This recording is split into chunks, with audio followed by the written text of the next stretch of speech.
in farming, what are the challenges of biosecurity? What are areas, or why do we still face the issue of biosecurity? Why is this still not something that should be a normality? Why is it not still something that should be the normal way of life?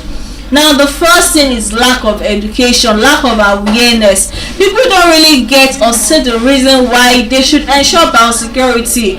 Why? Because they feel like the way they've been practicing agriculture, the way they've been operating their farm, there has been no loss. So therefore, you coming to them with the fact that, oh, Mr. A, you need to ensure biosecurity on your farm for your farm animals not to run into loss, or for them not to die, or for you not to lose an entire field of crop. The man doesn't understand why he should practice it, simply because what he has been doing so far without biosecurity has been working well for him. And so you would see that for the fact that this particular individual, this particular farmer lacks the awareness, he lacks the proper education and what is necessary for him to ensure biosecurity. He just doesn't understand it, and this is very noticeable among uneducated or illiterate farmers and even farm workers. Like I cited earlier, you as a farm owner, you own a business, you understand the need for biosecurity, but then your staff, it's only when you are coming in or we are coming on your farm, that is the only time they would see the need for them to even have a foot dip, or for them to ensure that they are washing their hands regularly, or for them to ensure that they are changing out of their home outfits. It's only when you are coming on the farm, simply because they just think, oh, it's just what our boss told us to do. They don't understand, or they don't even see the need, the education that is necessary for them to understand it. They just see it as something their boss tells them to do, not something that should be important to them. So the lack of education in that area affects the reason why we would see people not practice biosecurity. They don't see the need to practice safe farming just because they lack the education. No one has ever told them, oh sir, you need to, before you enter into your poultry, even you as a farm owner, you need to dip your foot into this water that has disinfectant. You need to ensure that you are washing your hands before you enter into your pen. You need to ensure that you even wash your hand when you come out of your pen. You need to ensure that the bag that your feed comes in, you don't just put it anywhere. You don't just allow other farm owners touch it, because you don't know what exactly it is that they are carrying on their bodies. You have to explain to your farm workers that, oh, this and that, this is very important for you to ensure that we are not running at loss here. We are not operating without people without knowledge. But then you express knowledge to whosoever it is that is working on your farm, for them to understand why certain things are important to be practiced on the farm. Now, another reason or another challenge to biosecurity is a weak enforcement of agricultural regulations. Now, imagine a society whereby every farm is mandated, every livestock farm is mandated to have a foot dip, where every large farm enterprise or corporation is mandated to have a shower that, disinfects every vehicle that comes into their farm. Imagine regulations put in place to mandate that every farm waste products are disposed of properly, because even the waste that we have currently, they are barely even treated properly. Now imagine if we have a system, a society that works to mandate all of these regulations in order to ensure safety. But what we would instead have is weak regulations, weak enforcement. Everyone is just trying to do whatsoever it is that they can just make money for themselves without proper regulations put in place. But imagine a society whereby government puts policies and regulations in place in order to ensure that by the time whosoever it is that is licensed or charged to sell a particular farm input, a particular farm animal, they need to ensure certifications for those seeds. They need to ensure that they are good farm animals. They need to ensure that they are good livestock. But instead, we just see everyone just trying to get from whosoever it is that is around them. We would even see people, instead of going to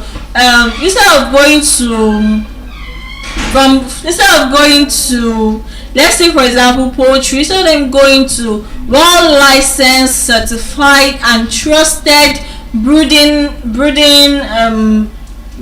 companies, they would instead just go to someone who has a farm that just raise chickens, then broods on his own, and then they get from there. And at the end of the day, by the time they are getting animals or birds that are not strong enough, that are not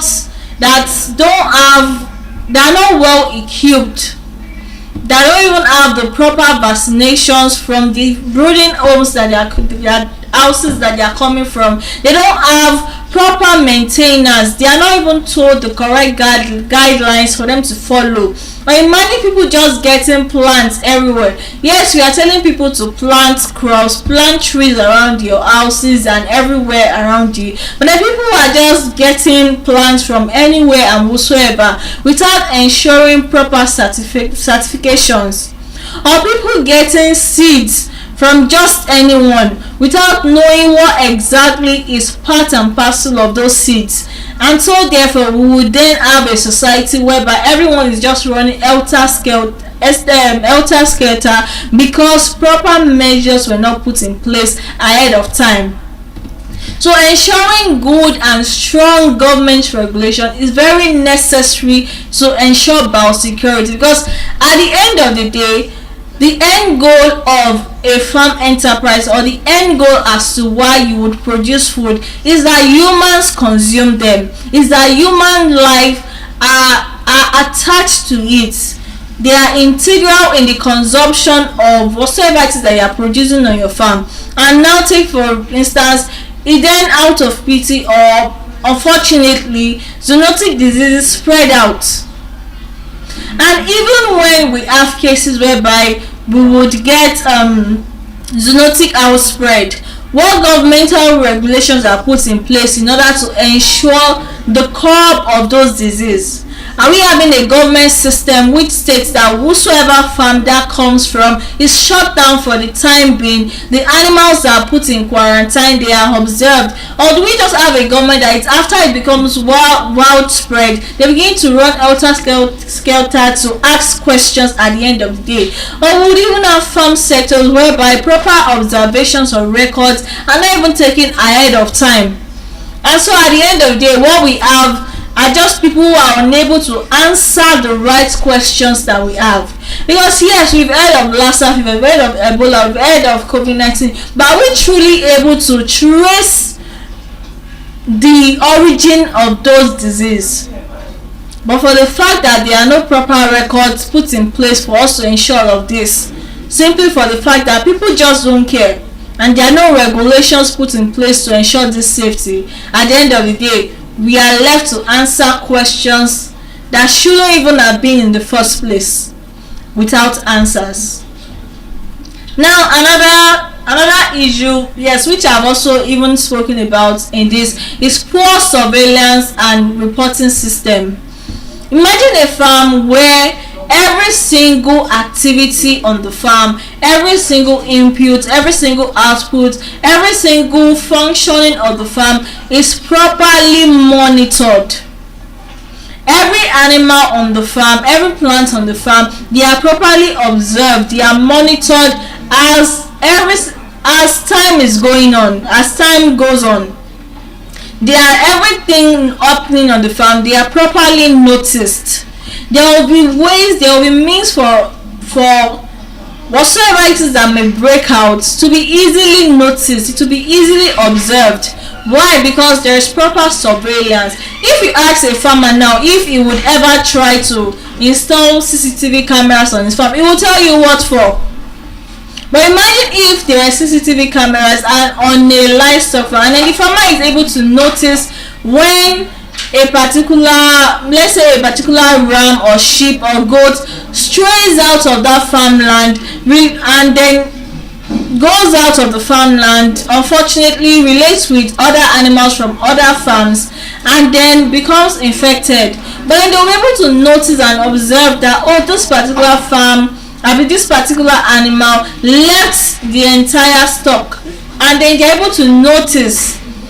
Now they have realized that this animal went ahead to relate or to rob on different animals. They're able to quarantine the animal for the time being. They're able to notice, oh, did he catch or did any infection get transmitted to it?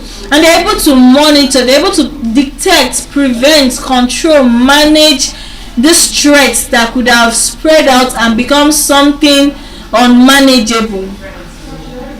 Now, another challenge is inadequate veterinary and extension service. Now, this tackles on education and management and even prevention.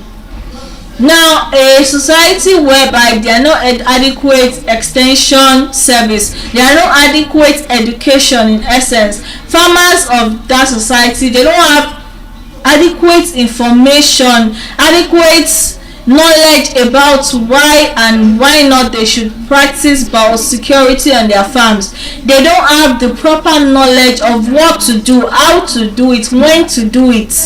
They are unable to curb certain threats on their farms just because there are no adequate extension service. There are no extension agents to teach them on what to do, to educate them on what to do. And then even to the veterinary practitioners, there are barely enough veterinary practitioners for farmers available in our society. Now, combining all of this, the fact that there are no proper education, and even when this outbreak come up, even when this infection spread across farms, there are no adequate veterinary practitioners or doctors to help them identify, to help them understand the problem. And so therefore farmers are left on their own to try to find solutions, and God forbid it becomes something that ends up being zoonotic, and then we begin to see that humans themselves get affected just for the fact that there was no one to educate or even help that farmer to curb whatsoever it is that should have been managed and even detected from the early stage. And so putting all of this together, we would see that this is a challenge, because even when, let's say for example, a farmer is even trying to practice biosecurity, then he observes something, who does he call on to? There are barely enough people a farmer is able to ask questions from. There are barely enough resources for farmers to get information on from about certain disease, certain infection that could be spreading in their farms, save for the fact that they are able to tell one another, they're able to go mouth to mouth asking questions from other people. But then how much can those experience really solve problems on farms? How much can a farmer really get professional advice, professional information from a fellow farmer like him?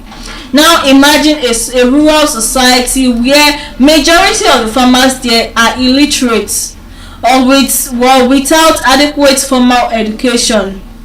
Now, how do they answer questions about important or about life-threatening infections that could wipe out an entire farm in a single day without professional authorities to answer those questions?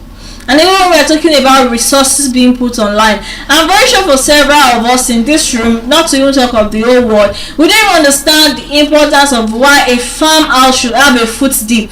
You are wondering, why should I dip my foot in water just before I enter a farm? Even to the point whereby the shoes which you are walking with outside should not even go into your farm.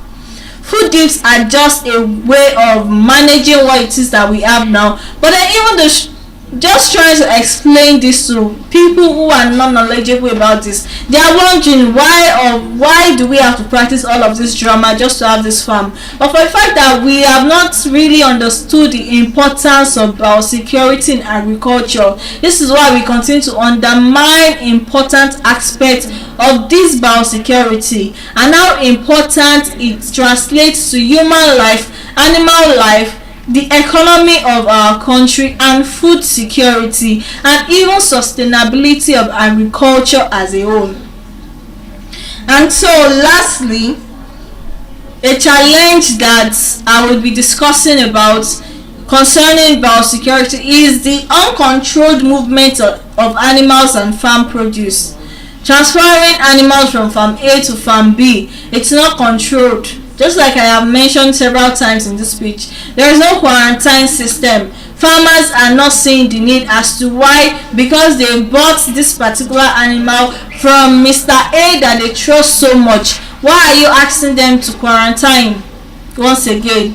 Because they have done this before. Why are you bringing up a new method for them to do this thing? Why do they have to do it?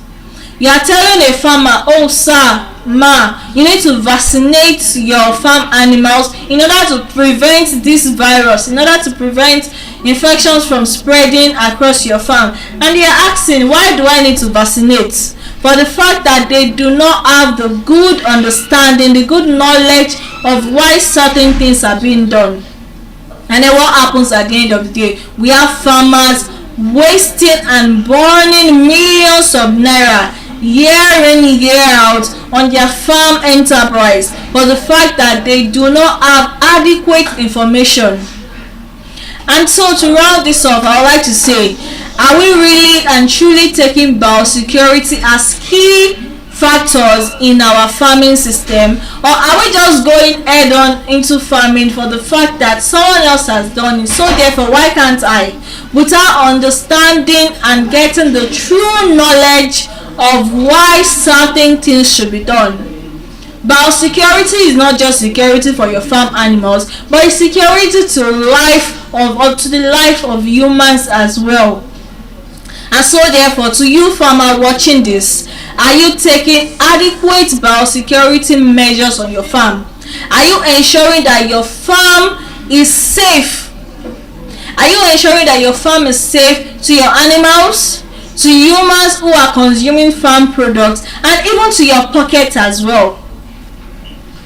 And so I would really like to hope that the future of agriculture is not just one that everyone just practice without understanding, but a future that we understand that agriculture is sustainable, and sustainability comes from the fact that we're able to ensure security of our farmlands. And so therefore, with all of this that I have said, with all that I have mentioned, with all that I have spoken about, I hope that you as an individual and as a farmer, you're able to teach the next person about biosecurity by ensuring biosecurity and also ensuring farm safety. And so with this, I'd like to pass on the microphone to the next speaker. Thank you. There is no cameraman here. She has spoken for like 3 hours. Was anybody timing her? 3 hours, 2 hours plus, 2 hours plus, non-stop, no water, nothing. In fact, you should be given an award. Okay, you all know my name. I'm Sarah Roberts. I just want to talk. I really don't know on what, but something is coming into my mind right now, and I want to talk about it, even though we have been talking about it in different ways, but I also want to bring another angle to it, and that is etiquette, hashtag maybe the way we dress, proper dressing, and also by extension contentment.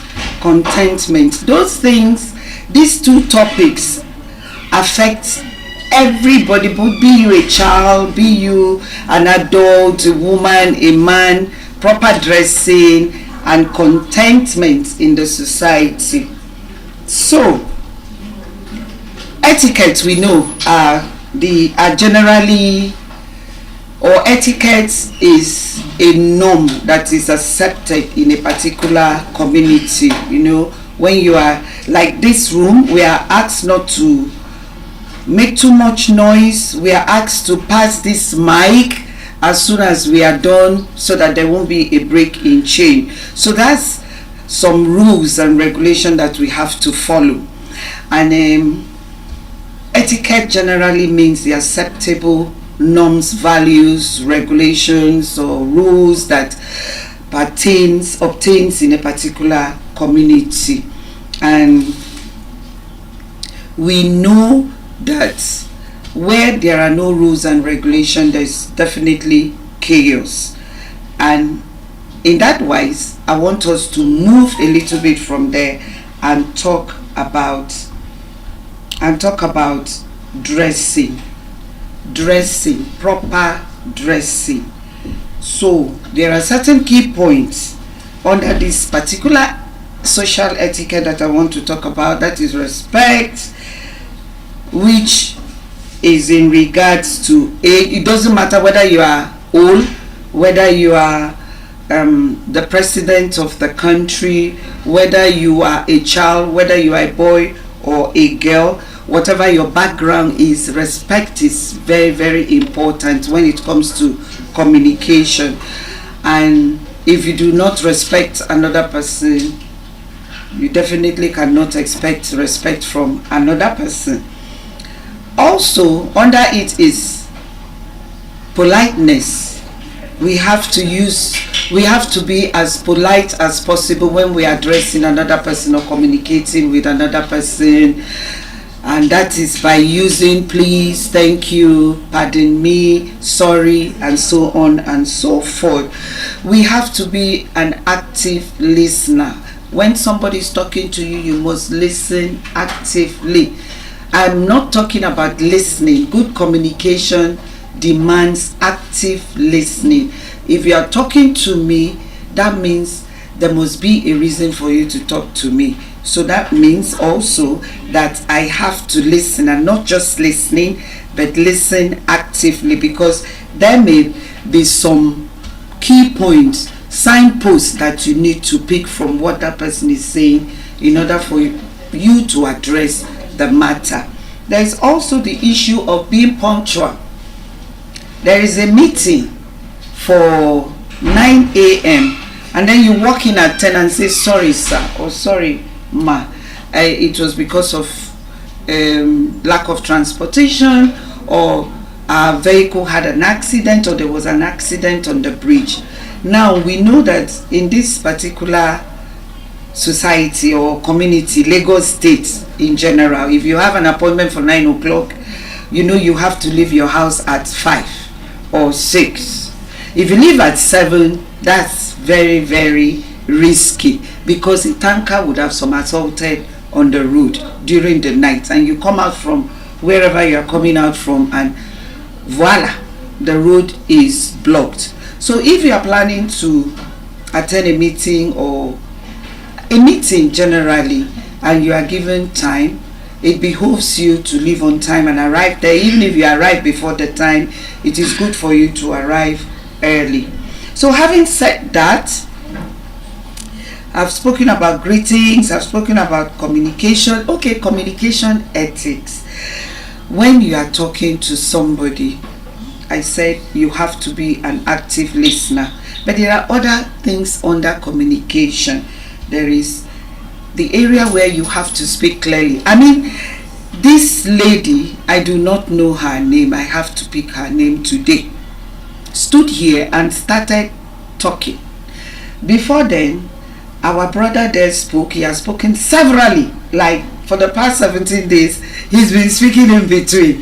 But I said, hey, he spoke so long and he's just going on and he's making it so interactive and all not, he's not tired. And then she arrives and she goes, so farming, so this, so that, so. And it's so clear. There is no way you will say you do not understand what she was talking about. Farming, eggs, how to rear eggs, how to take care of your farm. Why farming is so important that you have to take care of it from the baby stage, isn't it? Baby stage to till they grow, and you sell it and you buy it and you cook it and you eat it. Now the communication was so clear. I heard everything, I understood everything she was saying. So when you are communicating with somebody, you are not talking to your husband or your wife in the bedroom. You are talking to somebody and you expect the person to understand so that he can also engage in the the discussion. So whilst doing that, even if you project your voice, you must speak respectfully. This is, people don't speak respectfully to somebody. So please, where can I find pardon me, excuse me, oh sorry madam, go right, go left. So by the time, if that woman or that man did not say excuse me, you would have just gone. That's what I notice now, where communication is concerned. People don't take their time to address the person that is talking to him or her. So let's learn to talk to people respectfully, and then avoid offensive, vulgar, and overly loud speech. I said project. When I say project, you don't talk to somebody because that person is deaf. You talk to that person maintaining your pitch or your tone in order for that person to understand. Even if you don't want another person to hear, there is a way you will speak by reducing your tone, balancing your tone, or raising your tone, so that the person that you are addressing would understand what you are saying. So respect personal space. Under communication, you must respect personal space and boundaries. Respecting personal space and boundaries. If I'm standing with somebody, I am discussing, or I'm having a tete-a-tete with that person, even if you are my sister or my friend, and you know that at that moment I'm talking to somebody that you don't know, so there must be something I am discussing with that person. You don't have to just jump into my space, because it might be a private discussion that I am having with that person. So that also is very important under communication. So communication is not just words. It includes tone and attitude. Your body language, the way you address the person, is very important. Also, under this particular social etiquette I am addressing is public behavior. When you are in public, like where we are right now, this is an enclosed place, but there are certain times that you see yourself on a larger audience, and you don't know anybody, and you want to communicate with that person. It could be on the street, it could be at a meeting, it could be at a conference, it could be even at the market. That is what we call public behavior. How do you show yourself? I mean, even if they know they have, you have a name tag back home, as somebody who does not have respect. But when you step out, there are certain things that are demanded of you. You must avoid disruptive behavior in public places. You can't say, me like this, I don't take nonsense. You hear people saying, I be crazy person, I am mad. I mean mad. Hello, I am mad. What I'm actually demonstrating is what I saw somebody do. I am crazy, like crazy, C-R-A-Z-Y. I'm crazy, so back off. So, and that person did it believing that she was, doing something that is so important, not knowing that she was actually embarrassing herself. Our brother out there said something told us how a friend joked with him and poured water on him, and instinctively he threw, what did you throw at him? Water again, on him. And the guy said, oh, his look was that you have fallen my hands. And he couldn't redeem himself at that moment. He couldn't tell the guy, this is not me, because he told us today that is actually who you are, because what you show me in public is really who you are. So you must be very careful when you are in public. You may decide to hide your flaws, decide to hide your secrets, you understand, pack it, keep it in the bag and throw it away and behave when you are in public. If there are rules concerning queues, traffic, shared spaces, please adhere to it. If we behave, I was born in the 60s, and I grew up to see Diagbon. I was old enough to understand what was a war against indiscipline by Idiagbon and who? Buhari. Idiagbon and Buhari. And that was when we learned how to queue.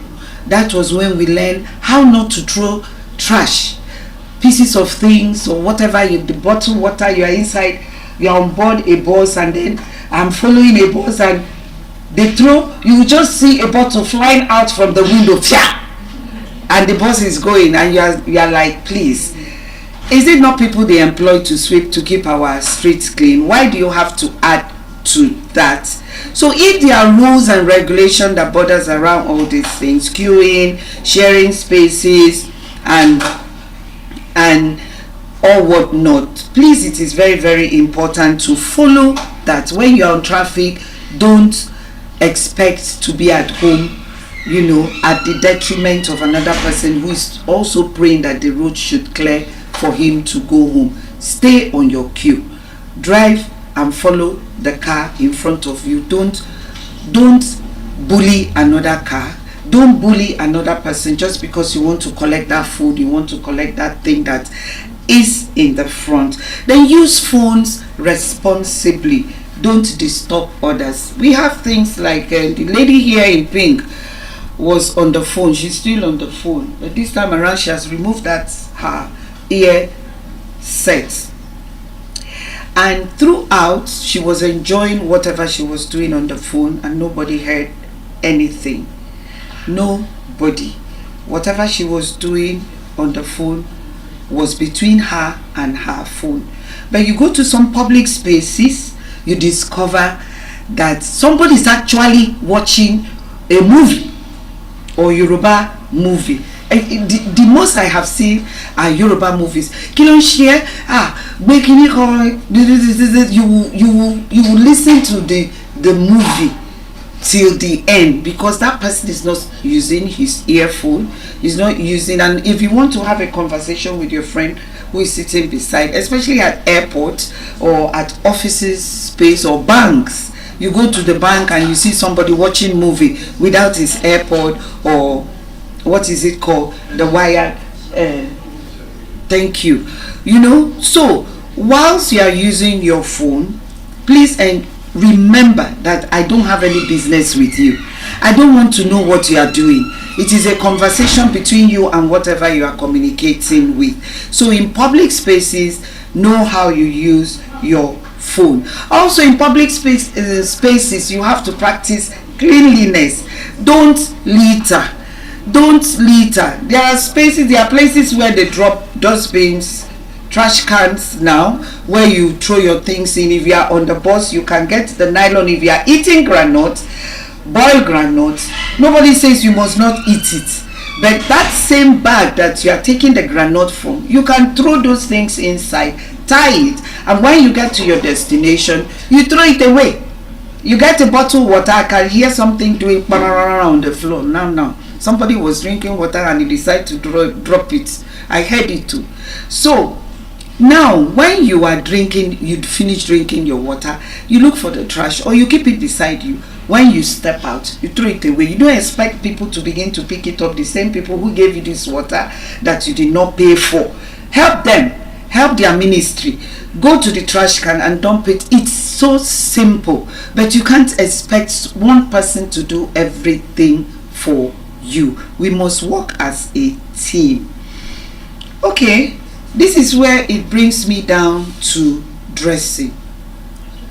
Yeah, dressing. Under communication, yesterday I was dressing will make me, this is where I want to tell a little bit of my experience. We all have TikToks.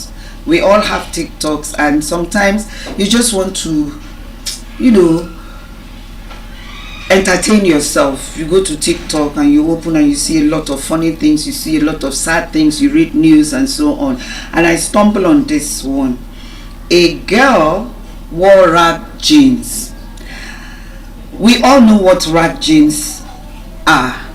they are torn all over the place, and you wear it, and if you come out on the street, they may mistake you for what? A mad person. I always tell people, why do they even have to sell rag jeans? Why? What is the pleasure in it? You buy a very beautiful jeans, stone jeans or whatever it is, then you carry razor blade or scissors, because they actually use those instruments. They cut it, they pick it out, they create a hole, they target the knee, they open the knee, then they target the laps, they target the ankle, and everywhere they tear it, and you are just walking. So I watched this video where this guy was pretending to be talking to somebody on the phone, and he went closer to the girl and he was speaking in Yoruba. I'm not very fluent in Yoruba, but he said, "Ha, Oda bi were, tobari nkan to wo." And the girl was resting against a vehicle, probably waiting for somebody. And then she looks like mad girl self. If you see the way she's dressed like somebody who just came out, whom the cat just dragged out from, and she started looking at herself. And the guy is looking somewhere else. Has anybody ever seen that kind of? Yes. And she's like, no, she this one did not talk, but she kept looking at herself, and the worst part of it is that she's looking like she's malnourished, and she's like, come, are you talking to me? The guy said, please, I'm not talking, I'm on the phone. And she moved away, and she said, hey, this one, if you take her to so place, they will think that she's a mad person. Even if they catch me with so amount, I will not even pay. And she said, Oga, are you talking to me? Madam, I'm not talking to you, I am on the phone. Look at the mouth that she's even using to talk self. It's like as if it's not kiniko. That was when the girl lost it. And she hit the guy, and she said, guy, what is the problem? Are you talking to me? Can you just move? I'm not talking to you. Then move away from here. That's how they argued. And then the guy eventually, this guy said, actually, I'm talking about you. And, well, I'm sorry, but it's because of the way you are dressing. That's why I am talking. The way you are dressing is calls for, I don't know. So the girl now laughed, both of them laughed. But what was the guy trying to do, drawing our attention to this girl? It's the way she dressed. If she comes across a mad person, the mad person may believe that he has found a neighbor. I'm telling you the truth. I don't know. And she was actually waiting for somebody.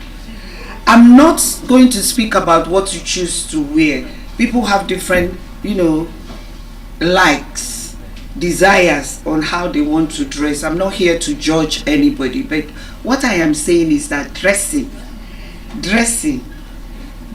has rules and regulation. So, and that is what we want to dress. Yesterday, for the past 3 days, I was at a place attending a course at Apapa. And this place happened to, the participants were mostly military guests or participants, and some of them were Navy, some were immigration officers, some were but they all came in their uniforms. It was at that point that I learned something during the course of attending this maritime course, and I discovered that Navy has 3 uniforms. I had to ask one of them. So I said, yesterday I saw you with white.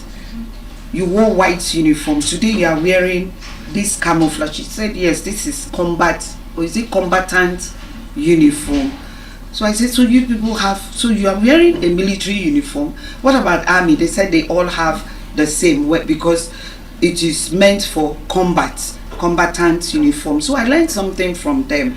That means there is a dressing, a particular way you dress, when it comes to a particular matter. You understand? So on that occasion, you cannot walk in with those rags. We were meant to dress corporately, or if you are from the military, you dress in military uniform. Now, you must dress according to occasion. Work occasion, you must wear your professional. Work occasion has professional settings. So when you are dressing, your dress must be corporate or smart casual attires. You may not have tie on you, but anybody who sees you will know that you are corporately dressed. Like the guy that is seated there, he's not wearing tie. Oh, he's wearing tie but no jacket. He's corporately dressed, and it's corporately dressed. There is also the formal dressing for formal events. You may wear your suit with your bow tie, and then the gowns, the ladies may wear their gowns, or traditional attire. And that traditional attire, you must ensure you stand out, not that one that is so bogus, simple, modest, but you will definitely stand out.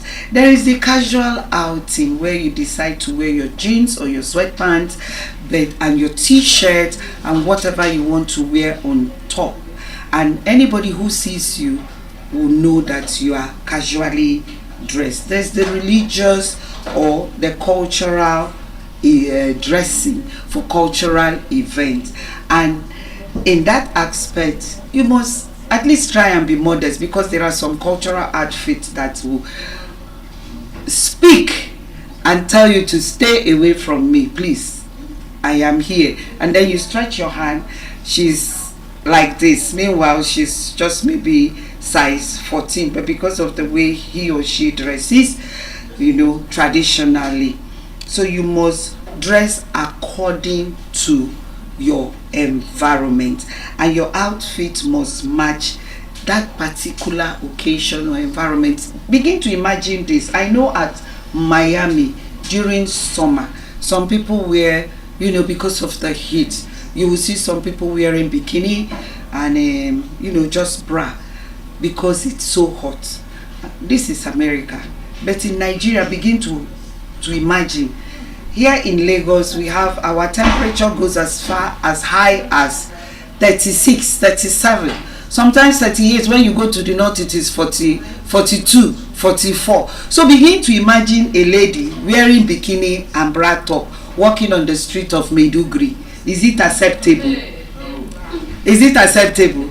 It is not, because in that particular society, whether the sun is scorching or is burning or is killing you, you have to drape modestly and accordingly, so that you do not make people raise their eyebrows. So even here in Lagos, I know people do so many things here in Lagos and get away with it, but certainly not in some places. Many years ago, before the old Tajosho got burnt, I can recollect some young ladies who came into the market.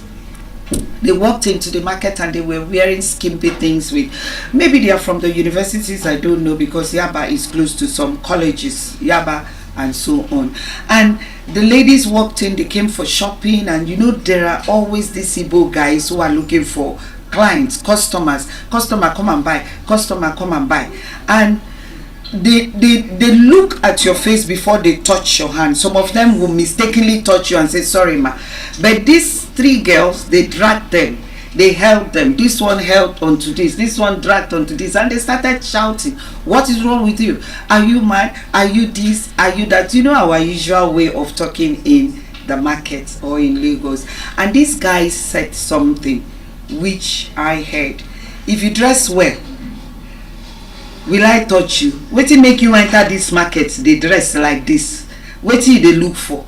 And you expect us not to touch you?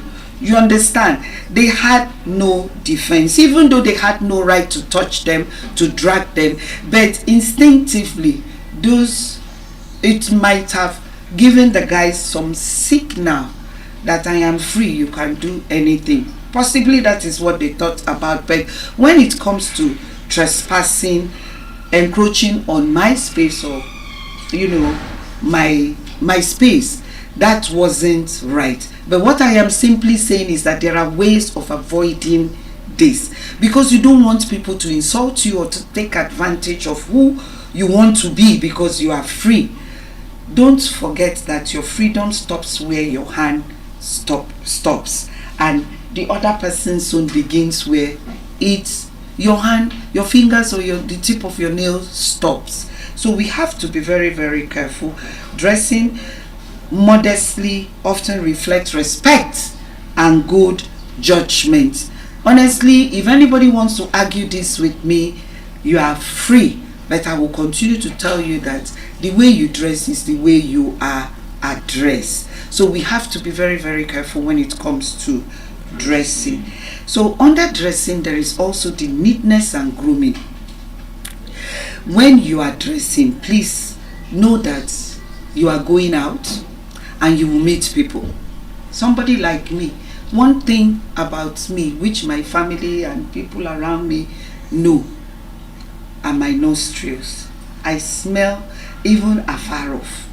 If you have body odor, if you have mouth odor, if your hair is smelling, if your armpit is smelling, I will smell it and nobody else will smell it, and it becomes offensive to me. So this goes to tell you that the way you look, the clothes you wear, like this young lady, look at her dress, it's very beautiful.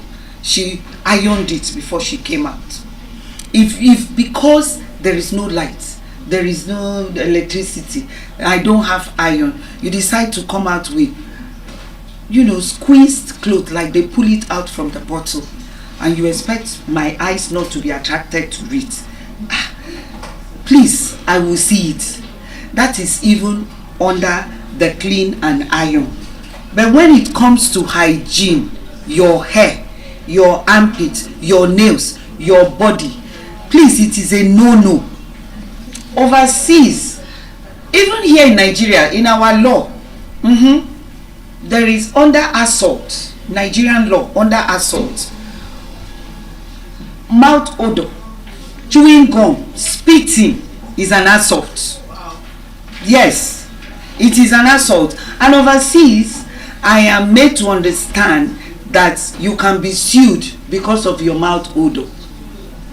Yes, you can be sued because your mouth is smelling and it has caused an offense. Is it the armpit? You can imagine a hairdresser says, "Welcome, ma." You say, "Thank you very much. What do you want to do?" "I want to wash my hair. Please kindly take a seat." And I sit down, and then she carries the what is it called, the shampoo, open the taps, and then pours water on your hair, and you want to relax, you want to enjoy that massage. It's therapeutic.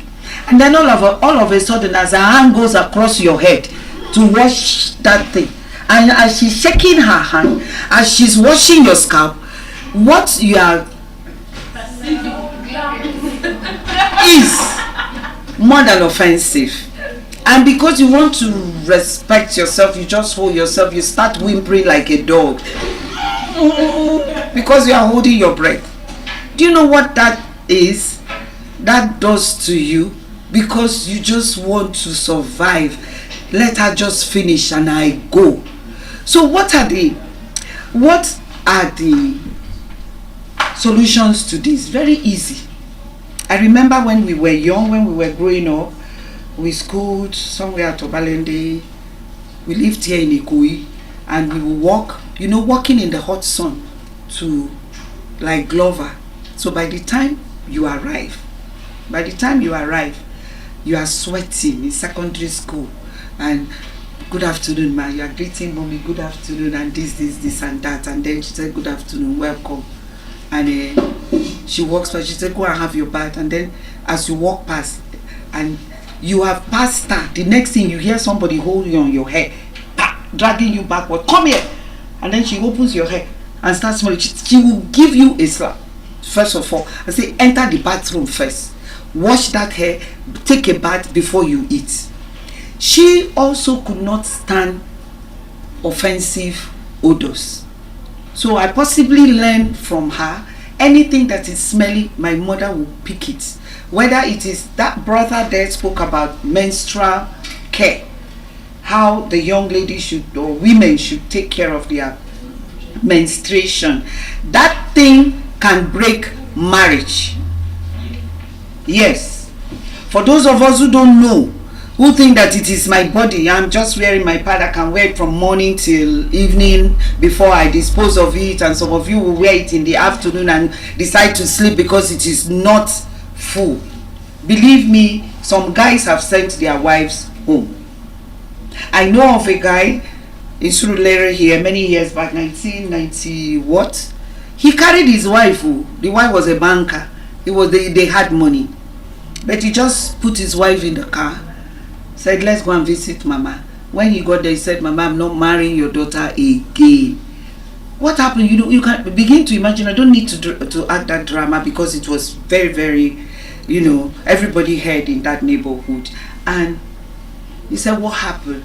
She said, because she doesn't take care of her panties. She just removes them and throws them anyhow and keeps them. And even when she's soaking them, the maggots comes out from the water she soaks them. She may soak like 5, 6, 7. And then later on, the thing will start growing maggots.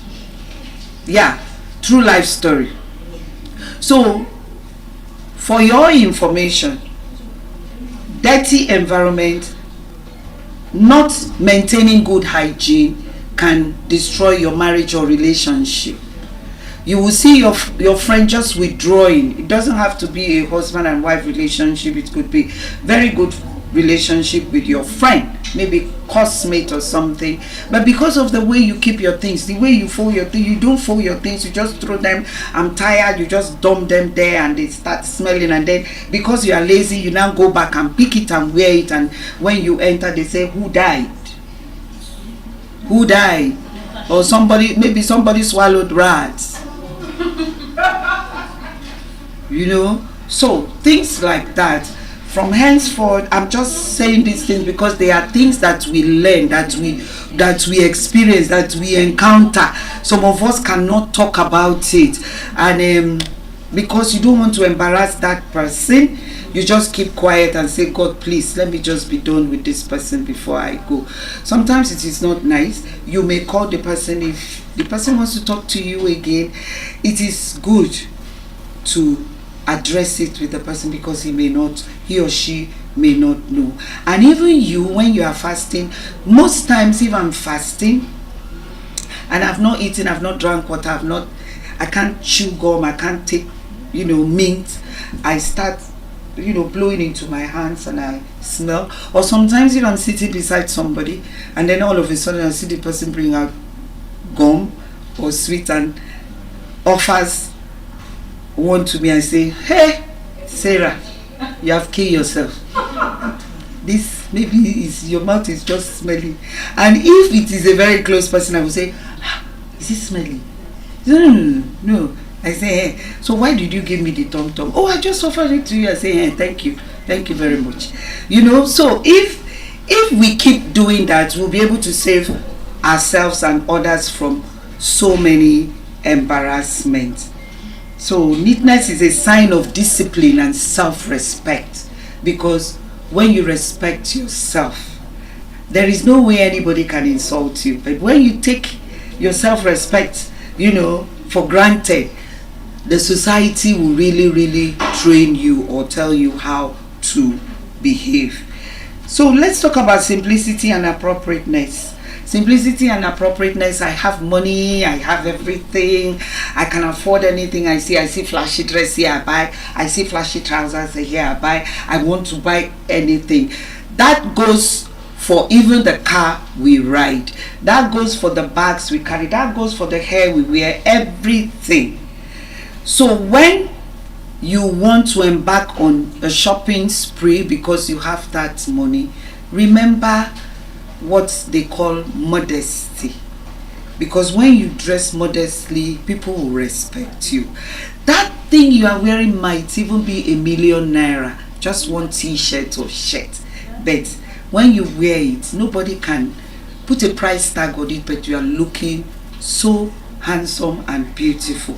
But there are some people who can use 100,000, and then the things that they are dragging behind or around them or on them or with them, you will now, These days, because of social media, TikTok, when somebody passes, some people just stuff their backside with things just to attract people's attention, and they come and talk to you, or people do funny things just to attract people's attention. Do you see how people's neck turn looking at that person, following the person as the person is going? That is exactly how a lot of people do when they see you. I mean, it is good to be noticed, but let it not be for, hey girl, see wetin I see you, see wetin I see, follow me, look. They snap you and send it to their friends. Just look at this person. Is this not shameful? Is this not this? So let it not be. If they snap me, if somebody is snapping me on the street, let it be that this woman, I hear she's a 63-year-old woman, but she doesn't look like a 63-year-old woman. If you tell me that one, I will be very, very happy. Yes, that's what I want to hear from you. I don't. Thank you. That's what I want to hear. So if you snap me and send it to somebody, I'll be very, very happy. But not something that my children will see later on in years and say, this is very, very disgraceful. The things we do as youth, which is our freedom time, talks about us, you understand, lives after us. When we are married, when we are adults, and then you would have been tired of doing that thing, and then maybe you see it as something that is, a deviant behavior, but you had done it because you don't want to listen to your parents, you don't want to listen to your aunties, you feel that you are a Gen Z, or you are, this is my time, let me enjoy myself. So please, ladies and gentlemen, as you are listening to me, watching me, please let us be careful the way we dress. Also, we have to dress for your role and environment. I spoke about that. You can imagine, once upon a time, I was a fashion designer. For 25 years, I dragged it. I worked as a designer, interior decorator, to raise my children. But afterwards, I stopped. I branched into something else when I saw that my children are free. And during that period, we used to go to people's houses to hang curtains, to do things. Then I will go with my workers. I dare not wear a flared skirt. I dare not wear a tight gown. I dare not wear even what I am wearing now. I wear pants, because most times I climb that ladder myself. I climb it and I hold hammer. I hit the nail on the wall whenever I want to, even though we had somebody to do it. So you can imagine me climbing the ladder to do that kind of a job, and somebody is holding the ladder. What do you think the person will be doing?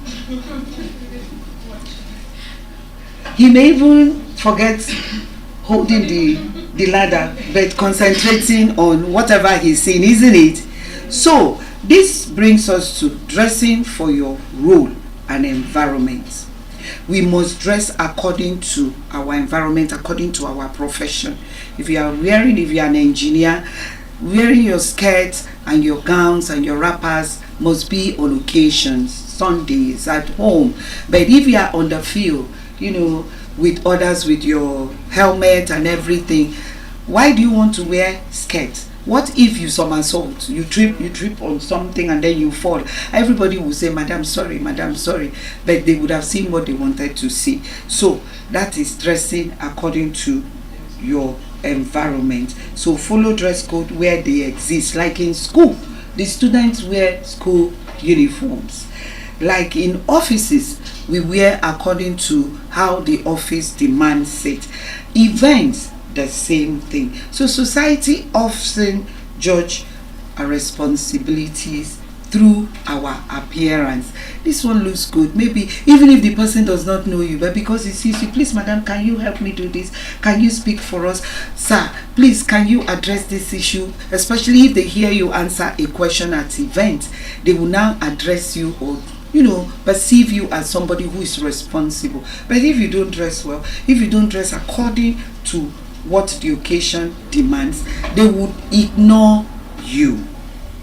So this takes me to balancing individual style and social expectation. Express your personality through clothing. I've really oversized on this, and it cannot be overemphasized.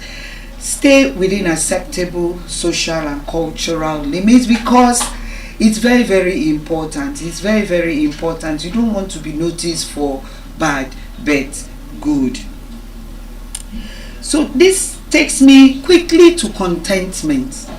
I don't know what I'm going to talk about contentment, but we all know the meaning of contentment. Is there anybody who does not know the meaning of contentment? No, we all know the meaning of contentment.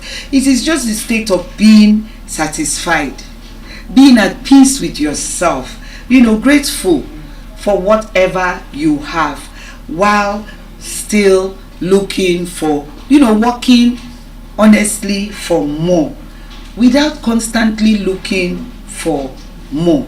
You understand? Rather than constantly looking for more, you are satisfied. Contentment. This is something that I see in our society that is gradually depleting. Contentment. I know you will agree with me. You understand? Because of what is happening on social media. Some people, once upon a time, I know of an actress or a blogger, what do you call them, bloggers, who went to somebody's house and snapped herself and showed the whole world, this is my house. Meanwhile, it was not her house, and the owner, all the way from abroad, saw that it was his house. He called police and they arrested the girl. You remember the story? I watched it with awe that somebody can do that. And after that, I discovered that a lot of people are doing the same thing, and we are not innocently but foolishly being carried away by the act of these people on social media. It may not even be social media, it may be your friend, maybe your brother, maybe your sister, maybe your neighbor. You hear some mothers saying, what are you sitting down there for? Since you graduated first class, you are still sitting there in my house and eating my food. Look at your mate. She has gone to Italy. She has gone to so place, and see the money that she's sending to her mother. Oh, mommy, what she's doing, I don't like it. Waiting, you not like. What are you not liking? You must like it. You want me to die of old age without enjoying myself? You have to do whatever she's doing. Why is she saying that? It's because she's not content with what she has. So contentment is very important if this country must survive. We mustn't allow other people's things, property, everything they do sway us, or even just rattle us. If you are content, you will look at something, somebody will tell you that I have just finished or I've just acquired this, and you say, hey, congratulations, I key into it, or I pray that God will bless us as well. You walk away. But not that person would have told you that news, and then you listen to you, after hearing, you congratulate, and then you come back home, sit down, fold your hands, and put your 2 fingers or 10 fingers under your armpit and say, how did it happen? God, when will you do this? And she's not even showing me. Maybe I should ask her how she does it. Have you ever sat down to think that these fingers are not the same? That what A has, B may not have it, or what B has, C may not have it, that it is the way God created us. And whatever we have, contentment simply says that we should be grateful, we should be at peace with it, we should just be happy with whatever we have. But still strive to have better at your own space without any disturbance. If it is education, your friend is a PhD holder, she's now a doctor, and since you graduated with her your first degree, you haven't acquired your master's, and so what? With your first degree, you can achieve even more and better things than what she has achieved. She's a doctor, and so what? You don't have to go and kill yourself or begin to compare yourself. These days I hear a lot of things about Bone Street. I don't know whether what I'm wearing is Bone Street.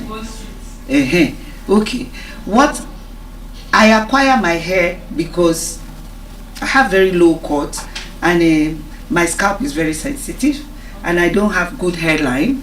So rather than fret over it, I have my own special way of making myself happy, and that's wearing wig. So anything I have a client who brings it, I don't know the name, I don't know anything. When I see it, I like it. But I now discover that because of bone straight or whatever, bone straight, something drawn. Double drawn. Wives have left their husbands because their husbands cannot afford it. Some they say it is 500,000, some they say 1.5 million. Where do you want him to get the money from? I cannot be using, but you have hair, darling. No, I cannot. Every time they are seeing me with this hair, see me with this hair, see me with this hair, I cannot be wearing this hair. And we are going to a party, and all your friends' wives will be looking at me. This, that, and that. And do you want the man to go and kill himself? He has his children, school fees to pay. There must be money aside for hospital bills. There must be rent and so on to pay. Maintain the car, also feed the family. And then you want bone straight, or that thing that is called double drawn. What if you decide to go natural? If you have good hairline, you plait your hair. I wish I had. Well, my hairline is growing, so sometimes I don't rock this thing that I'm wearing. I just carry it like that, and that is lack of contentment. That is lack of contentment. When you have something and another person has all. Let me blow your mind. Some couple agreed earlier on that they will have only 2 children, and they happen to find themselves in an environment or a neighborhood where her neighbor has 5, and now she decides to have a 3rd one, and she's like, her husband is like, how did it happen? But we took preventive care. She said, I don't know, it's blessing from God. Meanwhile, she had removed everything that was supposed to prevent her from taking in, because she wants to be like that neighbor that has children, without wondering if they will be able to take care of the 2 children, talk less of the 3rd one that is coming. So when you allow other people's accusation to affect your mindset, your thought process, you are boxing yourself to a corner, and before you know it, you will lack gratitude. You won't be able to thank God. You will lack inner peace. You won't be able to understand what moderation is, because everything is I want. There will not be a moment where you will accept, like self-acceptance, where you accept yourself as who you are. Believe me, if you are happy with who you are, you won't believe what God will do for you, because you are grateful, you are at peace, and you have thanked God for it, and you are waiting for more. When you show that thankfulness, there is no way you will not have more. You may not even notice it, but is it in good health? Is it in long life? Is it in the food that you find to eat?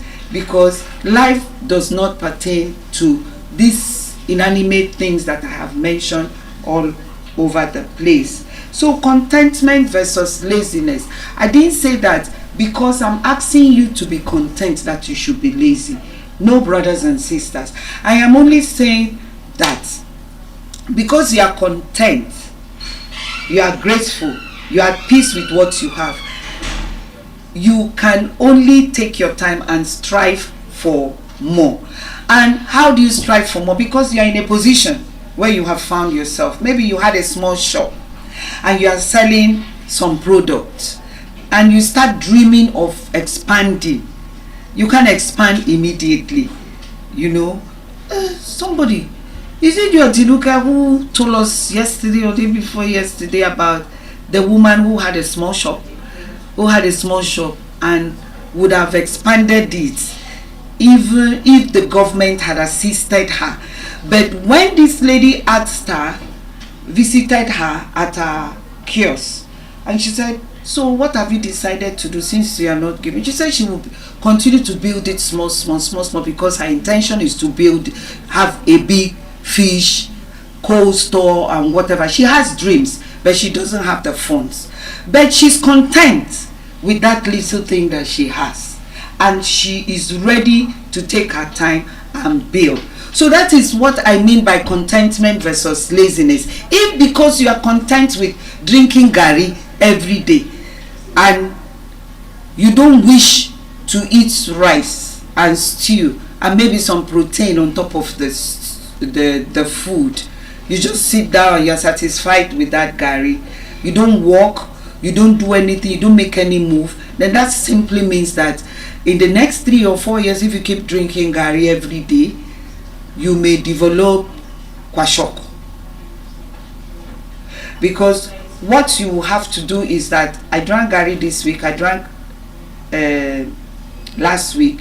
So what I'm going to do is that I will go to the street and start looking for how I can be useful to myself and also to the society.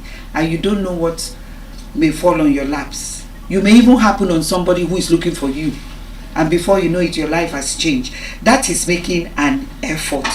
That's not sitting down in the position that you find yourself. So be content and still strive for better. You can be ambitious without being greedy. You can be ambitious without being greedy. I want to be this, I want to do that.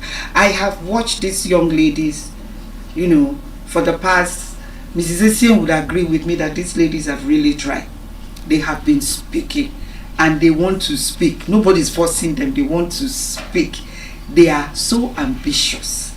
They are not competing against each other, but they are just showing their skills, God-given skills, and they will want to be better. And I admire them for what they are doing, and I pray that God will take them to wherever they dream of seeing themselves. So what is the importance of contentment? It reduces envy and jealousy. If you are content, will you be jealous of your friend or your sister or your brother? No, you will not. You can only encourage the person. What you have self, you will give out in words, in deeds, so that even as you are blessing the person with whatever advice or whatever, the person will in turn bless you. Your blessing will come to you in a way that you don't even understand. So it reduces envy and jealousy. It improves relationship. You won't be afraid of being. These days people talk about poisoning.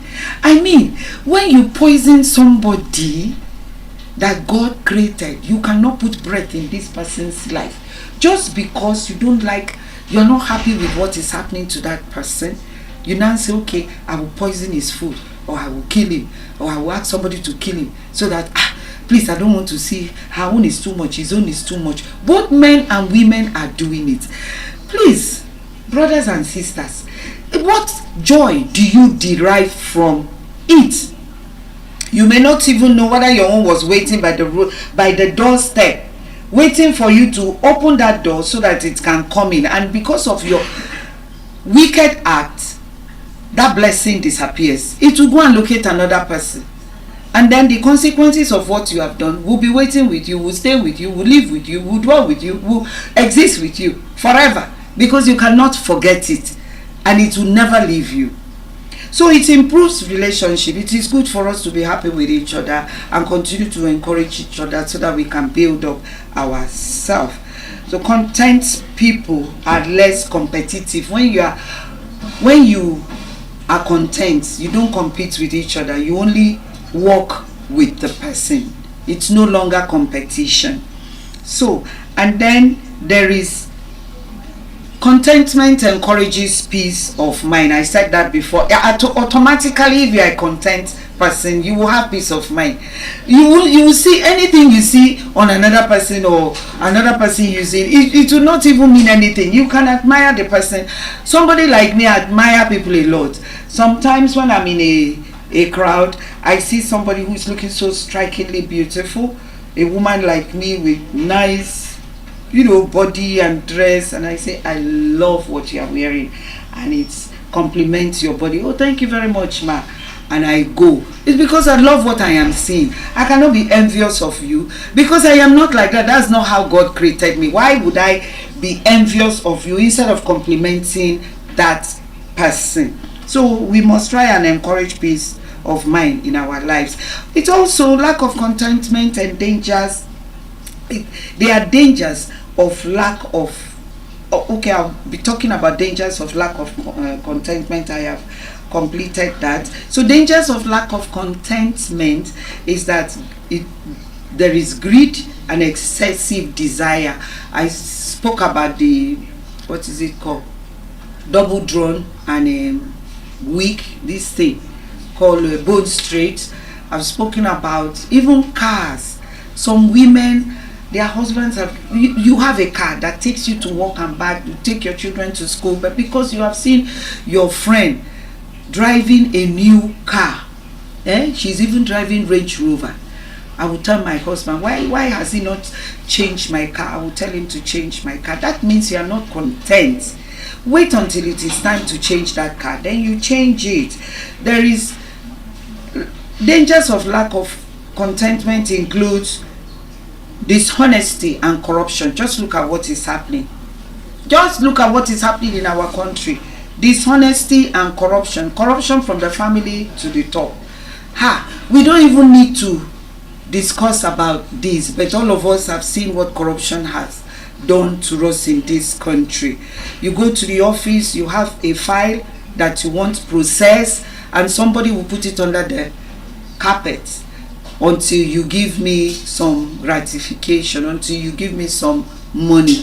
Then the file will now surface because you have settled the person. So by the time that file, that job is approved, you will discover that the amount of money you have spent is even more than the amount of money that you are expecting. So we have to be very, very careful and not be agents of corruption or dishonesty. There is constant dissatisfaction, desire to have this, desire to have this, desire to have this. Then what is happening, I won't even mention what is happening among our youths. Sometimes you are walking on the street, you see a young girl, they said, oh, she just got mad. And you will always hear somebody saying something, na Yahoo boys, hey, na this. They may not be Yahoo boys, they may be, but something somewhere has happened. Something somewhere, and the women will just go and be talking. So if there is no dissatisfaction because you really, really want to have this, you are in the university, your parents are suffering, trying to pay your school fees and ensure that you at least eat, but you are now putting your eyes on another person's property. You don't even know how she acquires it, how he acquires it. At the end of the day, you destroy yourself. There is the danger. Another danger is stress and anxiety. You are so stressed because you are looking for this thing, you cannot find it, and you are anxious. Hey, my uncle promised me 10,000 or 100,000. He hasn't given me. This. What do you want to use that 100,000 naira for? Is it actually for your books? Is it actually for necessaries? Or there is something that you saw a friend doing or buying or that has bought, and you now went to your auntie or your uncle and said, uncle, I want to buy this, so I need this money, because your parents will not give you. Are you actually sure that you want to buy something that pertains to do with your education? So you become so stressful and anxious. If your uncle or your auntie does not give you, you begin to get worried. So when you are content, you can't get worried, you can't get anxious, you can't get stressful. So wanting more can lead to unhappiness and poor decisions. The decisions you make, there are consequences to it. So we have to be very, very careful. I've spoken about how to practice contentment. We have to be grateful daily. We have to avoid comparison with others. We have to live within our means. If it is 10,000 you have, think of, just before another 10,000 falls, think of how you are going to spend that money so that you don't embarrass yourself or don't make a fool out of yourself. Then focus on what truly matters. That is the necessaries, not things that you want. Celebrate small achievement. Hey, thank God, thank God for what I have. Thank God I have 3 shoes, I have 5 shoes in my closet. Thank God I have so clothes in my closet, and they are not torn, they are good. I don't need to repeat them until later. My father used to ask us to spell contentment as we were growing up. Believe me, it was one of the words that we learned very, very fast. All of us were 7 girls, 1 boy. So the boy is the last, we are all girls. Now, because my father wanted to drive it to us, you don't share your sister's dress, whether you are the same size. You don't share their scarf when we are going to church. Keep your own. Your own is your own. You don't touch anything that belongs. So he used that one to teach us what contentment is, so that the day you touch your sister's outfit, comb or scarf, you don't fight. There won't be a breakout of fight. So he will ask us to spell contentment. Contentment. CONTENTMENT. Contentment. So you don't even approach your father or your mother for something that they know is not necessary. We never did. If we see it on the street, we will just look. When it is time for ice cream, because in those days there was this ice cream, this first where are we self? This is Iko. Okay, on Kingsway Road, that's NMPC. It used to be Texaco in those days, and we live at Glover, and then we will walk down. When we used to crave that ice cream, you will not buy it until they give you the money, and we will trek down and buy it in a bucket. Bucket was very, very cheap, maybe 1 penny or 1 naira or something, and then we'll be very, very happy to have it. But it's not all the time. What my father ensured we had was food. I will not forget it. Food, gari, milk, sugar, anything you want, there is food. So till my father died, nobody came knocking to ask, to tell us that this is what my father was owing them. Because anybody could have come to say he was owing us this, he was owing, but nobody. And we ensured, he tried to ensure that that was inculcated in us. You don't borrow. If you borrow these days, you borrow, you go to Baba Ijebu, you do this, and then they will start sending numbers. You start receiving numbers. You say, you have 10 days to call. You say, when did I borrow money? Meanwhile, it is somebody who used my number. You understand, to collect money, or they discover the number on the guy's what is it called? Call history. You know, you borrow money, you don't even know what you want to use it for. And then they start bombarding your uncles, your aunties, your friends, and the rest, because you can't pay back, or you go back and borrow another money in order to pay the other person. So you keep doing that. Before you know it, you are drinking sniper. Why? So I grew up in a setting where you dare not, don't owe, don't do this. Until I got married, 1997, I experienced what owing was. And it was like a slap on my face. 2 of my children were in boarding school, and they came back for holiday. They came back on holiday, and I thought that I would be able to pay their school fees as they were going back to school. But something happened. I needed 15,000 to pay my daughter's school fees.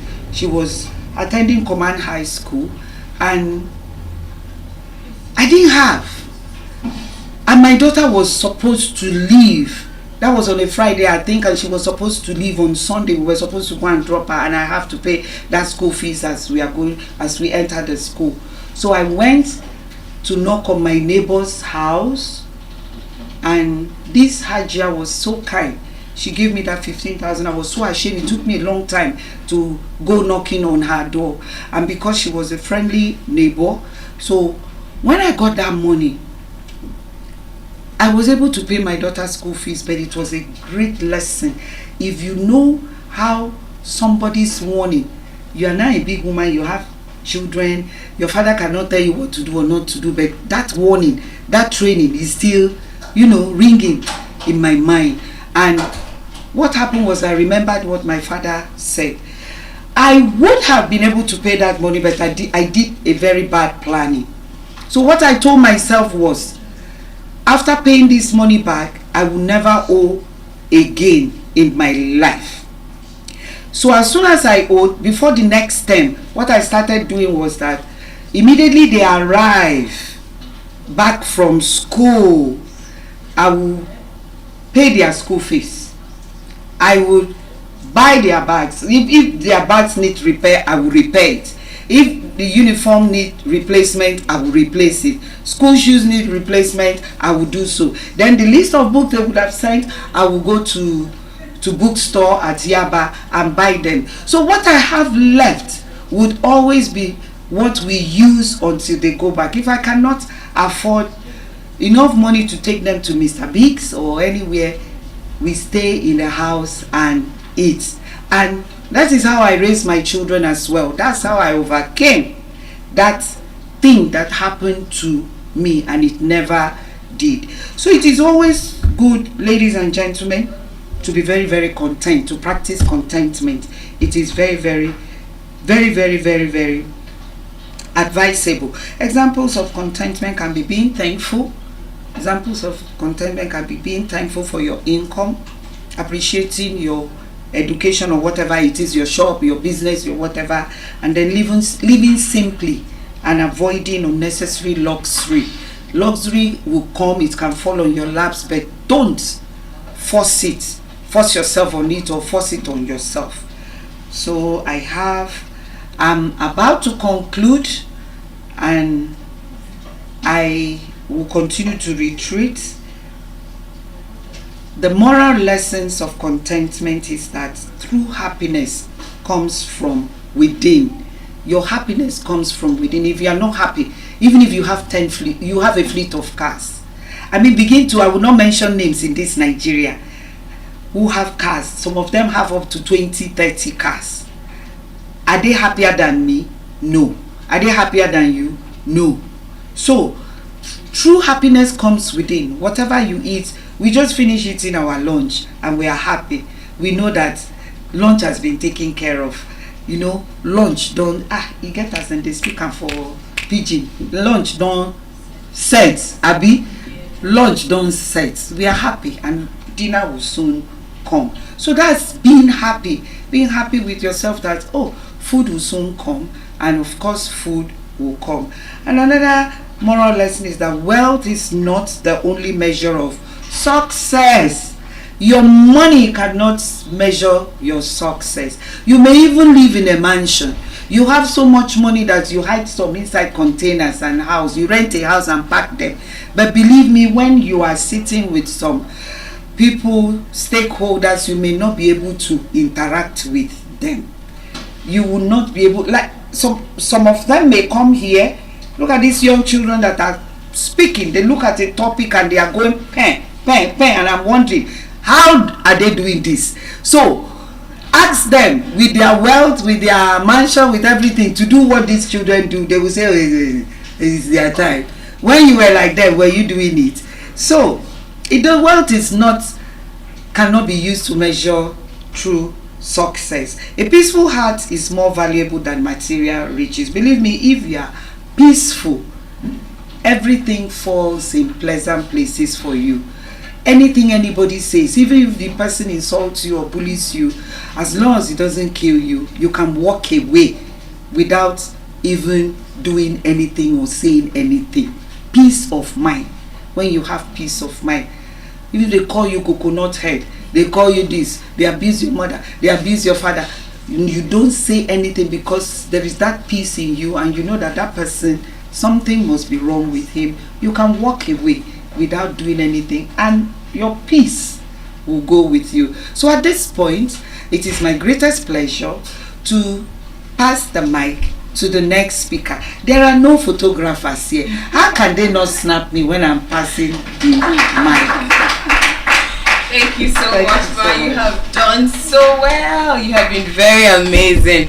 It's just been a delight listening. I feel like today I should get an agriculture certificate, and then I should receive another one on etiquette because of the people who preceded me. But I just want to say a quick greeting to everyone who has come on this place, on this podium before now, and everyone else who will come afterwards. It's such an amazing thing we're doing. And today, for me, I've chosen to speak about the topic about who we're becoming financially as a people, as Nigerians at home, as Nigerians in the diaspora. I'm trying to get us to begin to think about the new Nigeria that is upon us. who are we becoming financially? We're gradually but surely moving from consumption to contribution. And contribution because the world is a melting pot, a melting pot economy, and Nigeria is about to begin to contribute actively, as opposed to just sitting down and waiting for people to hand things to us, waiting for someone to send us aids, for someone to maybe provide us with the basic amenities. We're gradually going through a shift, and this is the best time to be a Nigerian. In fact, it is the best time to be alive. If you speak to people who lived through like the 70s, you hear them say things about the good old Nigeria, the good old days, those days when there was the oil boom. I'm sure you can relate to what I'm saying. When money was all over the place. In fact, we had our dollar, we had our naira running at par with the dollars. You had 1 naira to $1, and those days, every time you think about it, you're like, oh my god, there was such a time. Especially when you look at what the dollar is saying right now, you're like, 1,000 plus, oh my god, compared to a time when it was just 1 to 1. And so today I'm just going to be speaking to us about who we're becoming and how we're supposed to position ourselves to fit into the new Nigerian economy, how we're supposed to position ourselves to partake of the economy and enjoy the wealth shift that is coming to Nigeria. This history that I described a few minutes ago about the time when the dollar was at par with the naira at 1 to 1, in this era there was a burgeoning middle class, and this middle class could afford to go abroad on holiday on their salary, just on salary. I'm sure the Gen Zs in the room will be screaming like, what? There was such a time I don't have to have like 4 side hustles, in addition to my 9 to 5 in order to afford going abroad on holiday. But there was such a time when there was a middle class who was able to live well just on their salaries.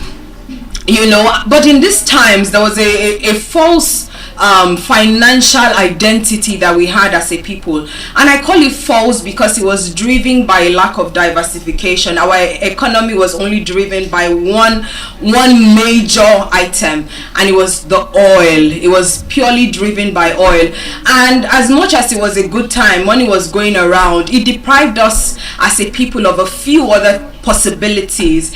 We did not look to harness the other potentials that we had, because everybody was looking for an oil company job, everybody was looking for oil money, everybody was looking for one uncle that is the minister of oil or whatever. People were just arranging themselves around oil so that they could make money, and so in those times I would describe it as us driving in a car that we did not create on roads that we did not build. That's the easiest way for us to describe that. But change is happening to us, and whether we like it or not, and I would like for us to like it, because the fact that you like it means that you're positioning yourself to be an active participant.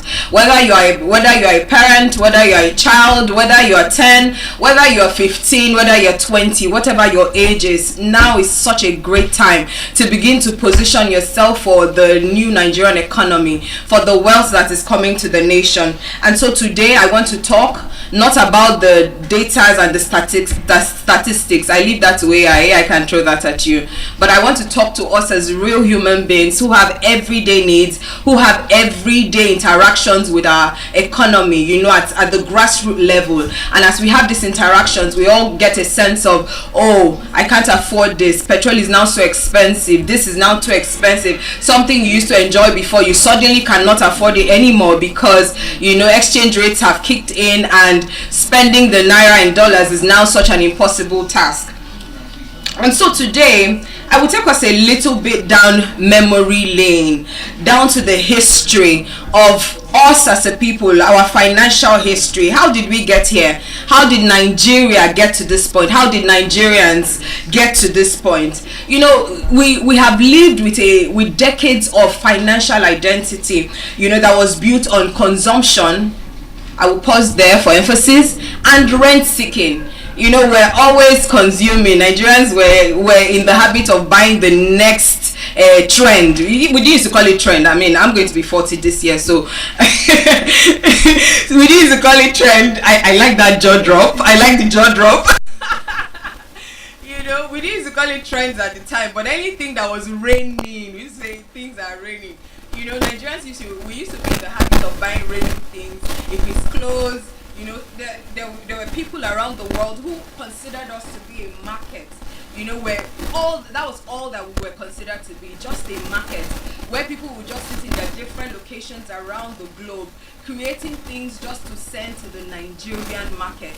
And that was enabled by the fact that Nigerians ourselves were corporates, were purely consuming. So if you have something that does not have one foreign label or another, you don't consider it to be original. And it's in a way, it's a psyche. You can't completely blame us. It was a psyche thing. If you had a cloth if you had this beautiful native that this man is wearing, for instance, right? Yes, it's a compliment.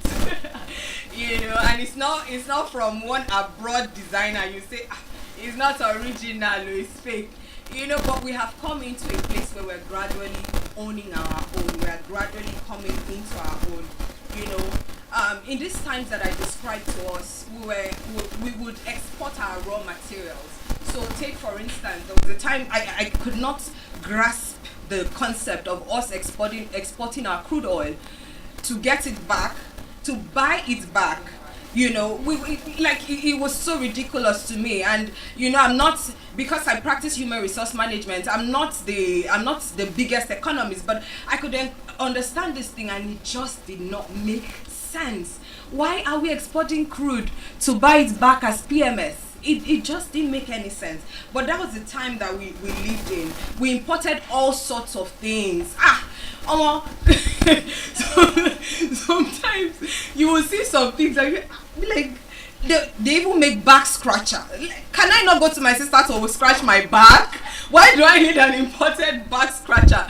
They will make all sorts of funny imported items just because, again, Nigeria is the market and they are purely consumers. So the world was responding to our stance at the time.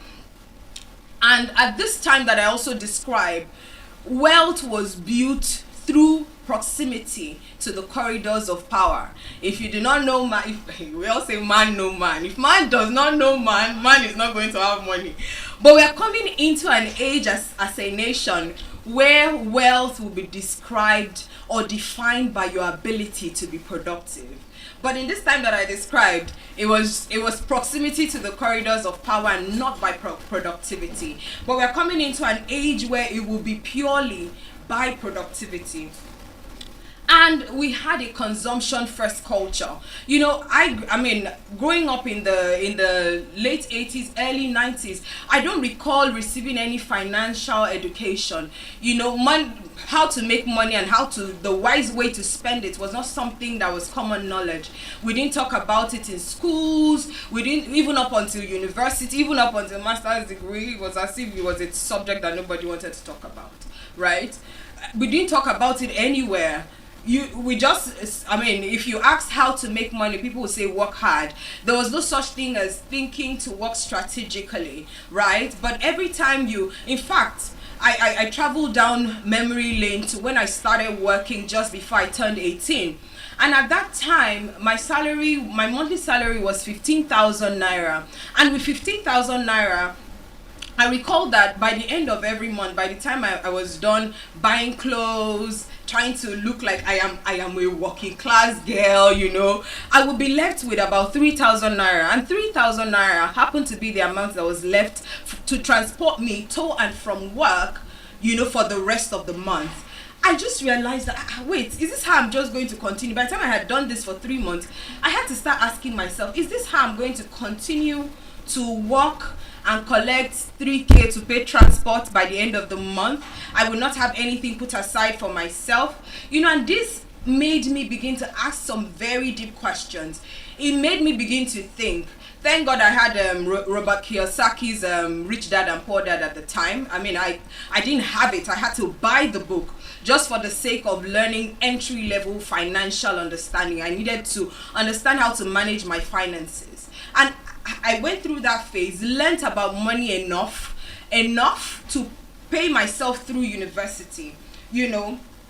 And so we are getting rid of this, the drive, the hunger for things that only represent status symbol. They don't really speak to wealth in its entirety, or wealth in the real sense of it. We're coming to a place where Nigerians are outgrowing all these things. I don't need to have a Fendi bag to feel like I'm a rich girl. I mean, my bag was made in Nigeria, and it's a good place for me to even throw it in. I was just greeting the auntie that was standing here, and I said, oh my God, your handbag looks so good.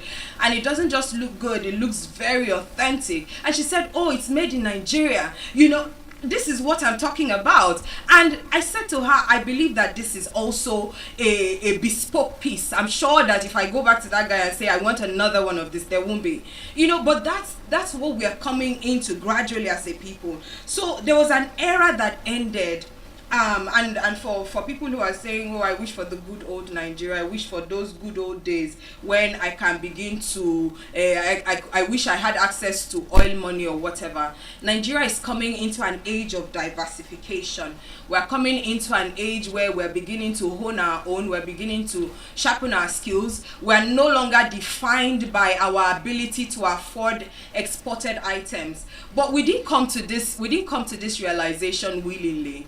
As long as, you know, buying exports was convenient, it was comfortable, we could afford it, we continue to go for that option.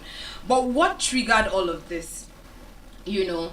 And before I even go to what triggered it, I would like to sort of go into our current reality, you know, this downtrading era that we currently live in.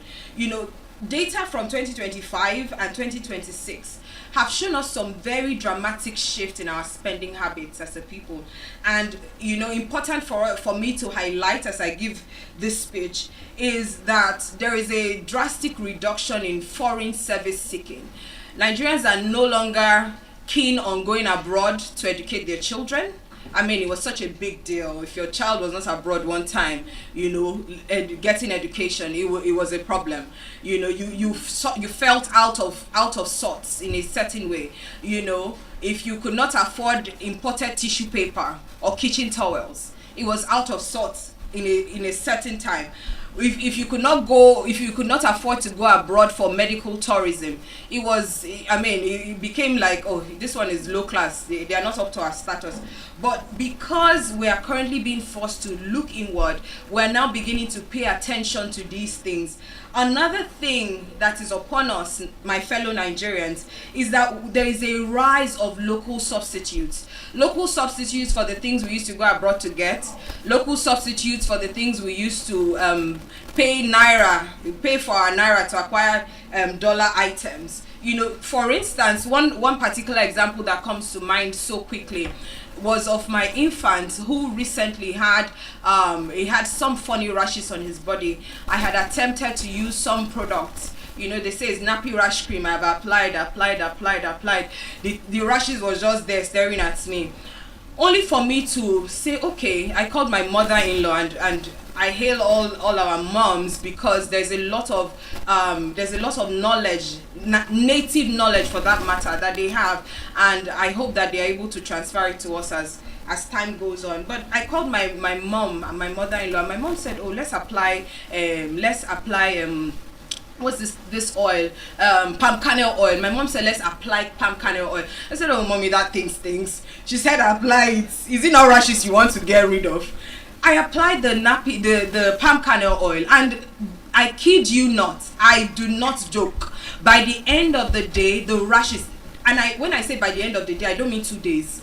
I went to work, came back, and the rashes was cleared. It was cleared. Meanwhile, I was there trying to use all my imported items to, you know, while I was downgrading my my local products and saying that, oh, it's not good enough. but there is such a rise in local substitutions, a rise in local substitution for imported luxury goods. I mean, look at my handbag. If I did not tell you that it was made in Nigeria, you probably not even be able to guess. And it's such a good thing I brought it. I didn't bring it for the sake of this illustration, but it fits right into it. Okay. There's also a jump in the digital awareness of our people. People are now so digitally aware, so much so that it affects how we spend. So as at the year 2019, data has it that the majority of Nigerians, a whooping 91% of Nigerians, used to spend money in cash. So you want to buy something, you go somewhere, you give them cash, you exchange for the product or for the service. But as of today, we have data that is showing us that gradually, by the year 2030, we'll have 32% cash transactions. That's a massive drop, because people are now becoming more and more digitally aware. We're creating digital footprints, and we can trace how we're spending our money as a people. So and data also has it, just to add for the sake of emphasis, that we are fast becoming one of the most digital savvy spending economy in the whole world, not just in Africa, in the whole world. So that is us as at current day. That's who we are today. But where are we going to? One of the things that the 2023 election season left me, I don't know what it left everybody else, but there was a phrase that kept ringing in my mind: production over consumption, and it's a reality. It's a reality that we will gradually come into, and if we position ourselves properly, right, Nigerians will no longer be a people who are waiting for a national cake to be sliced. We will each of us all be baking our cakes in our different corners and shining like bright stars. Okay, so the wealth economy that I'm describing is as of today. I'm sure if I ask everybody in the room, almost everybody has one side hustle or another, at least one side hustle. We have even been tagged a side hustle economy, because almost everybody has their main gig and their side gig. In short, as a human resource professional, you can't send a candidate away because they are saying, oh, I have a side gig. In fact, they tell you in interviews these days that I have something I'm doing on the side. This is not my only source of income. I can make you the main gig if you pay me enough, but I also have things I'm doing on the side. So we are gradually forming an identity as a side hustle economy. Another thing that has happened to us in this transition period is that we are now looking at more sustainable instruments of building wealth, of building finances, such as mutual funds. We're now looking at proper investments. We used to be a people once upon a time who were keen on Ponzi schemes. I mean, MMM really thrived in Nigeria. MMM thrived a great deal because we were people who were looking for quick fixes. We're looking for quick opportunities to make money and build wealth. But anybody who has built proper wealth will tell you, I'm sure mommy can tell you, that wealth is built through proper hard work, sweat. It's built through grit, through blood. You will fall down sometimes. It's built through sacrifice. You will fall down sometimes, but you will pick yourself up and you will keep going because you have a bigger vision in mind. Okay? Another thing, I enjoyed listening to the lady who talked about agriculture. Another thing that is on the horizon for us as Nigerians is our agriculture. Agriculture is gradually becoming an industry. It's no longer, oh, I'm planting things at my backyard. It's no longer what we teach our children in school. It's now becoming what people do to make money. And if you really think about it, providing food for over 200 million people, that's very lucrative. That's a massive industry. It's something that we should all be keen to cash in on. But because we've all been distracted by expecting oil money and all the likes, we have packed the key things, the things that we should have diversified into. Because I imagine if we had an agric industry that was booming at the same pace as the oil and gas industry at the time, we will have such a massive agriculture industry. But better late than never. right? Because we're at a point in our financial history where Nigerians are beginning to say, okay, this chicken, I can do more than one chicken. I can have an entire farm with 7,000 beds. I can begin to rear turkeys. I can begin to raise goats. Instead of us to keep importing bacon and all the likes, I can begin to farm these things. We can farm broccoli. We can farm grapes. I mean, I saw one farm in Jos the other day, and I was so excited just to see what they were farming. The things that we would typically say, oh, this is purely imported. No, these people were farming it. If you see the potatoes and the tomatoes that come out of Jos, such massive products.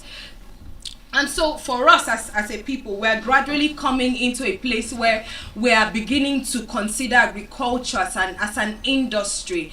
And that is such a good thing that we're veering towards. And so at this point, I would draw data from the big guns, from IMF, from the World Bank, to say what they're seeing concerning Nigeria, the projections. And they're showing us that our inflation rate as a country is slowing. I know, don't come at me. You may not be feeling it with oil prices and the drama at the Hormuz Strait at the moment. But, it's slowing down to a whooping 4.1% as of today in 2026. But that's large data. What does it mean for us? What does it mean for us on the streets, right? From the 30% reduction in 2024, we're going to be seeing a 10 to 14% reduction by the year 2027, going into 2028.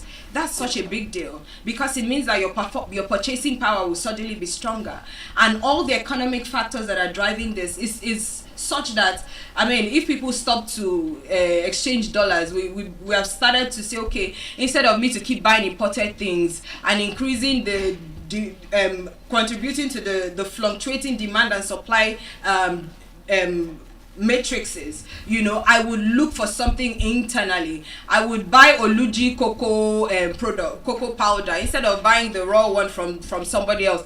I would look for things that are viable quality substitutes, for imported products. And so, because of this mindset shift that has happened to us, our local products are gradually becoming the new premium. Our local products are gradually becoming the new premium, because we're solving for our problems. We're solving our local problems locally. We are solving our homegrown problems at home. There is now so much financial inclusion.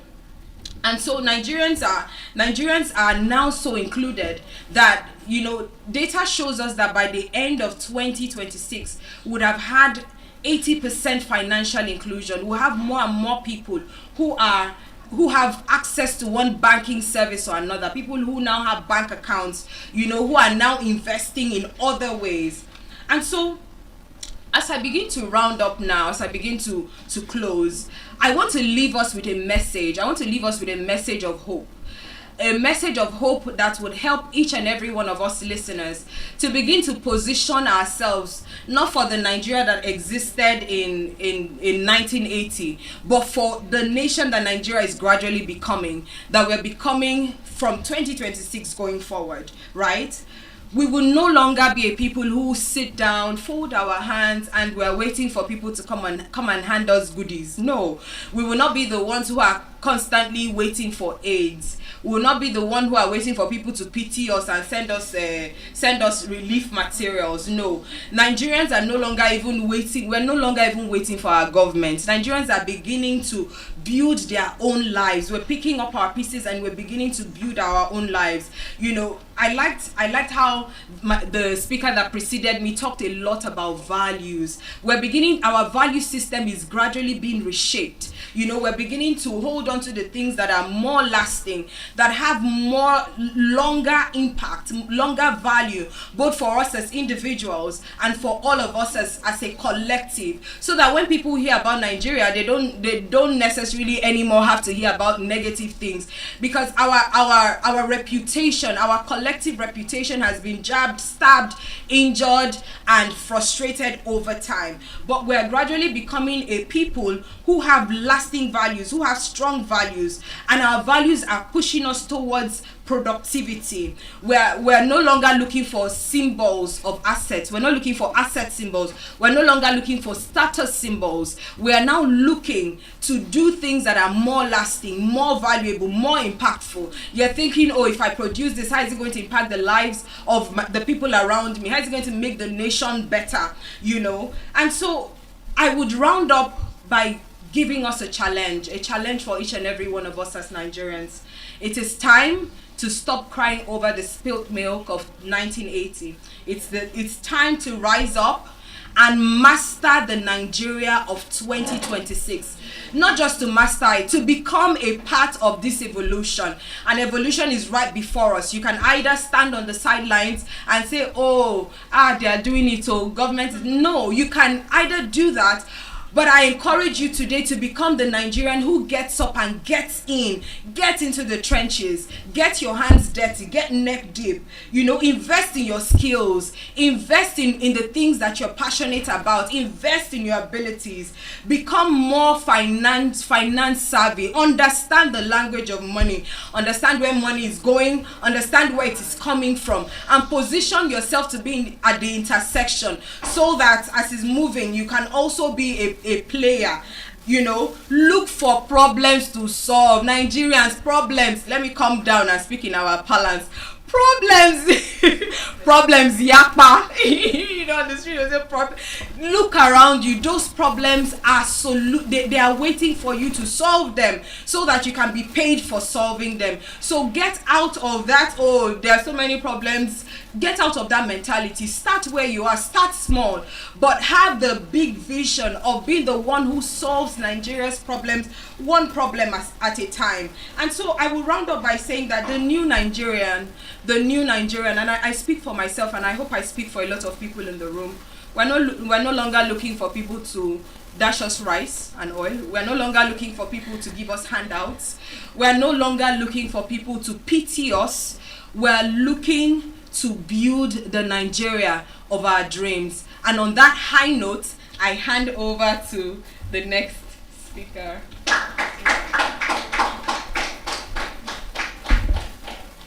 All right, good evening, everyone. My name is Atinuke Balogun, and it's an honor and a pleasure to be here today. And I want to sincerely appreciate the organizers of this wonderful, wonderful program. So if you permit me, I'd like to go a bit biblical. The Bible made us to understand that words are powerful. On this tongue there is life, and there is what? Death. The word made the world we have today. Okay?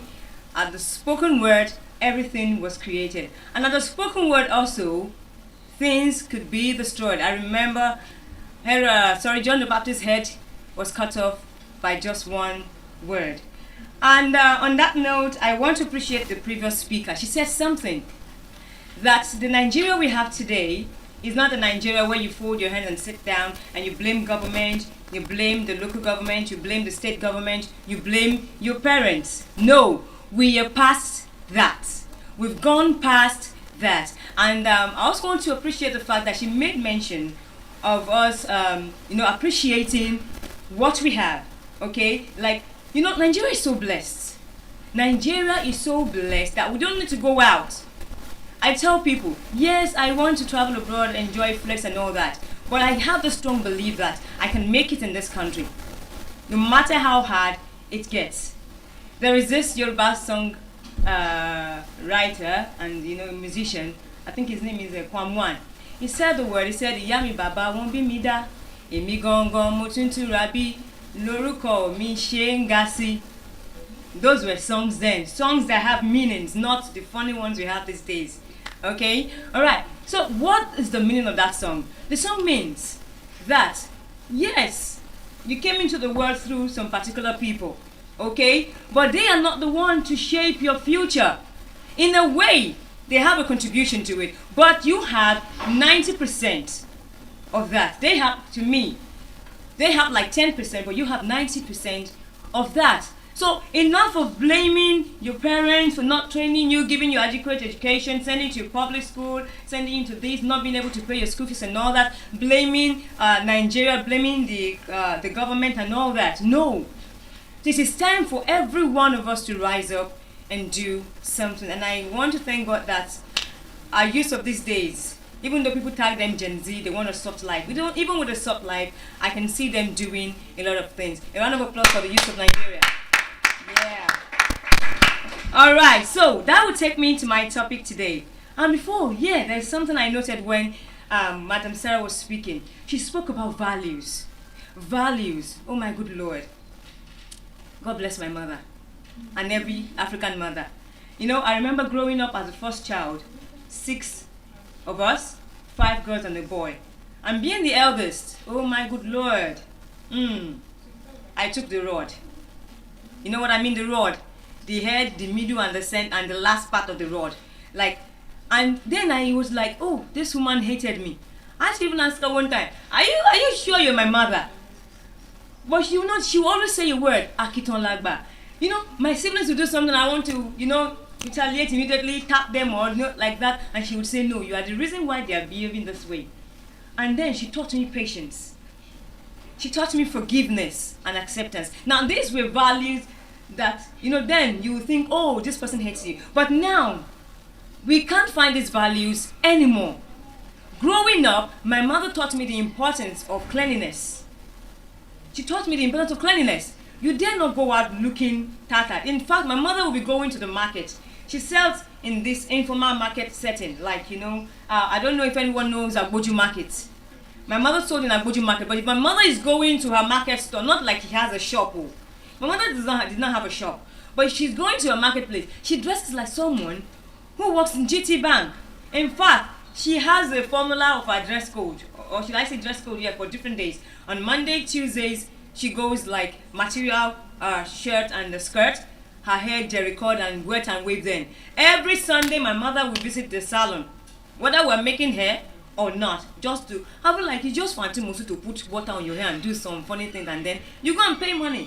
She looks good. Then on Wednesday, Thursday, she goes for like jeans, knickerbocker, like that, and then on weekend, Saturday, Sunday, she wears like native and all that, but she was always looking smart and clean.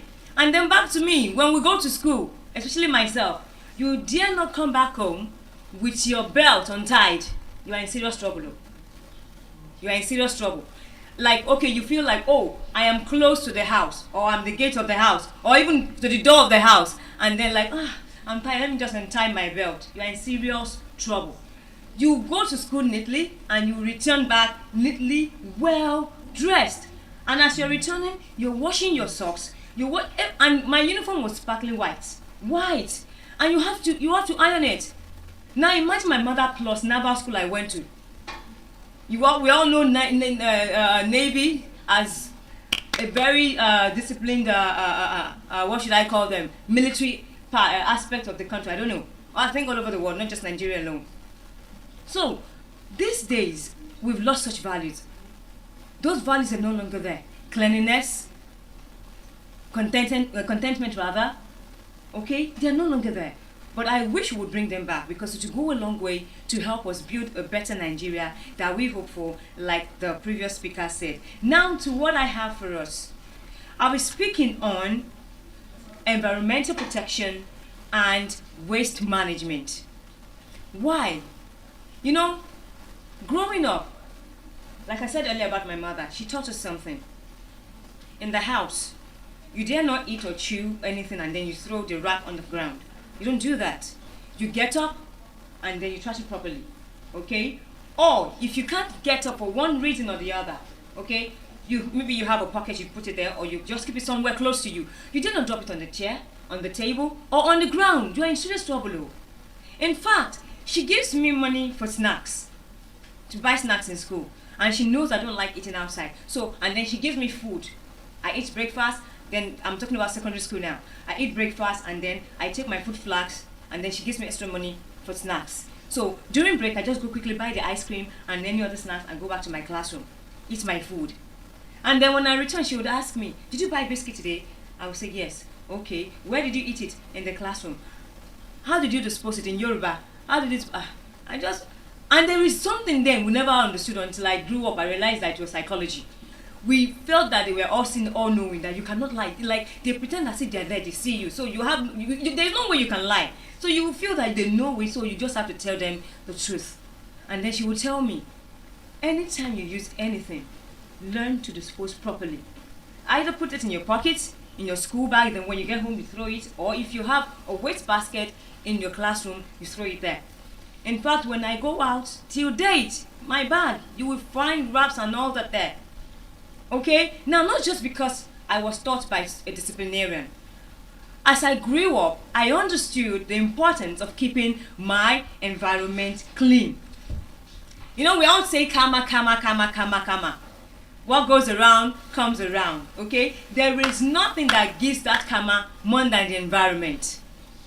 You see, what you give to the environment is what the environment gives back to you. Like some people would say about a woman, that when you give a woman one thing, she multiplies it. That is the same thing as the environment. Our environment is very sensitive, and I would say it's emotional. Okay? Why and how? It behaves like a woman. So whatever you give to the environment, it multiplies and gives back to you. Now, if you give it positivity, the environment will multiply it and give it back to you. And then, if you give it the other way around, negativity, the environment will multiply it and give it back to you. How? In form of sicknesses. So there is the need for us to understand that the environment, the relationship we have with our environment, cannot be separated. And as such, we should treat our environment right. It is very, very important. And one of the ways, one of the issues that we've been having, especially in Nigeria and in Lagos State, is waste management. It's one of the ways we've been destroying our environment. And I know that at least, if I'm correct, at least, let's say 20% of us here are guilty of this thing I'm talking about. Improper waste disposal. Either maybe when we go out or even in our homes. Unknowingly. Maybe because we're not aware of how to do it or the consequences of this environmental degradation. So in different ways, we degrade our environment, not just the big industries. As individuals, you and I, we degrade and pollute our environment. Now you complain about mosquito.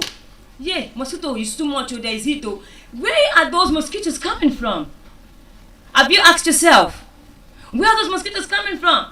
Diarrhea. Mama, listen. Mama Nkechi, my pikin they vomit since yesterday. They shit, they vomit. Because where did that vomit and shit come from? We caused it. Boil, swelling, and all that. These funny diseases we find around us are caused by us because why? We are polluting our environment, degrading it, telling it we don't need you, whereas we need the environment more than the environment needs us. Now, permit me to go biblical again. At the beginning of creation, did God create man first? No. God did not create man first. Because God knew that for man to exist, man needs some things to help it and support it. And then he created the greater light, the lesser light, the fishes, the land, the sea, and all that. Because man cannot exist without these things. Man cannot exist without them. And look at us today. What are we doing? We are killing them. Killing them. Killing them. Knowingly and unknowingly. It is time we wake up and understand that our environment is as important as the food we eat, the air we breathe. In fact, even the food we eat comes from the environment. The air we breathe comes from the environment. So everything we do comes from the environment. The clothes we wear come from the environment. In fact, our occupation comes from the environment because your environment determines your occupation. I love reading all this Red Indian stories, watching chronicle movies, historical movies and all that. And I learned a lot of things. That right from the creation of man, okay, when they want to settle, especially let me use the Red Indians for example. When they want to settle, you know, they are nomadic in nature. They move from one point to another. Why? How? Looking for a suitable place to settle, okay? Now, what do they look out for? Number one thing they look out for is water. An environment where they can get water, clean, potable water. Then number two, they look at the environment and find out the kind of plants that grows around there. oh, if we plant potato here, it means the soil is good, it will germinate, it will grow. If we plant corn here and all that.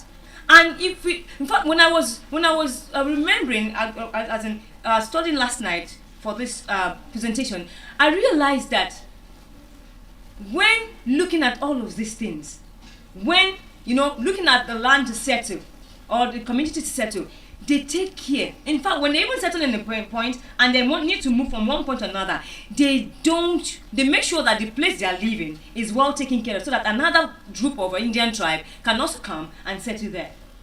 If they kill any animal in that environment, you see them perform their rituals and all that, thinking, in fact, telling the animal that I do not mean to kill you. I'm killing you just because I need to eat. I'm not killing you for fun. So that the animal spirit will speak to the other animals, and then they will not run away. They will come and they will keep multiplying. But what do we have today? I see that. You see that video? Yeah, kill her. Bah, bah, bah. You kill her, you chop her. She cannot finish. That is the end. We don't take care of our environment. Now down to the waste management. This presentation, this topic for me today, has to do or is in alignment with SDG 6, SDG 12, SDG 13, and SDG 14 and 15. Now SDG 6 said, SDG means Sustainable Development Goals. Now, the United Nations, in fact, those people are trying. If they are humans, they could not die. I am telling you, like, if it is one single human, a lot of work on their neck. And they're like, okay, fine. We have these issues in Africa, in Asia, in different parts of the world, sickness, war, blah, blah, and all that, food insecurity. What can we do? Now, it is high time we stop depending on some countries and making them feel like, oh, without them, nobody can exist. It is high time we teach these countries how to look inward, okay, and, make use of what they have, develop it, sustain it. And then they don't have to look to one very funny country or group of countries that would come and exploit them in exchange for one cup of gari like some of our politicians are doing now. Sustainability is a key now. It's the key thing. What can I do now that will sustain me and even next generations would enjoy? So they came up with this goal that by 2030, every country must have been able to achieve this. Why and how? How is to put in place mechanisms, okay? Mechanisms that would help them. Now they will look into this country. What do you have? What are your challenges? And how can we help you to achieve all of these development goals, SDGs? And why? Because they need to put an end to the rate of diseases, death, especially child mortality and that of women, who are most vulnerable in the society. So there is need for us to understand this. SDG says that every nation must have clean and safe potable water and also sanitation system. Man, I wrote a paper last year on public health, and I got to realize I used Nigeria Republic as a case study. And I've not been there, but it was like I was there. And I was like, good Lord, imagine me not being able to buy one sachet of pure water. Imagine me not being able to fetch water from the well to drink. No water. And this, especially in the rural areas, these women go long distance to get water, to drink and to bathe. Now, the United Nations is saying that every nation in the world must do something to ensure that everyone has potable water. And shockingly, I realized that in this age, some people still don't know or still don't have or know how to use the modern sanitation facilities like we have the water system. No, they still defecate on. In fact, what am I saying, Nigeria? Right here in Nigeria, we have it. Go to the streets. In fact, from from Mile 2 down to Badagry, you will see them. There's construction going on there. Go to under those bridges, those new constructed bridges, the roads there, you see heavy, like they carve those physics like that. There, some of them you see them in fact in the morning when going to work, you see them with a black bomb. They don't care who sees them. It's because that is what they are used to. They don't know how to use the water system. They don't know how to dispose their waste properly, either the one that they eat or the one that comes from their body. So the United Nations is saying that by 2030, every nation must have and must know how to use all of these things properly. And then every nation must have good water system. Now SDG 12 is talking about responsible consumption and production. Now they're saying that every nation must know how to recycle, reuse, to stop. Yes, industrialization came and helped us. We can use phone. I don't have to travel to Kwara State to see my uncles and my aunts. I don't have to go to Canada. And in fact, a friend of mine that went to Canada last year, I attended a ceremony without going to the airport. Okoya? Without going to the airport. She just sent a link. Yeah, industrialization is good. But what are the effects of industrialization? We keep producing and producing and producing and producing and littering the environment. This big industry come throw the waste into our waterways. Okay, let me not even go far. Niger Delta, what has been done till date? Those humble fishermen, those women who use that little piece of land to do small farming and get fish from the river, have no place to go anymore because of what? Industrialization. Some people will come and they found a way to get oil, and there's oil there, and they come mess up the place. Some people produce things, plastic industries. After producing the waste product, boom, they throw it outside there, and then like that. It's good, but we need to learn to reuse and reuse to sustain ourselves. Now, SDG 13 says climate action, which means combating and controlling climatic change. Growing up, I remember one time, it is constant. We used to be able to predict when it rains. But now you can't predict the weather. You can't predict seasons anymore. In fact, let me not go to weather. Seasons cannot be predicted anymore. Before then, we know we have the Harmattan, we have the rainy season, we have the dry season. Harmattan, then you know that by October or so, your list is dry. Already looking for Vaseline, no. That is when we know fine girls. In my secondary school, like we know fine girls. Now, Harmattan, they come. Let's see. But these days, nobody knows. I'm not sure we had a Harmattan last year. But some said maybe in their villages and blah blah like that. But no more seasons. You can't predict the seasons anymore. Weather, you can't predict it. I remember growing up in April because it's my birth month. I was like, I'll get married in April, and then because it's the rainy season, it's going to be, it rains in that period, it's going to be in a hall. I told my daddy, I cannot do my wedding in your compound, even though I don't want elaborate wedding, it's going to be in a hall. Why? Because of rain. But now you can't predict. So we need to learn to protect our environment. Now, waste management has a key role here. We spoil the environment. The climate we're talking about, the climate change we're talking about, the ozone layer depletion we're talking about, you and I caused it. You and I caused it. Then, SDG 14 says, life below water. Life below water. Now, this is talking about the ocean and sea organisms. What are we doing to take care of them? What are we doing to conserve them? This is very important. This is a part of the environment. You and I, we eat sardine, Abi. We eat sardines. You and I, we eat Titus. We go to Madam, give me that kote, how much? 3,000. Why now? It didn't cost. Where did they get them from? You go to Liverpool market. I don't know if you know Liverpool market. You buy shrimp. There's shrimp. You see the fishermen, they're coming to sell. This aquaculture companies, blah blah. They all come there. You see fish as long as, in fact, as tall as me and as long as me. I'm telling you. Now, where do we get them from? We get them from the sea. But what are we doing to the sea?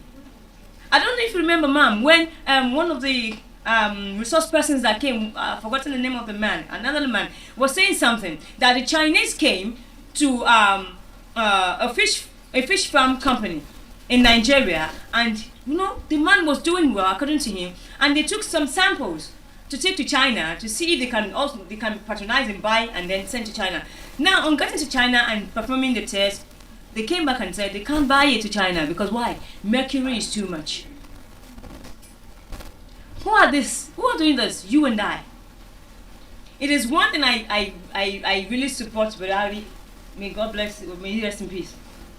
That particular statement he made, that change begins with you and I. Now, the change we want to see begins with you and I. It's not just about government or local government or any. It is you and I. It begins with you and I. Now, SDG 15 says life on land, which brings me to the main topic I want to talk about today. Life on land. How do we protect our land? You hear flood today.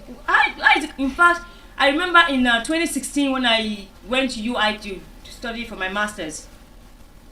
I stayed on the street very opposite UI, stayed there. And then I noticed one day that I asked them, I said, please, where do I discard my trash? I said, auntie, there is no place. Even the students there. And I was shocked. I was like, okay, fine. How do you dispose your trash? They said, when it rains. I thought they were joking. So on my own, because I said my mama will still see me. And again, I know that I have responsibility. I will wrap everything, whatever I use at night, till the next day I wrap it. University of Ibadan, here I come. I pay school fees now. I'm part of school fees. There used to be a very big Loma, I don't know what they call their own organization then. I drop it there. And to my greatest surprise, it rained one particular morning before I left to school. Immediately, not just my compound, the next compound, everybody on the street brought out, you need to see this thing that they brought out. Started throwing them in the gutter. And you say, flood should not come and carry your house away. Before you carry it, God forgive me. So these are the things we do. We complain about flood. Government did not come and do this. Government did not come and do that. The one you are doing, uncle. Everybody has a responsibility. Environmental protection is my duty, my responsibility, and yours as well. We have a role to play individually. Yes, government needs to put some things in place, yes, but let's play our part as individuals. Like what my mother would tell me, when you do your own, your younger ones will see you. Would you have seen one? They'll feel ashamed and they want to emulate you. They will emulate you. The so-called government we're talking about at local level, at state level, at national level, they were people like you and I, like ordinary people like you before they got into power. Now imagine if they had this in them. They had this understanding. When they get there, they will do the right thing. So it is now time for you and I to do the right thing, to start now. Waste management starts with us individuals, not LOMA, not any national waste management. Yes, they have a role to play, but we have more bigger role to play. Now, what are the challenges we're facing in waste management? Number one, we have inadequacy of waste management infrastructure. Okay, that is number one, collection system. The collection system is bad. I will go to some areas and you will see refuse dump, piled, and I will ask them, how long? 2 weeks. In fact, let me not even go for my compound. I will go to work on Monday, return on Friday. And I will still say, this thing I left on Monday when I left the house, and I will come back again. In fact, it has piled up again. And sometimes 2 weeks, and like that. What happened? And we are paying bill, and they will bring bill. So what's going on? Lama has not come. Lama has not come. So there is need for the government and private sector to provide waste collection facilities.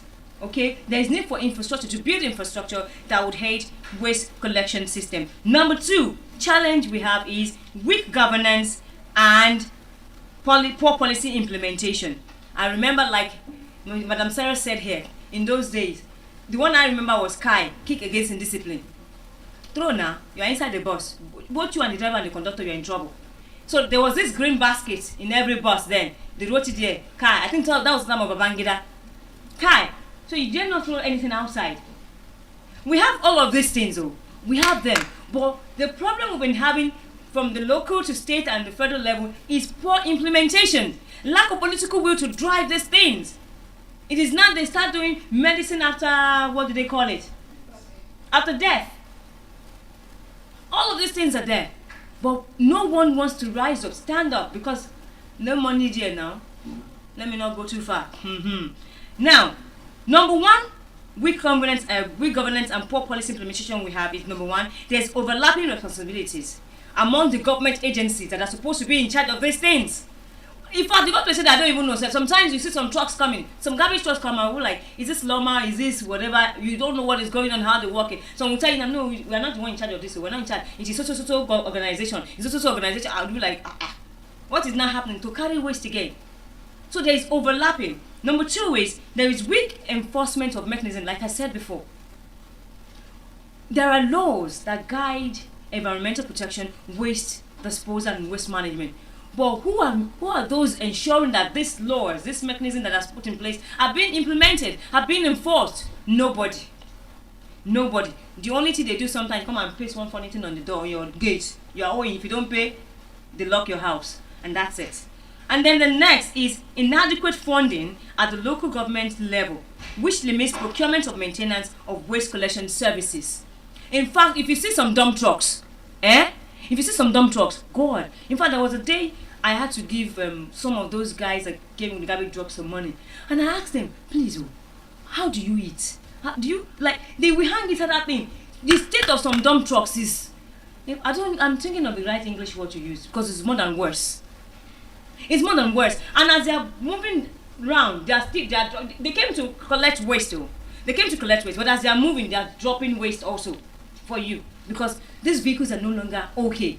I'm sure in the Western world, such vehicles would have been thrown somewhere, maybe taken to one of those funny places where they dismantle and use the parts for something else, and then we are using them.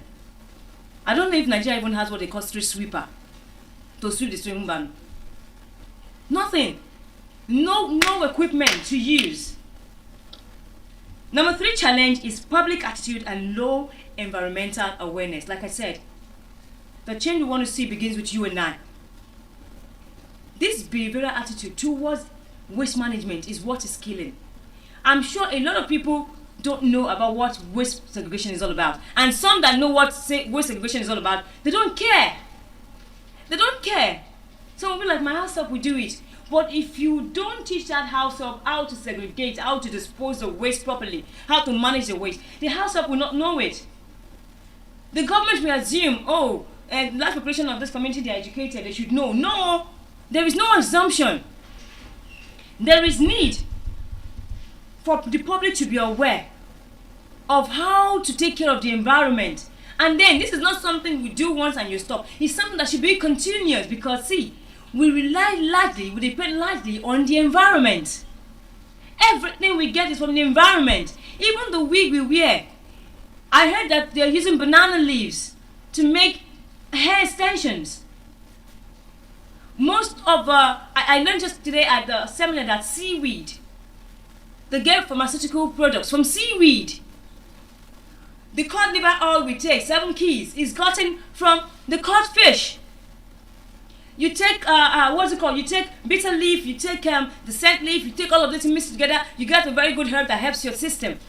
The vegetable you eat are gotten from all of these places. Now, if you don't know how to take care of your environment, how would you enjoy and benefit all of these things? And that is why we have so many chemicals in all of these things that we're using and consuming today. And that's why we have cancer, you have a kidney problem, diseases and ailments that used to be for the old people. You now find them in little children. You go to the general hospital today, you find people, young ones, little children, in renal ward, in the cardio ward, nephrology ward, this ward, and you'll be like, what is going on? But then in those days, the days of our grandfathers, great-grandfathers, where those days where they know how to take care of the land, the environment, they live for ages, years, and nothing happens to them. They don't need to take one funny thing made by one very large Western pharmaceutical company because the environment gives them what they need. The environment nourishes them. But what are we giving to the environment? Like I said earlier, the environment will multiply what you give to it and gives back to you. And this is one of the reasons why we must learn to protect, preserve our environment. Now let's go to the 4th challenge. The 4th challenge we're having in Nigeria and Lagos in waste management is underdevelopment of recycling sector. Many people don't know that in this waste management area we can make money. People don't know. Why? You won't blame people. because the government is not creating an awareness, like the earlier point I made. So people do not know that there is what is called recycling. My younger brother, when he was in primary school, he said he collected like 2 cans of I'm trying to remember this malt. One of this funny malt, not Guinness, not Guinness, not some malt. One of that malt like that's cheaper than those 2. He collected like 2, and I was like, Bobo, what do you want to do with those 2 cans? He said that he wants to construct boys and the way they construct funny things. I said, Bobo, you know that you can make money with this thing. He said, I said, yeah, let's be gathering them. We'll be sending them to all those aboki that comes to collect things. And that's how I started making small money. In fact, I told my mother, I said, if not because it's a polygamous woman and then all of us are there, I didn't just you and myself and my siblings here. I would have turned this place to what's it called, a cycling area where I'll be collecting plastic, collecting all that, and selling them directly to the company, not even those funny people, because who knows what they do with them. So there is business, but the government is not harnessing these opportunities.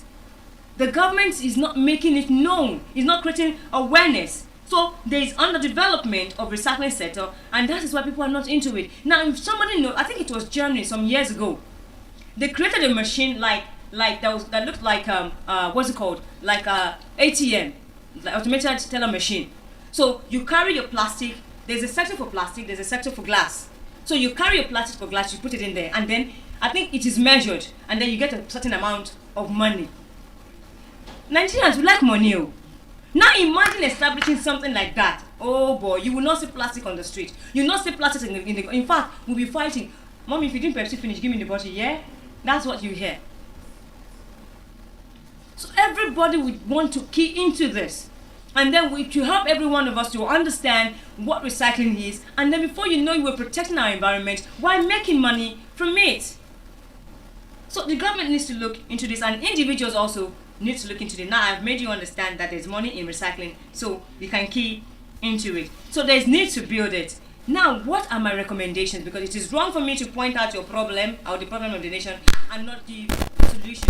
Now, there are so many. In fact, I'm still racking my brains on what we can do. And like I always tell people, whatever we're going to do, or whatever the government is going to do, whatever the private sector is going to do, or an individual aspires to do, it must start from the grassroots. In fact, it must be embedded deeply in the grassroots, because this is where most of the problems come from.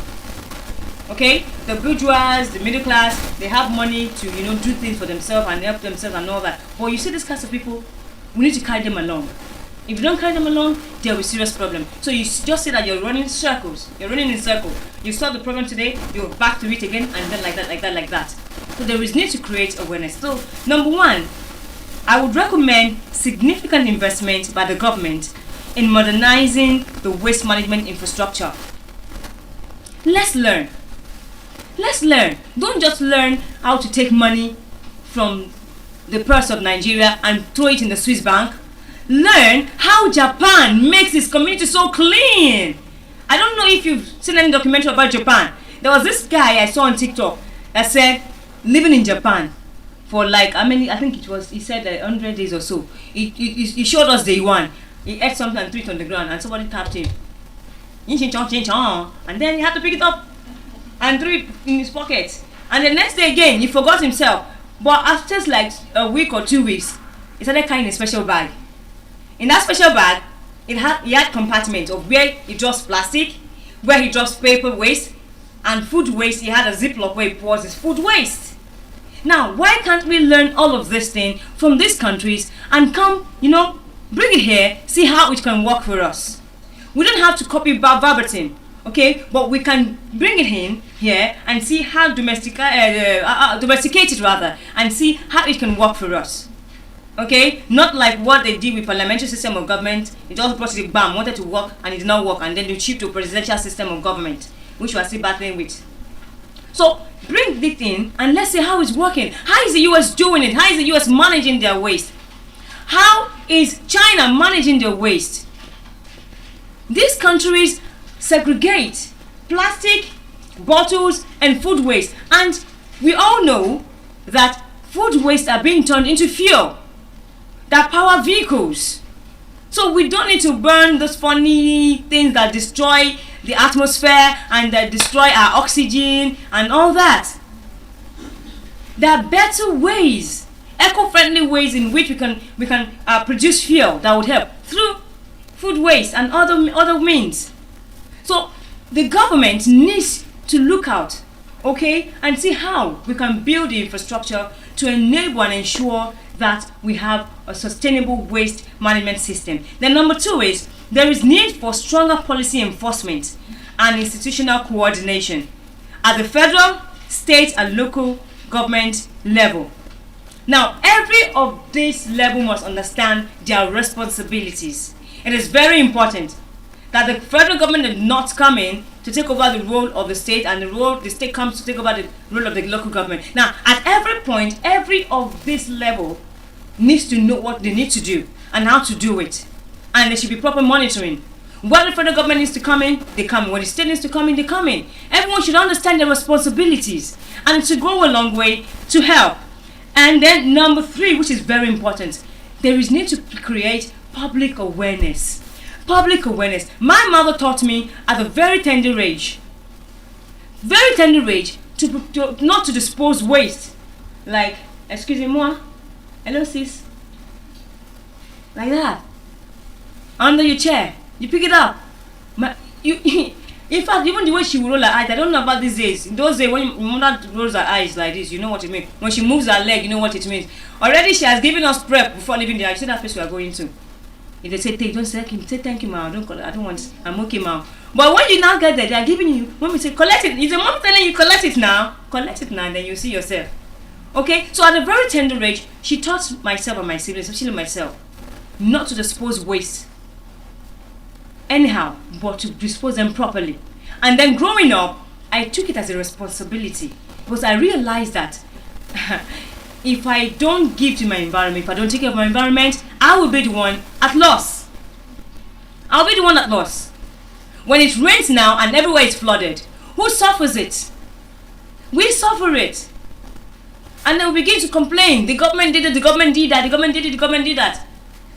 When you're building your house, did you plan your drainage system properly? No.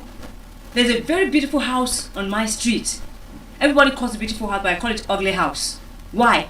Because very late at night, very beautiful, they like the structure, the paint and color and everything, in fact, modern style. They have this nice Arabian chair outside that you can relax at night and all that. But I call it a ugly house. Why? Because late at night, they will go open their gutter and release wastewater on the street. So early in the morning when I'm going to work, I have to jump because I don't want to step on such. So it's a ugly house, very ugly house. How can you build a house and not plan your drainage system? The house I live in, since I moved in there, apart from the gutter in the compound where you wash, outside you can't even tell if we use any wastewater or anything because you can't find it outside. It's properly channeled. In fact, the waste, I'm still thinking of how to go about it to educate my people in the house, how to segregate our waste and all that. So there is need to create awareness. So I have a job to do, you have a job to do, the local government has a job to do, the state government has a job to do, the federal government has a job to do, and the world entirely has a job to do. To create awareness, to tell people how important it is to take care of our environment. Our environment is our baby. It plays a dual role. It's our mother and it's also our baby. A mother because it gives back to you, nurtures you, feeds you, gives you everything. And a baby because you need to nurture it. You need to take care of it. Like a day-old baby down to like how old, maybe like 5 years or 6 years when they become independent. So there is need to create awareness in schools, in churches, at mosque, at traditional centers, community centers. Landlords are having meetings. Let them know the important. In fact, maybe it should be part of the clause in the landlord and tenancy agreement. So everybody should know that it's their responsibility to understand this. I would even suggest that this should be included in the curriculum, school curriculum, from the tender age to the university. Thank God we have a course now in most universities on health and environmental safety. But it shouldn't begin at the university level. Just like my mother taught me at a very tender age, it should start from the very tender age. Let them understand. that there is need to segregate waste and need to dispose waste properly. And then the next recommendation I would give is for the informal waste sector to be formalized. Now, what do I mean by informal waste sector? We all know these abokis. I don't know in this environment, maybe you have it here. These cat pushers, they come to pick waste when Loma does not come. Even before Loma was dumpster start coming, these abokis will go with their cat and then ask for your waste. You give it to them and then you pay them money. They go to dump it wherever. You don't know where to dump it. Some of them go to dump it in canals. Do you even know what they now do? They will collect it, keep it somewhere. Very early in the morning, you will just enter one street and find bag and sacks of refuse dump. That's what they do now. Now, if we have people like this, who are passionate about this, who have made this like their livelihood, why not formalize it? Why not educate them and train them? Somewhere along the papa, if you're going to Nava Dockyard, I saw on a motorcycle, I saw some people under the bridge. You know, it's this same abokis. They were separating, segregating waste. They collected, segregating plastic. They had a place where they tied all the plastic, the Pepsi bottles. I saw them, and then I saw where they stacked material, clothing materials. I saw that, and different types. And I was like, wow, this is good business. So if only one can get land, I was already thinking, as a proper Nigerian with Yoruba, Igbo, and Hausa blood in me, I was already thinking. But what if the government formalized this, help them, train them, educate them on the importance and how to collect waste, segregate waste, and recycle them? It would go a long way to help. In fact, they could fill in for the dump trucks. Before the dump truck comes, they can, work with the local communities, and then before you know it, we'll have a clean and healthy environment. So there is need for the informal sector to be formalized. And lastly, I would recommend that waste segregation must be encouraged and enforced. Waste segregation, you're a housewife, you're cooking. Okay, you brought pepper, you brought your palm oil, everything, some in the container, some in the plastic container, some in the aluminium, some in stainless, some in nylon and all that. Right there in your kitchen, right there, as you're removing the fish from the nylon, have a waste bin dedicated to nylon, you drop it there. Have a waste bin dedicated to plastic, you drop it there, because I'm telling you, if you want to pack everything together and say later yuck. Imagine you taking the nylon of fresh fish after some hours. You won't want to pick it with your hands. But right there, you can have them. Then when you're done, you have the waste bin outside also, labeled food waste, plastic waste, paper waste, and like that you drop it. So when these waste collectors come, they find it easy to pick the one they want to pick. And in fact, I would also suggest that maybe, or perhaps, we can have different waste collectors for different collection of waste. For example, let's have the ones that would collect food waste, and then they know where they're taking it to. Okay, they're taking it to a particular plant, okay, where it will now be turned to fuel or whatever that can be used, or fertilizer that can be turned back into the soil, instead of using some funny chemicals. You go to the market, you want to buy vegetable, you see the vegetable very clean and green, and you're like, oh, this vegetable is so nice. You're not knowing that you're eating chemicals. You're eating chemicals. They're not organic. But when these food waste are collected and turned back to fertilizer into the soil, like we use in those days, manure in agricultural class, we go to poultry to get manure. Yuck, very smelly. We go to get the poop from the chicken. Fowl, you get it? Then from cow also to mix with the soil. So these things can also be used as manure, can be used as fuel. Then the ones that will collect the plastic, we collect the plastic and then take them back to where they will be recycled and be reused again. The one for paper, so that we stop cutting down our trees. Stop using the paper to sell akara. It's important. So I would suggest that we have this segregation method, it being implemented effectively, and to go a long way to help the nation and the world at large. If we do this, if we understand the importance and the role of the environment, we would know that taking care of the environment is not a joke. It's a serious business. It's something that we should do intentionally. And with this, I'll hand the mic over to the next speaker. Thank you for your time. Well That was awesome. I need to connect with you actually because I have an initiative that is Nexus of Nature and is all about green world. So I thoroughly enjoyed your delivery. Thank you. I have bad news for all of you today. Oh. Somebody is Googling you. Yes. Aha. When they go to Google, what are they going to find about you? Is it going to be what you put there or what others have put there? Aha. What you put there. And this is why we need to be intentional. We need to be very, very intentional. Because maybe not literally like somebody is Googling you, but guess what? Somebody is making up their mind about you every time and in everything you do. You speak, you're communicating. You eat, you're communicating. I mean, when you see someone who is chewing gum and they're doing paka paka, how do you feel? I mean, you already make up your mind like, can't this person shut their mouth, you know? We all do it, you know? We're forming our own research results. Every time we meet people, we are actually doing that. And this is why today I have a very interesting discussion with you all. I'm Olushola Showemimo. I'm an influence strategist. I'm also a faculty member of the School of Eloquence here, and I own an organic farm in Ogun State. Let me ask you this. The result of what they will find if they do a search on you, how many of you put it there yourself? Too few. Please Google your name. Just put your name there and see what comes up. It's very important. Very, very important.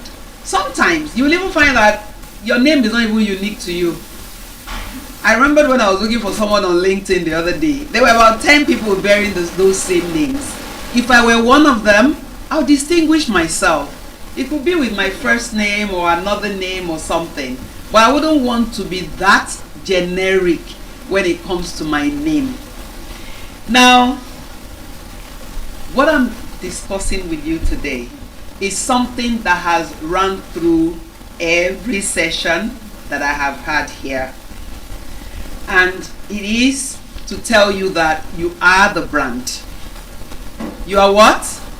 You are the brand. You are your own brand. And building your identity before the world builds it for you. It's very important. Don't let the world be the one to put it there, out there. Because sometimes it might just not be the real you. It might be something else. And this is why my first delivery here was on the silent power of what we eat. I went on, that is branding. I went on to speak about the head tie, which is our own crown that we tie. It's not just the one that we place on our heads. And it's unique to us. It spells fashion. It spells legacy. I told you how if I got to a party and I was looking for my mom, all I needed to do was to look for her head tie because it was unique to her. Unlike now, when 90% of ladies at a party are all tying the same steps, as they call it. Now, another thing we talked about was the 10-10-10. How many of you remember that? Yes. It's all branding. Because by the time you put yourself out there, you're thinking, next 10 minutes. I think we even formulated it. We said next 10 hours. After the 10 hours, we said next 10 days. Next 10 months. And then next 10 years. Is all your branding. Are you having the opportunity to change and to, mold it to what suits you and what you want the world to know about you? Now, I'm going to bring it all together for you. You are the brand. Just bear that in mind. You are the brand. This brand, I'm not talking about your favorite color. I'm not even talking about a logo. I'm talking of that personality that is you. Now, what is your brand? If you left this room right now and people were gossiping, what would they say about you? What would they say about you? Would they say, oh, you're firm, you're this, you're that? I remember how even coming here, I already know a bit about some of you because others said it. But thank goodness, nothing bad, so don't worry. They all had nice things to say. But really, for some of you, when you're thinking of your brand, your mind immediately goes to social media, the algorithm, how many followers, how many likes. See, at the end of the day, those things don't really matter, because sometimes your followers are not really, they're not even into you. Maybe you come in there and you do something very, I could say maybe you do something crazy, or you're doing something that engages them enough, and that is why they're there. Not because they think you have that much value, you know. And that is why we need to be very intentional about the things that go out there about you. It's very, very important, you know. The story people tell about you when you're not there is your brand. I remembered once we were at a seed conference outside Nigeria and somebody started eating. There were about 5 of us there. When that person started eating, I'm telling you, every other person just kept quiet, because the noise from his eating was so bad. And heaven help all of us, the first time I needed to remember that person, no, please forgive me, it was too obvious. It was too obvious. So everything we do, I told you, we do what? We communicate. The way we eat, the way we dress, the way we appear, there's so many ways. But we also have the identity thieves. Those ones, they come to steal from us. One is comparison. Some of us, instead of, bringing ourselves to that point where we feel this is the best of me, you start looking at somebody else and you just want, oh, I like the way she walks, I like the way she eats, I like the way she stands, I like the way she dresses, and you completely lose your own identity. Would that be, really, that would not be the best. You will now completely bury your own just because of somebody else. And this is why in those days peer pressure was a strong thing in the schools. Yes, because all you needed is somebody who seemed to have more muscle than you, and that person starts to torment you. That person starts to say words that kind of hit you, and because you are absorbing it, you're not giving it back to that person. You're not giving it back. Unless, of course, maybe in that same school you have a big sister or big brother who will go there and say, what happened? And then they will all scamper away. Those identity thieves, comparison is one. Please do not, very, very important, don't find yourself comparing yourself with somebody else or trying to measure up to another person. Because as they say, when they say the grass is greener in the other side, why? Somebody is watering it now. Somebody is taking care of it. So as much as possible, don't ever feel small. Please, don't ever do what? Feel small. And do you know that there is always something unique about each and every one of us? There is always something. People might not tell you, because we're also in a culture where people don't use compliments enough. I feel that if you tell someone, oh, I love the way you did that, that person will be so happy because that feedback will mean something to them. But this is, sometimes you find people who, instead of appreciating what you've done, what do? They look for the ones to tear down. The way you said that thing at that time, why don't you start with a compliment? Always. In fact, by the time you start with that compliment, what do you think will happen? If you now have something that is more like a little, but you could do it better, and that is another thing. You must learn how to pay compliments. Very, very important. I always tell people, no matter how the bad thing or the thing that I feel is not enough is staring me in the face, I start with the one that I like. Because once you start with what you like, that person calms down. That person will just calm down because you said, oh, I love your dress, so pretty on you. Oh, color pink suits you. And the other person is very happy. In fact, especially if she has many pink things, what do you think will happen? She will quickly elevate all those pink things now because, hey, somebody has said they liked it, And this is me saying be sincere. I'm not saying you go and give compliment because you want a favor from somebody. Many people find you out very easily, and I think it's very cheap. But another one is other people's expectations. I don't know if any of you here have ever had that experience. You want to study something in the university and your dad or mom thinks it's something else. Has anybody gone through that? Yes. Now, honestly, I'm not saying you should disobey them, but remember when I mentioned the fact that you bring value. Let them appreciate the value in your choice over theirs. There's so many people that I've met who will tell me, oh, now that I'm unemployed, my dad keeps reminding me that, hey, you see, if you have gone to read law now, you would have become a lawyer and I would have sent you to my friend's chambers. But wait, who should you be living your life for? No, honestly, who should you be living your life for? Yes, ourselves.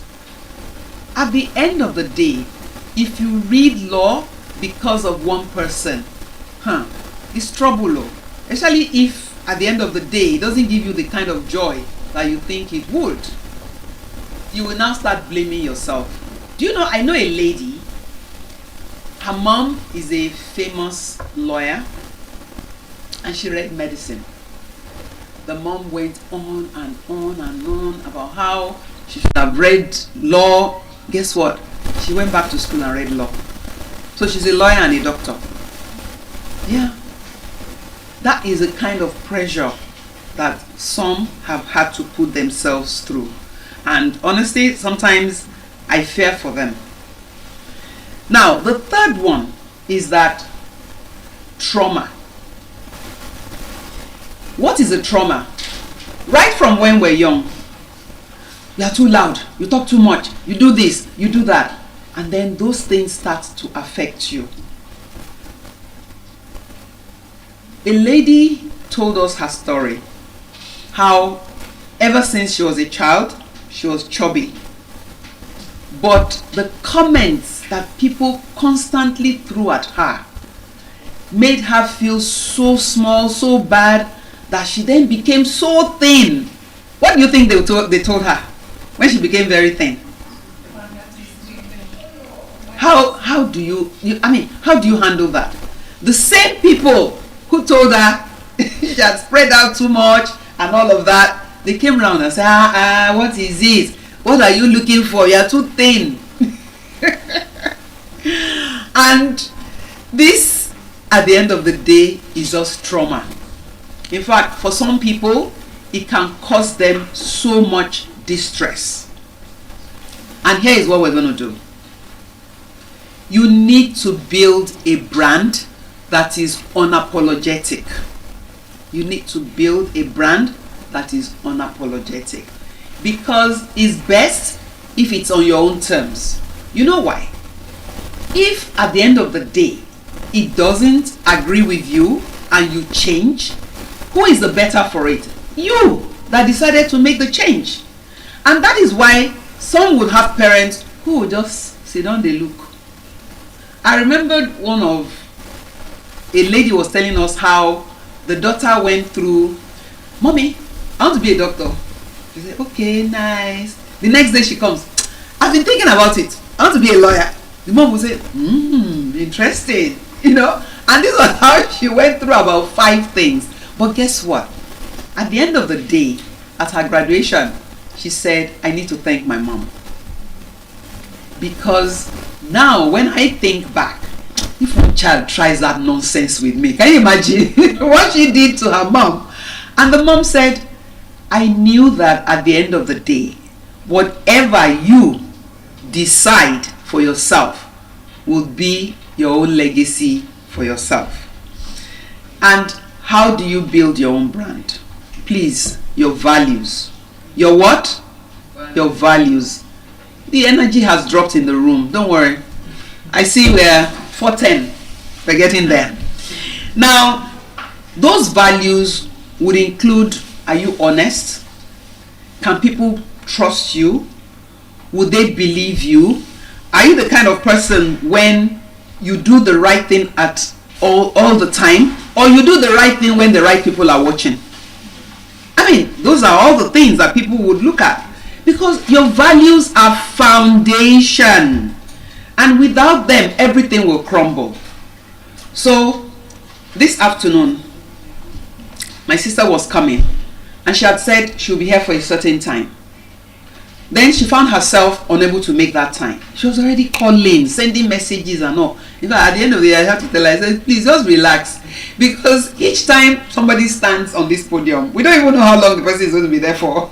We don't know whether the person is going to speak for 1 hour or the person is going to speak for 10 minutes. So please don't. But because she knows that part of her core value is sticking by her word, that was why she decided that, no, let them know that I'm running late. I always pride myself that when I train, in all the years I've been training, I probably have been late twice. And they were, those kind of things where maybe the car had a major problem, or you ran into this unusual traffic. You thought, 2 hours I'll be at the event. I always give myself, if I know that it will take me 1 hour to get to where I'm going, I'll add an extra hour, so that I'll rather be there waiting. I remember there was a training we did for an oil and gas company. I was with the registrar. They had given us a room. We had, sorted out the room, sat down, put all the things we needed, and we just sat down thinking, okay, the participants will soon arrive. Guess what? As the participants were arriving, they were sending them elsewhere. Then we just wondered, come, this is strange. By the time she went to meet the manager or whatever, without telling us, they had allotted us to another room. That was how we now had to carry all our things, went to set up in that other place. But the beauty of it was that we were there on time. So even those who we met in the room, they could see that we had, in fact, they now followed us to come and help us carry some of the things that we needed. So it's very important that your value, you stick to it. The second one is appearance. I have said this before now, that many times we tell ourselves, you can't do what? You can't judge a book by its cover. But it's a lie. Most of us do it all the time. Before we pick up a book, we put up your nose and say, why is the thing like this? What kind of photograph is this? What's she eating? Why is she standing? We're already running our own commentary. Even before we pick up the book, you speak through your appearance. Whether you're conscious of it or unconscious of it. I remember somebody mentioning once that, what's the big deal about dressing up? After all, what's the Facebook guy? Mark Zuckerberg. After all, he only wears t-shirts. How many of you saw him when he went to stock exchange? Did anybody see him? What did he wear? Because he was there for should we say $1 trillion business. He did not give it a t-shirt. In fact, there was an article where they said those t-shirts are also not cheap. But guess what? The way we think here, a t-shirt is a t-shirt, right? But when he needed to elevate, he immediately... I remembered there was a business, I just saw the advert in Europe.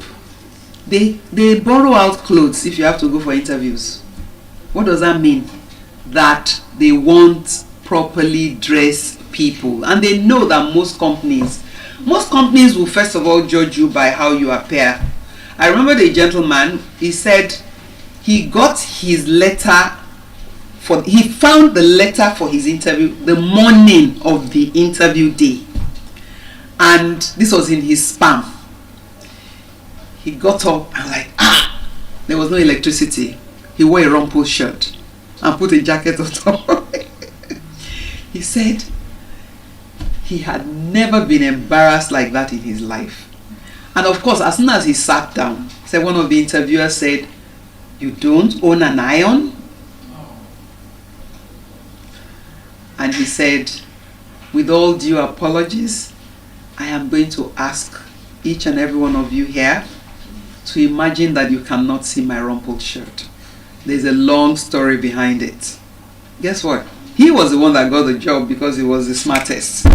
But you can imagine if he also fumbled. What would they have? They would even have just, maybe some people will even have chosen not to interview him. So whether we like it or not, appearance counts. We just joke and we say, "Oh, don't judge a book by its cover." If you appear in some places, you will just find yourself, maybe I don't really belong here. And that is why you now find some events. What do? They actually put dress code there. The people will put it, no jeans, no ripped jeans, no this, no that. Because there was recently something on social media. They had put it there, the kind of dressing they wanted. And this person now, just to do content, talking and all of that. Me, I like comment section. When they are fighting over something in the main this thing, I just go to the comment section. What are the others saying?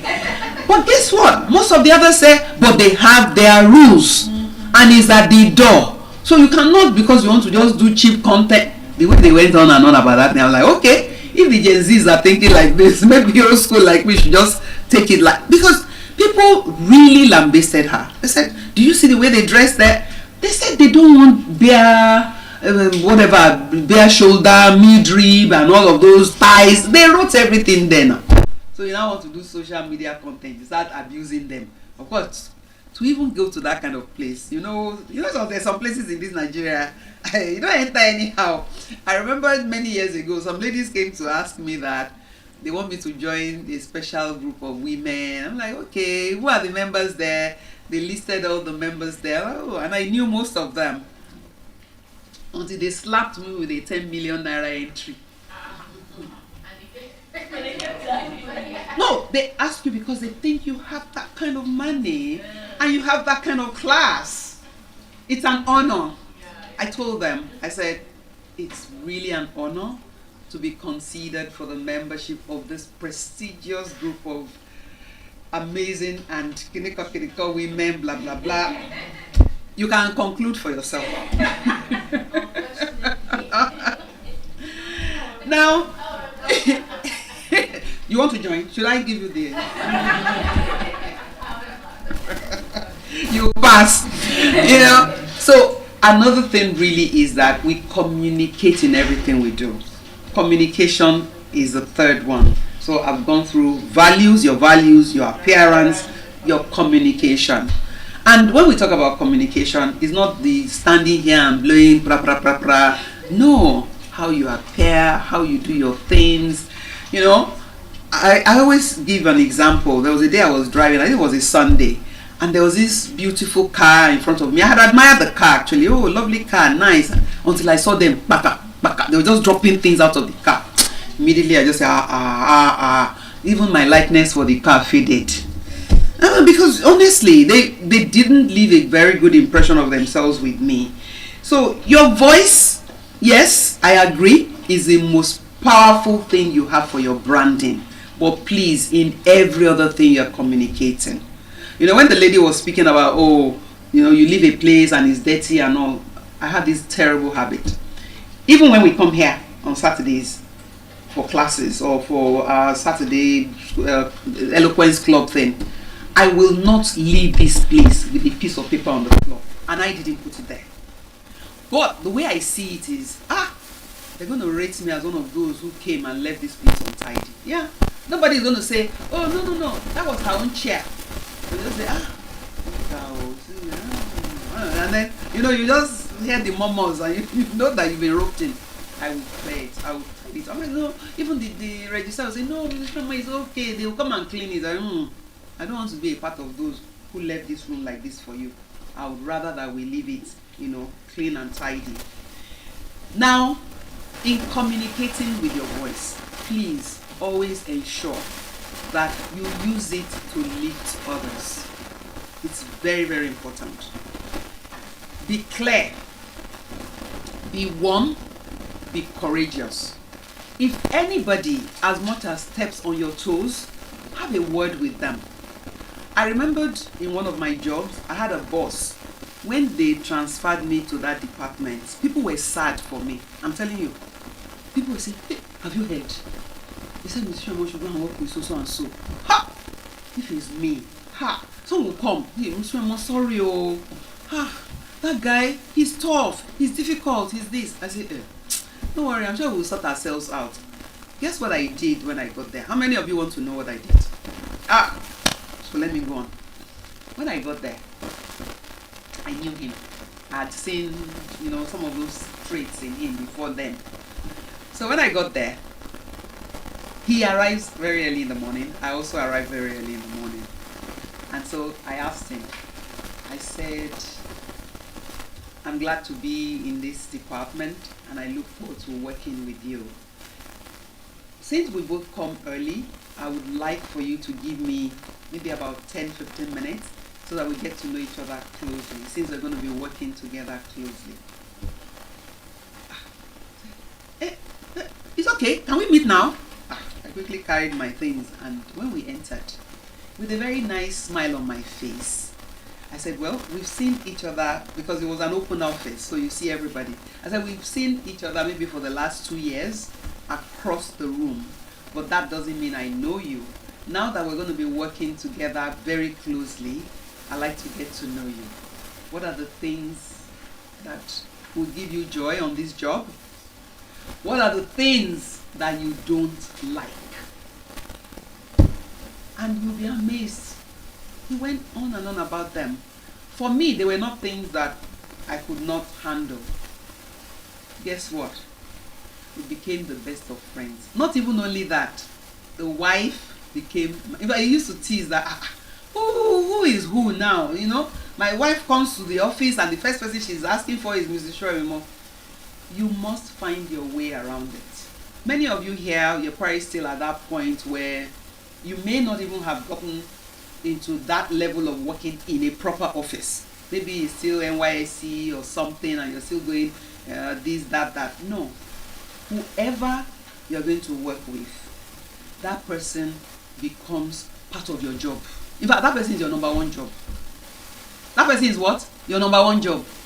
See, people don't leave their jobs because the job is not nice. 90 to 95% of the times is because of the boss they work for. The minute they decide, my boss doesn't like me, hey, you see, that page is one of the worst places to be. Do not ever come to terms with the fact that your boss does not like you. What if he's your husband? Are you going to carry your load the next day? You must learn to speak. And when you have to trash out things, don't start with him. Don't start saying, that time when you said this, that time when you did that. What are you doing? You're digging. You're digging and you're digging badly. So you could start with, sir, haven't worked with you for the last 3 months. I would like to have a feedback on my performance and how you see me. See, it's very unlikely that you'll be that vulnerable with someone and they won't tell you the truth.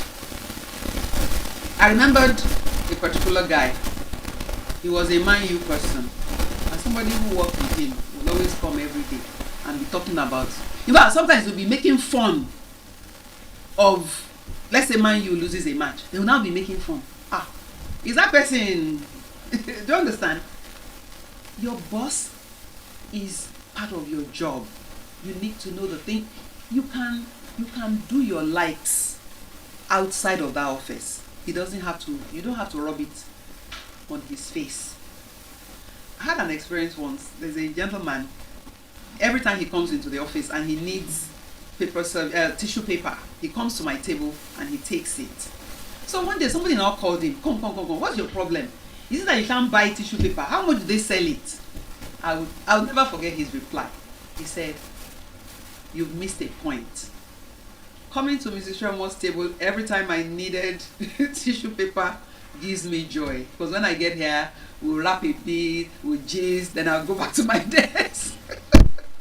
Can you imagine? I mean, who would have thought that becomes a big deal for him? But hey, that is how, he wants to communicate. He comes, gets up, we gist, and he goes back to his seat. And because it makes sense. I didn't even see anything bad in his coming for that. And lastly, consistency. Don't be the very nice one at work, and at home you are just very horrible. Be the brand ambassador that everywhere they see you, it's the same. Don't be nice on Mondays and when it's Friday they see the wrong side of you, or you are the one who will always come up with one lie or the other because you want to do something. Why can't you just be straightforward, be honest, be consistent? What side of me can I retain consistently? Once, our son fell in a swimming pool. It was only later when I got home that I realized that he even had a gash and they had to stitch it. I then called home. I don't even remember how I heard the story. And I called my housekeeper. I said, is it true? Blah, blah, blah. What she told me that day was a lesson for me for life. Can anybody guess? She said, tell you, and you come and be shouting. No, at that point in time, it's not your shouting that matters to me. It's how to get it. I'm like, okay, so I do shout. Of course, you probably would justify it and say, after all, he's my son, he's my this. But I took it, coming from her, I took it seriously. And I told myself that I would never find myself in a situation where I'm shouting. And like she said, is it the shouting that would stitch the boy's head? Is it the shouting that would keep, the guy relaxed? So, other people have feedback for you. No matter how, when they give you that feedback, it hurts. Sit down and think about it. In fact, when they first tell you, don't try to justify it. Most of us, if they say, the way you're wearing this thing, I say, it's because I was, you explain it away. And each time you do that, the person who wants to give you a feedback feels like, shut up, right? That's it. So, the way out is this. Thank you very much for your observation. I'll look more into it. How do you think that person will feel? That person will feel much better. That person will definitely feel much better because you've put them in that frame of mind where they feel that what they shared with you makes sense. And you that you have received it, even if at that particular moment you're thinking, what's her business? After all, please find mental space and think about it. Reconsider. Because if the person even happens to be a good friend, then you know that she's not being frivolous. I always tell people, if you don't have one person who can tell you the truth about yourself, something is wrong with you. There must be one person. There must just be that one person who, you call that person up and say, blah, blah, blah. And they say, this, that. And I say, really? Thank you. Sometimes you even tell somebody what somebody told you about yourself. And the person says, it's true. That person is right. Yeah, just like that. What do? Just thank them and go and think about it. Because at the end of the day, see, every time somebody spotlights us, whether it's for good or for bad, it gives us the opportunity to elevate ourselves and be better, in what we do and how we do it. Because they are not being frivolous about it. Now, what happens is that for every movement, consistency builds movement. For every movement, when you move from, that, I want to do this, I want to be better, what are you building? You're building a legacy for yourself. Because there are people who will tell others, oh, I've known her since primary school. She's still herself. That is consistency. But hey, it could also be, is she still very loud and noisy and all? And then you say, no, I don't even see that side of her at all. What has happened? Levels have changed. You've seen the reason why it does not make any sense to continue in that particular way. So, to those of you who are still young in this room, yes, to you, your brand might be your followers. It might be the algorithm. Please, bear in mind one thing. Your brand is what lasts. Your brand is what? What lasts. Think about the women in your family. Are there those of them who you want to emulate? You know, you see something in them. For the young men, are there men in your family or in your life who you see qualities in them that you want to emulate? Remember, they didn't have viral moments. Some of them are not even on social media, but they are pivotal to what you are becoming or what you will soon become, because they mean something to you. I always ask myself, if I leave this place, what will people say about me? I remembered my last job. One of the first people to call me was one of the company drivers. And I'm like, oh, hello. I called him by his name, Mr. So and so. And he said, Madam, I miss you. And I told him, I said, I miss you too. Because anytime he has the opportunity, is the driver aside to take me out, we're going to have a ball. From picking me up in the office to where we're going to coming back. He said, Madam, I miss you. I always tell those young girls, when they come to the office now and wear all these, their funny clothes, I tell them they didn't meet Mrs. Shoemo. She will dress well and she's still a good-looking woman. You know? I said, Mr. Fred, you tell them that. He said, yes, I'm old enough to be the daddy for most of them. So I tell them.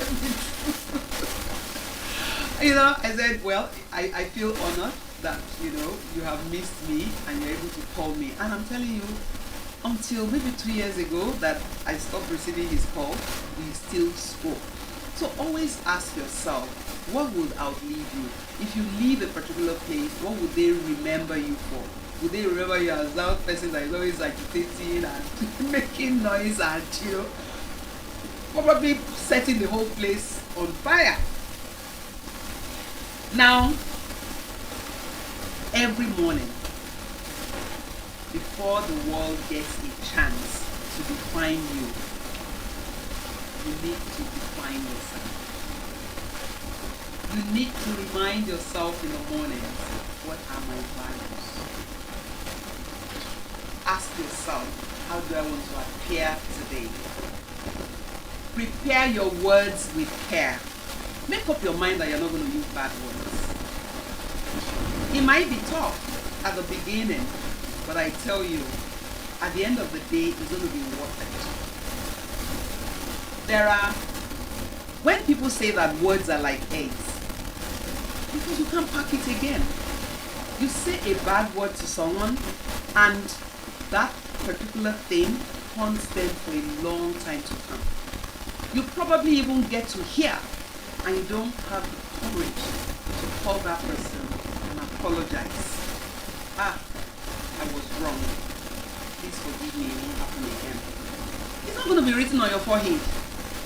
What would it do? It will make you feel better. You feel joy. Because what have you done? You've cleared the air. Whatever hurts that person suffered because of you, you have gone back to make amends. Remember, you are born to be legendary. I keep telling all of you, being at this Guinness World Record attempt, you're going to look back in 10 months, I won't even say 10 years, and you feel so proud of yourself. You feel the sense of achievement, because there are many who have the opportunity and they won't even take it. I'm sure, how many of you have told your friends and they say, no, it's you that like that kind of thing? How many of you? I have people who I know that if they got here and spoke, you will enjoy them. But you are used to it. They'll find every excuse. And yet you're here. Some burning the midnight oil. Some cashing in on 4-5 hours. Let me leave you with this. Own it. Own your brand. Intentionally, boldly, unapologetically. Go out there and build a brand that would outlive you. What did I say? Build a brand that will outlive you. Show the world what it looks like when someone truly owns who they are. Once again, I say, you are the brand. Can we all say that together? I am the brand. Thank you. It's been my pleasure. I am going to miss the end of this because, yes, I have to be in Umahia. I have to be in Abuja. Yes, I'm a board member of the ACGSF and we have our board meeting in 2 weeks' time. Next week, I have a conference. So, have a blast when this happens. And so, I have the honor. This is an epic moment for me. You know why? This is my sister. My mother's daughter. So, I pass this on to you.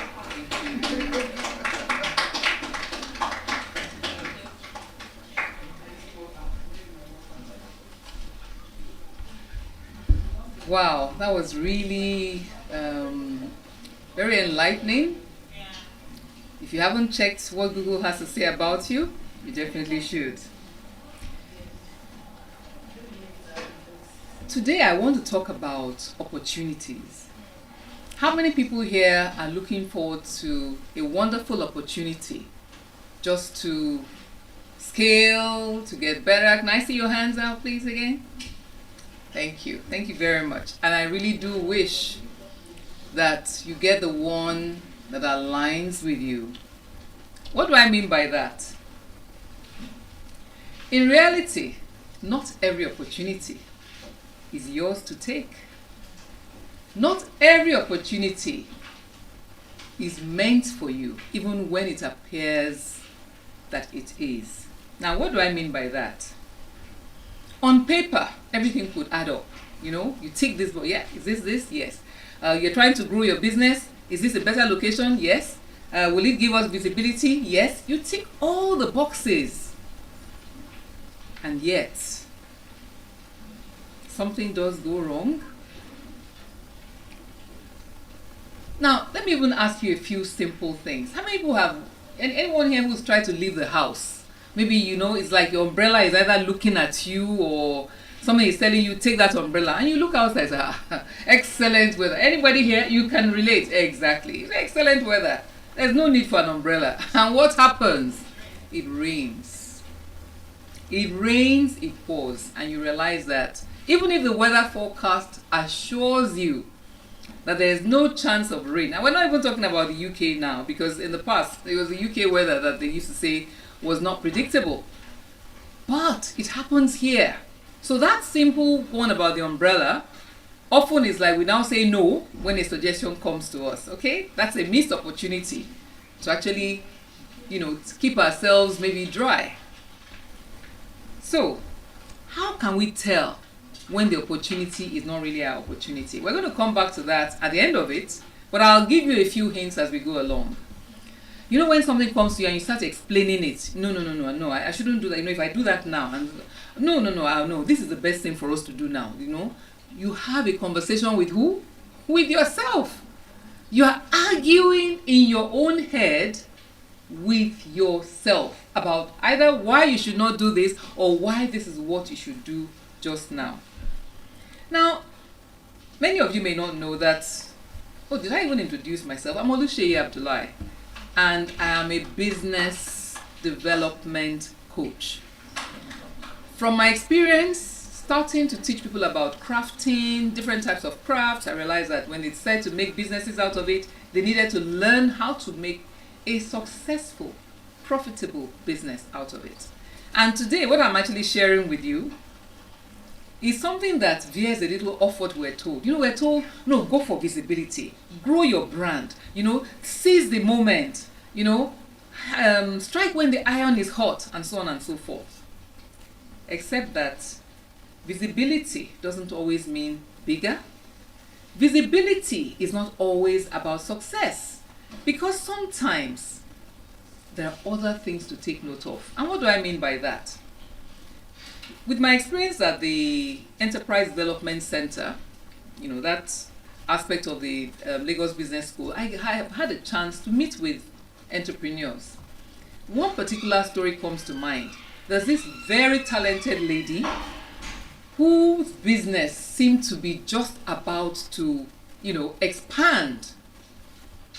And she had this inner struggle. Do you know what the inner struggle was about? Before she got married, she had a discussion with her husband. He explained the kind of life he wanted. Not that she couldn't do business, but that their home would always come first. So there she was being told, you can do this now. Employ these people, get this, move this factory and all. And the husband also travels a lot, and he said, where I go, my wife goes. They already had an agreement. It's a contract.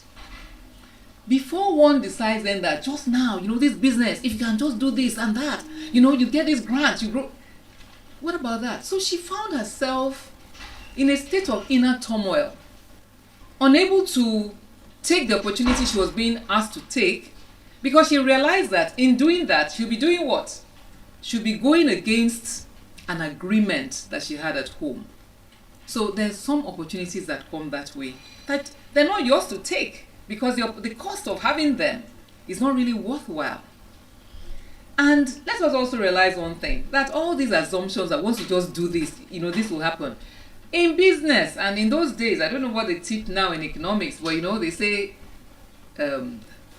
assuming that everything goes the same. With human beings, does everything go the same? No.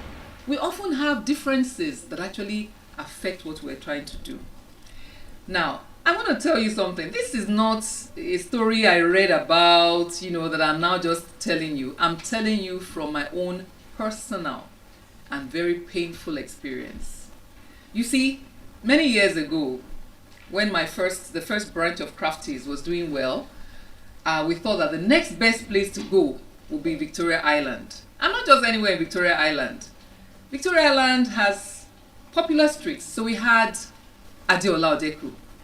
And the opportunity came to take up space at Adeola Odeku.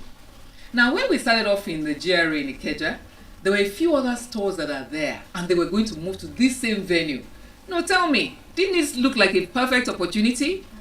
It seemed like a perfect opportunity. So why did I keep on having to explain to myself, to justify to myself, even when my husband was asking me, are you sure of this? I said, yes, I'm sure of it. We're right on Adeola Odeku. Ladies and gentlemen, I left there millions of naira poorer. Why?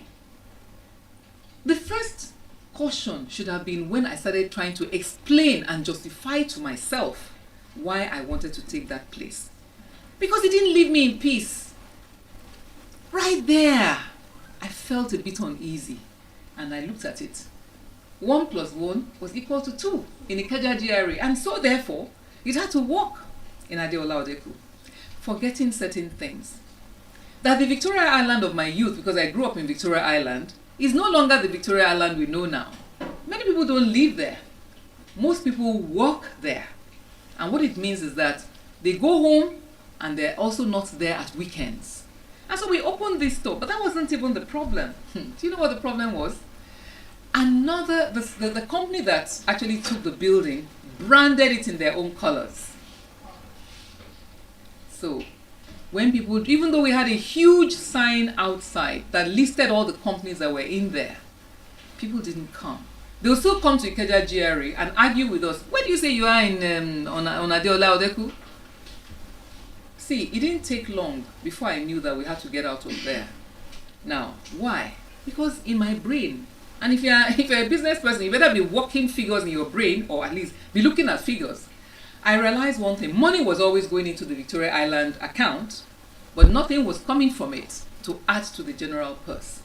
So by the time when I told the auditors, listen, I'm moving out of here, and they were like, oh no, hold on, let's look at the numbers. I was laughing. I don't know if it's my Jebu brain, but my brain, in it, I knew that this was just a dump. Everything was going in there, nothing was coming out. While they were busy checking their figures, I made arrangements to move out of Victoria Island. And these things, I'm just going to veer off a bit and tell you, don't be ashamed to take the steps that are important for you, because you're only accountable to yourself. I still remember somebody on the day we were packing out, the lady, one of the tenants there, came and said, oh, this is so sad. Oh, how sad. Please tell me, how useful was that?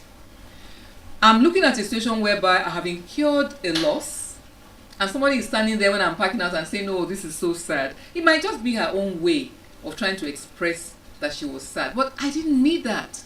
It was a very painful decision. Oh, by the way, the auditors came back later to tell us that, yes, indeed, we should move out of there. We had already packed out by the time they said that.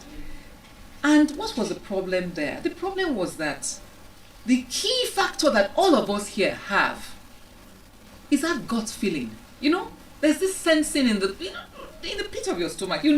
Something tells you all is not well. Please, treasure it. Build on it. Listen. Because the more you listen, the more you hear.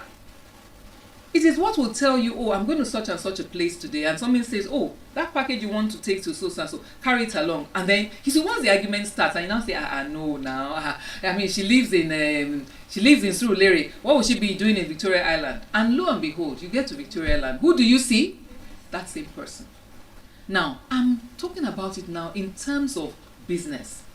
And so while we encourage people grow, expand, be more visible, let it go at a pace that is actually suitable for you. Move when your opportunity is in alignment. Because if it is not, you just find out that something doesn't work. I wish, when I look back, I hadn't been so sure that place in Victoria Island would work, because it has taken a lot. The loss was significant, enough to actually ruin a business. And that was why. We were there. But were we visible? No. Did customers come in? Very few. Not enough to keep us there. So I'm actually talking today about something which they don't talk about in business school. Business school, they don't tell you about, either the sixth sense or your intuition or your gut feeling. No. It's more a straightforward thing. Tick the boxes. Is it good for visibility? Yes. Will it grow the business? Yes. All those things, by the way, they're assumptions. You can't tell what people are going to say. You can't tell what people are going to do. And so you don't act on the basis of pride. You don't act on the basis of other people's expectations. Make sure that when you want to do something, you are calm. Make sure that you feel the alignment within yourself that this is what to do. Because if you don't feel it, you're going to find out that the successes you're expecting do not actually come out the way you thought. There are many lessons in this, and I would also like us to think about it. The earlier speaker, my darling sister, mentioned about branding. We sometimes get into this, it's a fixation about my brand. My brand should be seen to be doing this. My brand should be seen to be doing that. Please be sure that there is alignment within yourself with whatever you want to do as concerns your business. Even if the experts are telling you, look, this is the time to move now. If you start this now, you're going to make millions of naira. Don't let this opportunity pass you by. Don't. I'm sorry, as a business coach, I'm telling you, take it easy, okay? Let's take it easy now. How do you feel about it? Because you see, with the intuition, the more you listen, the clearer it becomes. I don't take chances anymore. Why? Once bitten, twice. In fact, is it really once bitten? No, more than once. There's another time we had done some training on beaded jewelry. You know, that's something I started about 20 something years ago. I started teaching people how to make beaded jewelry. So we got to a stage where we felt that, you know what, it's time to introduce our own brand of pliers, professional pliers. And really, why not? We seem to have had the population of people and so on and so forth. They just didn't buy enough in time. And so the stock was there. You know what it is when you have stock? The stock is there. You are losing money. In fact, exactly, years ago I attended a conference, I think it was in America, and they said, how many people here are running a museum? And we're thinking, museum? What's that? They said, well, if you have stock that is more than 3 months in value, 3 months, you're keeping the stock for more than 3 months, you're running a museum. Most of us there were business owners. You know, we had this sheepish laughter because we knew for sure that we had several of those over and over. And that's why I tell business owners now, please take it easy. Don't be in such a rush. There were things that I ordered. When I said the craft business, crafties, how many people, if people used to say craft, what's that? Not now, where it's so popular, where Nigerians are making money out of it. I searched online for those I could buy from. I couldn't readily find. And then they'll tell me, oh, minimum order. Your MOQ is $5,000. I still remember one particular one. I tried it this way and that way, and I was not now in the days of internet where you can just, go to AI, put it on ChatGPT, ask Google and all that. I tried to find suppliers. It was really tedious. And so we ordered these things, a variety of goods from this company, $5,000. How long do you think it took me to sell it? A pioneer craft business in Nigeria? Of course. So now I tell people, take it easy. Tell them what you want. If they can't do it, be prepared to walk away, because at the end of the day, you'll be stuck with the goods and they will have the money in their pocket and you're not going to get it out. So just listen within yourself. Each person will find out what it means. For me now, if I want to do something and I'm getting excited, it's like I hear this word saying, eh. No, it's even saying it says, eh. Now, it makes me question. So I'm asking you, don't jump at everything. In fact, I remember my sister used to tell me that, look, before you say yes, you can actually say, can I get back to you on this? When people are saying, no, you need to act now. We don't have time. In fact, the more I hear that, the more relaxed I am about it. That nobody is going to actually nobody's going to pressure me into taking a decision that way. And if we go by appearances, we can always make mistakes. Go for alignment instead. Find a situation whereby your whole body is calm and you are at peace with yourself, with the decision you want to take, because it could cost you millions. You don't want to follow my steps in that direction. It's a very painful thing when you lose money, because whether you like it or not, if you're somebody of integrity, you're still going to have to pay back. And so it's important that we note a few things. So what are those? Number one, alignment is more important. 2, the fact that something works perfectly in one situation does not guarantee that it's going to work that way in the next situation. Take each one on its own and make sure that whatever you want to do, you are comfortable with other aspects of your life. You don't go with money for the sake of money, because what is money after all? Money is very important. But is that all? I gave you an instance of that lady who had an agreement with her husband that they would always travel together. And then she's being told, look, this is time to strike now. Not many people are in this business. If you do now and you expand now, we can get you this and you can grow this big. What's the cost? So not every opportunity that actually comes our way is ours for the taking. So while you want to do all these things, please take note that if it doesn't serve your purpose, if it doesn't feel comfortable, if you are discussing in your head all by yourself, you are having a personal conversation with yourself. No, you see, we have to take the action now. If we don't do it now, this is what will happen. They've already said, slow down. Because that's one way in which you realize that you are arguing with your intuition. You are arguing with what actually should not be argued with. Because you don't have a sense of what will actually happen.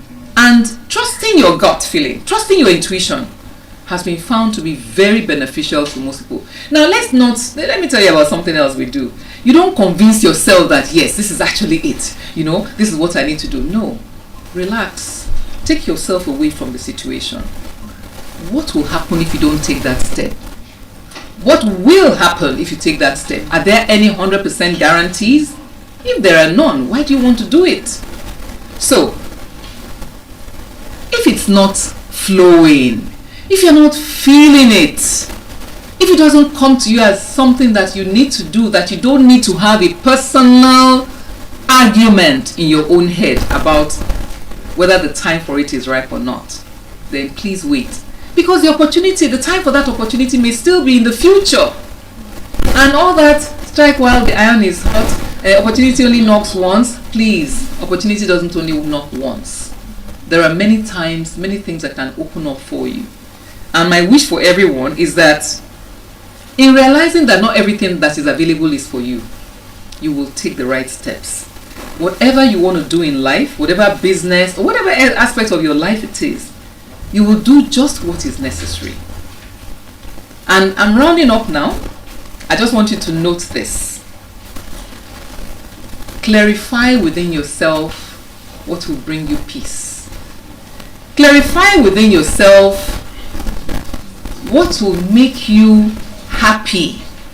Clarifying within yourself what will bring you into alignment with all the things you plan to do with your life. And don't let yourself be stampeded. We business coaches can tell you this is the step you need to take now, this is this, this is that. Sometimes you just need to slow down. And so I wish you success. I wish that everything you want to do will work out right for you. But please remember, take the opportunity that beckons at the time it does when it's in alignment with your being. And that way, you can be guaranteed of success at your own pace, in your own time. And we're not going by any other person but by ourselves. What did I say, ladies and gentlemen? We're not going by any other person. I'm not going by any other person apart from myself. And you? Good. Exactly. So not every opportunity is yours, and take the one that would make you successful. Even though success is a journey, take the steps that would actually lead you along your own path. All the very best. And now I'm going to hand over to the next person. Thank you. Wow, that was a wonderful presentation. I mean, as a business keen person, I actually got a lot of value from her presentation. That spontaneous feeling, that rush that comes to you. Oh, you need to do this now and you need to do that now. If not, you are losing out. Has caused so many of us to losing monies, like she said. They'll come at you rushing, and I learned something. When they come rushing, that's the best time to slow down and actually look at it twice. It's Ruth Akubamiduro, an administrator, a real estate consultant, and a travel agent. Today I'll be talking about a concern, really. I came in here with a burden, actually, about this, to talk about it. But I came in and I listened to one speech or the other, and it lifted me a little. But then I need to dive into my topic of discussion, which is C-section and a saving grace. Cesarean section, actually, and a saving grace, so I don't mislead you. Now, I did a proper introduction of myself today, so you understand that I'm not a medical practitioner, alright, in picking this topic. But like I said, it came out of a body, out of a concern of what, you may ask. Concern about a lot of maternal deaths. Now there were these two ladies, they were friends actually, and they happened to get married the same period of time. And so when they got married, they all conceived. So when it was time to deliver, Shade and Bisola, they got a little complications. You know, pregnancy, first time, you know, you didn't, sometimes people kind of, oh, do this, don't do that, do this, don't do that, and you know, you're trying to be extra careful. Sometimes you overdo things and all that. But somehow they got little complications here and there, and you know, the doctor said they happened to attempt to, you know, go through the same doctor in the same hospital. So it suggested that I think at this point we need to, you know, do a cesarean session. Now one case was that I think her pelvic is not enough or something around that area, and the second complication I can't actually remember, but it suggested that we need to do a C-section to be able to get through with this. And you know, the Shade said, Shade's husband was like, please, let's go ahead, whatever that needs to be done to have us deliver this baby. And that was done, and you know, in few days when they set for the C-section, the baby was delivered, and you know, they brought out they were in the hospital, of course, nursing for a period before they went home. Now Bisola, on the other hand, the husband objected that no, that she cannot, he doesn't want that. Now first, because he feels, first of all, they are not really prepared for it. Secondly, they don't believe in such. It's not normal. His wife is strong. Their what do you call it now? Their denomination does not approve of this, so she cannot do CS and all that. And before you know it, when the time came, she labored, got tired, and then she could not make it. Neither her nor the baby, because he had said no way, they don't want to do CS. Now, in the two instances, we have two same people, but they made different decisions which brought about different ends. Shade successfully had a baby, but we lost Bisola and the baby. It was a tough one because, you know, and of course it came with a lot of regret from Bisola's husband, that, oh, I wish I'd done this, even though I don't believe in it, even though there are a lot of myths around it, even though there are a lot of stories around it, but probably I would still have my wife and the baby.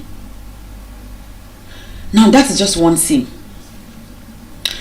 I've had series of people. There was a lady very close by. She had maybe 3 to 4 kids, yes, and the 5th baby was on the way. And you know, because she had had natural births of all the 4, so when this one came, it came with complication.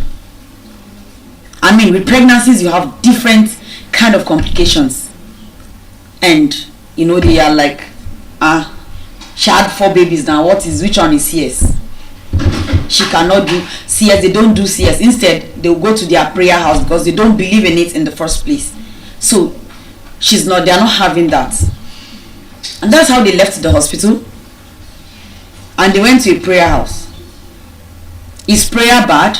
No. But there's a place of faith and there's a place of works. That's where the hospital come in. And what's the news? She went to the prayer house, and that's how we lost her. That was very painful because, you know, it wasn't a first birth. You've had 1, 2, 3, then the 4th one, and you know, you had complications. But because you feel, okay, we've had it like this, we had it this way, so why do we have to switch to another way? And that is how we lost her, and she left children behind. Now these are little out of so many cases, you know, we see every day around us. If I were to ask us, have you heard of situations like this, I'm sure we'll mention many scenarios. What's always the excuse? What is even CS to start with? What is a cesarean section? It's a surgical procedure to deliver a baby through incisions from the mother's abdomen to the uterus, and then after delivering the baby, the mother is stitched back. Now, as little as the process seems, or as easy as it is defined, or even as easy as delivery comes with cesarean section, there has been a lot of myth around it that has caused a lot of, you know, mothers either leaving their babies behind or even going with the babies. In an age where we have a lot of technology, a lot of, you know, situations to ensure that all those are out of place, but myths, beliefs, and, you know, stories here and there have made people to, you know, look down on that, and then rather getting a painful end. Now, what are the situations that cause for CS? What are even the types of CS we have? I'm using CS, cesarean section, so I'm using CS for short, please. Now, we have elective CS, which is a situation where you opt for it. You pre-plan for it. You had, perhaps you have a medical condition and the doctors have already told you, oh, this is where we are going to, this is what we're going to be doing. So you've prepared yourself that, okay, at my time of delivery, I'm going to be going through a CS. With that, you are aware of it. Now we have the emergency cesarean session. There are instances whereby you have already planned, you know that, okay, I think I'm fine, everything is going on fine. The doctors are giving you, you know, assurance that, okay, we can do this. But you get to a point and then just stopped. Your situation is deteriorating. A woman has labored for days and she cannot bring forth the child. At those periods, there's a call for an emergency cesarean section. Now, at that point, when they call, it depends on who is there to respond. Sometimes you have families that are enlightened, you have families that understand, you have people that have certain beliefs that, you know, that aligns with that. They permit it. So it's always easier if you have the elective situation, which is pre-planned, because most of the time when it's not planned, when it's not expected and it comes, sometimes people could just be, you know, thrown off balance and, oh no, I'm not doing this. First off, some people may think of, oh, the financial implication, which in some cases has been the reason why people objected for it, even when it's at the detriment of the survival of the mother involved. But the willingness to accept that has saved a lot of situations, and that is why I termed this session, C-session, a saving grace. Cesarean section is saving grace. Because someone can be okay and fine, go into labor, but the labor extends beyond normal. The mother is tired, she's weak, it's obvious. At such point, the immediate action to take is, oh, we cannot wait any longer. Let's go and, you know, have a C-session to save this mother. If given the permission, they go ahead. And of course, that's why Most times when you take someone to the hospital, they'll tell you, okay, come and sign this document. We have to take a surgery on. She has to go undergo a surgery. But in some cases, you find people objecting. And when they object, it becomes a problem. It even becomes frustrating for the medical practitioner who is trying to even save this person in the first place. But I mean, who are they to take into laws what is not theirs, what they do not have right to? It's a problem. It's a burden, because if women who are supposed to bring up life are ended up going with the life they're supposed to bring up, how are we supposed to keep the population? How are we supposed to bring up leaders of tomorrow? How are we supposed to keep the workforce going? That is where we need to, and why we need to protect mothers, expecting mothers. We need to protect them at various levels. Now, aside prolonged labor being a reason for a cesarean section, a child could be forming and then there's a breach.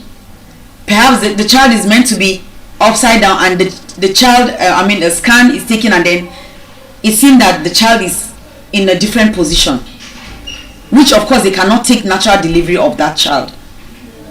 The next option to do is to go for a C-section. And at that point, approval or denial makes or mar the day.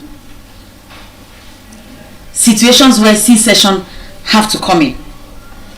Another situation is when we have multiple pregnancies. When we have multiple pregnancies, in most cases, C-section will be planned for, because when you look at the period a mother will have to labor to bring out not one, maybe two or even three, it's danger. So the easy way to say is, okay, let's go. I mean, with CS is a straight procedure. You know that, okay, once the mother comes in, you prepare her, get everything that you need, you give her anesthesia, they cut her, incision from the abdomen to the uterus, they bring out the baby. The nurses that need to take care of the baby are doing that while the mother is being taken care of, stitching all those places. I mean, within 30 to 45 minutes, everything is done. I will be speaking with confidence, not because I'm a medical practitioner, but of course I have experience. And what did they say about experience? Is the best teacher. I remember when I had my first babies. Yes, I was expecting a twin. So, and most of the time, twin babies do not actually get to the desired time, like the approved time. Normally, a single child may take 36 weeks. In some cases, may exceed.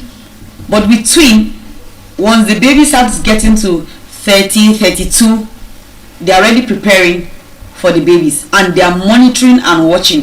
Why? Because anything could go wrong. Because we've had instances where one baby may be taken out and maybe they will get one child and one may not be able to make it because of complications. So because of that, they pre-plan early, and that's where elective CS come in. Now, so on that fateful period, they had prepared me, prepared my mind. In fact, at some point I was like, one interesting thing about elective CS is that you can plan to actually, birth your babies at a particular day, or rather on a particular day, on a particular time, at a particular time, right? And you could choose to say, okay, probably these babies are getting to my birth month, or maybe I should, the CS should come on my birthday so that, I and my kids will have birthdays. I have a colleague that, had children that are birthday mates, So they took me to the hospital, and the process started. First time you always be scared, like, what's going to go down? How's it going to go down? Right? I was scared, I was tense, because I've gone through one surgery before and it was traumatizing. That's the word. So I was envisioning that it may be something like that. But one beautiful thing about it is, when you take the anesthesia, or when anesthesia is given to you, either the epidural or what's the second name now. Now, I think the one they gave me was the one that, I think you pass out, or maybe I just passed out of fear. I can't really remember, So, when they give you the anesthesia, it relaxes you, and then of course there's no pain. So when there's no pain, you feel the process is normal, and of course it's for a period of time, the period where there's no pain. So I took the anesthesia, and they took out the babies. If I heard when they said, oh, baby one is out, the second baby is out, oh, there are 2 girls, beautiful girls, and oh, congratulations. I was like, wow. And the next thing, I passed out. I didn't know what was going on again. So all I knew was, I remember being in another world. Is it a trance? I cannot say, but I find myself being somewhere else, and all I can remember was I was pleading. I was like, I don't want to go. Oh no, my husband can't take care of these babies. He can't take care of this. I need to go back and go and take care of these babies and all that. Well, some doctor says that is the experience and all that. So I remember I came back. When I came back, I heard them tapping me seriously. Wake up, wake up, wake up. And they're like, oh, why? And then I remember I came back crying, and they were like, why are you crying? Why are you crying? Your babies are here. Your beautiful babies are here. Why are you crying? So I was like, you guys will not understand. I know, where I've been through or what I've experienced, right? But, with that, it's actually, you can actually tell that between now and now, I know that I will see my babies. It's certain. There's a level of certainty, with cesarean section that sometimes you may not really get with natural birth. Not to say that natural birth is not good, but to protect women that when they are in a dangerous situation, when it comes to complications, their life should not be risked. Nobody should say no, because she has done this before, she has to do it again. If that is the option that is available, and then it's going to save life at that point, is very important, and it's very necessary to go to it immediately, because it's certain, within this period we'll deliver the baby. Okay, the mother, you have this period to heal.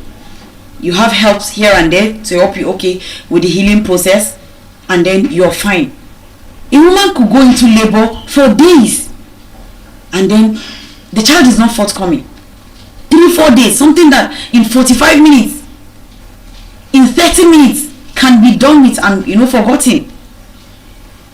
It's more painful when women are allowed to go through that pain, the rigorous pain, and then at the point where it is clearly seen that this woman cannot go through with this, and nothing is being done because someone somewhere is objecting that no, she cannot go through this, or someone is saying that no, we don't believe in this, no, we are Hebrew women, she has to go give birth the natural way. It's very painful, and it increases the rate of maternal death. So wherever you are, that you're in a position to help such people, enlighten such people, help us and let them know that it's important to take the necessary decisions when a woman is trying to bring up a child into this world. It's a great thing, it's a beautiful thing. So whatever that needs to be done to make that happen should not be jeopardized with, should not be taken for granted. Now, some people people may say that, okay, this person, this woman has had a CS before, and this time around we want a natural natural birth for her. Every pregnancy is unique. That's what some people fail to understand. Every child, every pregnancy is unique, and that's why we as humans, we as loved ones, as supporters, we should treat it like that. Don't tie this assumption that, because it's like this for A, or this person, it works for this person, it has to work for this person. we have different immune system, we have different strength, and it should be approached like that. Now, cesarean section may have some, situations. It may have some risk, but the risks are manageable. They are minimal compared to risking a labor that is uncertain. If a woman is in labor and she's doing well, yes, let's encourage her, let her push on and bring forth the child.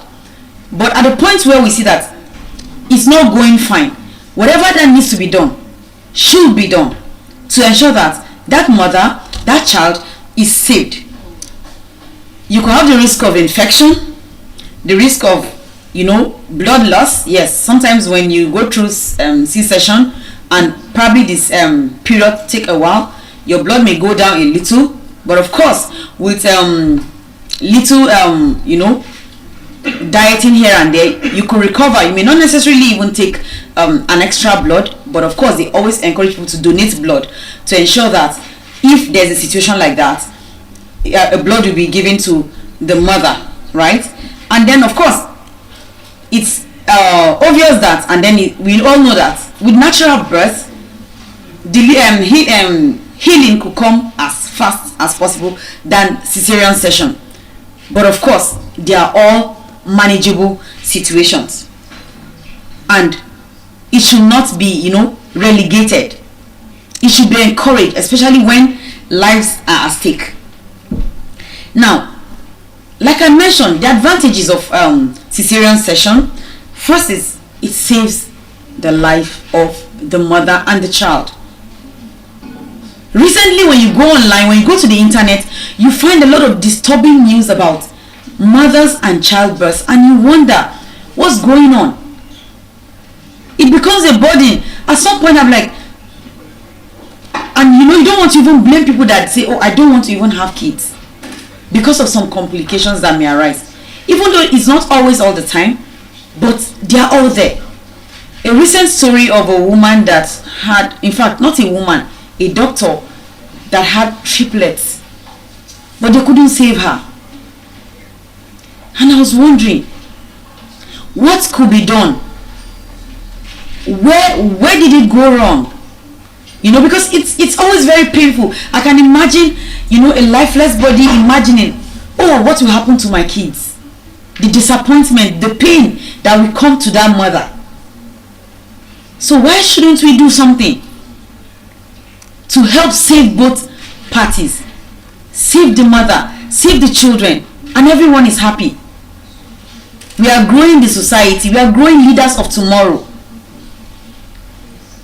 Now, when you have CS, you plan your time. You know that, okay, I know that I'm having this baby, like I said, this period, and so you plan. In fact, you walk to the hospital by yourself. You don't wait for anyone to take you to the hospital, like when you're having a natural birth, you wait until, oh, my water broke, and oh, you're screaming, hey, and probably sometimes you don't even have people to say, oh, let me call, who am I going to call? Maybe you're all alone at home. There's so much uncertainty with natural birth, where we don't have with cesarean section. When you have an elective cesarean section where oh, this is the date, okay, doctors have told me the date, you walk yourself. In fact, you could even drive yourself to the hospital and park your car. Those are some of the advantages. And then, yes, we'll not forget the fact that it's a major surgery. It's been interesting to know that I've been there 3 times, and when I was going to the 3rd time, I told myself that of course it has to be the last, because you stressing your body, going under the knife every time is not funny, right? Until I was online the other day and I saw a woman that said she had CX 6 times. I was like, are you for real? How can I go under the knife 6 times? That's why I said we have different strengths. But I know for sure that the doctors in my hospital will tell you that I don't want to see you again after this 3rd one. They will warn you. But trust my people, trust women. Especially when they are looking for a particular sex. They will keep going and keep going and keep going.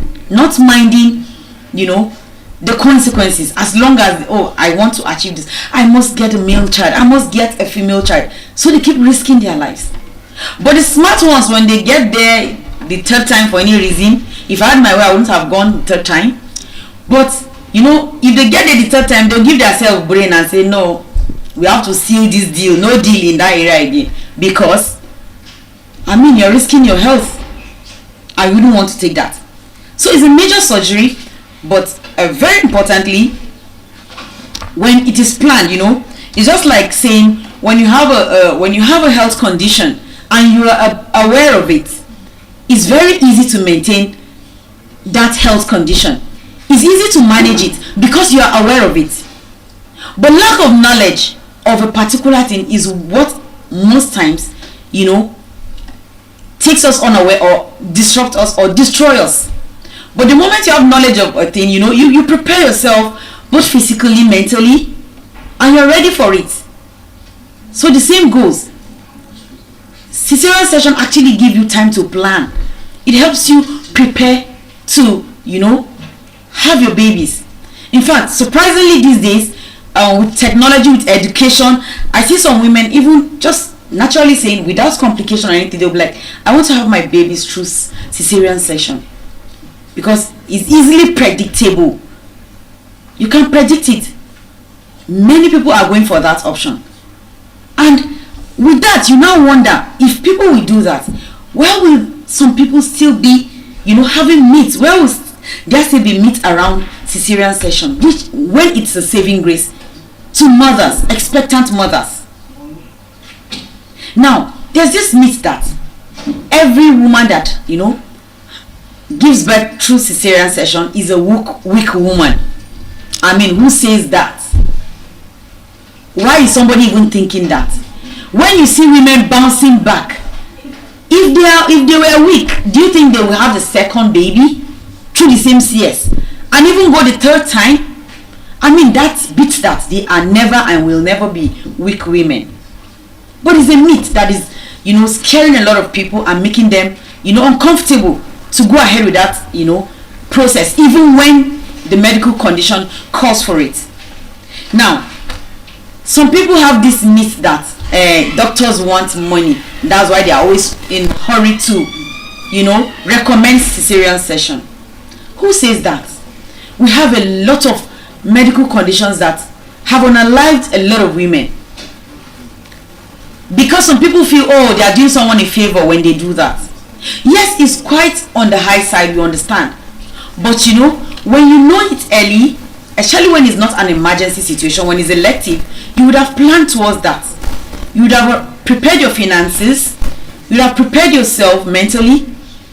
In fact, because you know that you'll be going through cesarean section perhaps in a period of time, you would have made sure that, okay, your diet is intact, you're taking a lot of vitamins, you know, anything to build your blood, you know, ions and all that, so that even through the process you will not lose a lot of blood.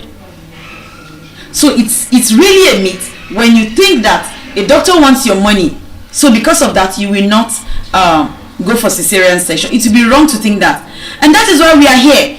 If you have people around you that have that kind of mindset, that kind of mentality, please take your time and educate them. Take your time and let them know that it's not the case. They are trying to make lives better. They are trying to save lives. That's why they are bringing up this option, especially if someone has gone through you know, complications.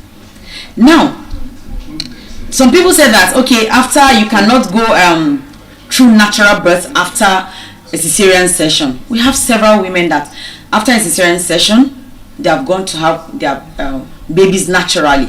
So it's not a death sentence for people to want to make you believe that, or your loved one believe that, and then even let them go to some extreme ends at the detriment of their lives, their health.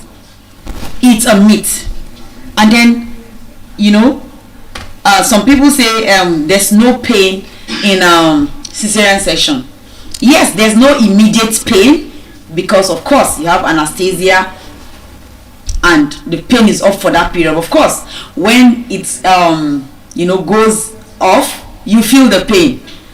And I remember the very weird experience I had during my last cesarean session, I think they gave me the first anesthesia, and then they took out the baby, and then they were trying to stitch me up. And during the process, I started feeling pain before they finished stitching, and I cried out. I was like, I'm in pains. They were like, really? Okay. They gave me the second one. So when they gave me the second one, they finished stitching everything, and then they took me out of the theater.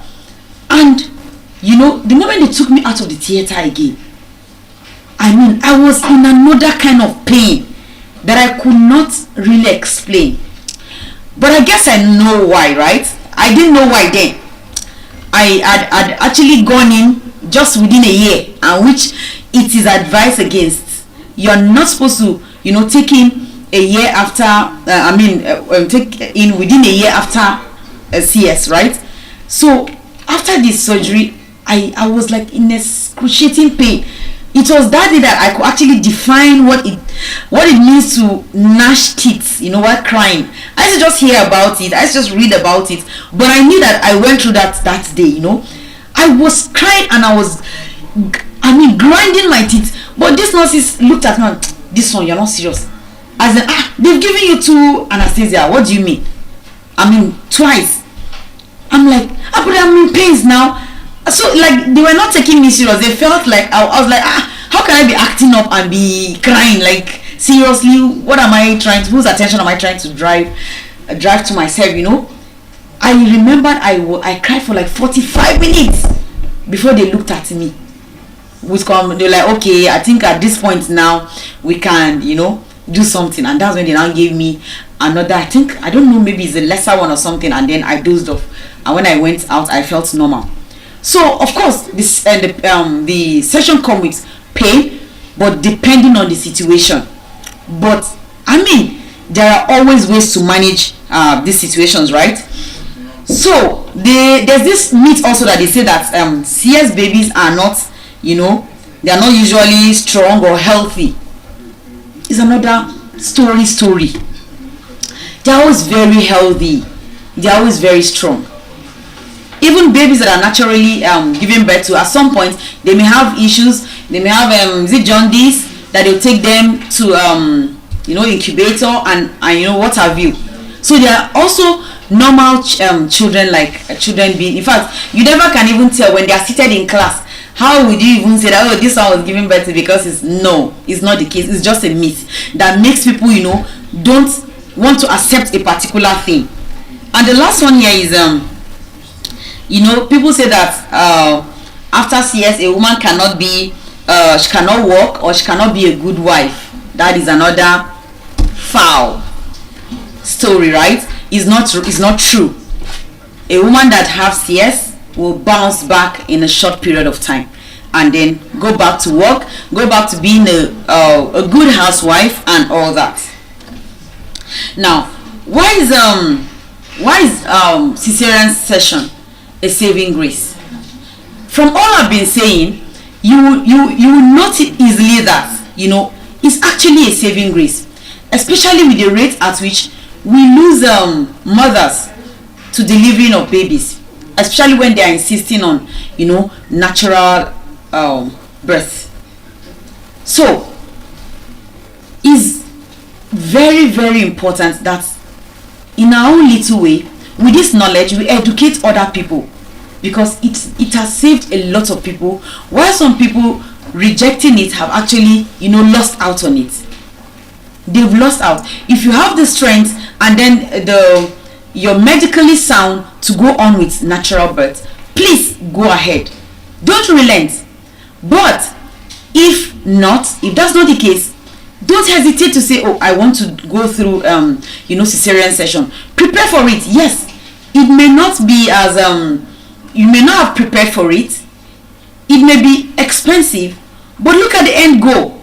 Am I achieving what I went out to achieve? That is the most important thing. Am I achieving what I set out to achieve? Yes, delivering this baby, having this baby fine, is very, very important. Now, another important thing about it, is the specific time of birth. I mentioned earlier as a part of the advantage, and it's also a saving grace. Why? Because since I know that, oh, I'm having a baby in September, okay, I'm having a baby in October, right? Okay, can I go and have the baby on the 1st of October so that she can be an independent baby? I mean, you have the privilege of, having your babies on the days you want, on days that have a significant impact in the nation and all that, because you have the power, because you are going through cesarean section. We have had situations of natural birth where a mother starts laboring from 1 month, maybe at the end of the month, and she enters the next month because she could not actually deliver the baby on time. The labor prolonged. This is what you avoid when you are opting for elective cesarean section. Now, another reason why we say is a saving grace is, it helps in certain health condition. Now, what are the certain health condition? With pregnancy, we have a lot of complications. High BP, goes ahead to degenerate to pre-eclampsia, a particular situation I mentioned the other day. So because you have pre-eclampsia, your saving and only saving grace will be cesarean section. But we have some people had that situation and they just messed up everything. Or perhaps you have a heart problem. If you have a heart problem, or you have a health an infection, you can only save the baby through cesarean section. And that is why cesarean section is a saving grace. Because if you have those conditions and then you don't rush and go through CS, you say you want to labor, you labor in vain, God forbid. So you should try as much as possible, when you know people around you and you know their conditions, try to educate them, especially if they're in areas where they don't have that education. With pre-eclampsia again, I have an experience. It's a condition, a situation where at some point they will tell you that at this stage, if you don't take out the baby, it's either you and the baby will go, or let's save you. So there are medical health conditions that will come like that with pregnancy, that you have to quickly opt for that option. So at that point, it's a savior. So if cesarean section will be a savior in this kind of situation, why will somebody now say cesarean section is a taboo, or is bad, or is not normal, to the detriment of someone's life? Now, with multiple pregnancies, like I mentioned earlier, is always the go-to person, the go-to need is a cesarean section. Perhaps you're expecting a triplet, you're expecting a quadruplet. How much can you push? What strength do you have to do that? But for cesarean section. Now, when a baby turns to an abnormal position, how else can we save the baby? It's through CS. And why would somebody not tell me that cesarean section is not a saving grace, a blessing? When babies decide not to turn the normal way to go through natural birth, the only way to save them is pull out by a C-section, an incision, of course. Now, some people have complications with placenta, and when they have placenta issues, the only way to save the child is when you go through CS, because they cannot be able to cut and then look and say, okay, let's bring. Some cases you even hear that maybe the placenta is rolling over the baby's neck or something like that. This morning I was reading I didn't even finish the story, that they had a birth, they delivered a baby but the placenta wasn't coming out. So some situations like this will just refer you to nothing but cesarean section to be the savior of the day.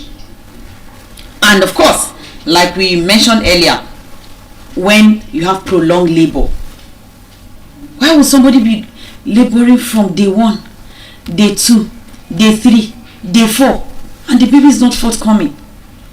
And still they are insisting, oh, she has to push it. She has to push it.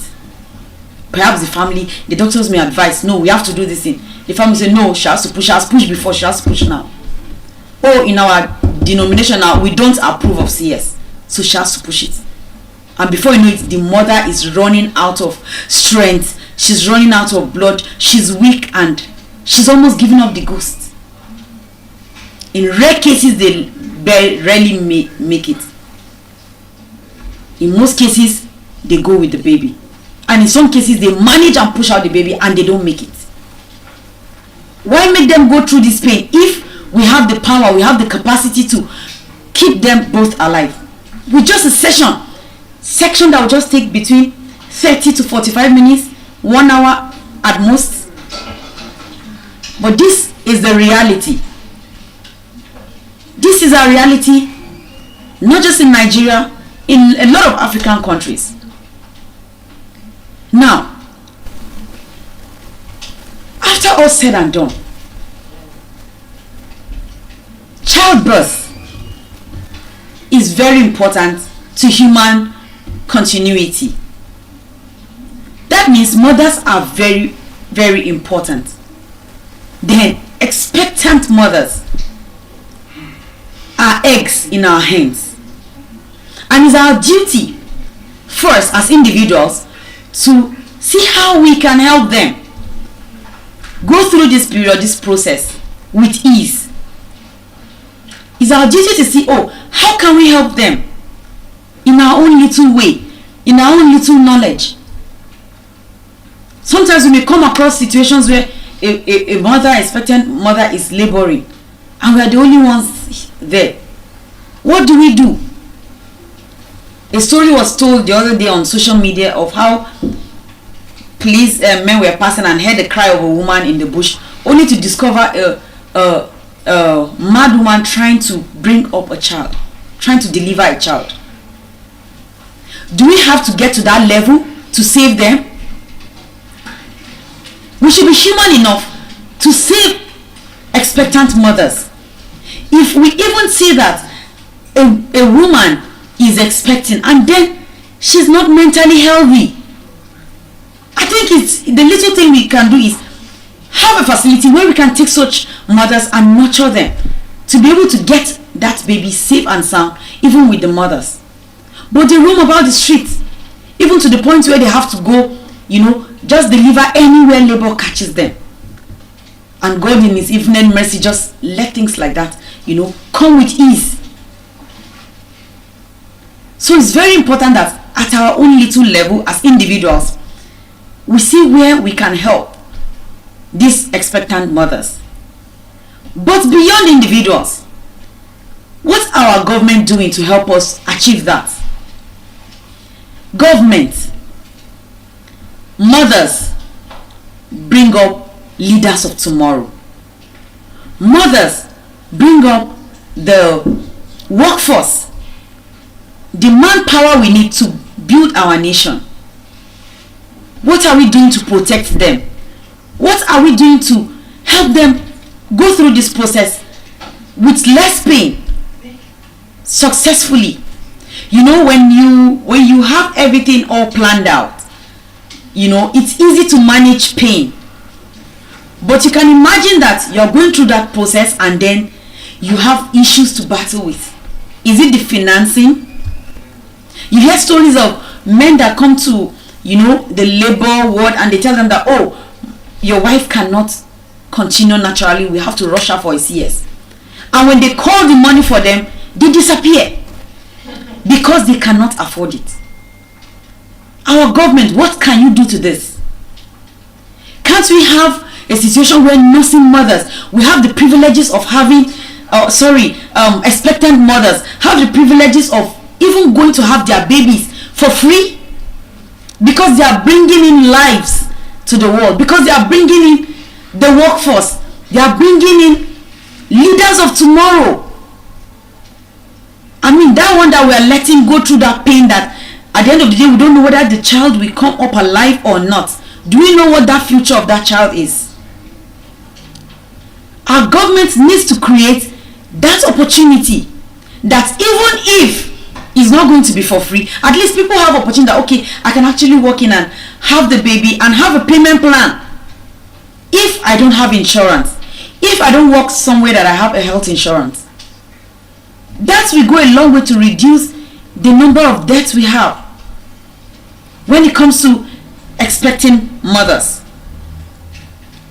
And to us, our religious bodies that have particular belief about cesarean section, please, the times have changed.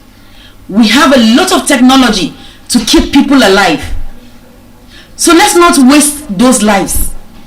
Let's give women the opportunity.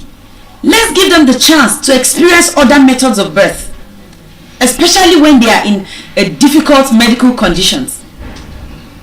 Let's allow them, because we have seen not one, not two, not thousands of people go through that process and they are okay. Let's begin to abolish some of this belief that limits our women to having various methods of birth. Because the process does not just involve one, it involves more than a life. And if we must save that life, some measures need to be taken, especially when we have medical challenges. So please, our religious bodies and also our traditional people, what do I call you now? Some beliefs should be left in the past. I still remember the killing of twins in the past. I mean, if we have not moved past that age, that era, we will not have twins today. But if we could do that, that means C-section 2 is something we can embrace and have, safe delivery for our women, safe delivery for our expectant mothers, and of course, save our babies, who at the end of the day are our leaders of tomorrow, who at the end of the day are our workforce, who at the end of the day are our nation builders. Let's protect them by giving their mothers the opportunity to have them either way, as long as they are fine. Let's do away with these traditions that doesn't necessarily help us grow, that actually take lives with us. And of course, as you do that, we'll not just be saving the mothers, we'll be saving our babies. We'll be helping the world continue. I'm sure some families would have lost their lineage to that one person that was remaining, but was not allowed to have that child through a cesarean section. Please, let's give them that chance, so that some lineage can continue, so that we will not lose some family line in the process. And as we do that, we will save our mothers. I'm sure you believe that the internet these days, bring up a lot of stories, different stories about deaths concerning expectant mothers. And so we can help abolish that. We can help reduce, minimize that with what I call cesarean section, a saving grace. I believe with this little explanation of mine, with this little presentation, I've been able to make you see reasons why we need to embrace cesarean section. Yes, I may have not given you, a detailed medical point of view, but with the little I've said and with experience, you know that cesarean section is not a death sentence. It's actually a life-saving situation. And please, let's embrace it. Let's learn to embrace it and give people a chance and give babies an opportunity to live, and we'll all be happy again. I want to say thank you so much for this opportunity, but I'm seeing the hands up. I don't know why she's raising her hands. Please go on before I leave the podium. Okay.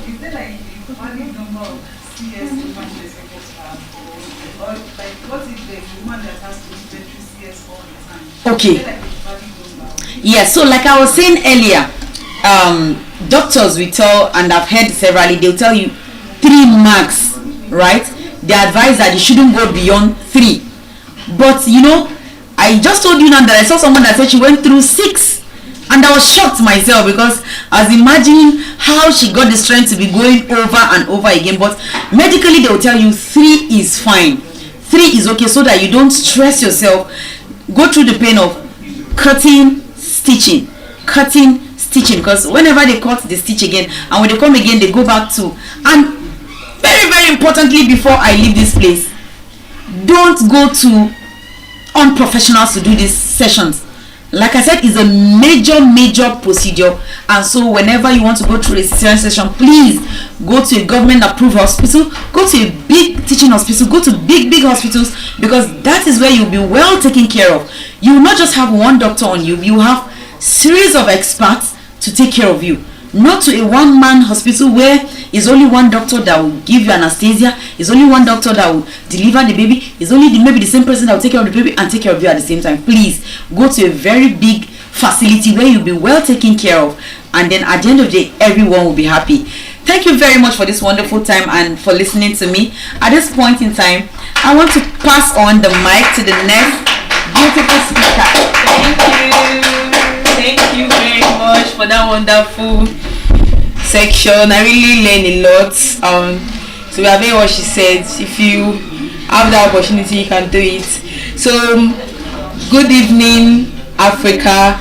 My name remains Ezitoa Ruth, and I'll be speaking on the impact of core members in the society.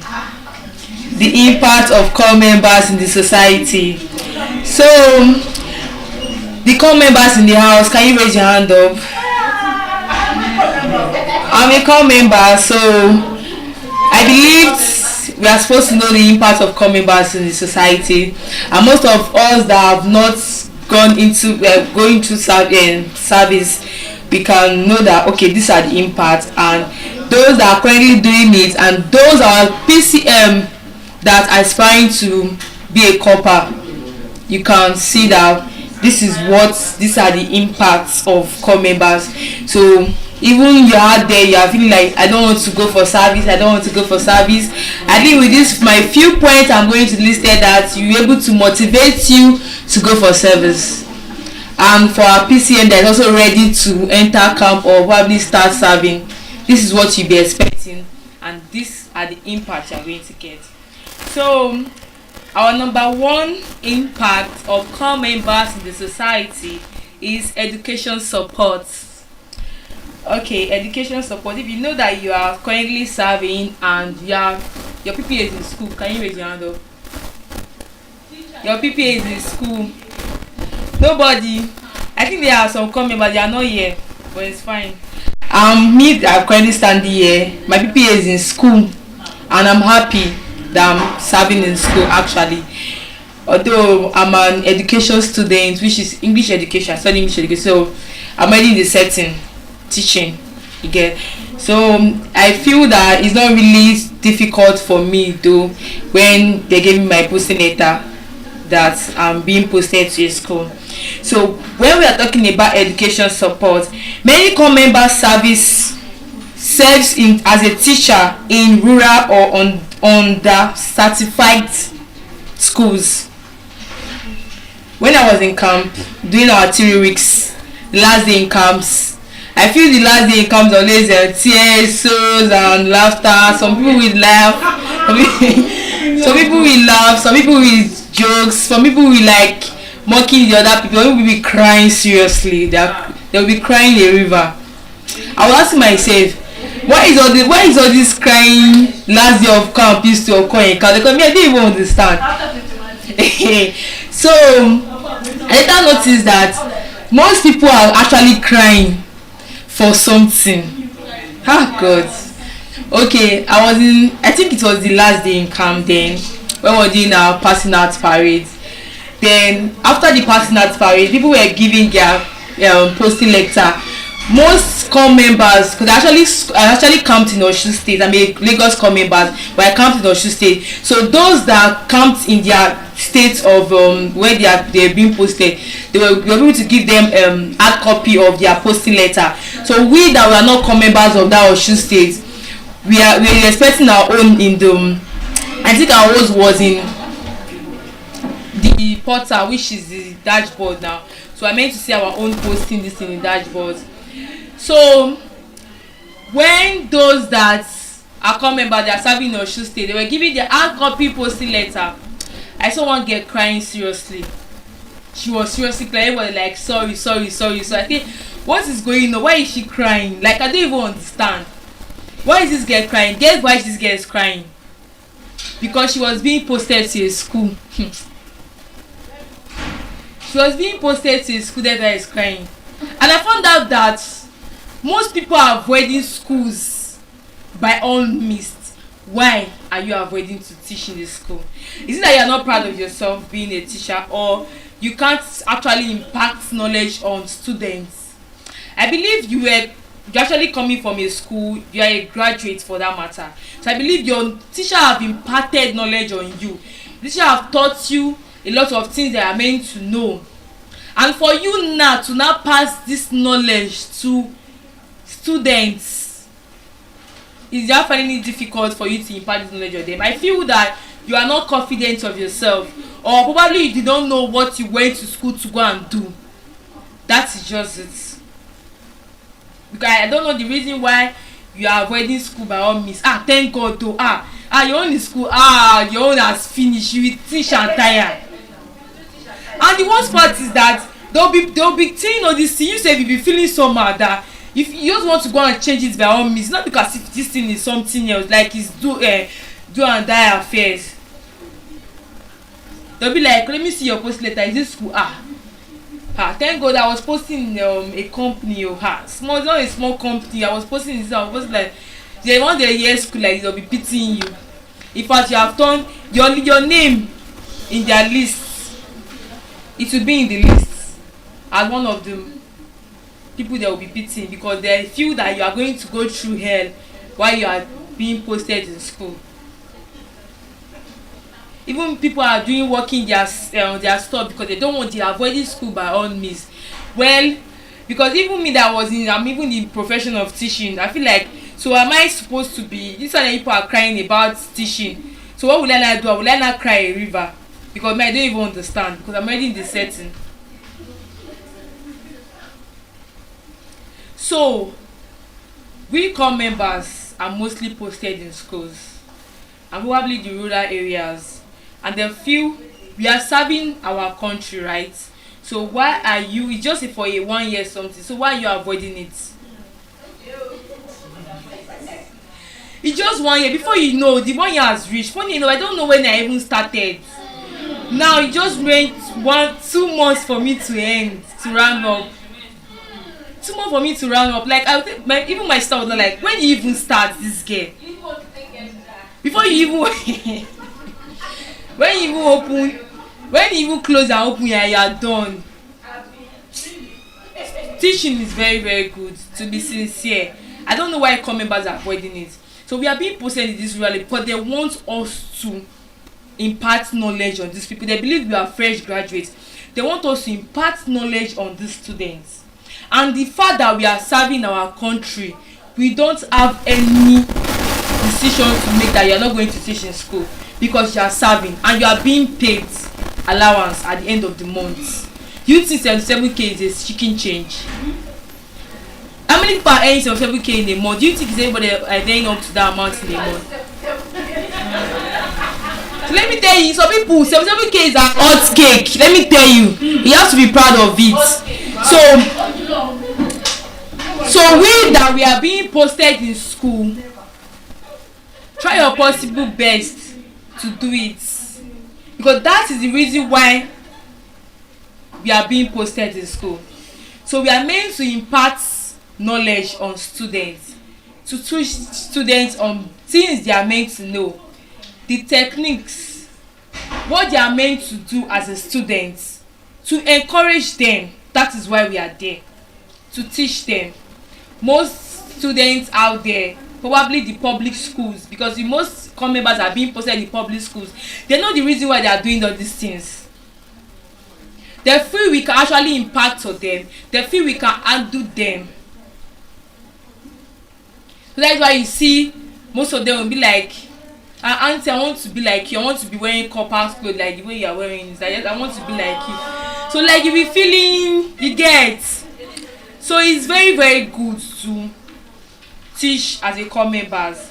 So if you see most of them, they are being posted in school. They'll be like trying to create content with most of the students and trying to say I'm being posted in school, but they will say that you people will not kill me. So then if you see that they want to ask questions, the students want to ask questions for the teacher, they'll be like, I cannot answer you. Stuff like that. So it's good that we core members are being posted to school for education support.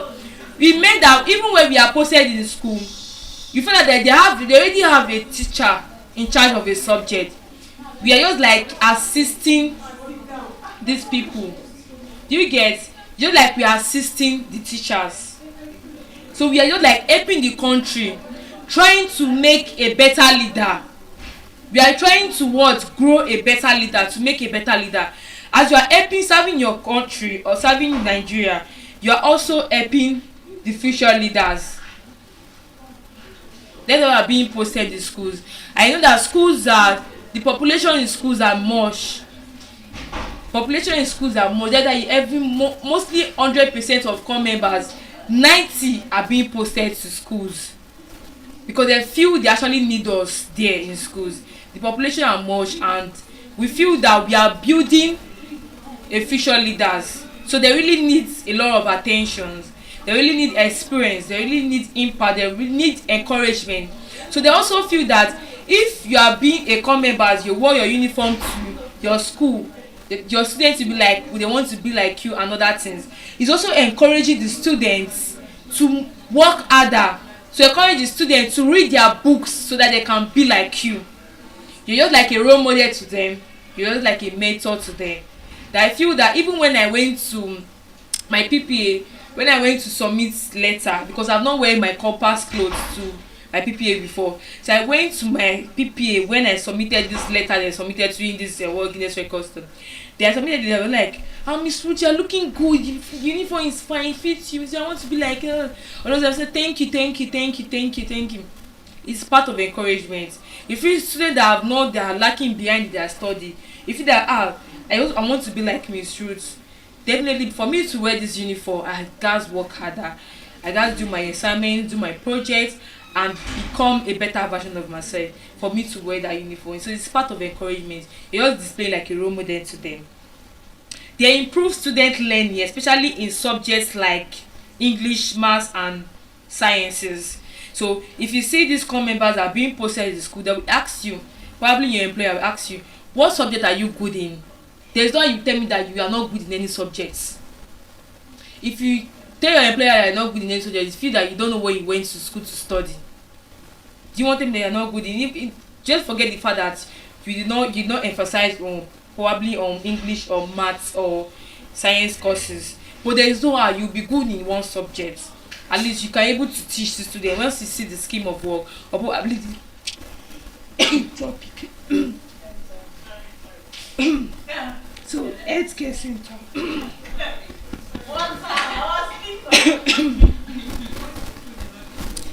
So education.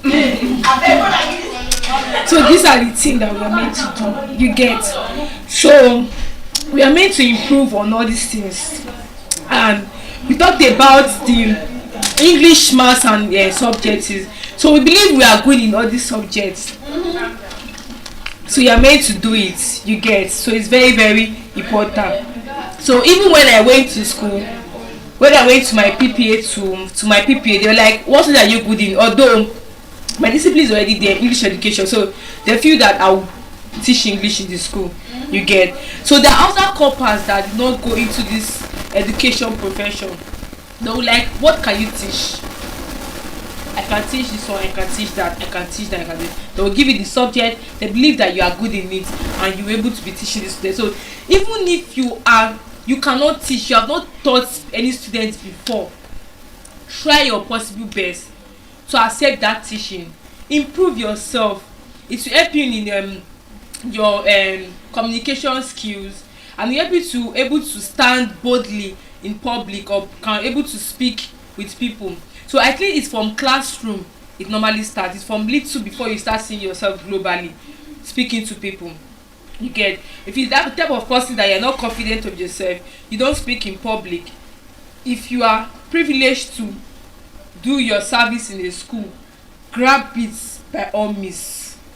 Don't say I don't want to teach, I can't do this, I can't do that. Grab it by all means. Nobody had the experience, but people are doing it now. Don't people that say I don't have the experience of teaching, but currently in their PPA as a teacher, they are good. In fact, they are good in teaching more than the main teachers that are there.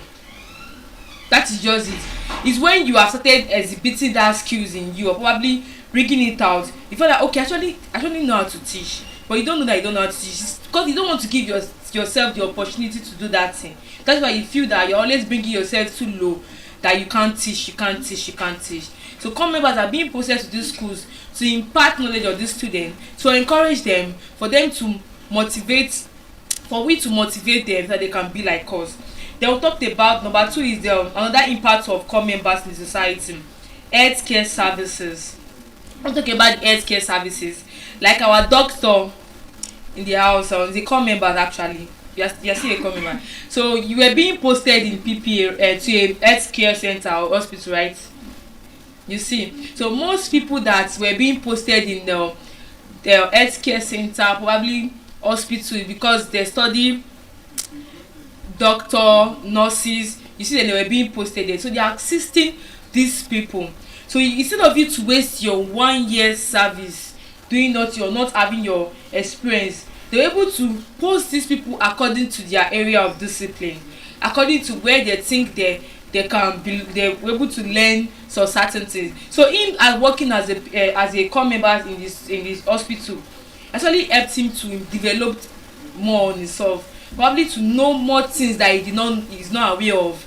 Now, once he has finished his 1 year service in that hospital, immediately they can retain him.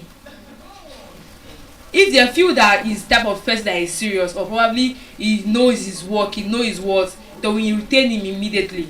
And once they retain him, he has gotten his job. So that is how it works.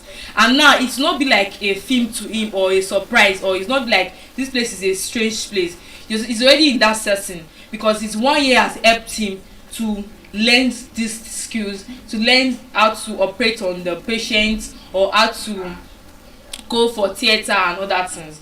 So it helps a lot. This those in medical fields assist in clinics and health centers. They help with immunization, campaign health awareness, and basic care. Yes, they help in the campaigning on health issues. They would like to tell you things you are meant to know about your health. Just like the way doctor used to come here to tell us about our well-being, how to know about our health and other things, what we are meant to eat, what we are meant to do, probably going for regular checkup to get our feet checked.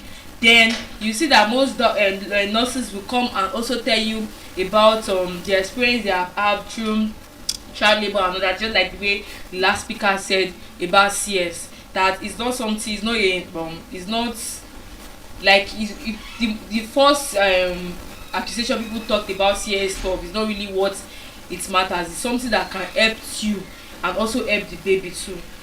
Then talked about they also especially benefits from extra hands too, just like the community development also, in case these core members are being posted in healthcare. So if they feel that the community that were being posted to, they feel that this set of people actually needs healthcare, such as checkup, eye clinic, eye checkup, and BP stuff. So they are able to assist the doctors in that community to do this work, assist them in this area of their own knowledge.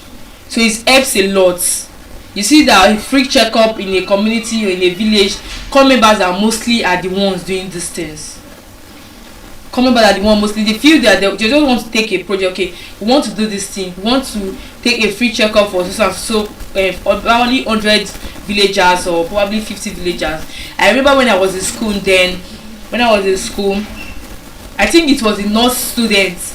They were like HIV tests free. They were walking around campaigning the school premises that we should come for HIV. They should run their HIV test. People are like, you want to use me and do practice. They're like, no students, they want to run HIV test for you. Those kind of things. So people are like, they don't want to engage. They don't want to engage us. Probably they feel that they want to use people to do practice. So that's what our mentality then.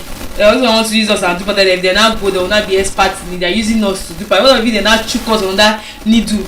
Someone that is infected already, they now use the same needle. Something like that, careless something can also occur at that age. So we're like, we cannot even do it. Me and my friend were like, we criticize all those people that we are not going to engage ourselves in it. You get? Funny enough, most people went to them and actually did the test. HIV test, but during then the thing was rampant. HIV, the percent of HIV people there are much. Like out of 100%, it's like 80%. But even the clinic around the school premises, they were like, most students don't want to come and collect their results, and they are positive. If you said, you be like, imagine these people that is in this school, they are working. Even someone can even pass the same that is even infected with it, to show that nobody is even safe.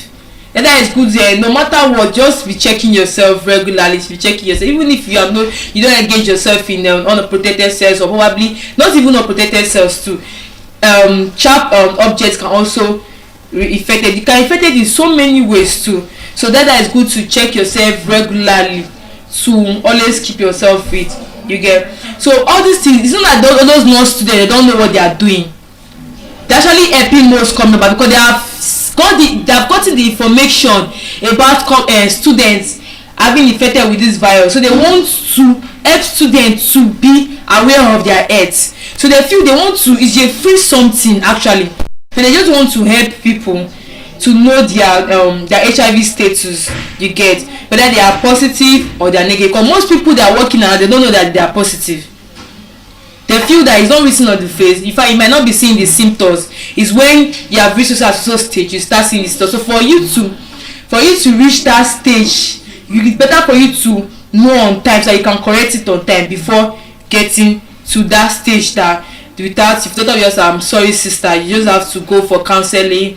We don't want to hear about that. We want to hear about treatment. So that is just it. So all those non students then will actually knows what they are doing. It's part of them rendering services to them. So this is what core members are also really doing too.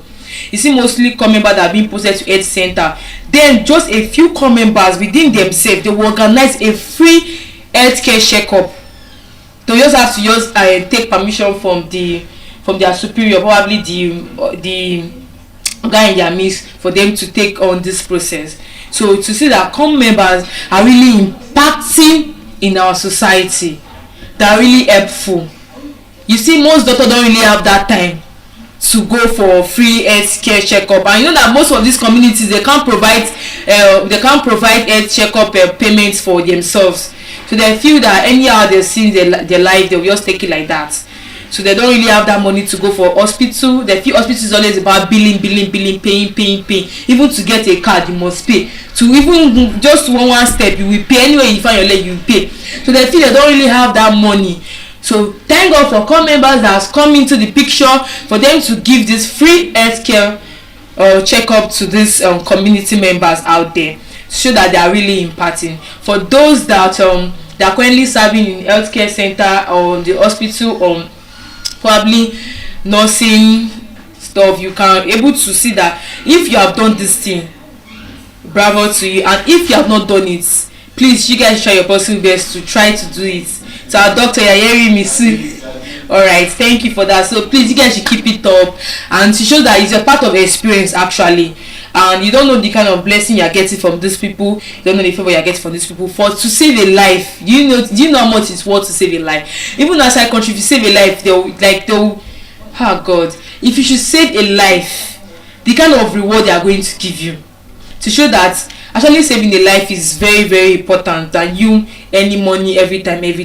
So it's very, very important. Then we talked about the community development projects, which is part of the third impact of core members in society. When we talk about the community development project, CDLs, community development examples like building classrooms, renovating walls, sanitations, you get, and campaigns. So we, the core members, we find ourselves that we have CDLs in our various local governments. I believe everybody belongs in CDS in one CDS in the other. I'm in education CDS actually. I'm the PRO. So we at the education CDS, currently we are working on a project. We have the short-term project and we have the long-term project. We are able to carry out the short-term projects. Then currently now we are working on the long-term project. And guess what was our long-term project is? So at the education students, what do? We are able to think about going to school, teaching these students the importance of education, and we were able to bring out an idea of bringing a marker board or probably a whiteboard for the students, providing probably if it's 2 or 3 whiteboards is something for the students. And we're also thinking of providing bags to students that don't really have good bags to encourage them, and books too, to say that these are long-term projects. We are still in process with it actually until now. So we are hoping that we are going to achieve what we have been planning so far with. And not only us, other CDS are also doing this thing too. So we feel that these things are part of the impact that core members are rendering to the community or into the society. We talked about probably a particular CDS might think about renovating the healthcare center of the village there, or renovating a school, providing libraries or labs for the students. You get, so these are common projects that core members do render. Even then, when my sister was serving, she talked about a particular guy that was able to carry out a project. I think it was only him that did it, and they rewarded that guy. I believe that even at the rewarded that guy, the state coordinator, there is no how that guy is going to go empty-handed, because that guy has opened a lot of opportunity for himself for doing that project. And what he did, I think he was able to open a small care health center there for the community people in that village. Now the guy was able to open a opportunity for himself. People were calling him, he has opportunity different places, and the work he's currently doing is something like, is a big work. He's a big man on his own for him to do that stuff. So show that this is not only us rendering service to these people. You don't actually know the favor that we're going to get from these people. You don't know what you are going to achieve at the end of this project. So to feel that core members are doing all these things, they renovate schools, they do a lot of things, they provide clothes or probably bags and other things for these students to encourage them to feel that this, most of them say they don't even have this security in their community. So core members do find security for these people. Most of them is not even from the local government pocket. It is us that we are providing it for ourselves. It's from our own pocket we are doing these things, to show that core members are really impacting things on this society or in these communities. Then these projects directly improve living conditions. It makes the people in the community to live very well. It promotes them, to give them that there is hope. It gives them that there is life. That everything is not about or discouraging them in wherever they belong, or probably in their aspects of life, or what they are going through in their various ways. So it's us, we come into the pictures, actually encourage them. We give them the encouragement that life still goes on, that we can actually do this thing. We are in Nigeria can provide these things for you. We that are serving as a core members, serving our father's land, we can actually do this thing to better our community, to better our nation, to better our Nigerians. out there that are already depressed in so many ways. So these things are really impact on many people, and that has changed many people's life. They have encouraged people to move forward, even to students that they will go there. Okay, we planning to go to school to go and encourage them the importance of education, to motivate them. Imagine a student that always feel that school is a scam. They feel that school, there's nothing in school. They're just going there to just go and fulfill righteousness. Probably their parents send them to school. You as a coming back going to this school and imparting knowledge to this student and telling them that this is the importance of school. This is what you are going to achieve. This is what you are going to be in future. Immediately, it's able to, once you have imparted the ideas on these students, those students that have not, that see school as a scam, they will start seeing school as an interesting something that they want to move further to become what they want to become in future. So in that community service project is really helps a lot. That's why we see ourselves in. It's not about we coming to CDS to come and sign. In fact, most people don't even think they will care about. They don't want to know the reason why it's called CDS. They don't want to care why are they forming this set of groups. They don't care about it. They just care about them coming with their clearance form to go and sign. And I will see most of them, if we bring these ideas of project, they'll be like, I beg, the money is too much. Are we the one that's going to buy this? Like, all these things, they don't really know why they are serving that, why they are serving. They don't know the meaning of CDS. They don't know the reason why they are being posted in different communities. So I feel that they are not really exposed with this thing because they feel that it's just about coming to CDS to sign and going to your PPA, doing this thing. They don't care about this community. We imparting to this in community, or we giving this community the project they deserve for them to improve. Then number 4 impact of core members is skill transfer and empowerment. They teach skills like computer literacy, tailoring, coding, or entrepreneurship. Youths and women in the community gain practical knowledge.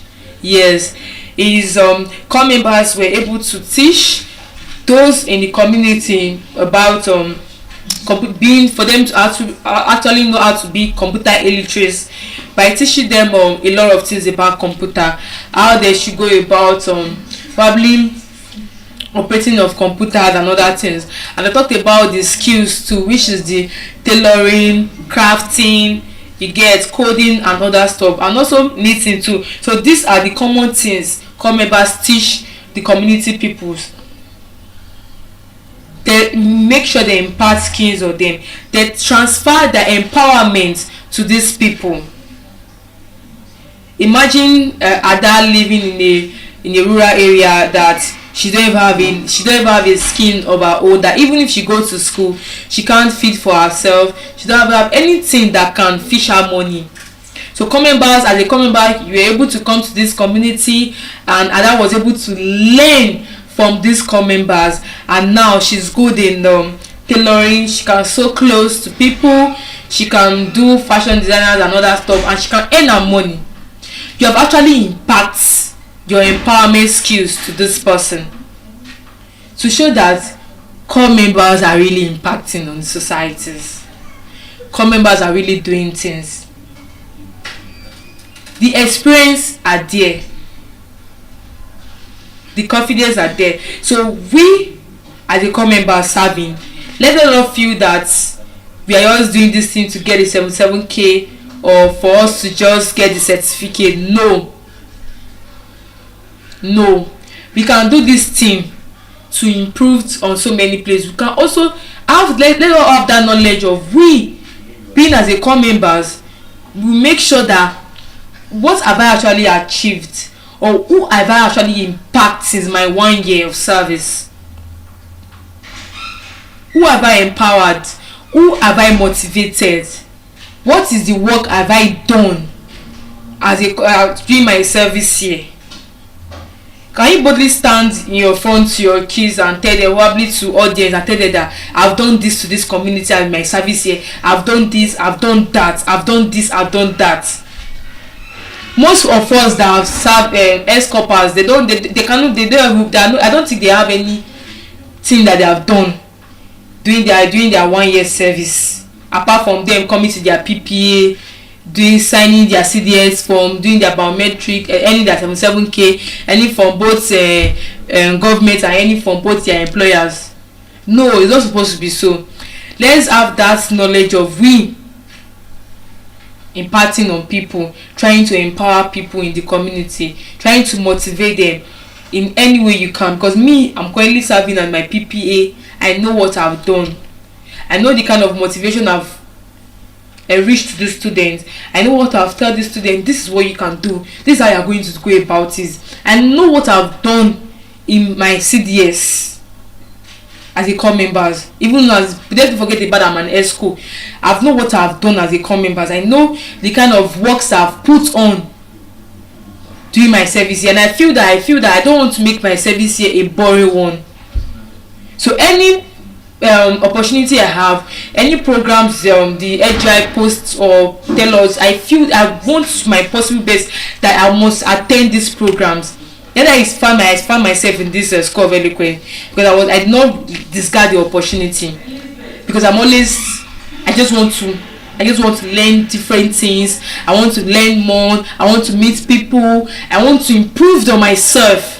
That's why I was able to accept all this opportunity. I keep on going for programs, even programs that were being disappointed. I will keep on going, learn a lot.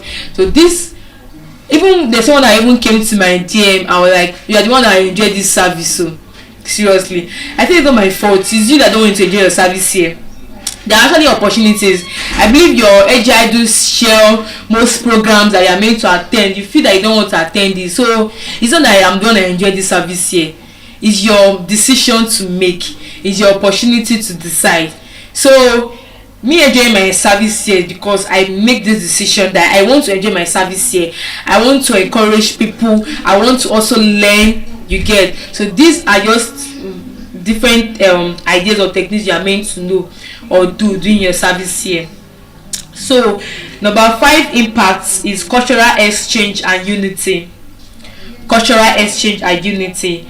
While we're talking about cultural exchange and unity, core members are posted over to train home regions, or probably over decide to train their home regions.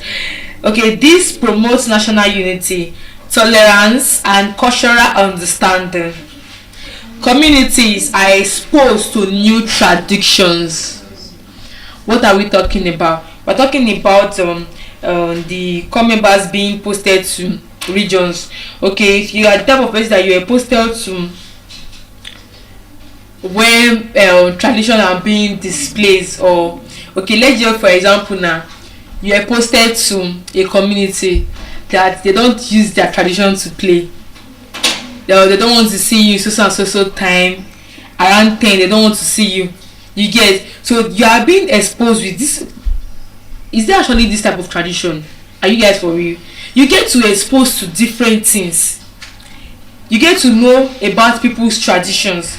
And then you see core members are being posted to a village. In fact, before you even see the day, like the light of the day, you will sweat.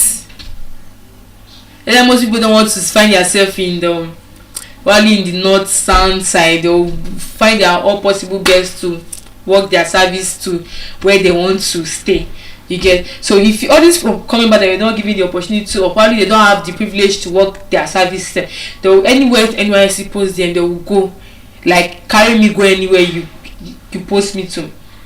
So these people now, they are found they are being exposed to many religions. If they are exposed to many traditions in the community, and as they were being exposed to it too, they found out to know about different things too. And at that same time, they can also impart their own culture or tradition to this set of people. If you find out that this person is always serving one goddess like that, or probably one god, you can just tell them these things you are serving, they are all statues. You can, it's not, they're not human beings. You get, so you can also impact your cultures and traditions to them, that tell them, okay, this is what you are meant to do and this is what you are meant to do. So it depends on the community actually. So if you're the type of person that you have confidence of yourself, you believe yourself that God is always following anywhere you go, you can do it. So that's just it. If you're the type of person that has faith in God, that you can actually convert this set of people to Christian way, you can do it. Because I believe there's a Nollywood movies that I've watched about members being posted to a village. The village, all of them are serving gods, like they are serving gods. So they are experiencing so many terrible things in the community. You see different spirits appearing today, they're always with their Bible and everything. So they're able to pray over for themselves, and they cast their mind and all that. They're always preaching to the people in the community, preaching to them that these things are not real, these things are not real, these things are not real, and they're able to convert the community. Although the Nollywood movie is not really like, but I feel that is most core members are actually doing all these things, but we don't know, probably just in a low key way, but they're actually doing it because core members are plenty. We are plenty, so most people are posted to everywhere in Nigeria, different villages. You see, it's not everybody that you see in that person, you say you be that person is based there. It's actually a core member serving in that village. So these are also things that core members also impact on people there. Then our sixth reasons why the impact of core members is core members spend money locally, foods, rent, transport. Those this supports small businesses and local economies. So as a core members, we actually in economic contribution, we spend money on foods, on transport, on rent. So I feel that if you see a core member trekking, don't blame that core member. If you see a core member trekking, don't just blame that core member. You feel that he has really spent a lot. After all, the 77k said before the thing even enter, the next day is gone. So you feel all those core members are just managing themselves, and they feel that this money is actually big, but it's not big. That's just it, because even the economic alone self is not even encouraging. So you feel that someone staying or surviving with 77k, even 77k, 2 days the money has finished. Most people. So imagine just a core member surviving with 77k for a month. So it's not actually easy. So we spend a lot, and in food too. Also spend lots in food. Okay, just imagine now a core member community are serving, child come to you and ask you, copper we buy something for us now, get us this thing, get us that. You don't want to discard yourself now, you don't want to even feel less of yourself. You just have to just trick your hand in your pocket and give the child money. Even when I was in my PPA, they're like, Miss Roots, give me Miss Roots, I want money for transport fare. I've spent my transport fare. You don't have any other choice than to just give the child, even if it's your last card. You don't have to give your child the money. Or you see a student run to you, Miss Roots, I've not eaten, I lost my money. You give them. You are rendering service to these people. To show that these are the sacrifice we are making as a core members. These are the sacrifice we are making as a core. Even in our PPAs too, there are things that we are not used to, but we just have to do it. We just have to do it because we are serving there. So most things even that we are inquiring people, most of us are okay. Most people don't have the privilege of them PPA giving them food morning, afternoon, and evening. You get, so you feel that you are going to feed for yourself. These are economic contributions we do, or probably you can just feed like 50 students, or probably you can see most of the you were being posted in the rural area. You see most of the children roaming up and down. You see they're always begging for arms and other things. You can just easily buy food for this set of children and give it to them. So these are services, these are sacrifice we render to the community people, we render to people out there. Even that I was even planning to, during my last birthday, which was on last year, I was planning to go out there and probably just buy food for 20 what are these people that do beg, just buy food for 20 people, but I could not do it. I was not like the funds were not really there, and if I should spend this fund, how am I going to sustain myself? And if I'm done, nobody's giving me money again in school, I'm done schooling. It's not like before I'm in school that I'm always getting allowance from my sis, from my brother, from my parents. You get? So this one I'm doing with my online business I'm doing. Let me just be managing it. You get? So I was able to not to do that thing, but I actually went for Thanksgiving, and I was able to present something to the altar. So that was my sacrifice then. So I said that okay, this year, which is this October that is coming up, that I'm going to show my possible best to do it. I just feel let me just achieve, because I said I'm going to keep my allowance. Even though I'm not going to be doing that October term, I would have stopped service, but I will keep part of my allowance and I will make sure my possible best to do this thing. Even let me just do something that nobody was involved in it. I did it myself. That during my service I was able to use part of my alawi to do this thing. So it's very, very important to do all these things. These are service. You don't know what is going to favor you at the end. Probably you just finish service and you're looking for a job. You can easily get a job. You don't know what you have done during your service here. You don't know the lifestyle you have helped, the prayers you have received for these people that is working for you. So your service, you don't need to take it for granted. Even your PPA now, you think, okay, I believe it's not everybody your employer is going to retain. Fine and good. Probably just retain 1 or 2 people. You see that you are very kind of serious person. They will just retain you 1 or 2. Then imagine you, because I feel that core members are not supposed to open their PPA. That is just it. You are not supposed to open your PPA. Don't expect that they are going to retain you at the end of your service year, because more people will definitely come. As you are going, people are coming. In fact, camp is opening next week. Sorry, on Wednesday. So people are coming. New people are going. So just come, so just go. So that's just it. So don't expect. You just have to just work on yourself and try your possible best that you do something that even when you finish, you'll be proud of yourself. That this is what I do.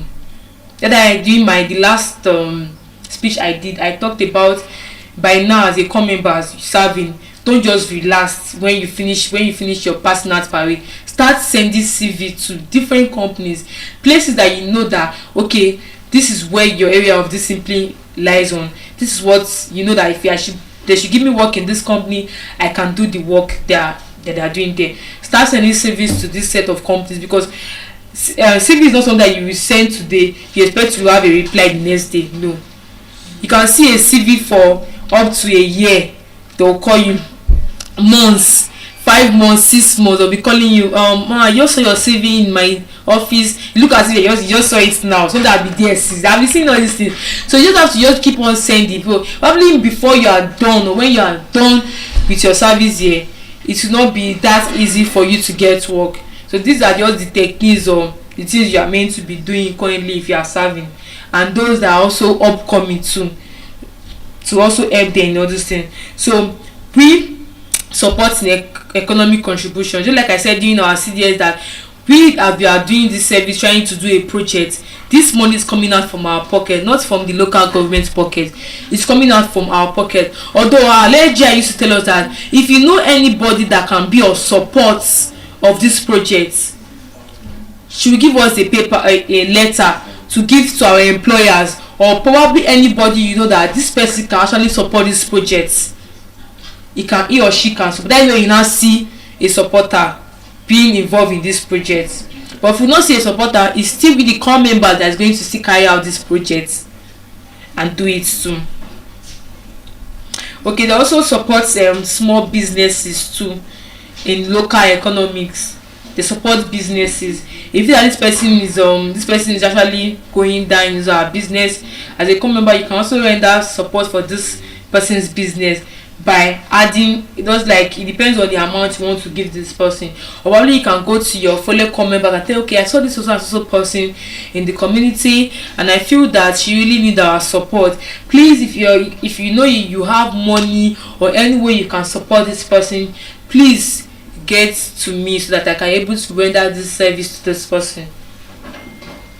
So these are what core members are doing. So our seventh impact of core members in society is role models for youth. Role models for youth. They often inspire younger people to value education and ambition.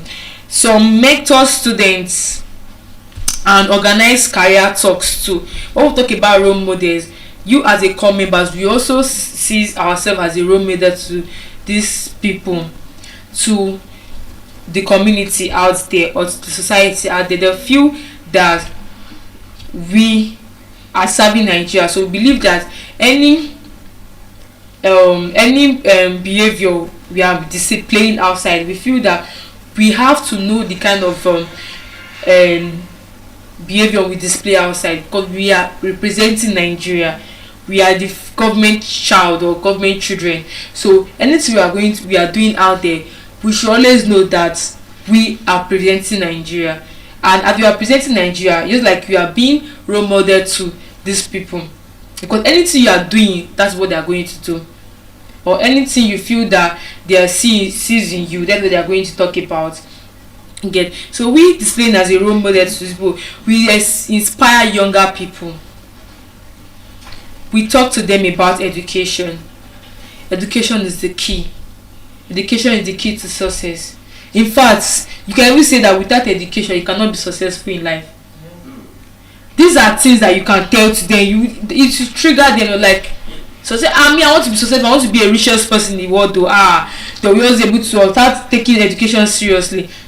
We know that, okay, most people that are rich now is not through education. You can give them these techniques and to motivate them. These are tips that you can tell the students, the younger ones out there.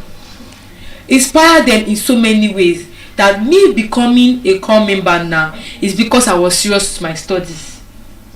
Use yourself as an example.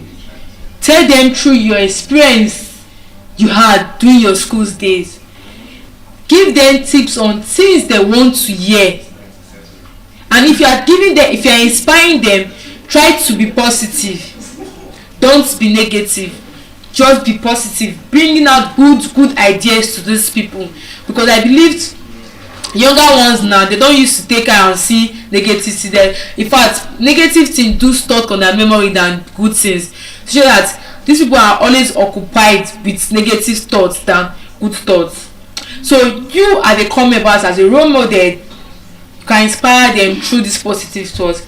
Tell them the reason why they should move on with their education. Tell them the reason why they should not be disappointed by anything. That education is this, education is that.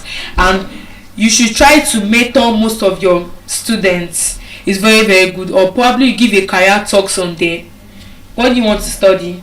What do you want to study? What do you want to study? Can you do this? Can you do that? Even I used to tell I do mentor most of my students. I asked them that I think it was GSS3 students there. I was asking them because they are planning on writing their junior WAEC, and they are planning to write their junior WAEC. If you that immediately GSS3, they are going to SS1, and at their entry there SS1, either you go to science, or you go to arts, or you go to commercial. Funny enough, this set of people, they don't even know what they want to become. What do you want to become? You don't know, and you want to write junior WAEC. So what do you want to enter in senior? Imagine you are not even good in maths, or you are not good at this, you are not good at that. You now find yourself in this department because you don't really know what you want to become. You don't know how to figure out your life. You don't know what you are good in, what you are perfect in. You don't want to improve on yourself. So I was able to motivate them. I tell them that you can't tell me in JSS3 you don't know what you want to become, and you are planning to write a junior WAEC. What department do you want to enter when you enter seniors? Or do you think if you should enter senior, if you enter senior school and you enter senior department of science and you enter SS1, SS2, and you seek university, you can change it? No, you can't change it. So it's now for you to decide what department you want. It's not be too late by then. I know most schools, they do promote, even if I found out that the students are not really doing it, they want to just promote the student. And I used to like government school in that aspect. Government school, if they see that even 49 over 100, that 1 mark for you to cross to the next class, they will not give you. You repeat that class, because they want you to improve yourself, they want you to learn. So I was able to give them a motivation talks and tell them that start now. I'm thinking about what you want to be in future. Think about what you want to become, so that when you enter senior, you're able to choose the right department. Because once you enter senior and you ended up, you're not good in math or other things, and you end up in science, it will be too late for you to correct, because there's nothing you can do. You have to just continue with it. If you should even do welcome to the university certificate, you have something, so you don't have to correct it now. That is still early, so that when you go to university, it's not be like a shock to you. Even when you're writing your jam, you're able to get your cut-off mark immediately and enter university without wasting of time, without looking for results, or looking for someone to help you to write your exam, or trying to buy a result. So these things are what we are meant to do, and these core members are imparting these motivational talks to these people. They are displaying as a role model, because anything I do in my school, I have to do it right. Even if I'm not comfortable in doing this thing, I have to do it, because I want to be a role model to the students. Because I feel that I want them to see me as a responsible person, not irresponsible person. So we core members are rendering these motivational talks, and we are displaying as a role model to these people. So these are the parts of the impact that we have rendered to the society. The number 8 point is awareness campaigns. They lead programs on issues like voting, health, gender equality, and environmental care. This helps communities stay informed and engaged. When my sister was serving, they was able to bring this awareness topic. I think it was drug abuse. So they were like, they wrote in the carbon paper, they wrote dangers of drug abuse, what it's going to do to you, the dangers of it, and other things. So people were able to get this, they were able to write this thing in the carbon paper, and they were taking it around the community. They took it around the community. I used to have a community around, even mostly, funny enough, they were able to take it to those agberos that are in that community, and they're like showing them, they're able to educate them that, okay, this drug abuse is not really nice, this is what it's going to do to you, this is what it's going to come. Most of them are ignorant of what they are doing. They don't know that drug abuse will lead them to danger. So we as a core members now, at that picture, we have actually tell these people that this is what is going to do to you. And once they get that information, you start, most of them, they'll reduce their intake of what they have been doing or what they have taken. You get? So these awareness are very, very okay. And even as during the voting period, you see core members being in different poll, or who are being in any of their community, trying to conduct a vote session. You see most core members, even this current election that is going to take place now, you see most people that they will become members. Even when Meta was serving there, she actually was part of the people that coordinates the voting session during our community where she served.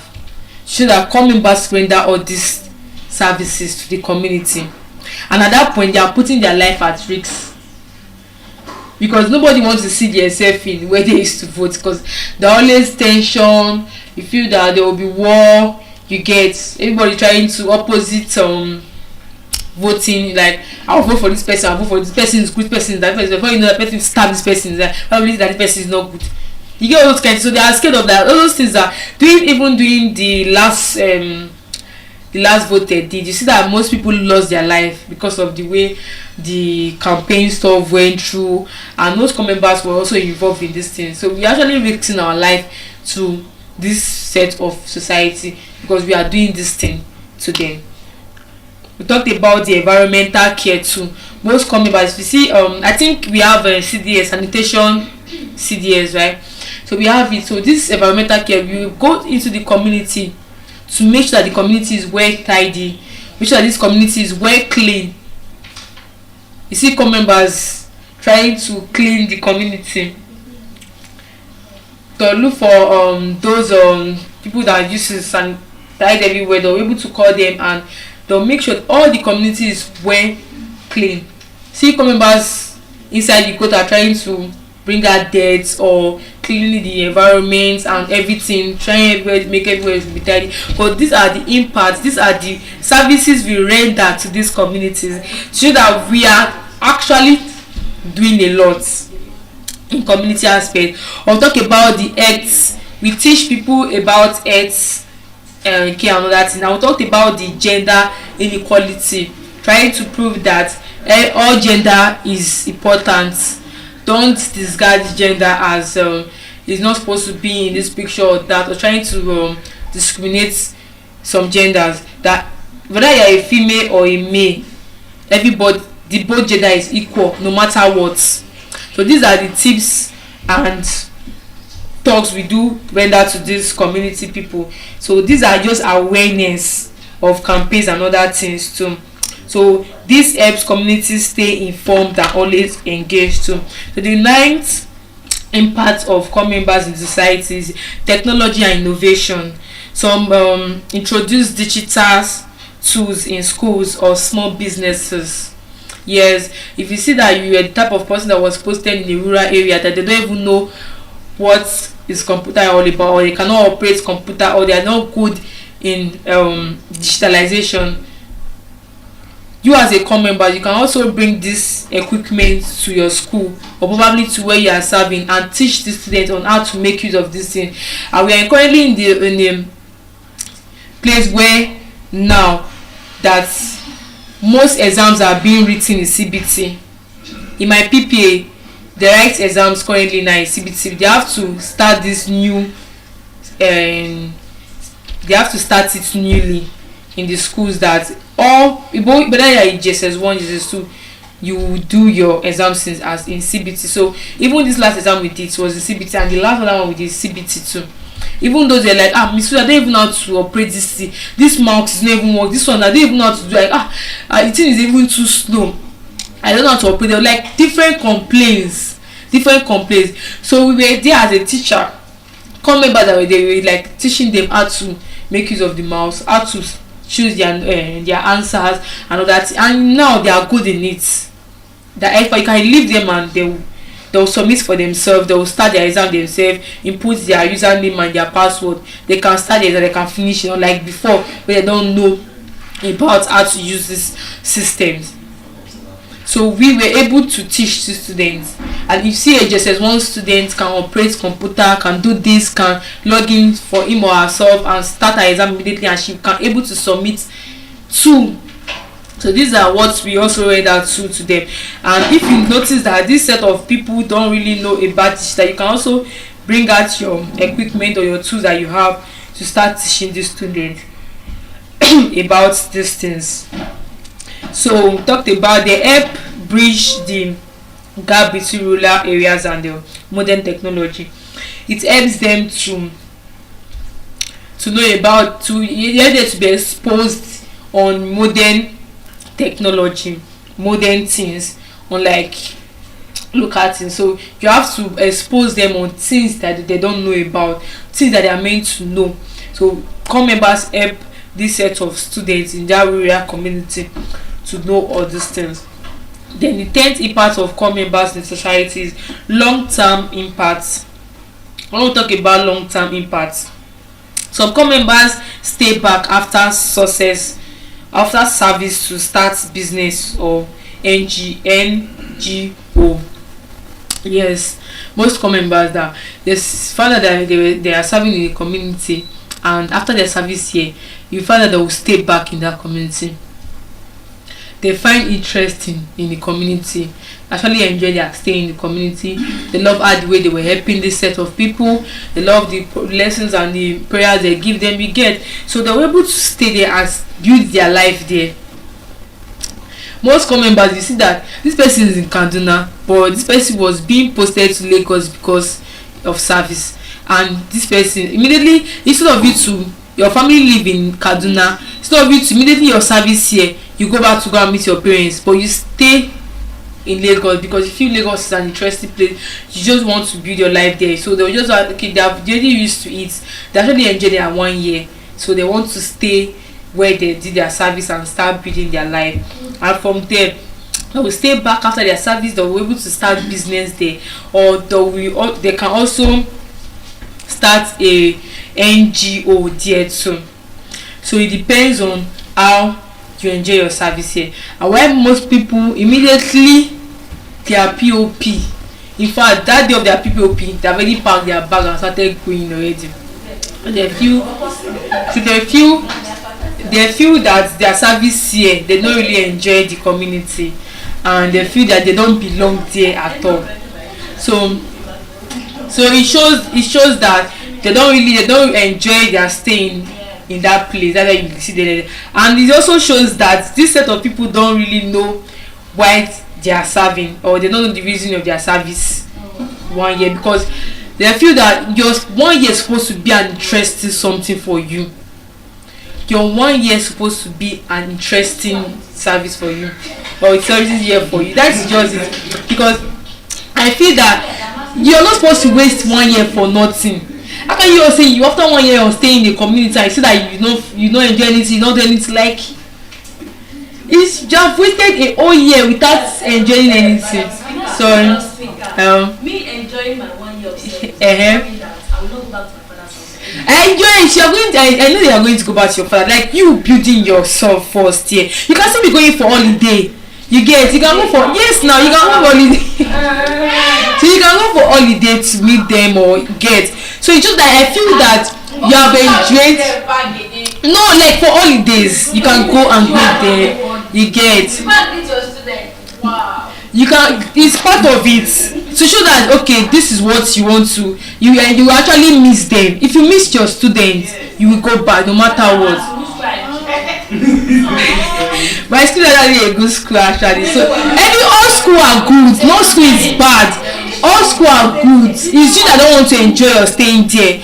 You're always having this negative mindset about the school. It's a private school, Bashem Modern College. No, even private school. See, funny enough, government school are more interested than private school. Government school are more interested than private school. You get what I mean? I think because you guys are not serving, you guys are not doing your service in school, that's why you are saying all this thing. But just go and try it for just 3 months. Try teaching. You don't want to leave. So this is what people do though.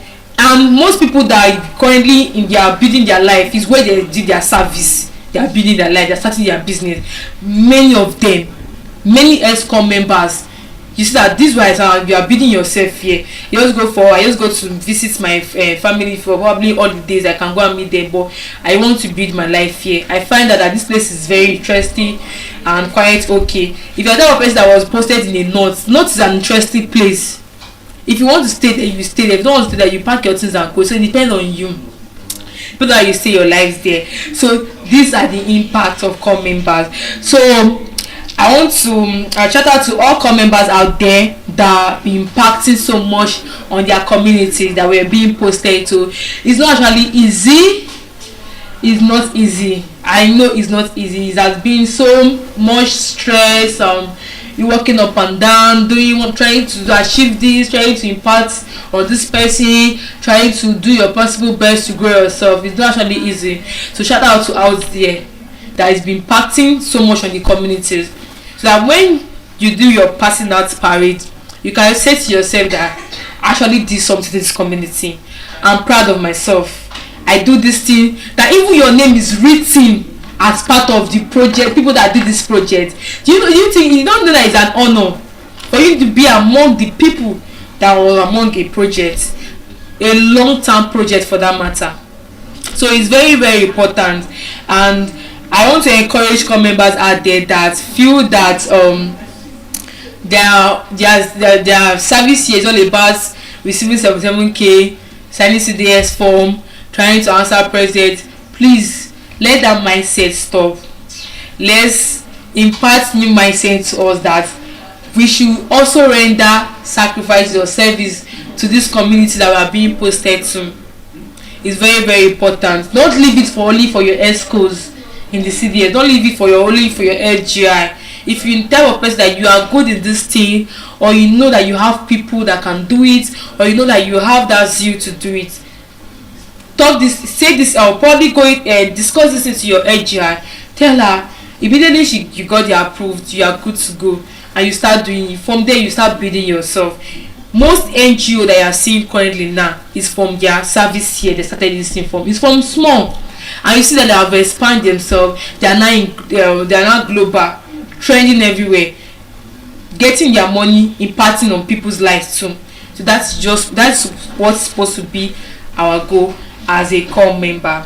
So at this junction, so as we are trying to do all these things and trying to impart ourselves, we should also sit down and talk about all these things that I've said so far. Am I actually doing all these things? Am I helping the community? Am I rendering my service to this community? As a core member, am I actually doing this thing? Am I actually helping this community that I've been posted to? In my PP, am I doing my work? Am I doing this? Am I doing that? Most people always focus on their PPA, which is not meant to be. So you're not most focused on PPA. Focus to the community too. They are currently doing your local government too. It's also whether it's CDS is always there for you to come together, put head together, put ideas together, projects to talk about, things you can do that even if you are passing when you have grown old, you can say to yourself that I was the one that did this thing, I was the one that did that.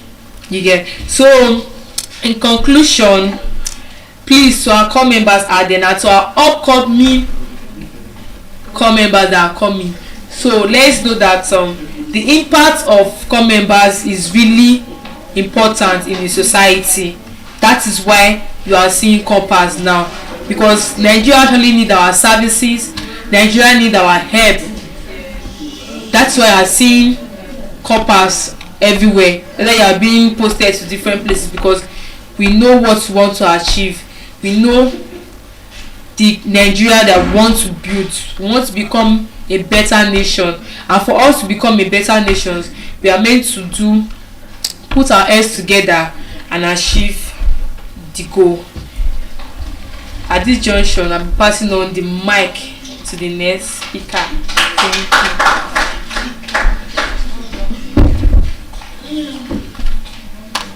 Good evening, ladies and gentlemen. Good evening, ladies and gentlemen. Can I have your attention, please? Thank you. Thank you. So, I believe you already know my name, but I'll introduce myself again. My name is Deborah, and today I'll be speaking on the silence we inherited as a generation. Now, as a Nigerian child, there's a popular statement we all grew up with. You didn't have to grow up in a specific city or region to know this statement. Could be Kano, Onitsha, or Lagos. As long as you grew up in a Nigerian home, I'm sure you are very familiar with this statement. They tell you, shh, we don't talk about that, or we don't mention that. And growing up, it's a statement we heard time and time again. Something happens in your family, for example, something heavy, something painful, something so heavy that the atmosphere in the room changes, and you need clarity at that point, because as a child you don't know what's going on. When you try to ask a question, you meet any adults around you and you try to ask a question, they tell you shh, you can't talk about it, we don't talk about that, we don't mention that. For instance, a dad, a Nigerian man, loses his job and he comes home different, moody, irritated, and nobody explains to the children that your dad is struggling. Everybody just says, oh, dad is tired, give him some time, give him space. Or a mother, a Nigerian woman, a Nigerian mother, cries behind the bathroom door, and nobody explains that your mom is in pain.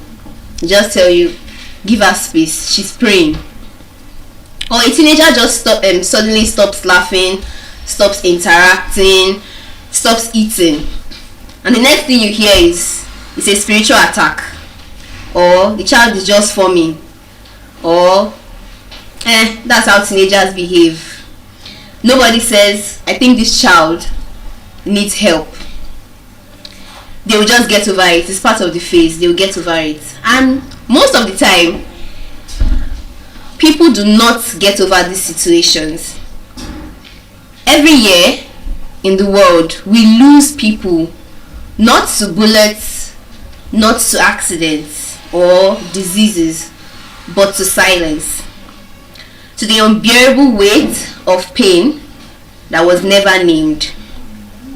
And I believe that pain without a name, pain without a witness, becomes a prison. And this country, like many others, has been building this prison brick by brick, generation after generation, all in the name of faith, all in the name of strength, all in the name of we don't talk about that. I believe this is a relatable situation. I'm sure many of us here, we've had situations to deal with privately, and you look around you and you're like, who do I talk to? And if I talk, would they even listen? Or if I talk, won't I be judged? Today, let's talk about it. Let's discuss. I want to bring you to the light of what mental health is and what it is not. Mental health is not madness. Mental health is not weakness. Mental health is not a foreign concept that was developed by the white doctors that do not know about the African mind or the African resilience. If you were to ask me, I think I would say that your mental health is just the state of your inner world. Whether you're at peace or you're at war. Whether the voice in your head, that voice that is speaking to you right now, is a friend or an enemy. Or whether you wake up ready to face the day, or you wake up feeling like, not again. According to the World Health Organization, the WHO, depression is now one of the leading causes of disability worldwide. I'm not talking about just Nigeria or just Africa, all over the world. So it means that mental instability is no longer a foreign concept. It is here, in this room, in our family, in our churches, in our offices, in our mosques, in our universities. And you know the sad part? In Nigeria, the ratio of psychiatrists to patients is 1 to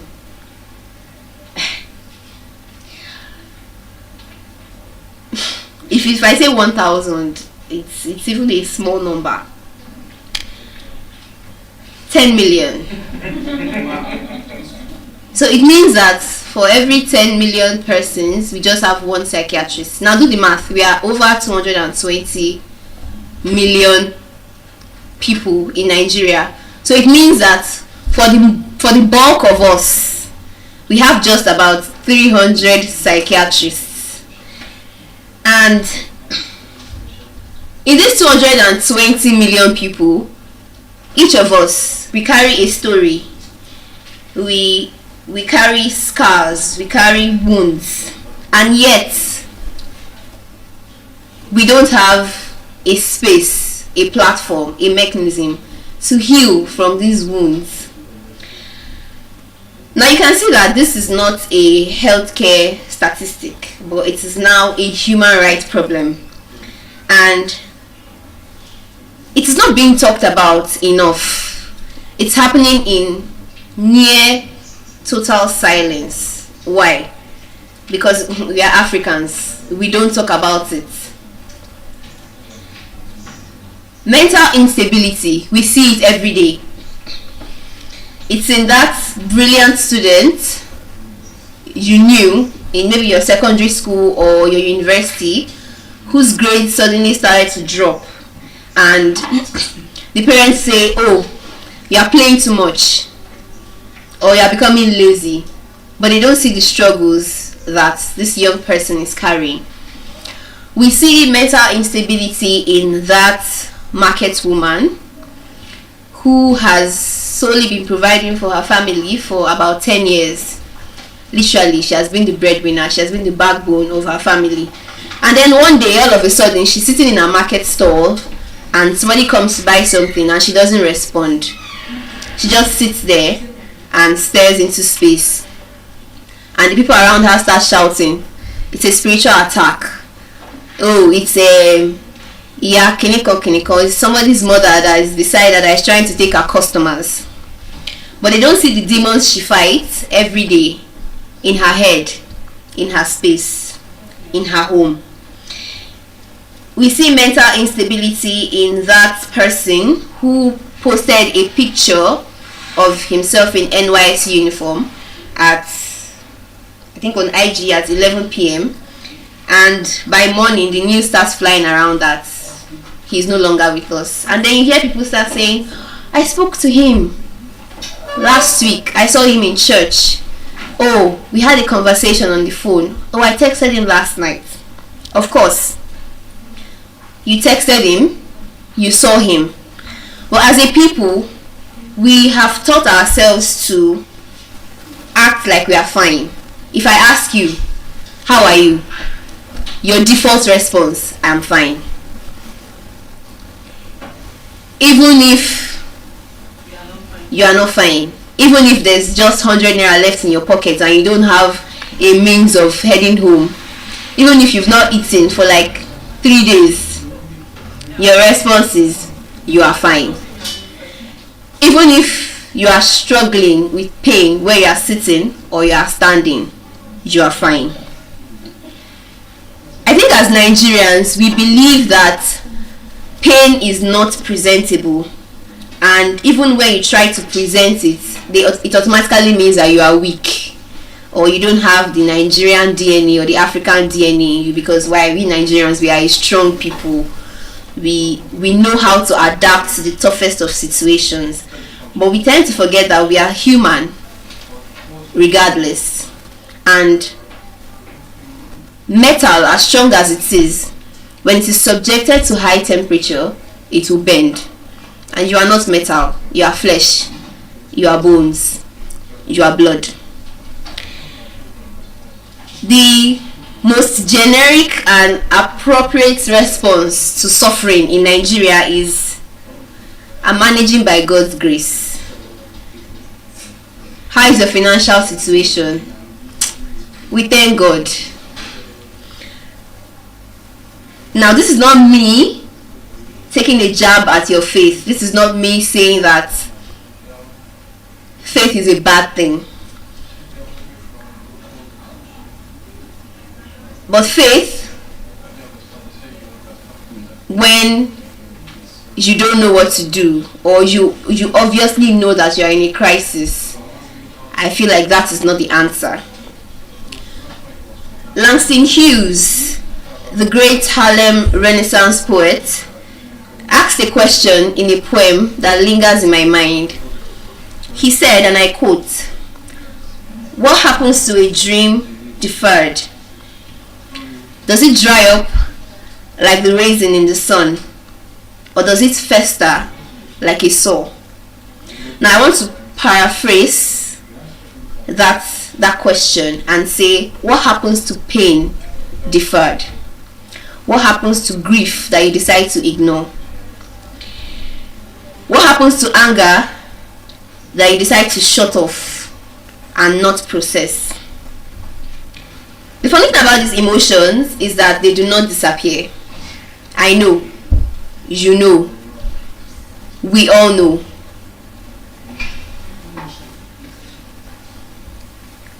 Emotions do not have expiry dates, or like the Coke that you drank, or the pizza you ate, or that biscuit that you bought at the supermarket. Your emotions do not have an expiry date. They do not just disappear, they go underground, they settle deep in your mind, and from there it starts to bud into something new, something different. That anger that you refuse to process, that anxiety you decided to ignore, that hatred, that pain, it becomes a short temper that ruins marriages. It becomes that addiction that starts with a shot or a puff, just to feel normal, just to take the edge off. It becomes domestic violence that ends with a jail term. It becomes a chronic illness. Now, medical research has shown that when you don't process your emotions properly over a long period of time, you become prone to autoimmune illnesses. Because if you shut off your mind, or your mind decides to look away, your body cannot look away. Your body will have to pay the price. And this is not a foreign problem. If you make mention of mental health in a Nigerian home, your parents will tell you it's an Oyibo thing. It's for white people. It's the white people's illness. It doesn't happen to a black man. But it's not a foreign problem. It's not a weakness. It is not a spiritual problem. It is a human problem, and it requires a human solution.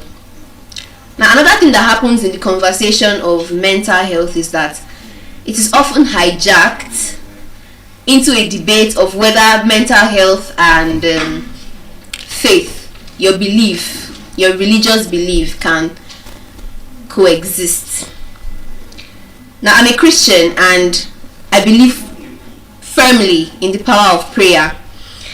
I believe in the comfort of community, your church community.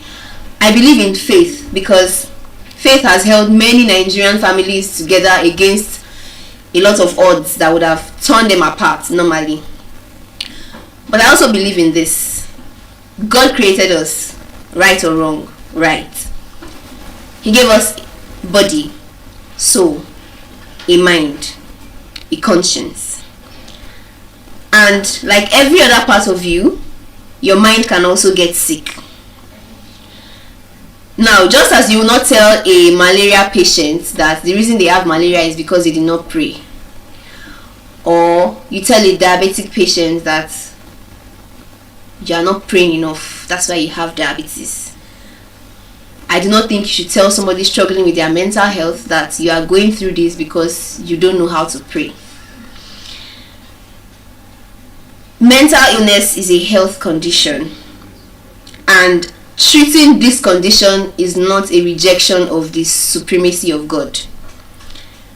God gave you that mind, and I believe taking care of it is the highest form of stewardship.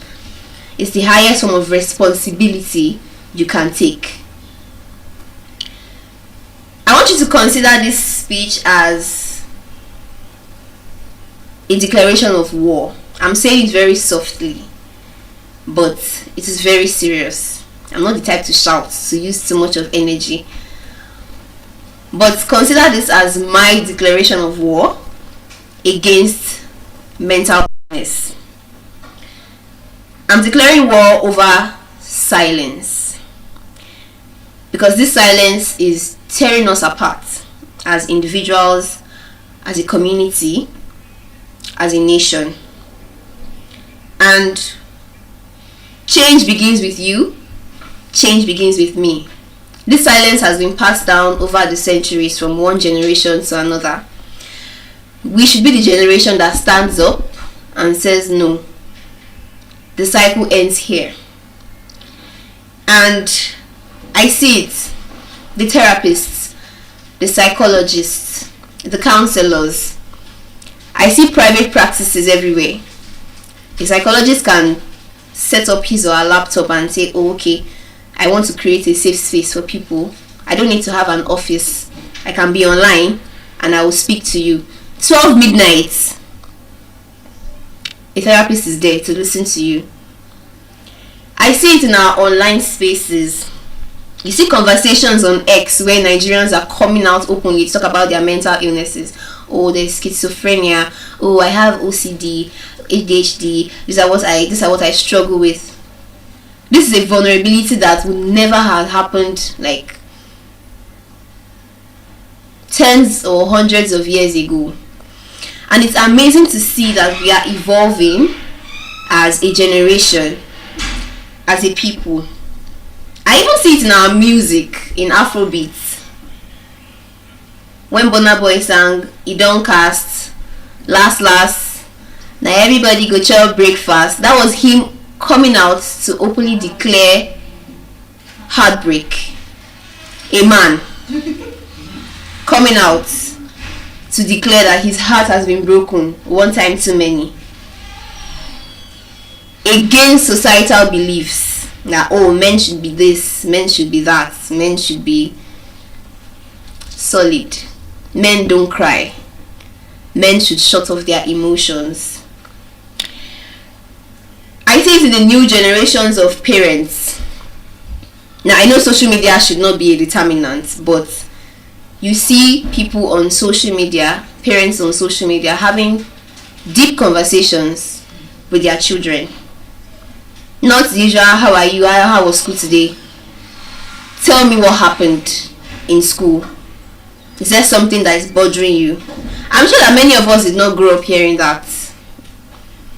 Your parents just feel like, it's not necessary. It's a child. He doesn't know anything. But the world has evolved into something that even a 2-year-old can feel the tension. Even a 2-year-old knows that something is wrong in the world, in their space. Maya Angelou said that there is no greater agony than a story untold inside of you. Paraphrased. Nigerians have carried untold stories for years. Nigerians have carried grief for years. We see it in men who refuse to cry at their parents' funeral, or because men don't cry. We see it in the hearts of women who endure abuse and domestic violence just because I'm a woman, I should keep my family together. Oh, and if I leave, what happens to my children? If I leave, what will the society say about me? We see it in the minds of the kids who grew up in war and strife. We tell them, just move on. Be strong. God knows. God is in control. And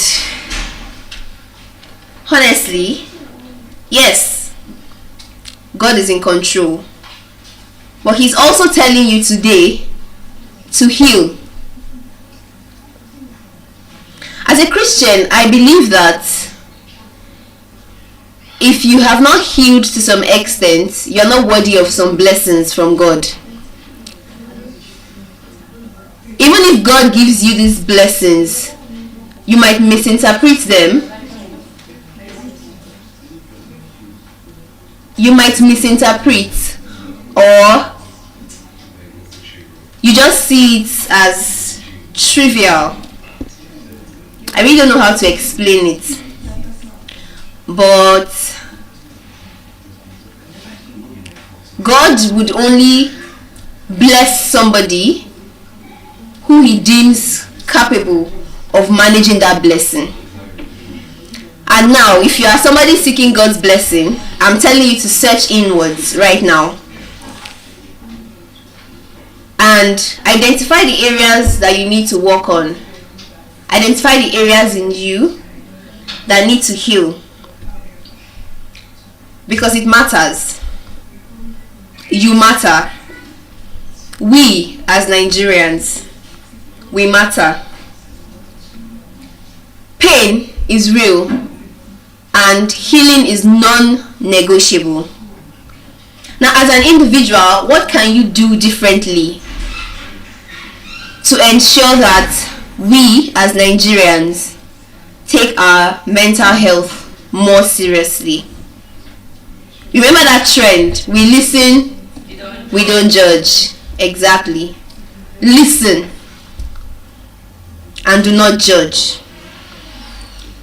This week I challenge you to check up on somebody, one person in your life. I'm not talking about a text or a phone call, just a random hello, how are you, I'm fine. I want you to strike up a real conversation with somebody. And it's not just about striking up a real conversation, it's actually having the patience to listen in that conversation.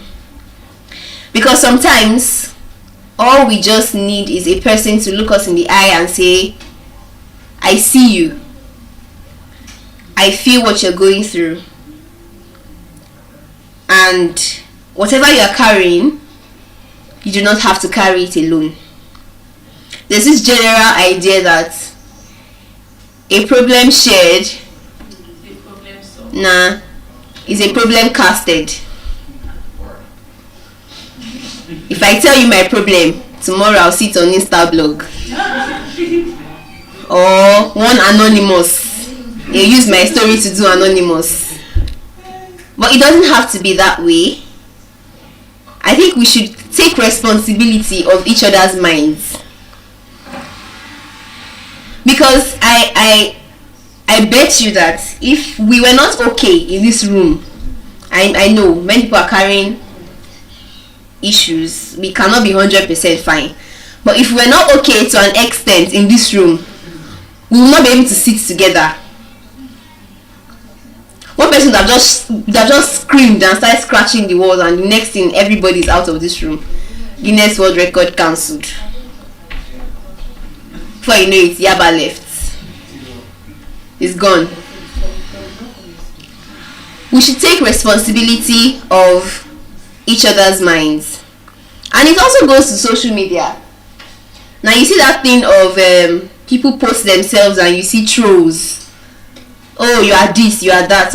I saw a video on TikTok. This lady was sharing her weight loss journey. Now, she just started, I think, about 2 years ago. She hasn't gotten to the weight she wants to be. I mean, you can still see that she's still on the heavy side. But she has made a significant amount of progress. And I opened the comment section. And I saw my plus 2, 3, 4 people doing what they do best, trolling. Somebody said, my data has finished just by watching this video. She has consumed all my data. Somebody said, this one does not eat, she just has to inhale the food and it's gone. Another person said, my phone just became heavy by watching this video.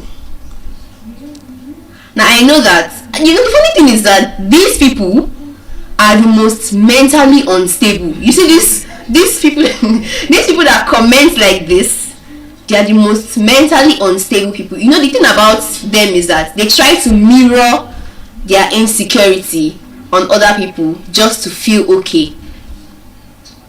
And that's how you know that this one is not okay. If we become our brother's keepers, I do not think things like that will be seen on social media. It even goes beyond the weight loss, weight gain thing, even with persons with disability. You see somebody with cerebral palsy just trying to do a normal video, maybe an Instagram video, and you see the comment section and I'm like, ha, are you people even humans? We just feel like cyberbullying is the next big thing. If you troll somebody, you automatically feel okay. Kindness is now something we have to demand for. It's no longer the barest minimum. It's something we have to ask for. We have to beg humans to be human. We have to beg humans to be humane, to be empathetic, and it's not supposed to be. So today, check up on somebody. It can be the person sitting beside you. Tell them to unplug their earbuds or their earpiece and ask them, how are you? Genuinely, how are you?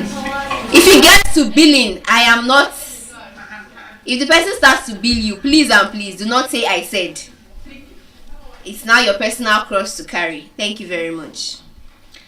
But really, be your brother's keeper. Refresh their minds. Be the reason why somebody wakes up and looks in the mirror and says, yes, today is going to be a good day. Be the reason why somebody wakes up and just genuinely feels good about them.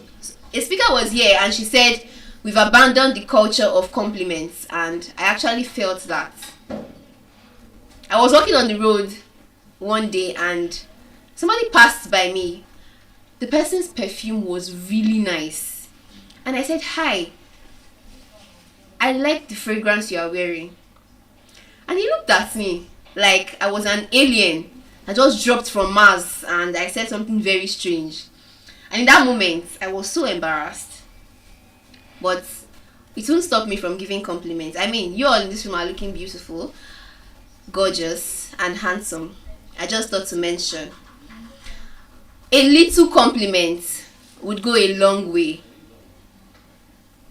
You just say, oh, I love your hairstyle. I like your shoes. I love your dress. And see how the person's countenance just changes. So, ladies and gentlemen, take responsibility of your neighbor's minds. Be your brother's keeper, because we are too creative as a nation to kill ourselves with silence. The silence ends with us, this generation, this room. So this is a call to action to all of us to break the silence. Mental health is a serious issue. We have doctors in this room and they can attest to the fact that it is not only your body that needs to be taken care of. Your mind also needs to be taken care of. Ladies and gentlemen, take conscious care of your mind. I do not want to lose any of you to those white rooms, if you know what I'm talking about. And with this, I pass the mic to the next speaker. Thank you.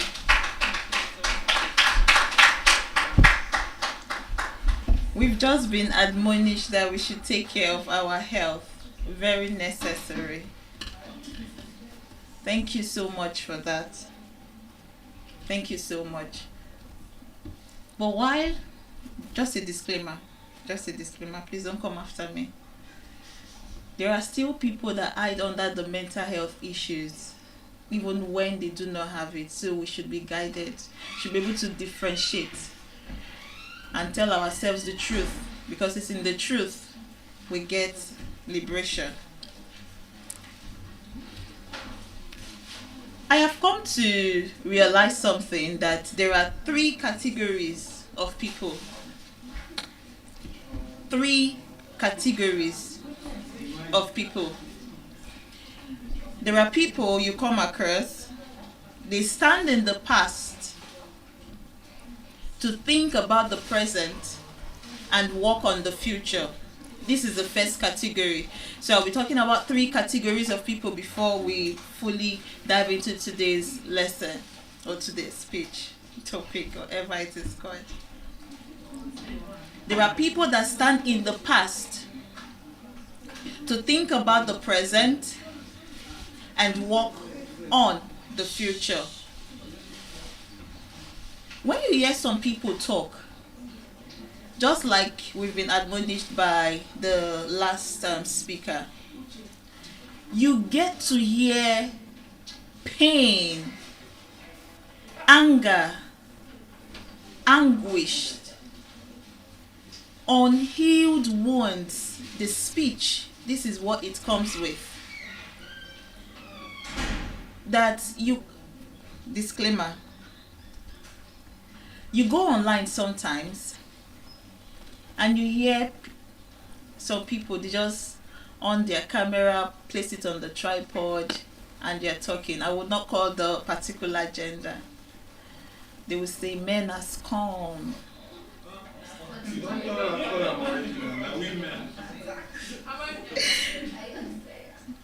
Disclaimer, disclaimer. Disclaimer, don't come after me.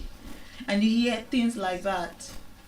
That don't do this, don't do that, and they keep dishing out these words.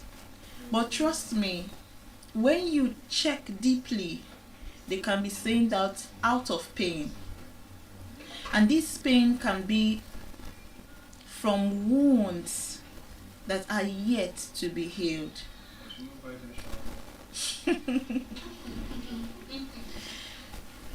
So, I was scrolling through the internet today and I saw a post. And a girl was talking about how the relationship she's always involved in, she ends up spending for the man, either buying gifts or paying rent, or like she said, she literally carries the man's problem on her head because she hardly focuses when she hears of a particular problem. She would not be able to do anything. It disturbs her, it disrupts her day. And this was a relationship conference, mind you. And she was airing out her mind that the people she always come across are these sets of people. But then, thank God for the wisdom the man, the host, came up with. He asked few questions and said he's sorry if he has to take this person out. And he asked her, can you like throw more light on your background? And that was the whole thing that broke the camel's back. And why did I say that? She's the only child from her mother and father's family, and the rest are step. And they are step because, and she said she didn't stay with the mom. She didn't stay with the mom in the house. She had to stay with somebody. So that abandonment, the aloneness, is what she's already used to. So when a man comes into her life, she tends to do all she can, care for the man, do what, like, she gives the man her best 100%, even when these men end up leaving her. Now, this brings me to what I was trying to say. That when you hear some people talk, when they give counsel, when they give their opinion, most times or sometimes they are saying what they know or how they feel because they are still standing in the past. They've not moved forward, still standing in the past. And when they stand in the past, they think about the present and why they are working on the future. So it's like saying I'm in point A. Point A is the past. Point B is the future. Point B is the present, and point C is the future. I'll come again. Point A is the past. Point B is the present, and point C is the future. While yesterday will always be or will remain yesterday is because it's the past. And today will be today because we are living in the present. And tomorrow will be tomorrow because it is the future. It hasn't come yet. So why people are meant to be living in the future and reflecting on the past so that they can move ahead in the future, some end up living their life in the present, but not in the present per se. They tend to dwell and continue to dwell in the past while they are living in the future. What can be the cost of it? what can be the cost of it? This brings me to the part where I have to say we'll be talking about life, the past, present, and future. That in life, there will always be the past. It will remain the past. And there will be the present, the future. The present is what we're living now. But before today came, we've envisaged today for a very long time. We've been thinking, oh, the 20 days of eloquence. It all started from last year when I got to see the post from okay, somebody sent it to me. And you just had to think about it because it was in the future. But now we are living in the present. We're living in it now. 3 categories of people. The first set of people, those that live, they stand in the past while they think on the present. That's to say they are not living their life in the present. They are still thinking about the past. They are still standing in the past. Their ideology, their mindset still lives in the past. They still relate. The religious setting, which we are always, I don't know, for some religious center, we're always warned against, is stop making reference of what you've done in the past. Like, I remember when God used to use me. That's to say, He's no longer using you in some context. If you can underline that. Or in the corporate world, I remember the project I did, this, and you're looking at this person's life. What about now? What project are you moving on to? What is your next step of action? Nothing to show for it. Still living in the past, still glorying in the past, still standing in the past, still stuck in the past. But why? People would wonder. You're meant to live in the present while you're thinking of the future. What is the cost? What can be the cost of this? There is this quote I grew up with, and it says, "Do not cry over spilled milk." Why is that so? It has gone already, and because it is gone, it is now left for us to dwell on it, that this thing is gone, to live in acceptance. So in school there is a phase called the acceptance phase that we're taught. The acceptance phase, when something has happened, you accept it, you look at it, and you're willing to take it. Then there is another phase that is called the denial phase. That even when somebody says this bottle is on the podium, you do not want to believe that it is on the podium. You keep denying it again and again. You refuse to accept it. Now, some persons, they live in the denial phase. They do not live in the acceptance phase. And what you do not accept, solution does not come in. For owners of schools that need help one way or the other, they have to be able to speak to themselves or bring in that board of committee and say, okay, we're lacking in this area and that area. We need a specialist that can see us through, or that can help us figure this thing out and bring a solution. That is the acceptance phase.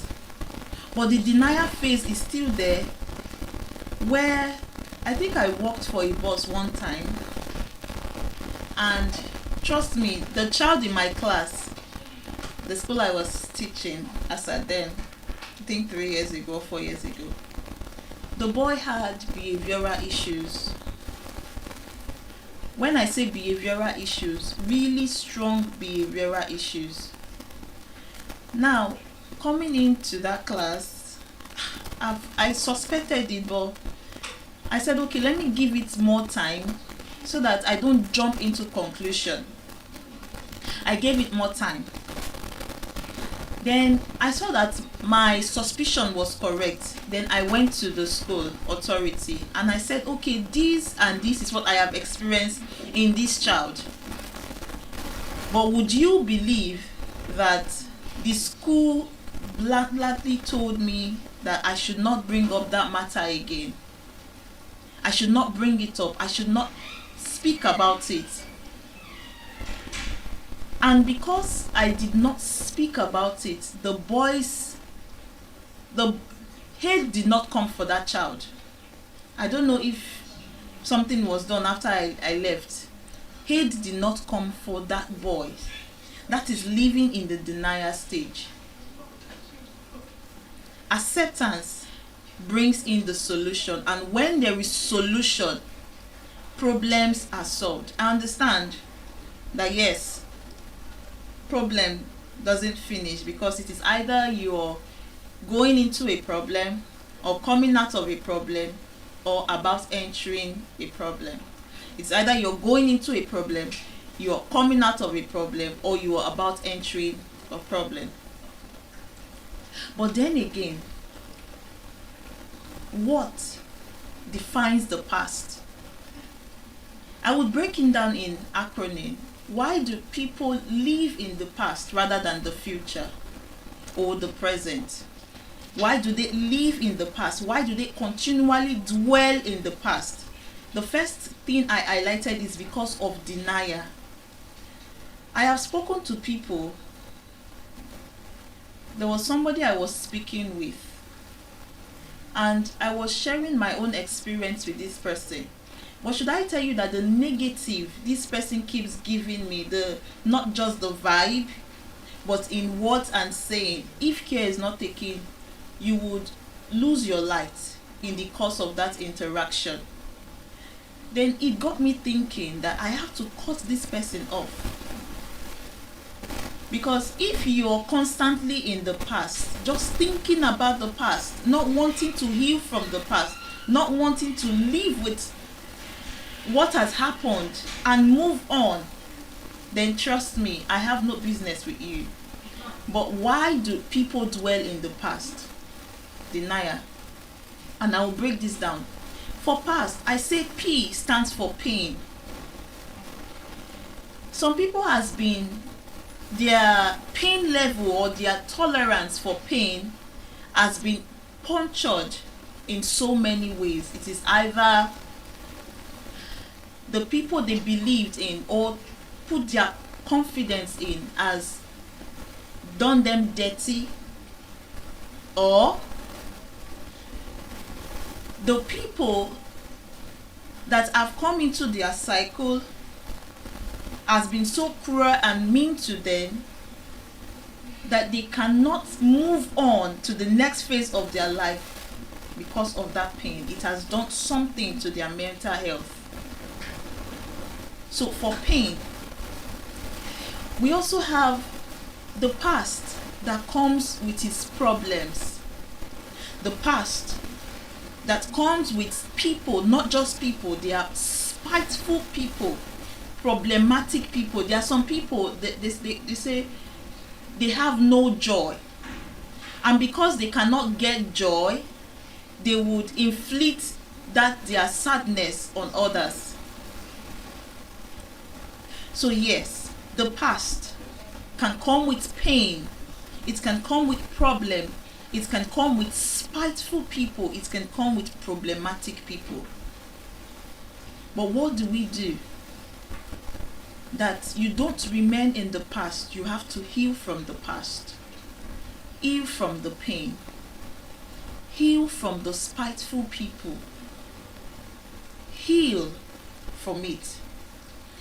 The past also comes with anguish, annoyance, anger.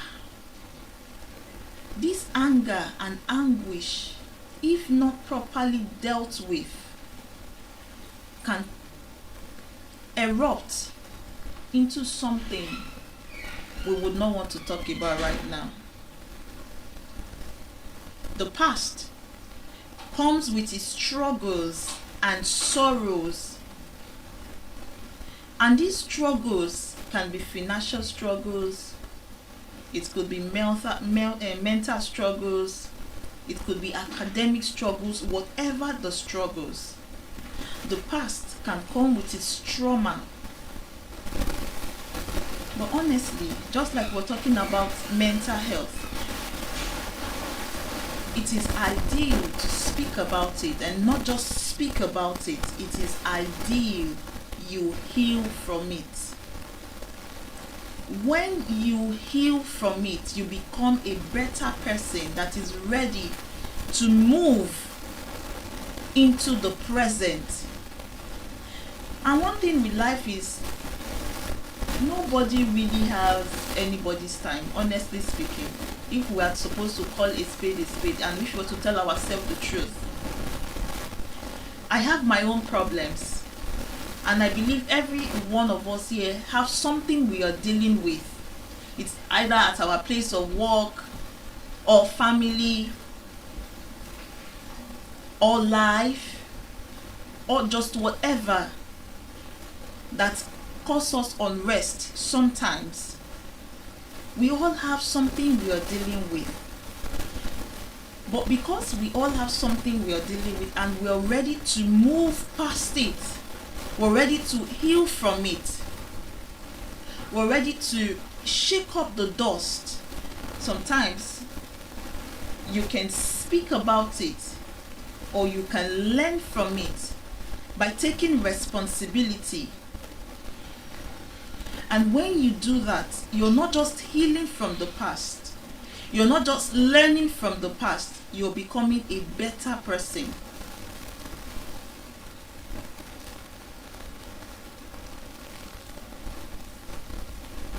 The past will be tomorrow, will be yesterday rather. The past will be yesterday, and yesterday cannot come back again. We are only going to forge ahead. If the past will be yesterday, how do we live in today? The first part I talked about was those that stand in the past, remain in the past, dwell in the past, and think about the present. That's to say, they are not living in the present. They are not enjoying the present. They are not giving the present their all. They are only referring back to what has been done, whether the good things or the bad things, just reflecting on that without living in the present while they work on the future. But what should be our attitude when we come to the present? Be present in the present. And what do I mean by that? What do I mean to be present in the present?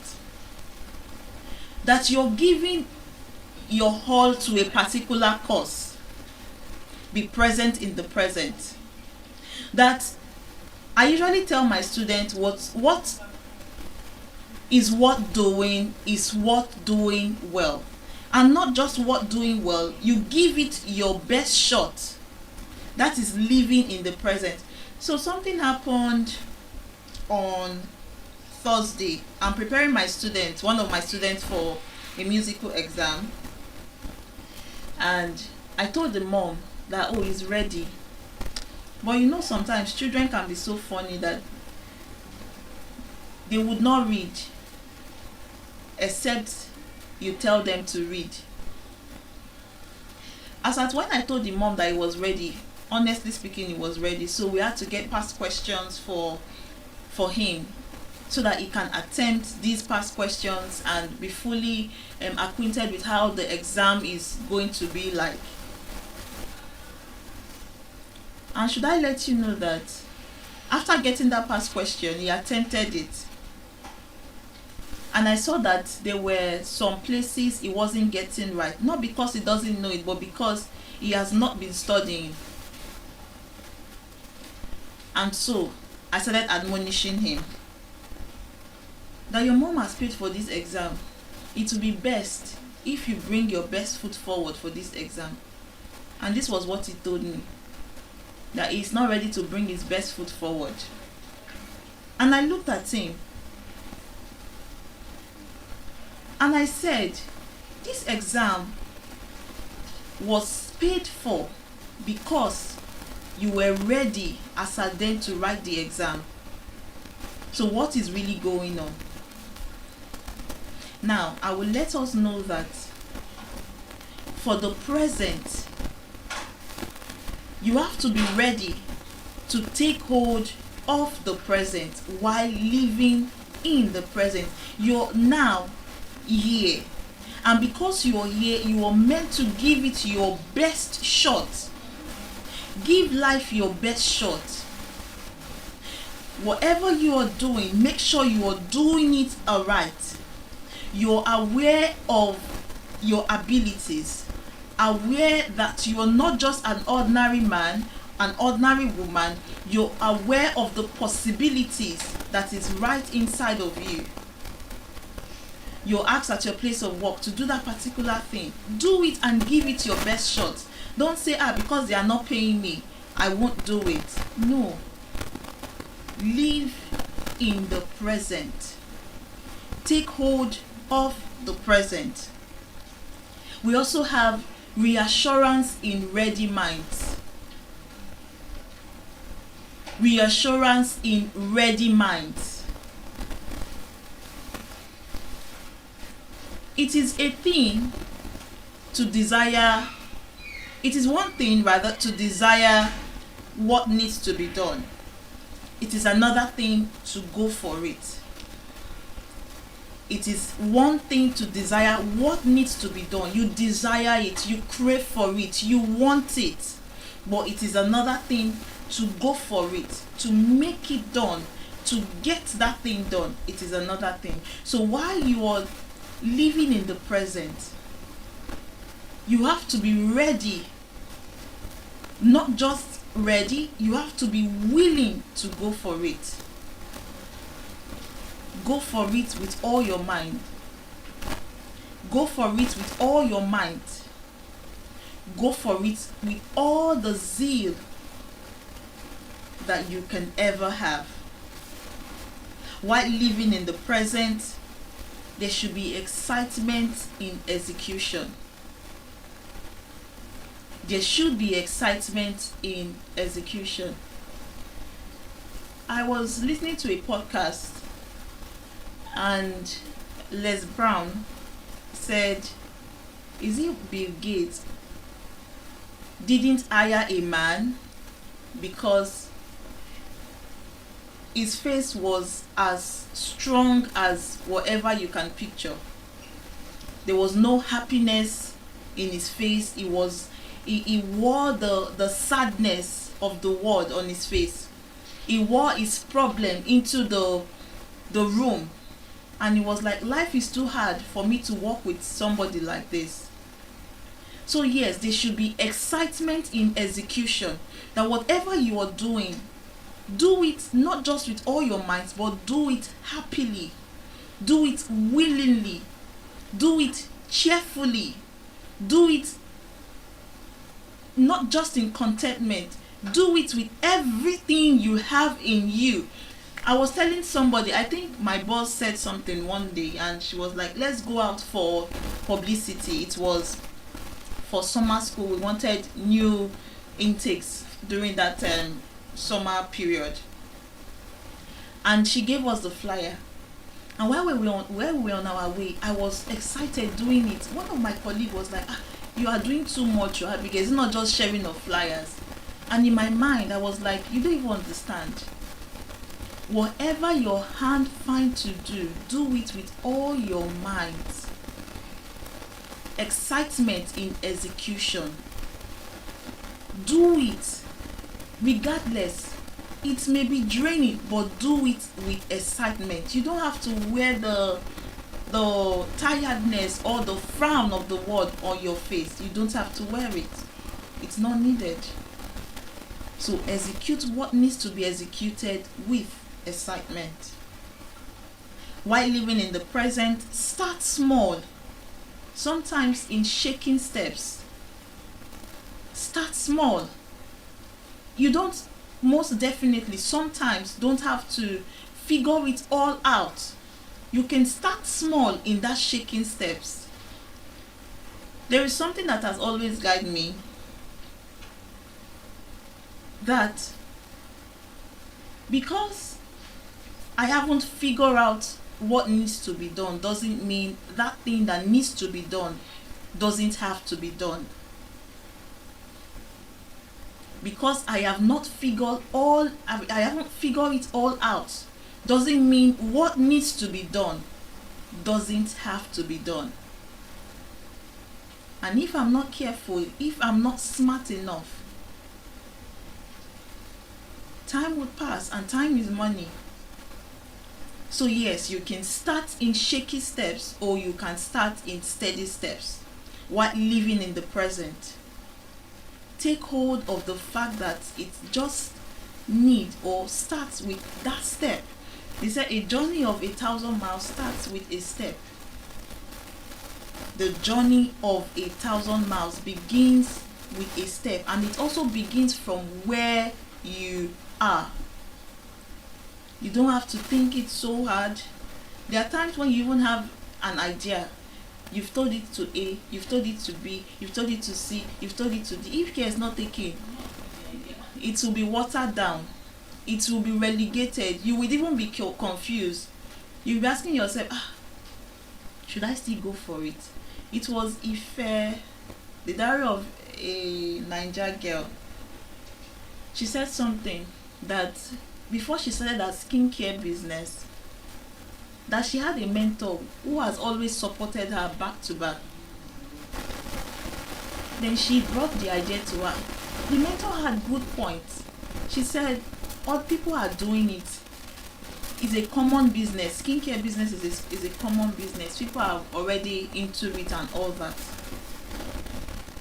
But she didn't allow that idea sleep, because that business now is generating millions of dollars. So you can start even in shaking steps.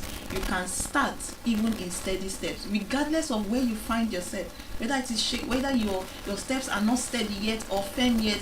Sometimes you, like a lot of content creators, you get to hear them say they were just talking randomly. But they shall know that they would always put on their camera on, put it on the tripod, and just be speaking. It's after years or after time they've done it again and again and again and again, then they pick a niche.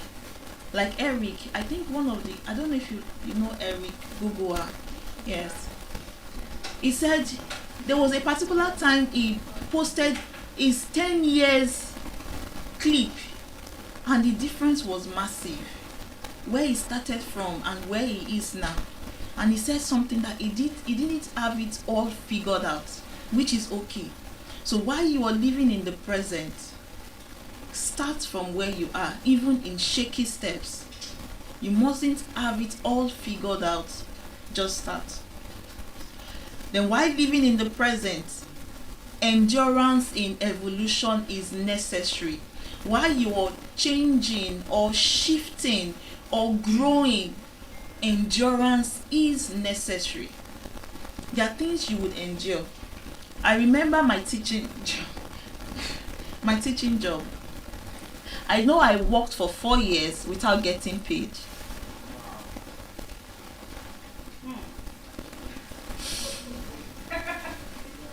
Yeah, I know I will say it. I will say my story someday. But I worked for 4 years without getting paid. That's by the way.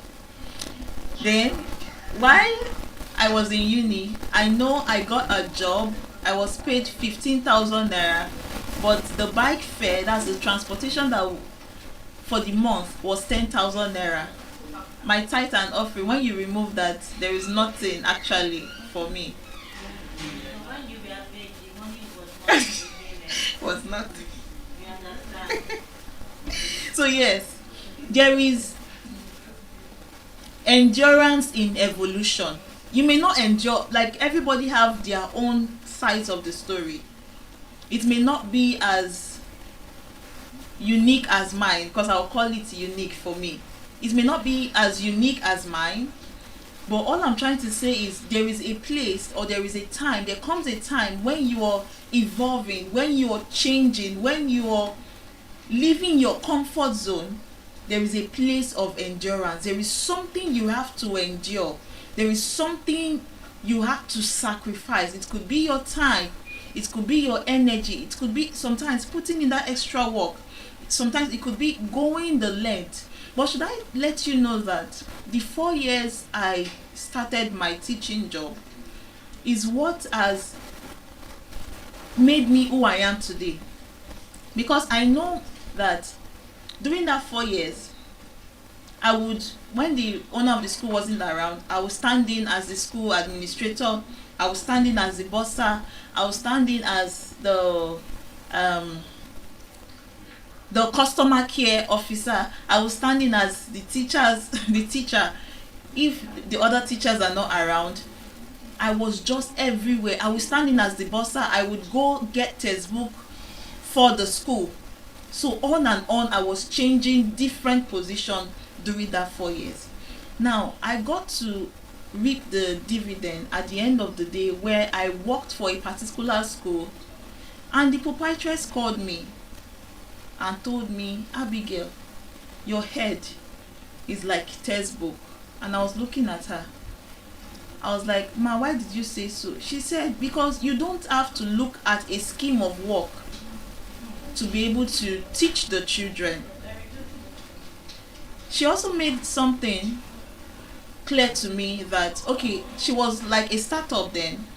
And she said, Abigail, you've worked with the daycare unit for a very long time. What do you think I should include into mine that would shape my own school? And the knowledge, the ideas that I had gathered over the years was what I imputed in her. That my younger sister worked with her too, and she told me my template is still what they are using in that school. So all I'm trying to say is endurance in evolution. While you're changing, while you're moving, while you're leaving your present zone to maybe a particular place you do not know of, you have no idea you're going to, endurance is key. Just trust the process. Just go with the flow, and everything will make sense at the end of the day. While you're living in the present, now, in no delay. Take action now. Move now. Don't wait. Like I said, start right now. That you don't have to have it all figured out. You don't have to get the whole script complete before you start the job. Now, in no delays. Rather than take that sleep, rather than, okay, so there was something I said to myself this year that I would always do, because for previous times, in previous years, I'm always afraid of taking the big steps. And when I say big steps, sometimes it could be minor, but I tend to stay in my comfort zone. Or sometimes when somebody brings an offer to me, Abigail, I know you can do this thing, go for it. I'll be like, okay, let me sleep on it. And that let me sleep on it means I will sleep on it, I will dream on it, I would roll on it, I would move on it, I will sit on it. Then later I will tell you, I'm so sorry, I'm not sure I'll be able to do this. It was that bad. I was living in the present, but I was not present. So what did I say to myself this year? I wrote it down and I said, rather than sleep on it, I would just nap on it. I would take just a quick nap. I would just think about it and say, and look at my strength. If it's something I can do, I would go for it. If it's something I can't, I will let the person know, okay, I can't do this thing, but I am ready to learn on it. I am ready to work with it. I am ready to learn on the particular job. So now, in no delays. While you're also living in the present, be ready to move with the truth in tax evaluation. So when you are doing that tax, when you are involved in that particular tax, make sure that you are open to criticism. Make sure when the truth comes to you, make sure you are not defensive. Be open-minded as much as can be, because in that criticism is the truth. In that complaint is the truth. So while I worked with that school for 4 years, or in that school for 4 years, I will hear teachers coming, or sometimes parents, my child, this, he's not doing this, he's not doing that. He's not doing this, he's not doing that. He's not writing very well. And sometimes when he writes, this is how he's writing. And I will calm the situation. And after calming the situation, I would ask myself, okay, how do we do this better? How do we do this better? This is the truth in tax evaluation. So when there is a tax, the truth that is attached to that tax, do not sweep it under the ground. Do not shy away from it. Do not hide from it. I was speaking to somebody today. She's a therapist, and she was telling me that the child is an autistic child, and because the section is in the child's house, the child is so comfortable in that environment that she doesn't listen. She throws tantrum, and she does it intentionally. So when the learning materials are being placed on the table, what she does is she just goes to where the learning materials is or are and trash them on the floor and just keep kicking them. And when the therapist try to gather these things together, she will start crying and shouting. Then the nanny or the mother would come up and say, what's going on? So this is the attention the child is drawing in. Now, what did I tell the therapist? I was like, if you carry on with this behavior, what you're trying to achieve, you won't achieve it, and it will look like you are incompetent in the sight of the parents. There is a goal you spoke to me about, and if you cannot achieve this goal, most definitely the parents will want to stop the session. And when they stop the session, you'll be out of job. And when you're out of job, you start looking for another job. And when you start looking for another job, for that period that you're out of job, there will be no money coming in. Now, I had to give her the truth. I told her the truth in all of these things. Now, while I told these things to her, she was like, okay, this and this and this is what she will do. So when there are sometimes constructive feedback, when there are criticism, when we are attempting a task in the present, we should be open-minded to such criticism. I started from the past. I have moved to the present.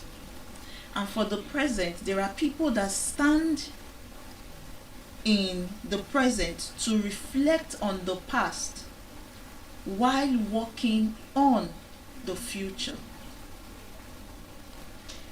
It is not a good thing, because I said we have 3 categories of people. The first category is those that stand in the past and think on the present while working on the future. That category is deadly, not good at all. It means you are stuck in the past. But the category I would want us to focus on is the category B and category C. For the category B, these are particular people that live or that stand in the present. They are standing in the present, they are here, they are thinking of the what? Or they are reflecting on the past. That's, they've learned from the errors of the past. They've learned from the mistakes of the past. They are no longer living in denial. Rather, they are living in open-mindedness. They are living in acceptance. Okay, I have done this, I have done that. I am not happy about what has happened in the past. I'm not happy. My past is not something to reckon with, but yet, this is my present. How can I make it better for the future? These are the categories of people that will make headway. So while you are here, while we are here, seated together, you listening to me, your past may be something you are not ready to reckon with. Your past may be dreadful. Most of us, including myself, there are things I have done in the past that I am not even proud of. But have I accepted it? Yes. Have I learned from it? Yes. The opportunities I have missed, have I learned from it? Yes. Am I ready to work on the present? Yes. Am I ready to better the present for the future to be best for me? Yes, I am ready to do that. Now, what about the future? For the future, what attitude should we have? The future is bright, but it can only get better if our present self do the needful. The future becomes fulfillment, a sense of satisfaction and purpose when we are ready to take the bull by the horn today. A sense of fulfillment, a sense of purpose. If the spoon you're holding doesn't serve its purpose, what is a spoon? That's to say it's occupying space. If the chair is broken on one side and broken on the other side, you can no longer exactly call it a chair. Even if the name is a chair, but it doesn't serve its purpose because you can't sit on it. So yes, the future comes with its fulfillment. But the fulfillment, the purpose the future brings can only be derived and gotten from living in the present. Every one of us has something embedded in us. We all have dreams, we all have goals, we all have aspirations. But how far and how ready, how far can we go? Or how ready are we to put in the extra work? The future would not wait for anybody because, like I said, time keeps ticking. Today, I think now it's 9:51 and it's going. In the space of 3-4 hours, it will be the next day. And that was the tomorrow we've been envisaging. Tomorrow, very soon, will no longer be tomorrow but today. So all we have to do as individuals is to live in the present and work for the future, because the future, like I said, will come with its fulfillment. It would also come with its unfolding success. What is the unfolding success? That's to say, as you keep going one step at a time, the input you make in the present keeps unfolding again and again. It keeps going again and again. That you see in the future or right now that, oh, this is the person I aspire to be. This is the person I want to be. Oh, this is my role model. I have so many role models and mentors and I aspire to be like them. But I can't exactly be like them just yet because I have to put in the work today.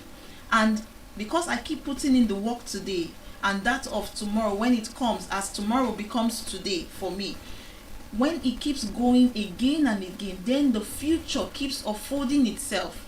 It keeps unfolding itself gradually, that my dreams begin to actualize gradually and again because I keep putting in the work. The future would come with its fulfillment. The future would come with unfolding success. The future will come with its triumph. For those that do athletics, the athletes, it just takes one step at a time on that.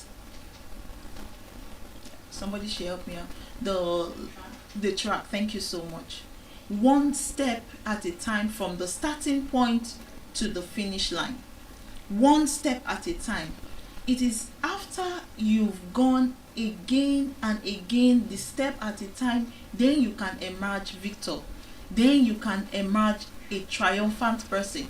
I saw a clip where they were having a relay race, and you know, for relay race it goes in batch by batch, like phase by phase. One person, there's the first runner, the second runner, the third runner, and the likes.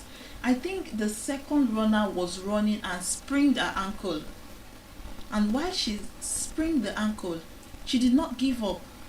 What did she do? She kept crawling, and she was crawling, and she was crawling and crawling with that sprained ankle again and again, and she kept going up until she met the third person.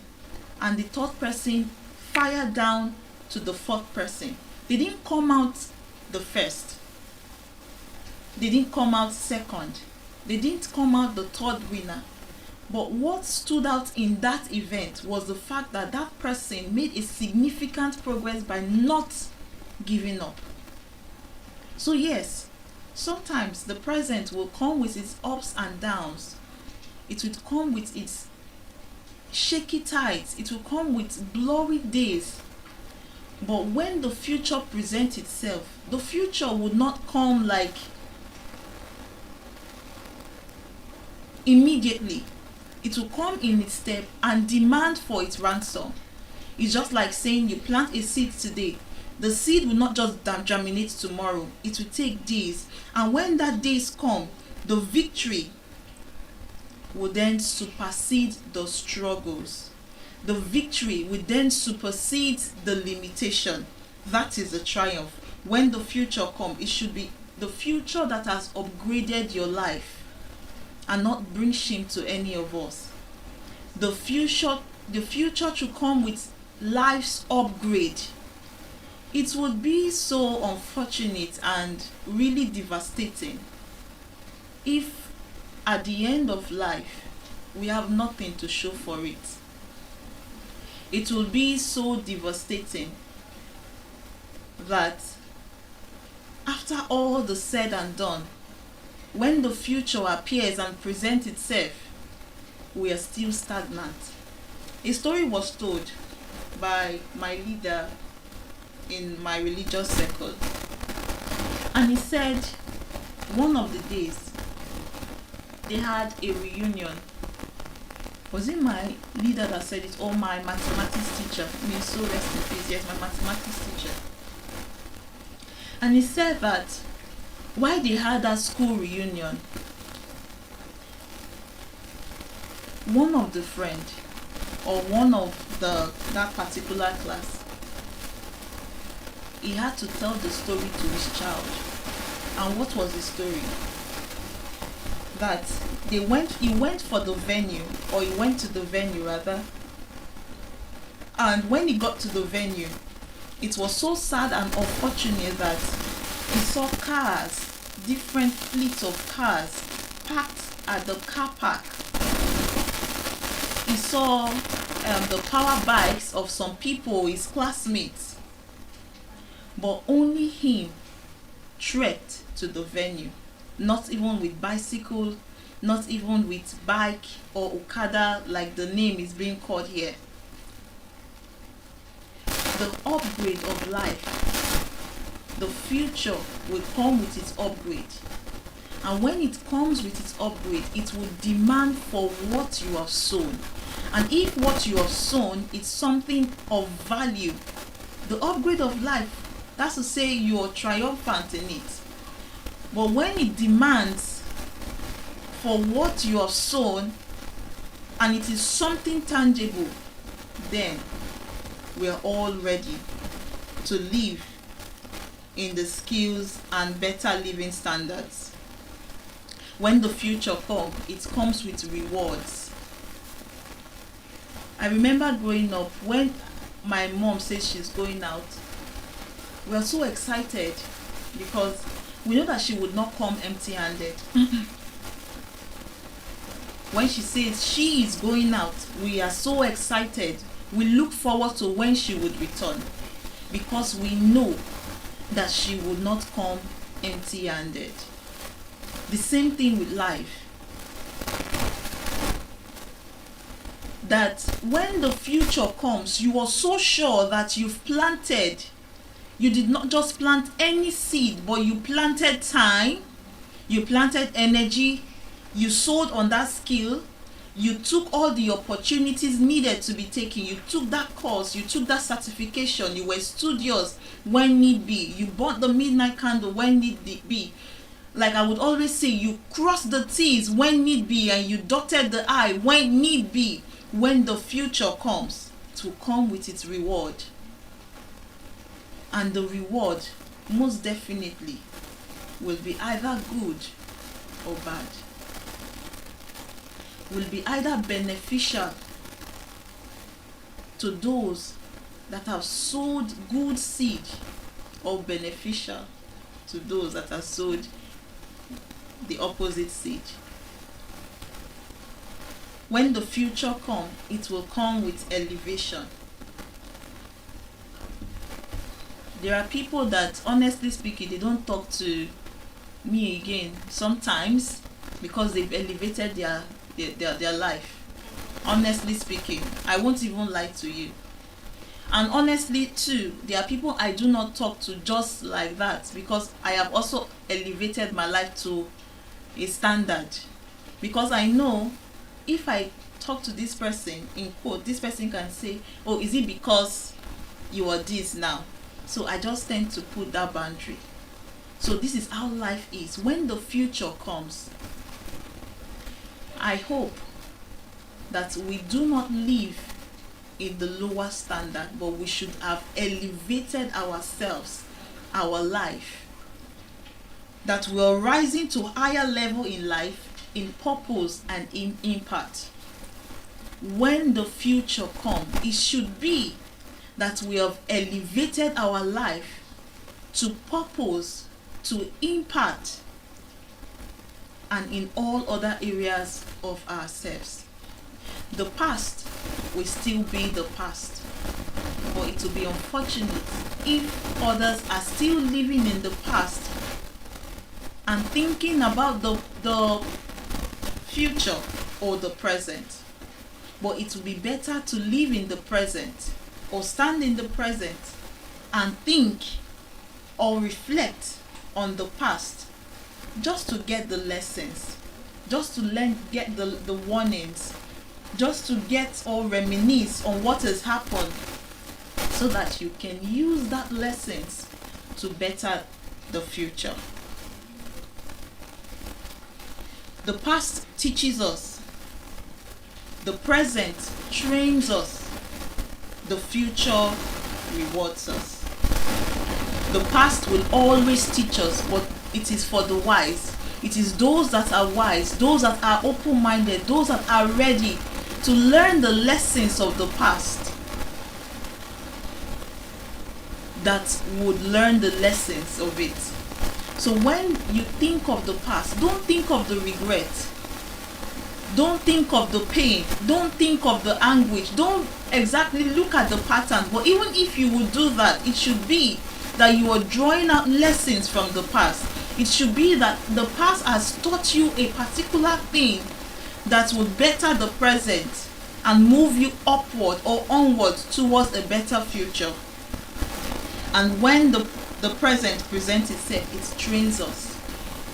Right now, right here, we're trained, we're being stretched, we are learning, we're in the learning phase. There is something that we were not good at before that we're now good at now. There is just an elevated level of our life. It is either the global influence or the meeting of people that you never thought you would meet, at least up until you elevate your life or yourself to a particular area or a particular level. But then you're opportune right now, right here, to do those things, to meet these people you've not met before. So when the present comes, it trains us. What about the future? The future will always reward us. The past teaches us, the present trains us, the future rewards us. So do not get trapped in the past. Do not waste the present, and do not fear the future. I would say it again, do not get trapped in the past. Don't let your ideology or your mindset always reflect on the past, the pains of the past, the anguish of the past, the struggles of the past, the trauma of the past. Do not let your past trap you, but rather live in the present and do not fear the future. And I will end with this. The past do not define us. The present will move us onward and upward towards a better and best future. With this, I would pass the mic to the next speaker.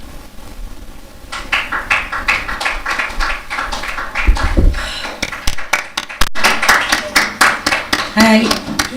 Good evening, everybody. How are we all doing today?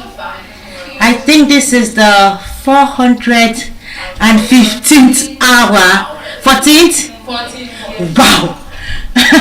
How many of us were here since day one? Like we were here at, how did that day feel? Who can tell me? Like a dream, right? Yeah? Like we still had a long way to go. You know, did anybody doubt in their mind if we...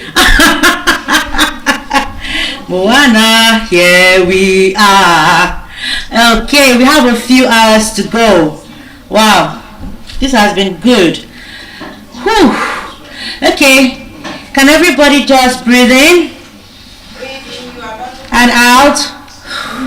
Can we all stand, please? You guys have been sitting for hours. Everybody stand, please. Okay, yeah, I think we need to stretch our body. Come on, stretch. Stretch, stretch, stretch, stretch those fingers. Happy fingers, everybody. Happy fingers. Happy fingers. It's been a few days. I think this should be the 17th day. 17 because 17th. 17 already. Wow. Okay. All right. Let's sit down. Whew, this topic. God help me. All right.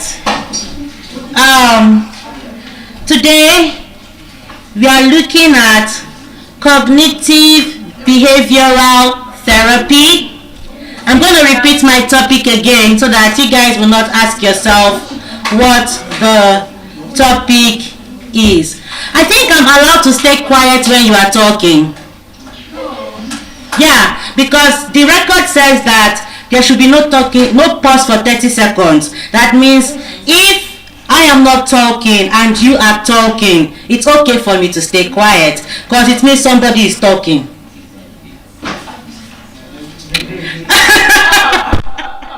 Alright. Yeah, I'm actually very capable of doing that. Okay, cognitive behavioral therapy.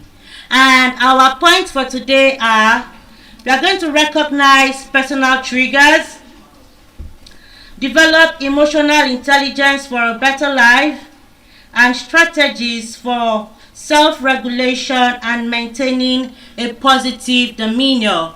I really liked what the last speaker spoke about not dwelling in the past and also not dwelling so much in the present that you choose to forget the past, okay? And also looking forward to the future. Now the speaker before her spoke about mental health, and I'm going to try and marry what both of them said. I want to try and reduce my voice, but anytime I'm on stage, I did a little bit of theater arts on campus, and so I have a trained stage voice, meaning that on campus I could act in a theater with over 500 people and they will hear my voice. Alright, so I'm not doing this on purpose, it's just coming out naturally. Okay, now someone was supposed to share some balloons whilst I was talking, and this is something we did in a I used for a training for our company. It's very good to be intelligent. I mean, it's good to have high IQ, but you know, life is very complex and unpredictable. And what makes life so complex and unpredictable? I think the guys here too can get a balloon. No, just one. All right. So, yeah, but not now. Okay, not now, please, not now. There's a reason why you have a balloon. So, I want us to understand the game we are about to play. Okay? I want us to understand the game we are about to play.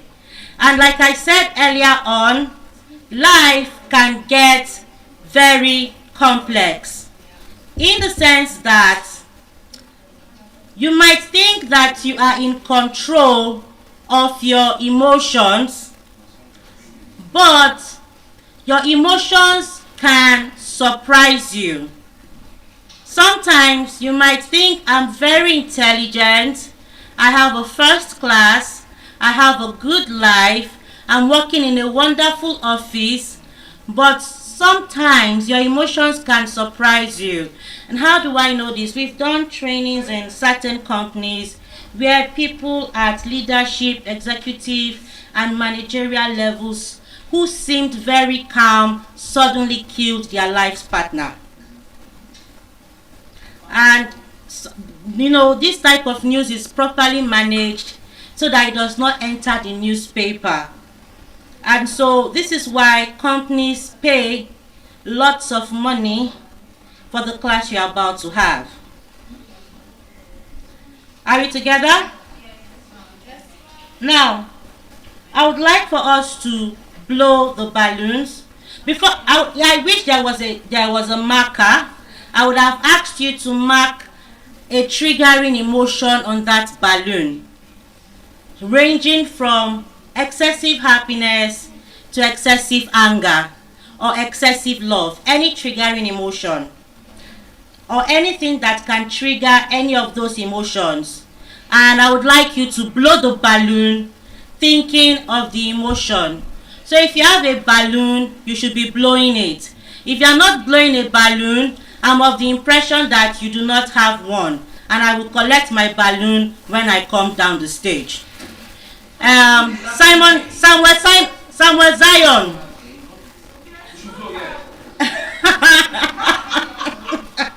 Oh Lord, my God. All right. Blow the balloon. Are we blowing the balloons? Yes. No, it's not properly blown. You are blowing an emotion. You know the way emotions inflate? Slowly. Exactly. Don't let the balloon burst. No matter what you do, don't let that balloon burst. Alright? I want you to let go of the balloon let air come out of that balloon without... Oh my God. Oh my God. Okay, I said let go of the balloon. Let air out of the balloon. Oh my God. Alright. Okay. Now, some people, their balloon won't even blow. You don't have any emotions.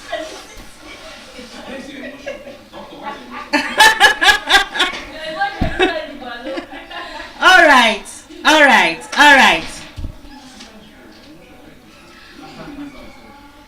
Now, what happens? I would like you to answer my question. What happens when we let emotions out uncontrollably? Who can answer? Chaos, yes? What? You guys should tell me from what just happened now. Now, that kind of thing. You have very irritating noise. Struggle. Alright. Okay. Yeah. Who can tell me? Chaos, yes. What happens when we let go of the emotions without control? Anger? Sir? Just like that? Thank you. Now, in a chaotic situation,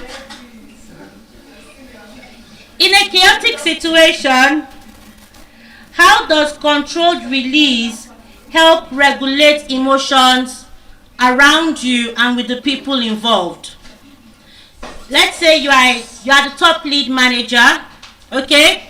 How does controlled release help regulate emotions in your downliners, or as a brother to your siblings, as a wife to her husband, as a husband to a wife, as two best friends. How, okay, does controlled release help regulate emotions in your relationship with people? How does controlled release, yeah? How does controlled release help regulate emotions in your relationships with people?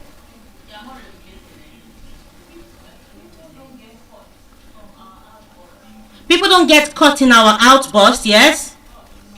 They don't get hurt in our outburst. Absolutely. They don't get hurt in our outburst. We are getting there.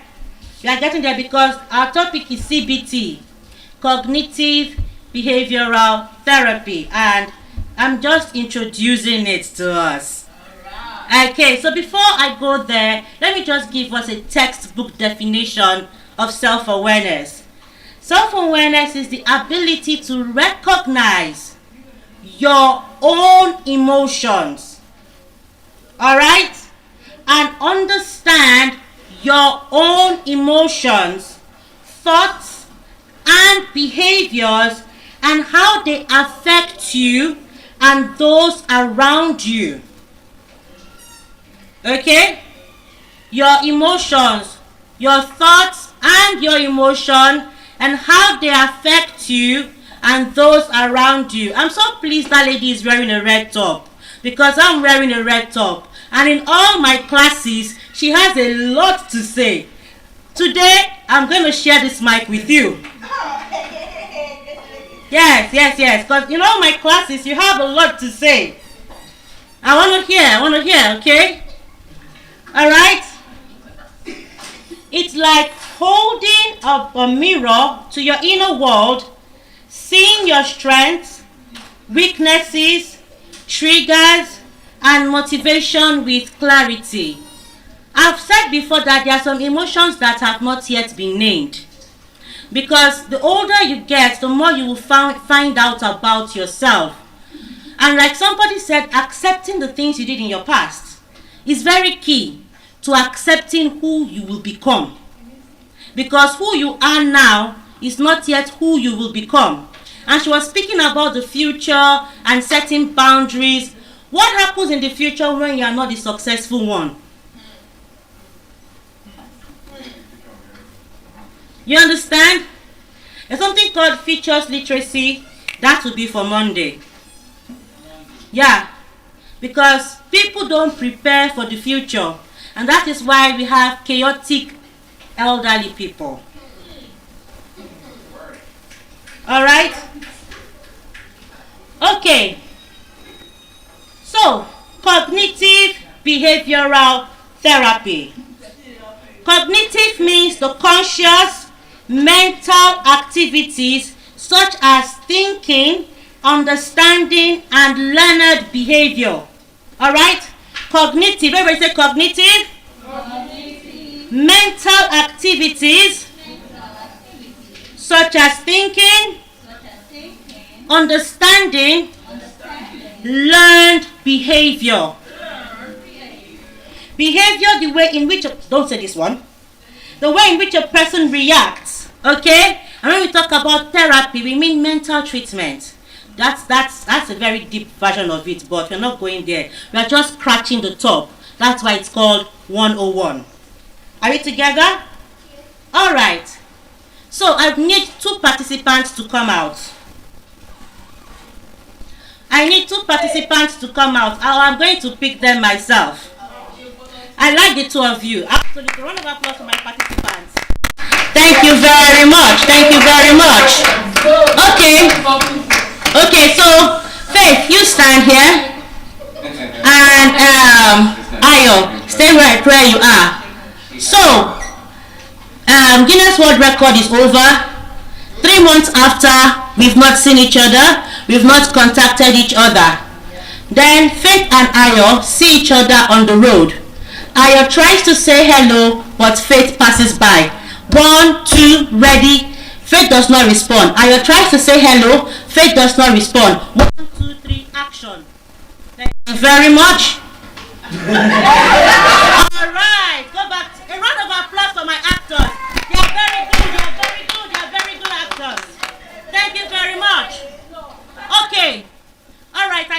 until you answer my question. Imisi, if you are Ayo, what will you do? You will ignore, you will just be going. All right, Elizabeth, what will your reaction be?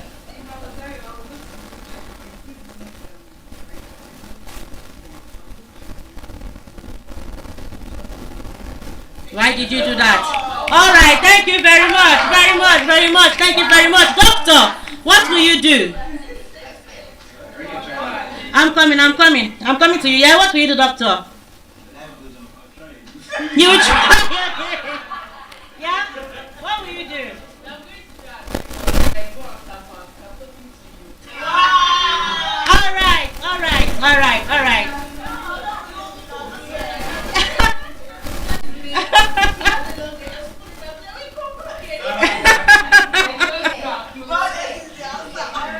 All right. All right. I like all your reactions. Now, this is something people don't know. If you are dating someone, yeah, observe how they treat people, how they respond to the way people treat them.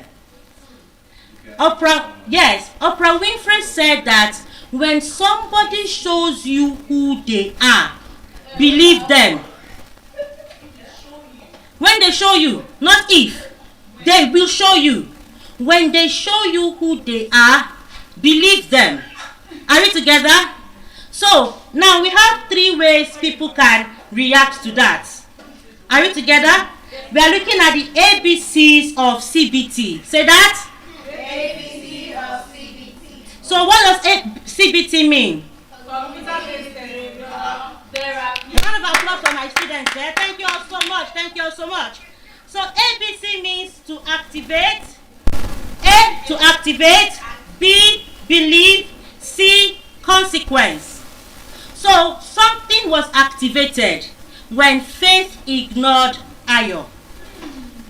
And Ayo's belief would affect the consequence of his actions. So, are we together? Yes. Now, so if Ayo believes that, if Ayo has low self-esteem, alright, he will be like, what did I do? Wasn't I nice to her during the GWR? Why will she ignore me like that? He will be sad. Alright? That's one level of low self-esteem. If you have another low self-esteem, like people who feel like they are poor, I didn't say that they are poor. They just feel like they are poor because nobody is poor. Poverty is a mentality. Are we together? Yeah. So people who feel like they are poor should be like, who does she think she is? So because she's tall and black, she thinks she can ignore me. What is wrong with her? He will be angry.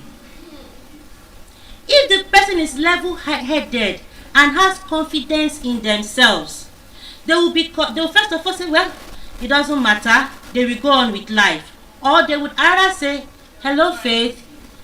Are you okay? Did you see me? Now, you see, when I was on campus in my year 1, I did a stage play. I studied English arts, but then there's a compulsory creative arts course we do in 101. And the English students are going to act. And I was the lead actress, and my supportive lead actress was a very beautiful lady. Her name is Stacy. The last time I saw her, she was in Lagos, but she often travels between Lagos and Paris. Now, during that drama, Stacy was exotic in her acting, and I also tried to bring my A game. We were a fantastic team. I think that was one of my best scores throughout my university years. Alright? So, after the stage play, I felt we vibed, we connected because we were always rehearsing. So one day, around the main old play station, I saw Stacy, and she passed me by. Like, I saw her with a smile on my face, and I walked to her confidently, but she just walked by. So she was wearing a sweater. I stopped her. I said, hey, Stacy, something on your mind? And Stacy went, oh, I didn't see you. I'm sorry. I used glasses. Now, I didn't know Stacy was using glasses because throughout our stage play, rehearsal and presentation, she wore contact lens. So not so many people knew Stacy was using glasses. Okay? We are going to flip that illustration. Now, what if you passed by someone that you know, like what happened between Ayo and Faith? Let us say Ayo just had an argument with somebody that he really likes. Maybe a very good friend, maybe his aunt, uncle, a relative, someone who has a special place in his heart. Alright? Or his babe, yeah? And the argument was like, this is over, we're not gonna pray, you had nothing, you don't have money, you're gonna make, you know. Yeah. And so, at that point in time, at that very moment, he has left her, the feeling in his heart, he's already hurt. And then, Faith passes by. What happens? She is affirming the negative things that have been said to him. What happens to the mind of the person that, not Ayo, yeah, is that the person's mind begins to spiral down. Are we together? Now, let's flip it again. What if Ayo applied for a job and he just got an email like a few minutes before he went out that Ayo, we are inviting you for an interview, you did very well in the virtual interview, we are happy to tell you that you've gotten the job, you'll be resuming on Monday. So Ayo was going to buy a new pair of shoes and shirt so that he can resume on Monday looking sharp. How would Ayo feel when Faith ignored him? Doesn't matter. Your loss. You understand? I'm good, man. Do you get? Now, this is cognitive. You understand? You have something that has activated in the ABC, activation. B, your belief. C, the consequence. Now, I was at a meeting a few years ago, and a very good friend of mine was hitting the age of midlife crisis. Now, midlife crisis, your mid-40s, okay? And what leads to midlife crisis is a lot of things. Let me explain. How many of us have ever had Apollo before? Have ever had Apollo? You've had Apollo before? You've never had. You've never had it. Let me help you out. Apollo is not for adults. What did I say? I don't pray it for adults. Now, if you had Apollo as a child, it won't bother you. Whatever you experienced as a child is nothing. That course that is coming out is absolutely nothing. It can be treated. I give you 3 days. I give you 1 week. That Apollo will go. Apollo for an adult. Hi. My daughter brought home Apollo. Chai. I and my husband thought we will be blind. It went from I said my eyes closed. It swelled up. I was like asking myself, are the medication we are using fake?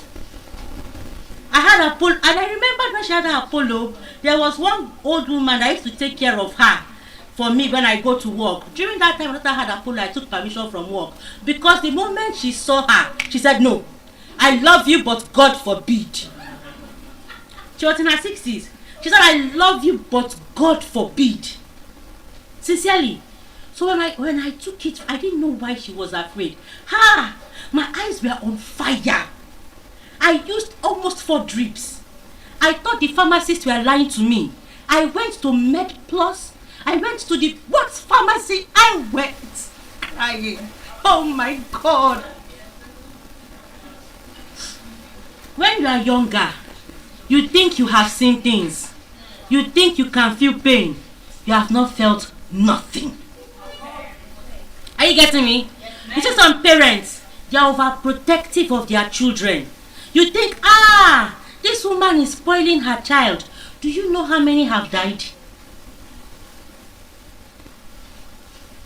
Because a lot of people are just busy poking fingers into people's lives. You are this, you are that, you are judging people. Have you worn that? Have you worn their shoes? Are you getting me? How it's pinching them. It's very easy for us to judge our parents.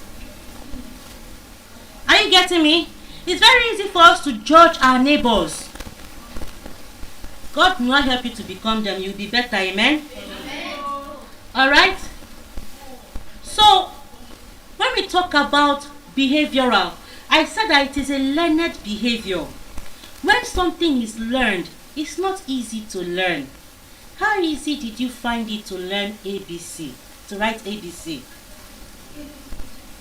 How easy was it for you to learn?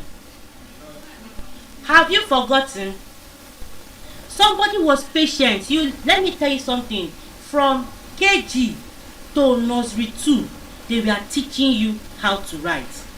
That it took them 4 years. Then from primary 1 to primary 6, they taught you how to write on the line. Some people still don't write online in GS1. They took their time to beat you, to ensure that this is how they used to beat us back in the days now. Abi? They beat you into the learning. So right now, as an adult, do you write under the line? Do you write under the line? So what you are seeing in some people's lives is a learned behavior. So if it was learned, it can be unlearned. Are we together? Now, I'm going to give us just one question, one scenario. And this is for those who are teachers or those who have taught before. And I don't want us to look at this person's behavior. It doesn't look like a big deal.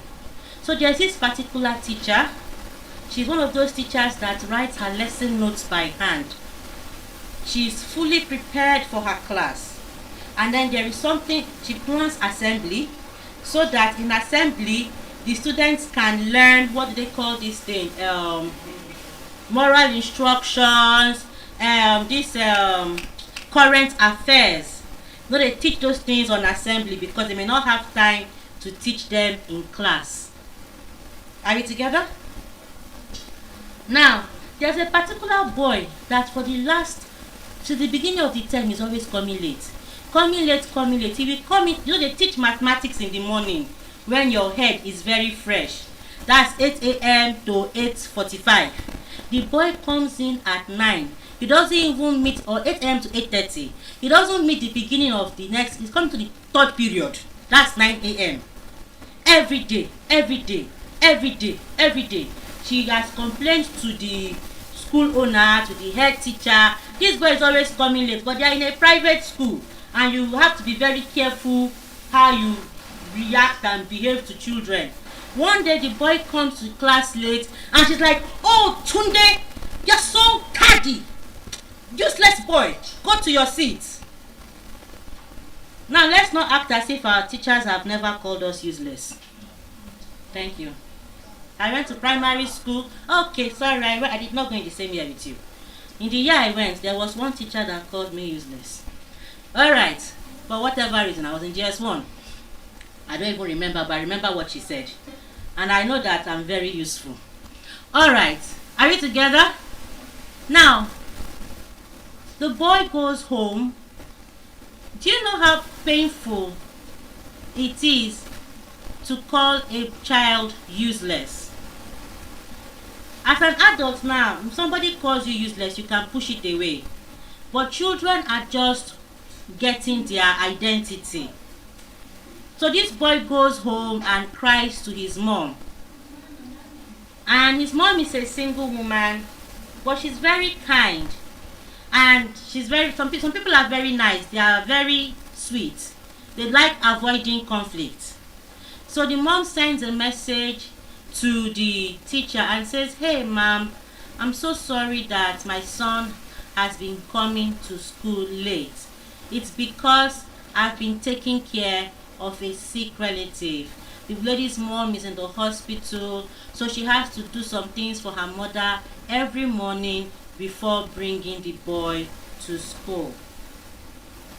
Now, this teacher, I would like to ask you a question.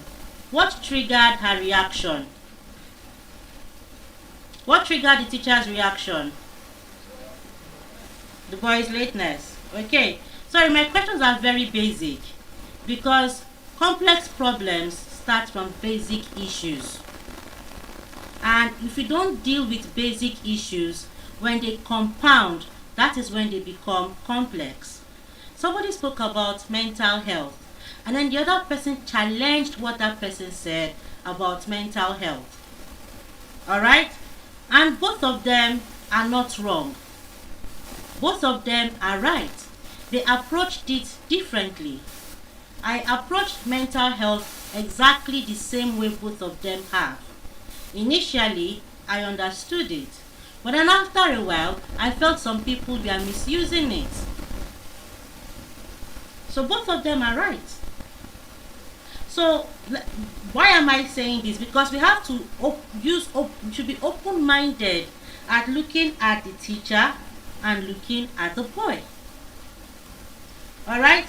Again, I asked you what triggered her reaction. You said the boy's lateness. Let's hold that in one palm. What thoughts might have gone through her mind before she responded? What thoughts might have gone through her mind before those things came out of her mouth? That the boy is intentionally late, yes. What else? She reported to the school head and nothing had been done, yes. That's all. Again, this boy was missing moral instruction. This boy was missing current affairs. This boy was missing math class. This boy was missing English class. All these things that he is missing is equals to what?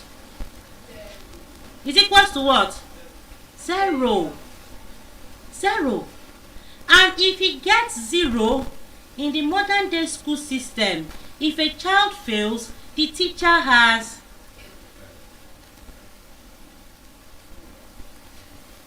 So her response was not just because he was late. Her response was based on the impact of his what? Lateness. Now, you see the way you guys approached it, you approached it with compassion for the boy. But you did not have compassion for the teacher. The truth about it is that in this life, you will get to a certain point when you realize that we are all villains. We are only heroes when we are the ones saying the story.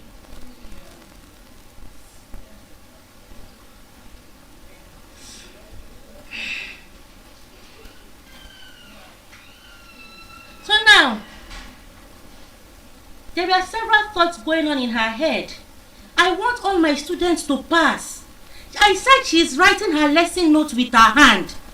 Do you know what I thought like a teacher this morning? Ask Elizabeth. I've been to my house. Where did I get those balloons from?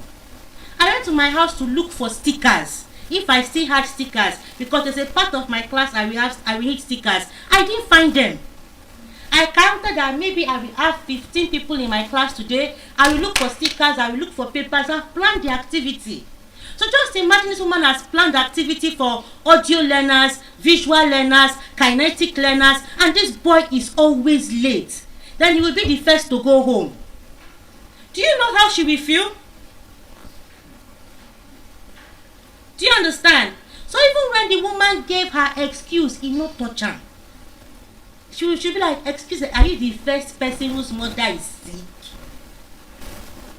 Because she is managing her home, managing her family, yet writing her lesson note with her hand. Are you with me? Now, how did those emotions shape her actions towards Tunde? she looked at him as unserious. Now, are we together? This is very key. If this is an alternate response. Now, if this teacher has more self-awareness, how might she have responded differently? What do you think she would have done differently? She would have calmly asked him why he kept on coming late, yes? What else would she have done? Reach out to his mom, yes? What else would she have done? Why do you think she did not reach out to his mom?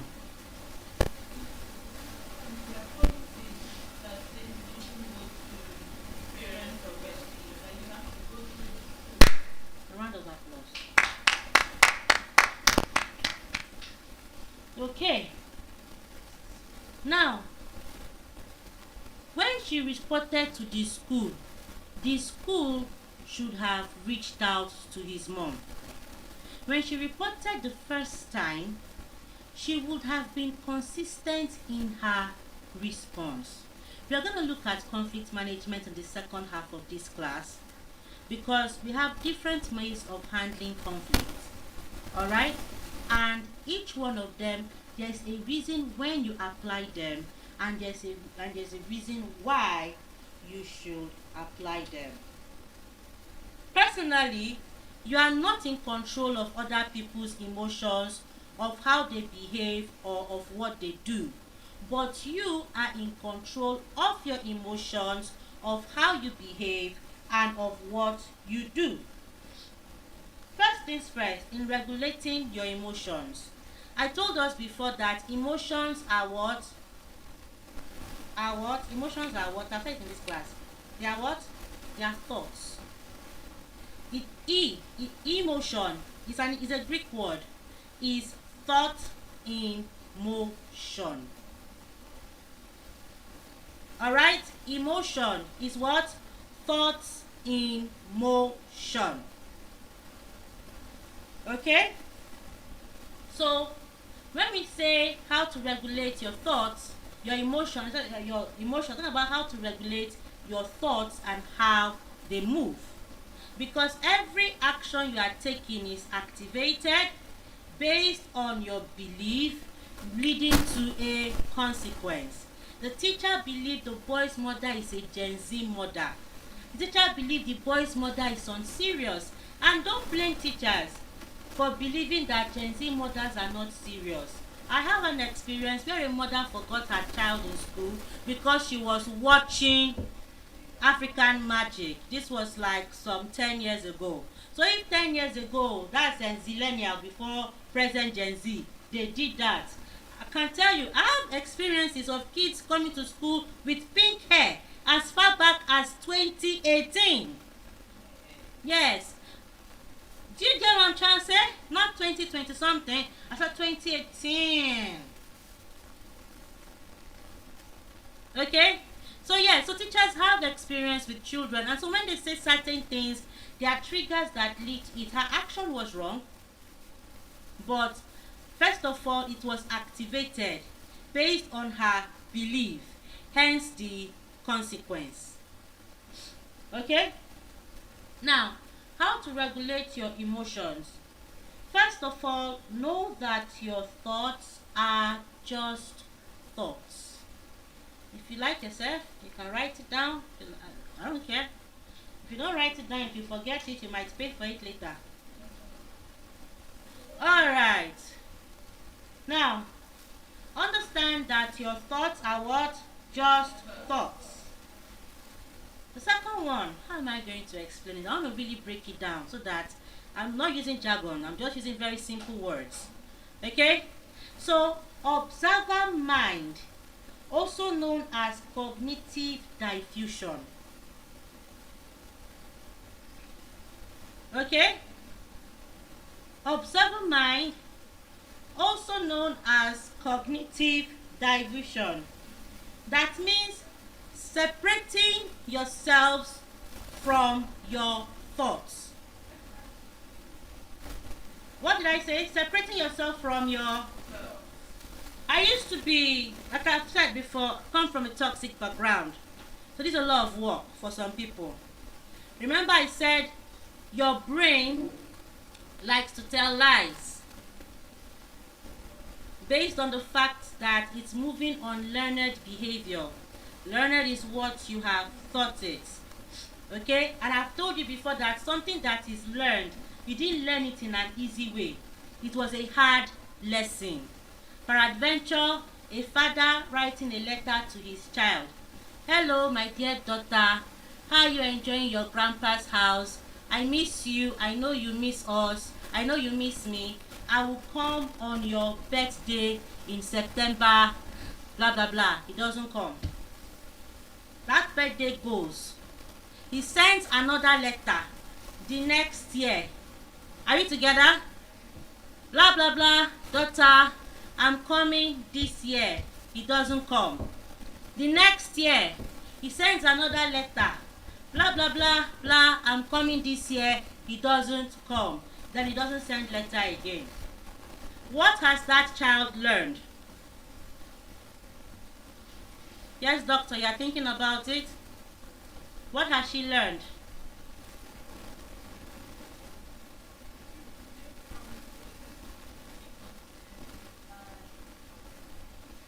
She has learned not to trust.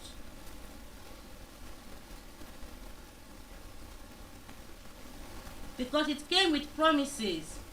I love you, you are beautiful, you are that, so she's not going to trust men. Yes, it's her father.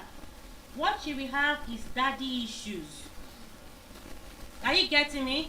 She will have what? Daddy issues.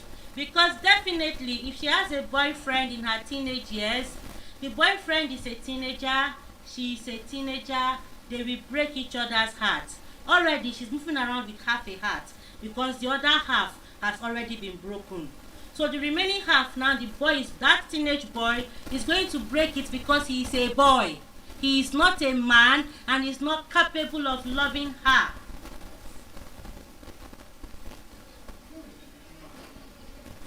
So that teenage boy now has already taught her, because the boy has broken it because they have misunderstanding. The father has taken the first half. The boy then will take the second half. She is going to categorize all men in, if my father can, if this boy can, if she even manages with quarter of the heart to try and trust again, and she then meets, now she has no understanding of who a decent man is. So definitely, such a girl would definitely, because father has opened the portal, she's going to end up in the hands of toxic men. So one toxic man after another toxic man. She will be like Tafiki in Moana. She will not have a heart. So that is what you are seeing. How what you are seeing online. You think those people, they know what they are. Do you think it's a mistake? No.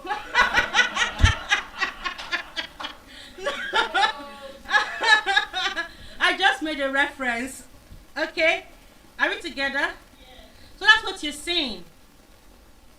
When you guys, because, and then women too will not help matters. So the women whose father have been lovey-dovey, taking you to school, attending your PTA meeting, coming back home in the evening, always there. You are the ones judging that girl.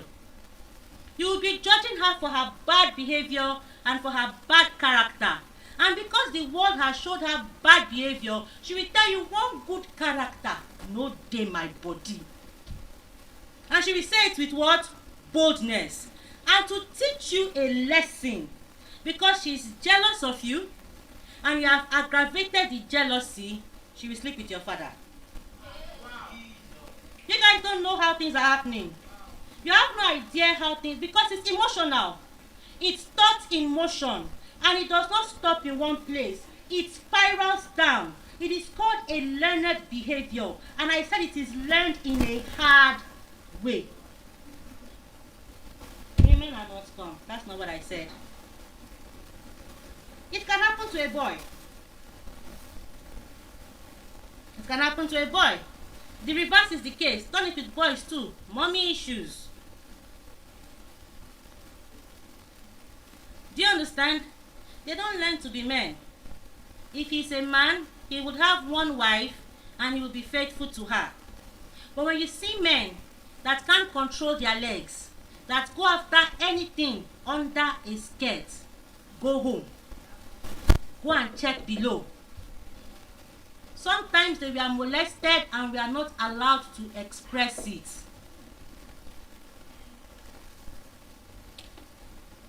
See, when everything was created, he said it was what?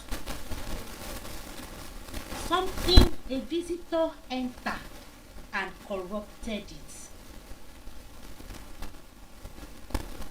Are we together? Cognitive behavior. It is learned. Are we together? And so these things lead to consequences. Now back to cognitive diffusion. So sometimes when you are having thoughts, separate yourself from the thoughts. Because this is something that you are going to battle with all your life. Peradventure, the girl whose heart was broken was saved. And somehow it was mended. The only way the ones in heaven understand how to mend. It's mended. It's still broken, but it's mended. So it has patches, but there's still a deep hole inside. Alright? But she's on the work of mending it. She's on the work of mending it. And you guys understand what I mean by it's being mended, right? Yes. Because there's only one way to mend that heart. Are we together? Yes, first of all, meet the one up before you meet the one down. Because if you don't meet the one up and you meet the one down, you can strangle the one that's going to try and knock you down. You can strangle them because that person is a beast. There is no heart. You will go and watch the video. You will go and watch the video. If she tells you the answer, she will come and teach the class. If you tell him anything, you will come and teach the class. Don't explain to him. Thank you. All right. Are you together? Now, so should it be mended? There will still be cracks in it. Should she somehow get married and have a child, and that child is enjoying the love of a father that she never had, do you know that envy can creep in for her child? Because people think your work in life is to get certificate and that is all. Should the guy's heart be mended? And should he marry a good wife? Watching his wife take care of the son the way his mother never did can begin to open wounds, and he might be jealous of the boy.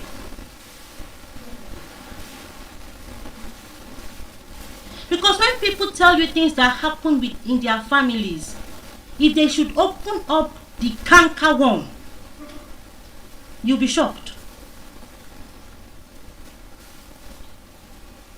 So it's a consistent renewal of the mind. So when I'm talking about cognitive diffusion, I mean separate yourself from your thoughts and say, I am having thoughts of jealousy towards the love my husband is giving my child. The moment you can separate yourself from the thoughts, then you can eliminate it. But if you cannot separate yourself from the thoughts, are you together? If you cannot separate yourself from the thoughts, you will dwell on it. You will go back to the wound that has been healed. And what happens to a wound that you reopen? What happens to a wound that you reopen? My class is still my class. What happens to a wound that has been reopened? It bleeds again. So yes, you are about to start another session of what? Bleeding. Now you will say, but I'm a normal person. I'm kind-hearted. I'm this. Why did I do this? I thought I've been saved. So you need to be able to diffuse the feelings. Separate yourselves from your thoughts. Now, I talk about things like panic attacks and midlife crisis. Now, think through cognitive distortion. What did I say? Cognitive distortion. Projecting that a horrible ending is going to happen. Do you sometimes have the feel that something bad is going to happen? Sometimes, yeah?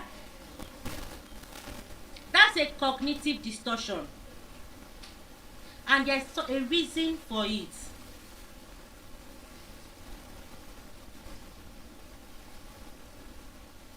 Am I still having my class? Now, what has led to that cognitive distortion is somewhere in your past. It's somewhere where it means you have to let go of it. Now, when you have a cognitive distortion, please be wise to diffuse. Be wise to do what? By looking at your thoughts as a third person. Are you together? Then you ask yourself, why am I having these thoughts? When, for example, let's say you are trying to make friends. Maybe you are a foreigner in a foreign country. You guys know my friend Vicky. She's been coming. The girl with the very low haircut. Now, when she's driving her car, if you're in that car, if you're not a type of person, you cannot like it. Are you together? She plays jazz music. Then she played a particular jazz music that I really loved today. It gave me the most happiest feelings. It's a jazz song of the 1960s. It reminded me of my childhood. Now, when I came to the country, I found it difficult to make friends. Reason number one, I didn't speak English. I spoke French. No. Very little. Je parle un peu. Very un peu. Très un peu. Okay? Are you together?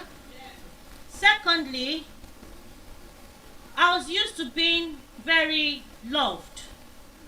Suddenly, I was that Cameroonian child. Then, I couldn't relate with people because I did not understand Nigerian sarcasm. So, I didn't know when people were joking. So, there's the other brokenness from the home. There's the brokenness in relating with people. I was very lost. So, in relating with people and in making friends, I'm afraid. I'm not afraid. I used to be. I took a lot of courage to talk to people, to introduce myself, to introduce my funny name. When I introduced myself as Elma Pettis, that was in the 1990s, early 1990s, I would expect you to laugh. Because you will first of all say, Elma Pepper, Elma Tomatoes. Then I will be on the run and you call me Elma Pepper and Elma Tomatoes. For a child, that's not good.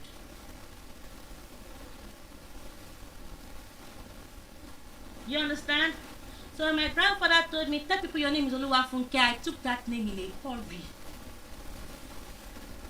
In a hurry.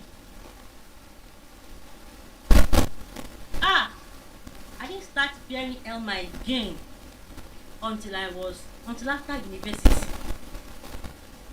Before I found strength in my, and I had already mastered, as a matter of fact, I mastered sarcasm in a very wicked way. My sarcasm was malicious. If I dropped one at you, I promise you to cry. Because I'm already set that you are going to say something to me. So before you say something to me, I'm going to drop it at you. Are you getting me? But then I had to find people who were like me. First of all, I had to find myself. before I could find people who were like me. Are you with me? As I was saying today earlier on that when we were in her car, she played the song and I was very happy. Yeah, it gave me happy feelings. She's looking at me. Okay? It gave me happy feelings. I was like, where did you grow up? I had to ask her some questions and I was right. Are you with me? Now, I had to learn to practice cognitive diffusion. I had to learn to practice that, oh, you are not the person in my primary school who teased my name. I had to learn to practice cognitive diffusion with men. You are not my father, you didn't write that letter. You are not my teenage boyfriend, you didn't break my heart. And I am not expecting you to be that person. Are we together? It is said by Black Elf, it is in the darkness of their own eyes that men get lost. It is in the darkness of their own eyes that men get lost. I've seen religious situations. This is why I'm very careful how you share your things with people. See, are you together? There was Peter and there was Paul. Even though Peter lived and walked with Christ and achieved much, you do not know much about Peter as you know about Paul. Am I right? Why do you think you know more about Paul? Ayo. Why do you think you know more about Paul than Peter? Because you read about him. Why did you read more about Paul than Peter?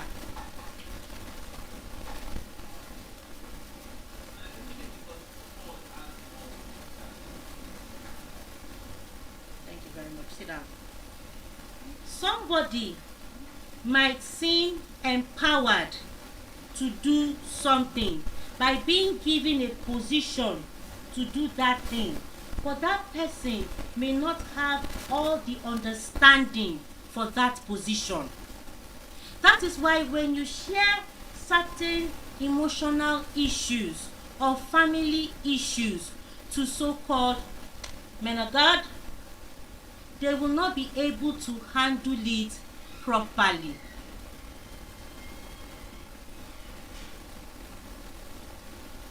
Not all your dreams are from above. Sometimes your dreams are a conjunction, a conjuring of your thoughts. I'm going to paint it to you. Nowhere in the scripture did anybody see a dream that somebody was a witch.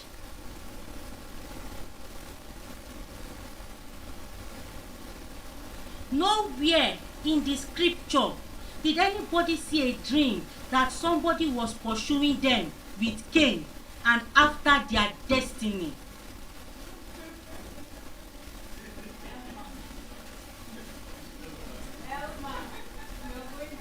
I'm sorry, sis. Thank you.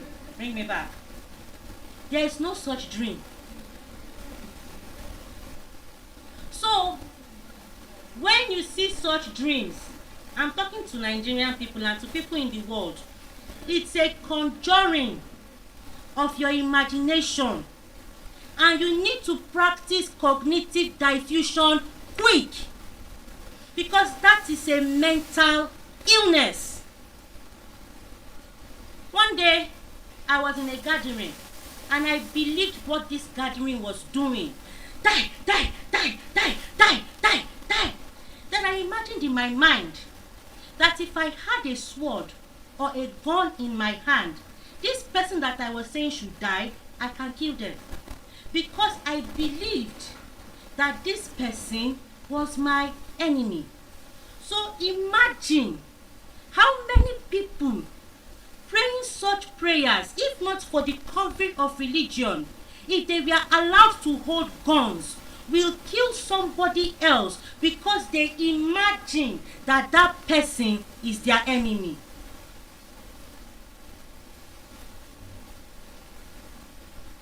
Are you together? Because let me help you out. The very one that this religion practices has told you to pray for your enemies, not to pray against them. So in religion, a lot of people are blind, but they think that they see, and actually are living in an untreated mental illness.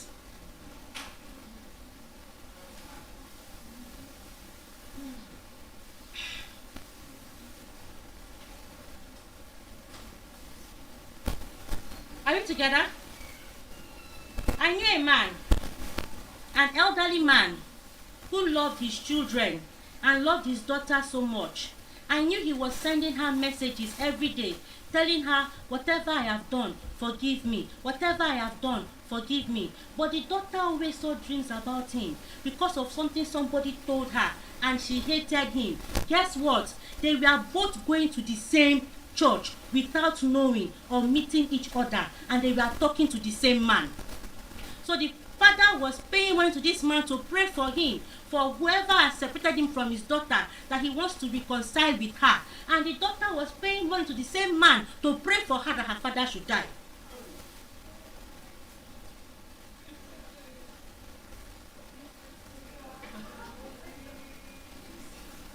This is the life of many families in Africa that have been scattered. Let me tell you what somebody told the Samaritan woman. You are worshiping a God you do not know.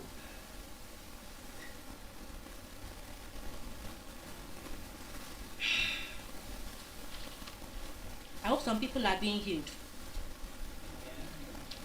I'm healing with crochet.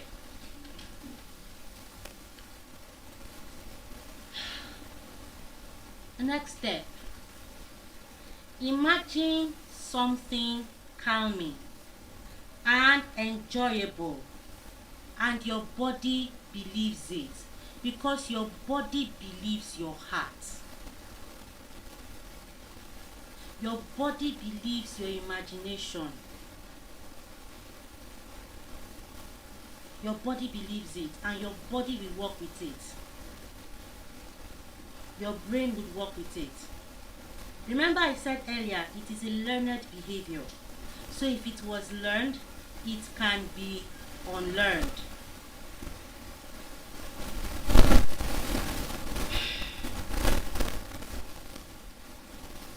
Practice mindfulness. I will tell you the popular story of someone that was very mindful. People wanted to kill this person, and they were looking for something to accuse him. Are you with me? And then they said, hey, should we stone her? She has done this. Did he answer immediately? Did he answer immediately? What did he do? No, that's not what he did. He was scribbling on the floor. Practice mindfulness. Don't be in a hurry to answer. So the mindfulness I'm about to teach you, I want you to understand that I'm not just speaking English. Are we together? It was when he was scribbling. After he was scribbling, his thoughts were clear, because he was angry with them. He was angry with them. He was like, why are you testing me? He was angry. That is why he bent down to start scribbling. And because he calmed down, that's why he said, let him who is without sin be the first to cast a stone. Most popular quote ever. You see, if you make your decisions without calming down, if you hurry up, if you rush yourself, you will make poor decisions. So here are a few things you can do to practice mindfulness. Number 1, please smile.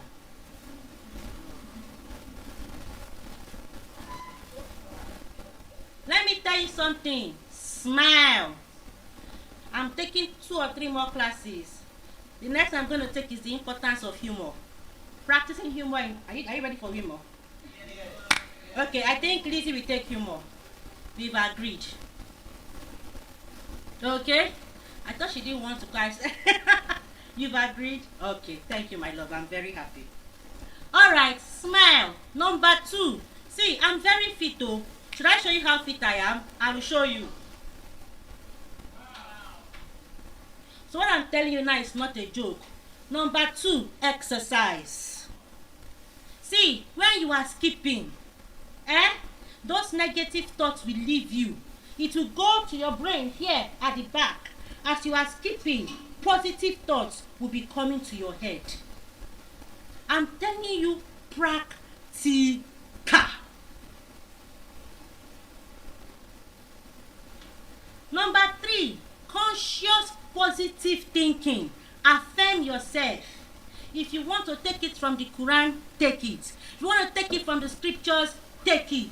My darling, you are carefully and wonderfully made. You are not an error. I don't care how you came into this life. You came.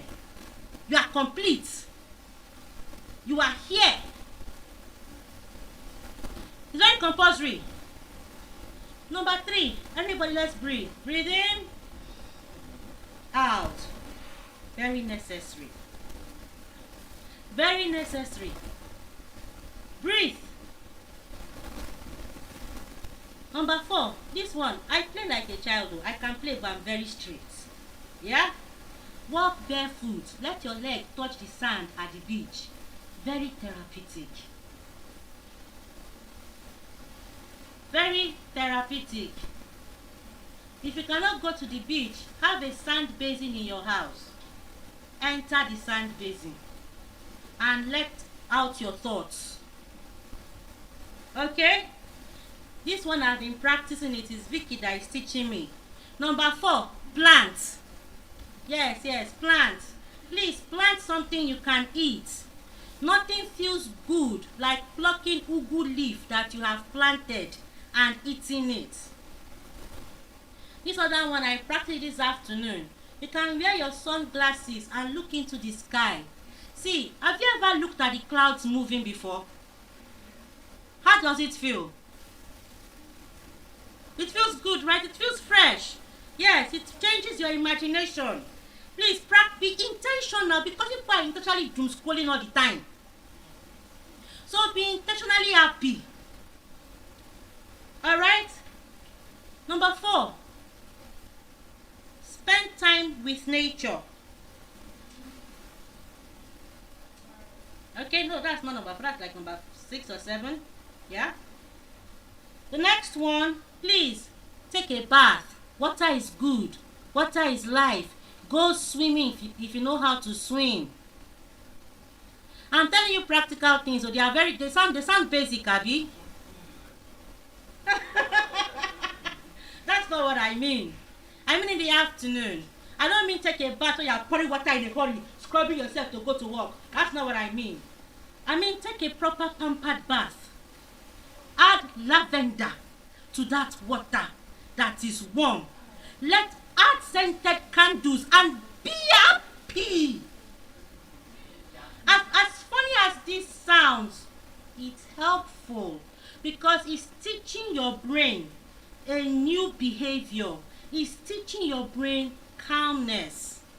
Even for the men, especially for the men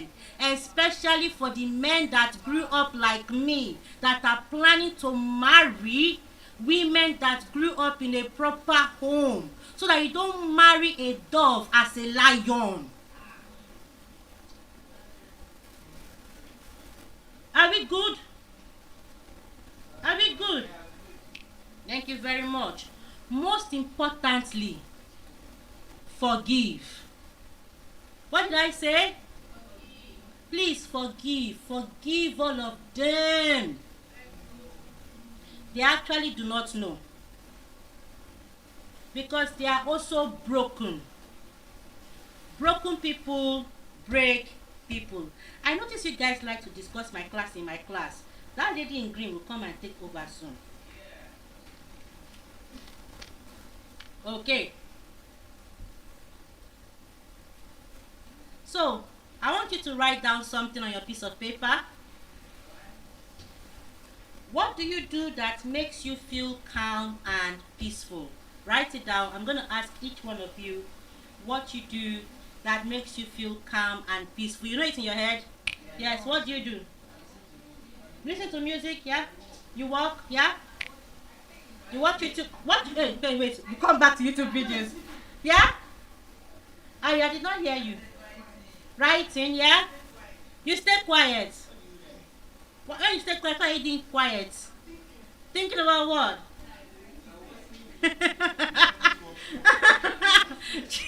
What do you do, yeah? In a dark, quiet room. I do that too. I like it. I close my eyes and nothing. I'm just cool. With probably the most pleasant thoughts in my head. Because I know how to create pleasant thoughts, man. I do. I'm very good at them. I can think pleasant thoughts in the darkest area. I don't care. Like I was walking by those frogs, they sounded like they were singing. And I was like, why are you guys running away from me? Am I a giant? And I started laughing. Yeah, I think pleasant thoughts. Somebody was saying something. The lady in red. YouTube videos. Some type of YouTube videos.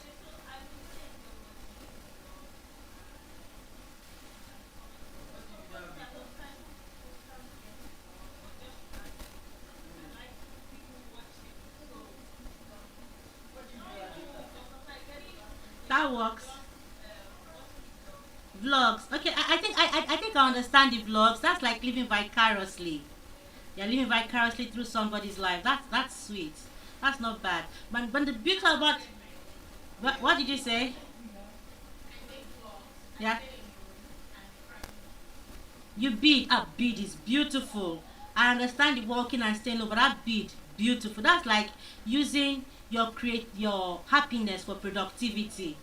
I was gonna say that living vicariously is nice, and you're projecting something for yourself through what you're watching, because then before long you enter that reality yourself. Yeah, that's what happens. Enter that reality yourself. And watching Nollywood movies, I do that too sometimes. Although sometimes it can be overwhelming, just like podcasts can be too much information. All right. In self-awareness and emotional intelligence, there are 3 philosophies. Are we together? Nothing means anything except the meaning you give to it. And I've been mentioning one over and over and over again. What is the one I've always been mentioning? Let me start the beginning. The journey is the... don't make me run. The journey is the... I will run. The journey is the... Oh, Jesus, my God. My heart is broken. The journey is the content. I'm always saying it. The journey is the content. The journey is the content. And finally, no way is the way. These are the philosophies of emotional intelligence. You can put what you prefer to put there, but this is the textbook answer. Are you together? I'm sure you guys understand me.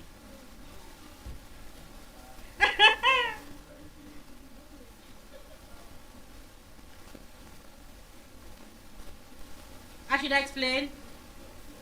That would be another 3 hours class. No time for that. And Ma?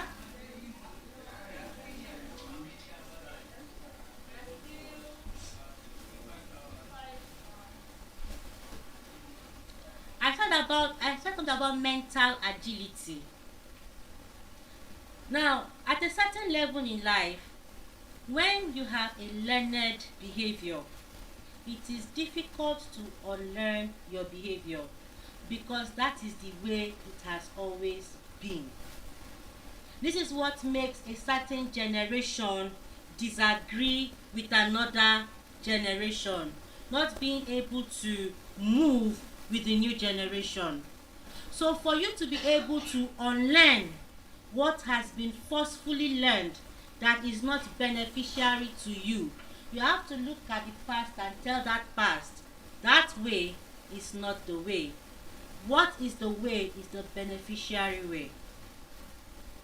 So for example, Gmail, Yahoo Mail, they came when I was in J1, J2, J3, I don't know, quite a long time ago, yeah?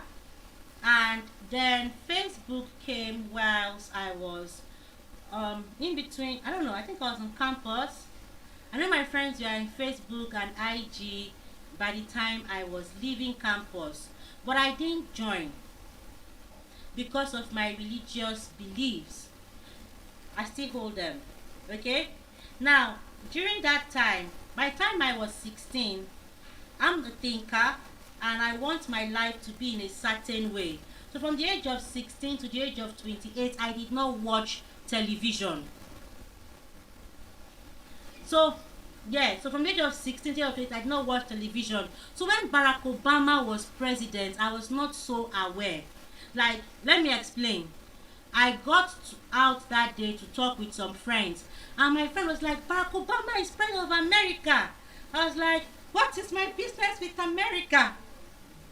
He was like, da, da, da, da. So it didn't click. And funny enough, I have a book at home with the history of American presidents given to me by my uncle. But because I wasn't watching TV, and I didn't watch TV because, like I said, it's a visitor. And I thought about the name, television programming. So I felt it was programming me with their nonsense love movies and their nonsense music. And I didn't want those things in my head. You getting me? That's why I didn't watch TV. But I forgot about news. And there was good news and I wasn't aware. So my friend had to tell me that day. So I was stuck in my way, because I thought I was protecting myself. So this kind of made me a little bit unfriendly. I hope I'm making some sense. Yeah. Now, so I didn't join Facebook until 2013, 2014. That was super late. And I only you guys are saying, wow, you guys will not understand. That's like saying that somebody here has never used a phone. Is that possible? It's not possible, right? No, I said a person grew up in a farm, in a bush. It's not possible for you at this stage in your life not to have a phone. Even children have phones. So for me not to have been on Facebook at the time because of my age, yeah, all my friends were on Facebook. It was an error. I remember I joined Facebook because of the job I got. And even then, I wasn't, if you go to my LinkedIn, I joined LinkedIn before Facebook. You can see that my LinkedIn is not so active because I wasn't so social media savvy, and that was not a good behavior. Sometimes we hide our trauma under religion.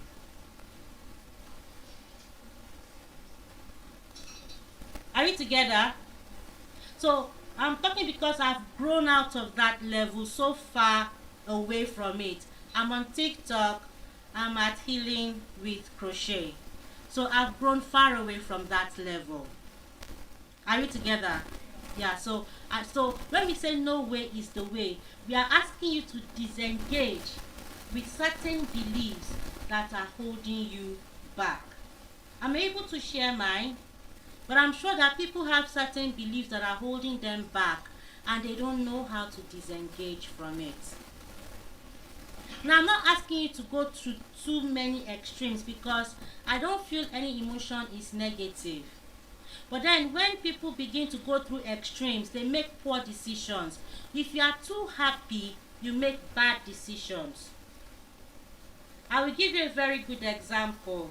A certain king was impressed by somebody's dance. He was very, very happy. He said, to the end of the earth I will give to you. What did she demand for? She demanded for the head of another man. So in his happiness, he made a promise and murdered somebody.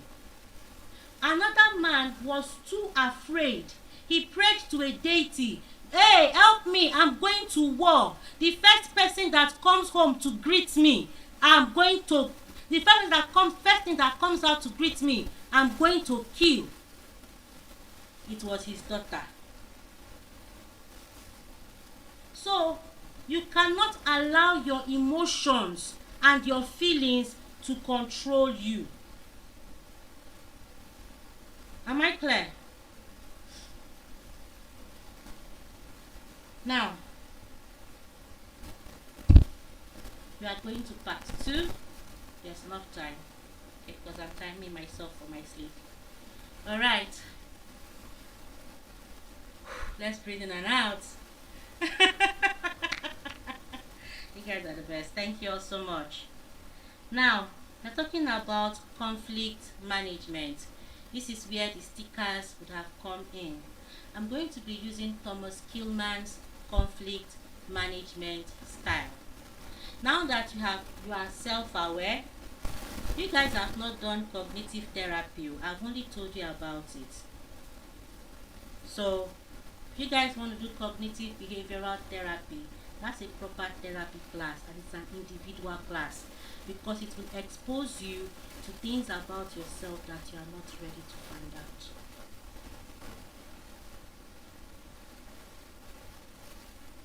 Now, once you are self-aware, managing conflicts will be easy. Okay, so I'm taking 2 classes for you in a sandwich level. I need help right now. Are we together? So this is Thomas Kilmann conflict management. A particular American president, I think his name ends with Reagan, I've forgotten his name. Ronald Reagan said that peace is not the absence of conflict, but the ability to conflict with wisdom. I'm paraphrasing. Okay, I like writing people's quotes down so I can put them in for work. One of the major problems that people find in life is they don't know how to conflict. And Thomas Kilmann gives us 5 methods for conflict. You would like to write them down. I'm going to start with the very first method. The first method, the sticker I would have given you would have been a tortoise. Yes. Sticker. Alright. The tortoise avoids conflict. Alright? So when you decide to avoid, you are a tortoise. That is ignoring or withdrawing from conflict. It is good to use that method in certain situations. For example, you are on a bus and the bus conductor is rude to you, as they sometimes can be. You are wearing your suit, you are still taking a bus because you are still on that level. Definitely you are saving to buy your car, and the bus conductor is rude. You are going to the office. Is that the right time to start arguing or fighting? Good. So yes, you can avoid conflict. I've seen a lot of professional people lose themselves. Remember, the brain is a muscle. You have to train your brain. A gentleman once parked his car on a rift on 3rd Mainland. It's a beautiful car. Just at hours when they got to Yanowolo to get into a physical fight with somebody. Fortunately for him, the video was taken. Fortunately for him, he lost his job. So yes, there are certain conflicts you can avoid, especially when you have a lot to lose.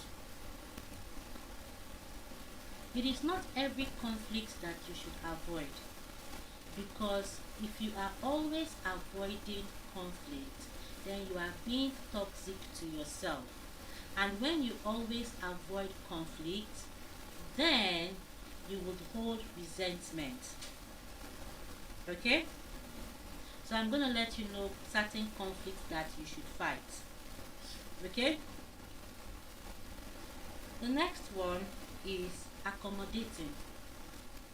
The sticker I would have given you for accommodating is the dove. Is the what? Dove. So now, a dove means peace, right? You are accommodating that person's needs. For example, the registrar is a very accommodating lady. Are you with me? She's not here. I know. Is she not a very accommodating person? Yes, she is. The registrar is very accommodating. Okay? And you can see that she's sacrificing her needs for you. She's sacrificing her sleep for you. Okay? She's sacrificing her needs for this cause. Now, this is a good time to accommodate when you put somebody's needs ahead of yours. Thank you. Thank you so much. No, I need it too, please. Thank you. Okay, it's on 16. Alright. So now, when you are accommodating, you are doing it to maintain a relationship. So I'm going to use boyfriend girlfriend relationship to analyze this. Hope it helps. So when some people meet each other for the first time and they are still having butterflies in their stomach, they are very accommodating. What are they? Yes. So for example, the Commissioner for Commerce came the other day and some people tried to connect with her, myself inclusive. I'll be accommodating. If she tells me to come see her at 6 a.m., I will go. Okay? Whether it is comfortable or not.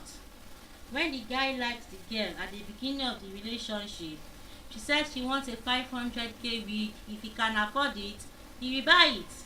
He is what? Accommodating. If the girl likes the guy equally, if he says cook nkwobi for me, she will cook it. She is what? Accommodating.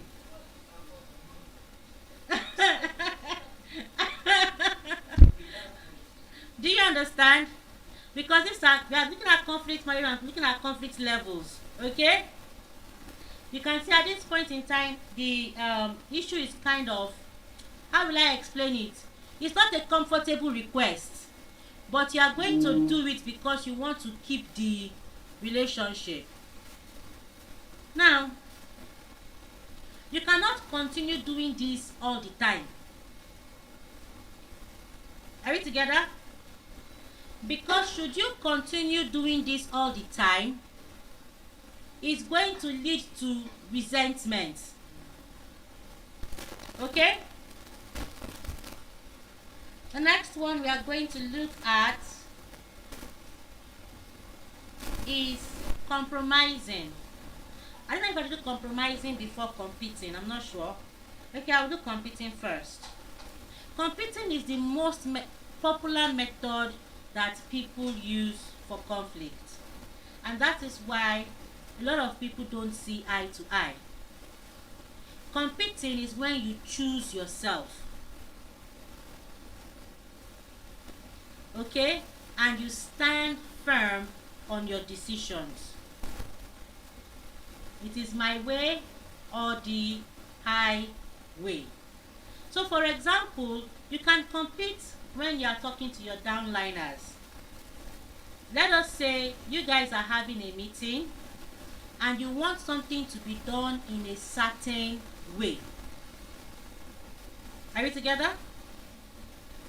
But your downliners are disagreeing because they're like, I can't do this, I can't come to work at that hour of the day, I'm going to be very tired, blah blah blah blah blah blah. But you know that things must be done. So what do? You stand firm. For example, you guys are in an operation room. You get? And let us say a doctor has forgotten a needle or an object in the woman's stomach or in the man's stomach. This type of things happen. Good. At this point in time, the nurse is going to compete. Are you with me? Before the doctor sees, she'll be like, doctor, there is a needle missing. The doctor will be like, what do you know? Who do you think you are? The woman will say, doctor, there is a needle in this woman's stomach. We must open it. You understand? You compete when it is absolutely compulsory. Okay? And you cannot compete without facts. Are you together? I said you cannot do what? You must compete with facts. There must be a reason for your competition. Okay? A lady once shared the story of the time her husband burnt her certificate.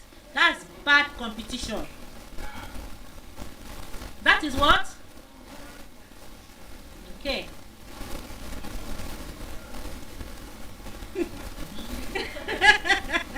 No. That's what happens when a lion marries a dove.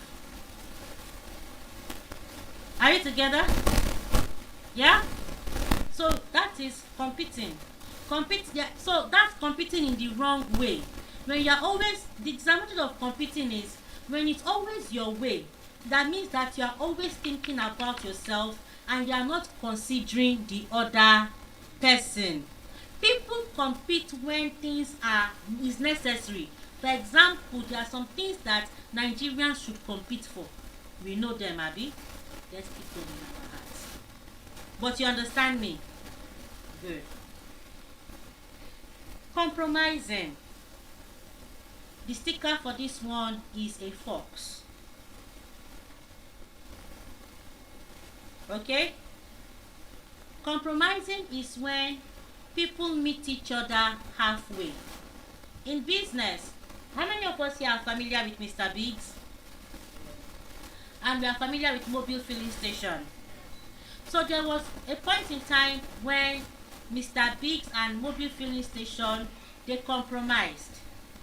In the sense that Mr. Biggs said, hey, mobile filling station can put their filling station in front of our restaurant to bring more customers. So compromising is when you give part of yourself for another person. Both of you meet each other where? Halfway. Most of the time, a lot of relationships end at compromising. Okay? That includes friendships, brotherhood, sisterhood, and every other type of relationship that people can commune with each other. Are we together? So you meet me halfway, I meet you halfway.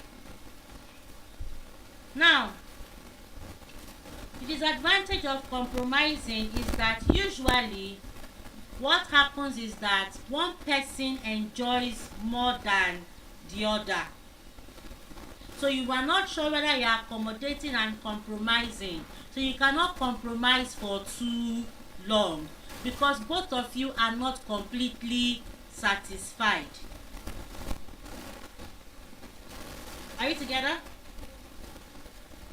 The final level of conflict is collaboration. Now, collaboration is the most difficult aspect. Who can tell me what the first one is? Yes, thank you very much. That's avoiding, right? A tortoise. Second one. That's what animal is that? Competing. I told you. What's the animal for that? The photo. What animal for that? Lion. Okay. No, fox. No, fox is the Last one. Lion is the one that competes. Then after the lion, there's compromising. Fox. Okay, so who can guess the last animal? Who said palm? Eh? The last one is the owl. It's what? Yes, collaborating. When both of you agree to meet each other's needs. And the owl shows like the animal of wisdom. So you can see something here. I'm sorry to use a particular example, but we can all relate to it.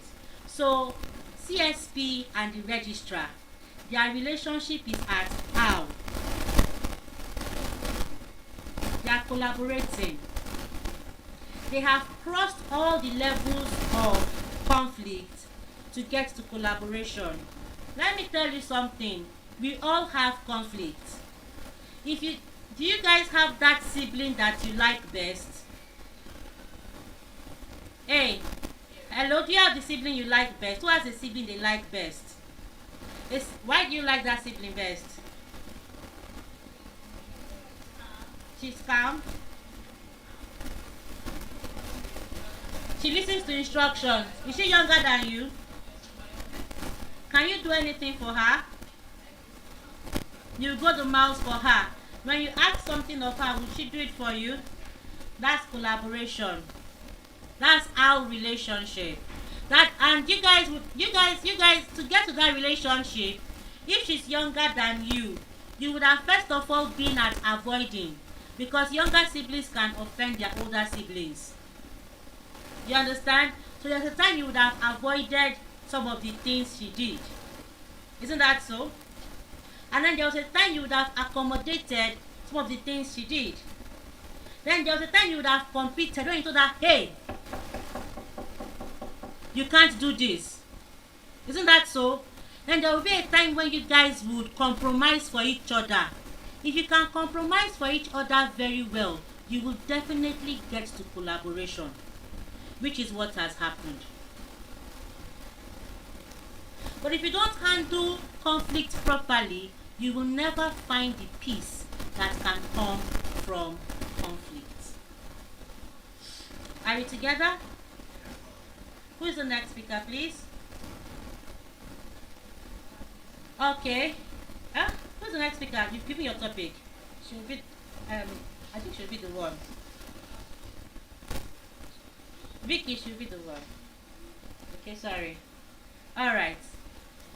Now, in conclusion, when you allow anger before wisdom, even small quarrels will grow wings. But the one listens and calms their hearts often finds the path to peace before the sun sets. I think I'm going to have to read that again whilst I wait for our next speaker to come up. So, when you allow anger before wisdom, even small quarrels will grow wings. Okay? I'm going to read it again because you guys are looking at me somehow. When you allow anger before wisdom, even small quarrels will grow wings. But the one who listens and calms their heart often finds the path to peace before the sun sets. So you listen, you calm your heart, and you find your path to peace before the sun sets. Okay? I don't know how to say it. It's quite a lot to learn.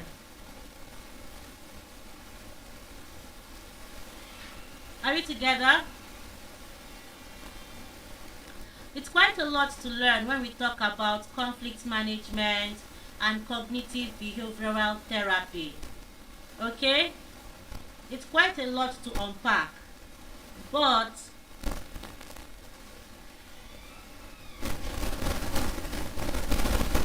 in life, we don't have a choice but to do what is right. Okay? when I say doing what is right, I mean doing what is right by you. Doing what is right by you, for you, and for the community at large. If you don't take care of yourself, are we together? You are going to lose it. So you have to take care of your heart, and you have to take care of your mind, and you have to take care of your spirit. The wounds in the heart cannot be seen. The wounds in the heart, in the mind, cannot be seen. And then when the wound is not treated, what will happen to that wound? What happens to a wound that is not treated? It will decay. Let's help ourselves not to move around with decay in our hearts. Alright?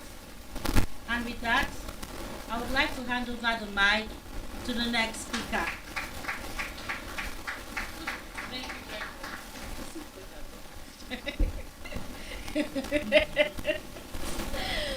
Thank you very much, ma'am, for that wonderful speech. How many of us learned something? Separate yourself from your thoughts and make sure you practice mindfulness. I think it really felt like a semi-therapy.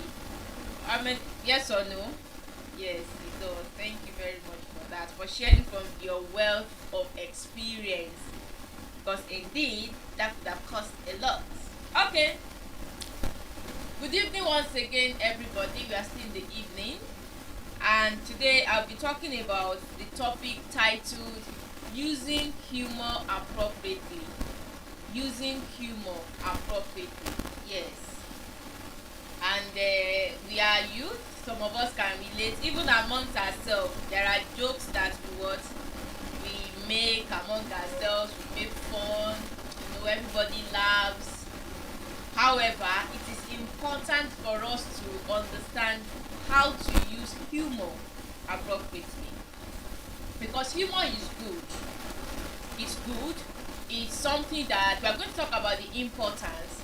But first of all, let me ask us a question. Has somebody ever made a joke, or is it something that you have done before? That somebody made a joke and you didn't find it funny? Has it ever happened that you didn't find it funny, or even you yourself? To just reference I think it was Mrs. Showemimo, maybe your second or the last speech, that she talked about a man that made this. He was talking, and then he made reference to people from Mushin.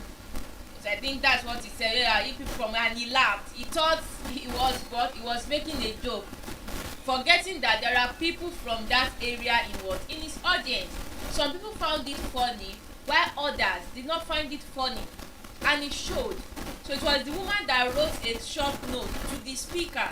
It seems you've said something that is not okay, and he had to find a way around it and say, oh, you thought I was making fun of you? No, I'm also from there. And that way everybody laughed. So sometimes the way we use humor is also very important.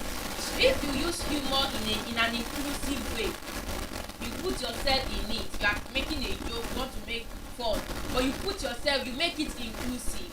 Even the person that you are talking to, or the people you are talking to, they may not find it offensive. But when you just exclude yourself, it sometimes can be interpreted in an annoying and obnoxious way. So that is why humor, as simple as it seems, is something that is critical. And it's something that, as a professional, which I believe every one of us is a professional, we really need to understand how to use one, whether in a presentation like this, whether we are talking to friends, whether we are in a small gathering, or in whatever way, whether at church. It's important to know how to use humor. Very, very important. Humor is not just about expression. It's not just about you saying something funny. It's about the impact. There's something I always say because one of the things you can do when you are making a presentation like this, in fact, when you want to introduce your speech, we say that there are different ways you can introduce your speech. You can introduce your speech by throwing questions. You can introduce your speech by sharing statistics. you can introduce your speech by sharing a personal story.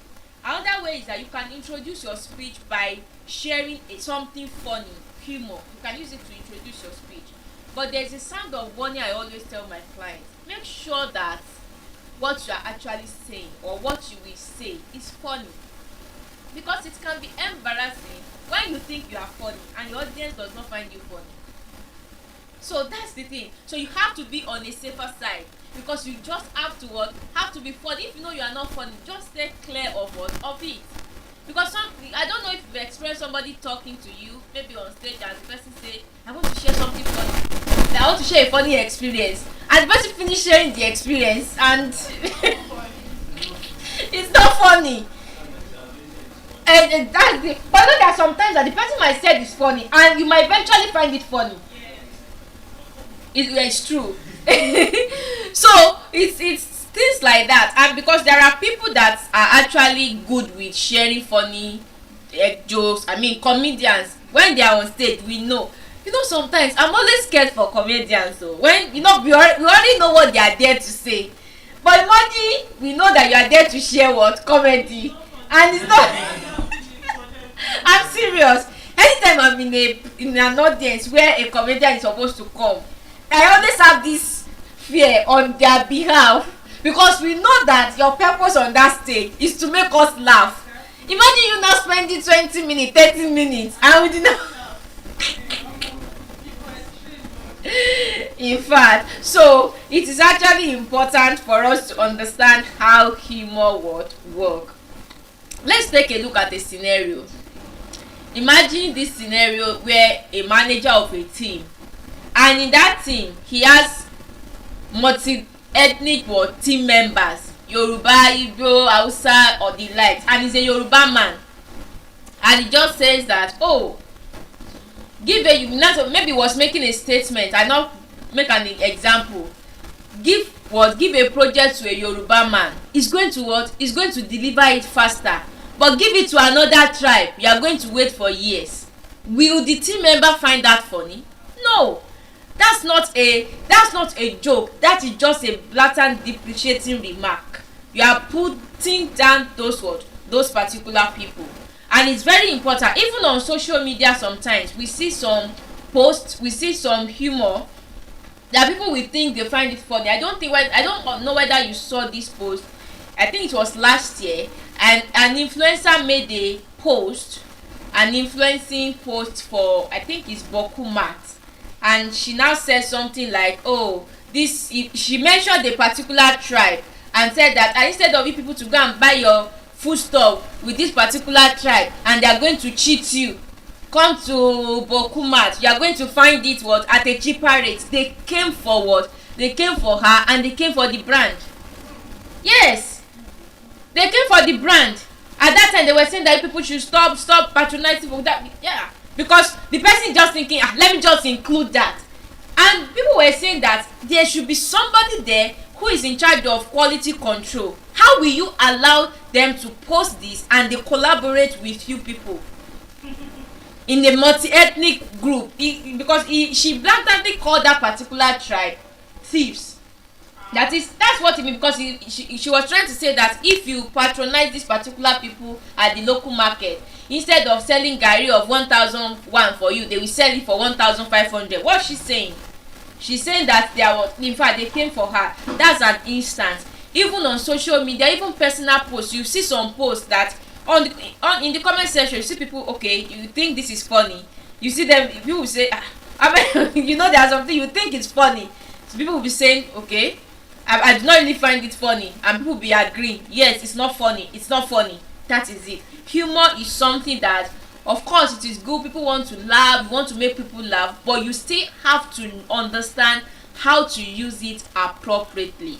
Very, very important. Why humor matters? Why does it matter? Let's stop. The first thing is that it builds connection. Yes, like I said, whether in a presentation like this, if you want to connect with your audience, you can include humor. A lecturer and student, a lecturer can be teaching or lecturing and just put some humor in between it. That's it. It builds connection, because sometimes when you talk and people laugh, it's even people that did not even know why people were laughing. You know, laughter is contagious. Maybe some people are carried away and they just saw that majority of people in the hall are laughing. Person with joy. And the person's mind, it's already what? Back at the moment. So it builds connection. It builds connection. And the second thing is that it reduces tension. It reduces tension. Sometimes if there is a serious issue, you may want to just break the ice. Like, I can use it as an icebreaker just to release people's tension. Maybe there is an important discussion that is to be done. So you can just, okay, before we get into it, just say something funny to make people release that tension. That's another thing. And it also improves memory. But one thing you need to understand is that people may forget what you say, but they will never forget the impact you make them feel. They will never forget. And that is one thing. Humor is important. Don't think you find it funny, but if the person you are including in that humor or joke does not find it funny, it's going to really affect the person's self-esteem. Especially, sometimes we may not care. We are everybody is laughing. You don't know what the person will go and think when the person is alone. That's it. Our words. Don't say it's not. Sometimes you can even insult somebody in a way that is really hurtful, when you even mix it with humor, which is not fair. It's very, very important for us to understand that. Now let's talk about different types of humor. The first one is observational humor. Like in Nigeria now, can you tell me what are the things that we joke about in Nigeria? I know we are still going to talk about that. Yes, we joke about politics. We joke a lot. Economy. Yes. Electricity. NEPA. That's the thing. That's our shared knowledge. That's observational. We joke about Lagos traffic. Yes or no? That you can be somebody said that you can be in Lagos traffic, and somebody that is going to which state, another state, can get to that state, while you are still within Lagos. You are still there. Exactly. That's it. So shared observational humor from our shared experience. And you will see that jokes like that are really safe, because everybody can relate to it. But that government, I will still talk about it, because sometimes it is safe for you to push down. Don't let me get ahead of myself. Let me get to that point before I explain it. So we can joke about that. So the reason why it is safe is that everybody can relate to long queue. Everybody can relate to Lagos traffic. Everybody can relate to saying up NEPA. Things like that. So it is. In fact, I saw a post. Yeah, and there are some posts on social media that are really funny. Sometimes you just think like, how do people come up with this thing? I don't know. Am I the only one that normally think? Like, I will see a post, a video, I will think, how do people come up with something funny like this? So a lot of things like that. There are some people that are good with it, and some people, just the text, they will not say anything, just their expression and that caption on their video, it's enough, and it will make you laugh. So, and about that Lagos traffic, I saw a post on maybe it was Instagram, I can't remember. So the person is outside the country, but I think the person in the place outside the country is quieter than Lagos. So the person now said that his mind is already he does not really, he needs something to do to his mind. He has missed Lagos because where he is too quiet. Do you know what he did? He went online to look for sound of Lagos traffic. Bing bing boom bing bing. He was not playing it. Bing bing. The thing was not playing from his phone. Bing bing bing bing bing. He said exactly. It was because where he is what is so calm. Somebody said that if you Lagos and you enter the downfall, if the conductor, the driver, do not with the same that they have kidnapped you. Yes. Know that they've kidnapped you. Somebody even said that if the driver is wearing white t-shirt and it's neat, get down. Get down at that moment. Just get down. And it's neat, white, it's neat. Just know that they are there for one chance. So that's a shared experience. So that's a safe humor because it's something that all of us can relate with. It's not particular about somebody, although maybe the taxi drivers can find it not funny though. Yes, they can find it not funny. You know, there's some jokes too that people make in comparing Lagos to another state.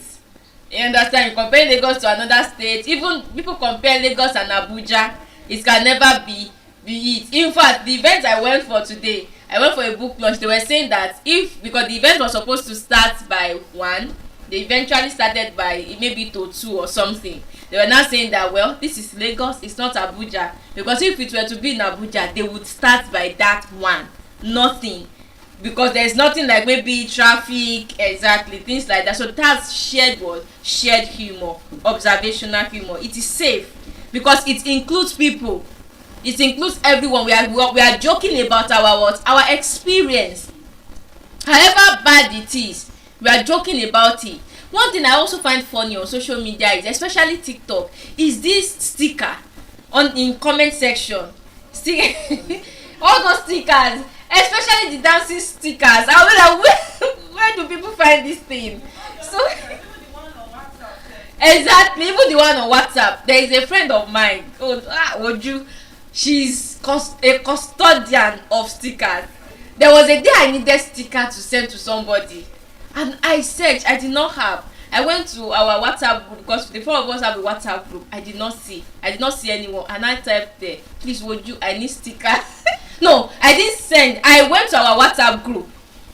So I now scroll through that. I will see a sticker that Woju has sent that fits this thing. Lo and behold, I saw the sticker and I sent it to the person, and eventually I was expecting money from that person, so I needed a sticker to express my emotion at this thing, and I sent that sticker and I got the money. So I went back to the group and I said, see Woju, you are a darling. Because you will be wondering, where did you get all these stickers? Very funny set of stickers. So that is shared humor. So it includes people. It's not exclusive. It's not targeted at somebody's pain. That's the thing. You don't make fun from people's pain. It's not targeted at people's pain. It's not targeted at people's struggle. It's not targeted at people's trauma. Safe. Everybody. So if we are talking about Lagos traffic now, is it not all of us that are experiencing Lagos traffic? Exactly. We are all experiencing Lagos traffic. If we are talking about economy, we are all experiencing the economy. So it is really safe. The second type of humor is self-deprecating humor. There are some people that they make fun of themselves, but you have to really be sure and really be careful how you make fun of yourself. There are some people that do that in a way that it is self-demeaning. So what they say it in a self-demeaning way, and it really reflects their low self-esteem. So the ones you can share, understand that make sure that you are not sharing it from the angle of low self-esteem. I think I made one the other day when I was talking about sometimes when I come here to speak and I start in a gentle way, calm way, before I get into the middle, to be as if I'm shouting at my audience. To be as if I'm shouting at my audience. And I will watch the video again. I'll say the next time I come on this stage, I'll make sure that I am calm. I'm calm from the beginning to the end of the speech. Lo and behold, I will come here again. I will start calmly, get to the middle, to be calm. So that's the thing. So it is something that is safe for me to share because it is. Everybody can actually, maybe at a point, some of you would have been thinking, what's wrong with this person? Stop shouting at her.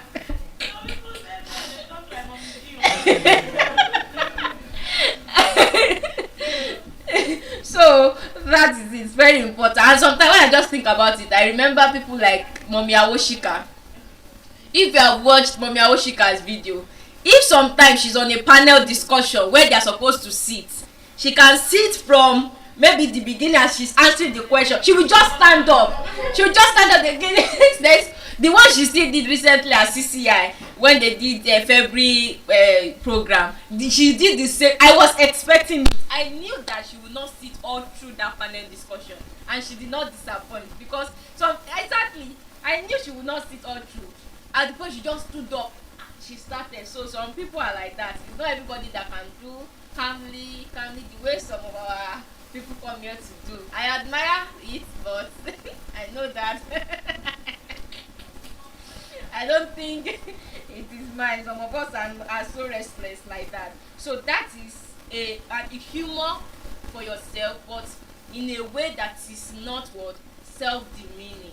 Understand that, because I don't know if you have been somewhere and somebody is actually making humor of themselves and you feel embarrassed on their behalf. That's the thing. You are embarrassed on their behalf. Like, why would you even say this thing? Like, what is this? No. So it's in public. It's not even funny. So there are some things that are not funny for you to share. So, and one thing you should do is that don't reduce your credibility. Do not reduce your credibility in a way of making fun of yourself. Don't reduce your credibility and do not reduce your self-esteem. The third type is sarcasm. Sarcasm is also a form of humor. You know, sarcasm when you mean something and you are saying something else. Maybe somebody is late now. Thank you for coming early. Wow, you are so early. You are so early. Oh. So that's humor. But sometimes it can be what for you know there are some people that they don't understand sarcasm. Have you seen a post on social media that is plainly sarcasm and you will see some people fighting in the comment section? Like you will see some people fighting, they will be lambasting the poster. Okay, where is your sense of humor in this life? So that's this. There are some people that they do not understand. They can misunderstand it as what? As disrespect. So sarcasm is another type of humor. Another type is targeted humor. That's the type of humor that is targeted at maybe a particular gender, a particular religion, a particular ethnic tribe.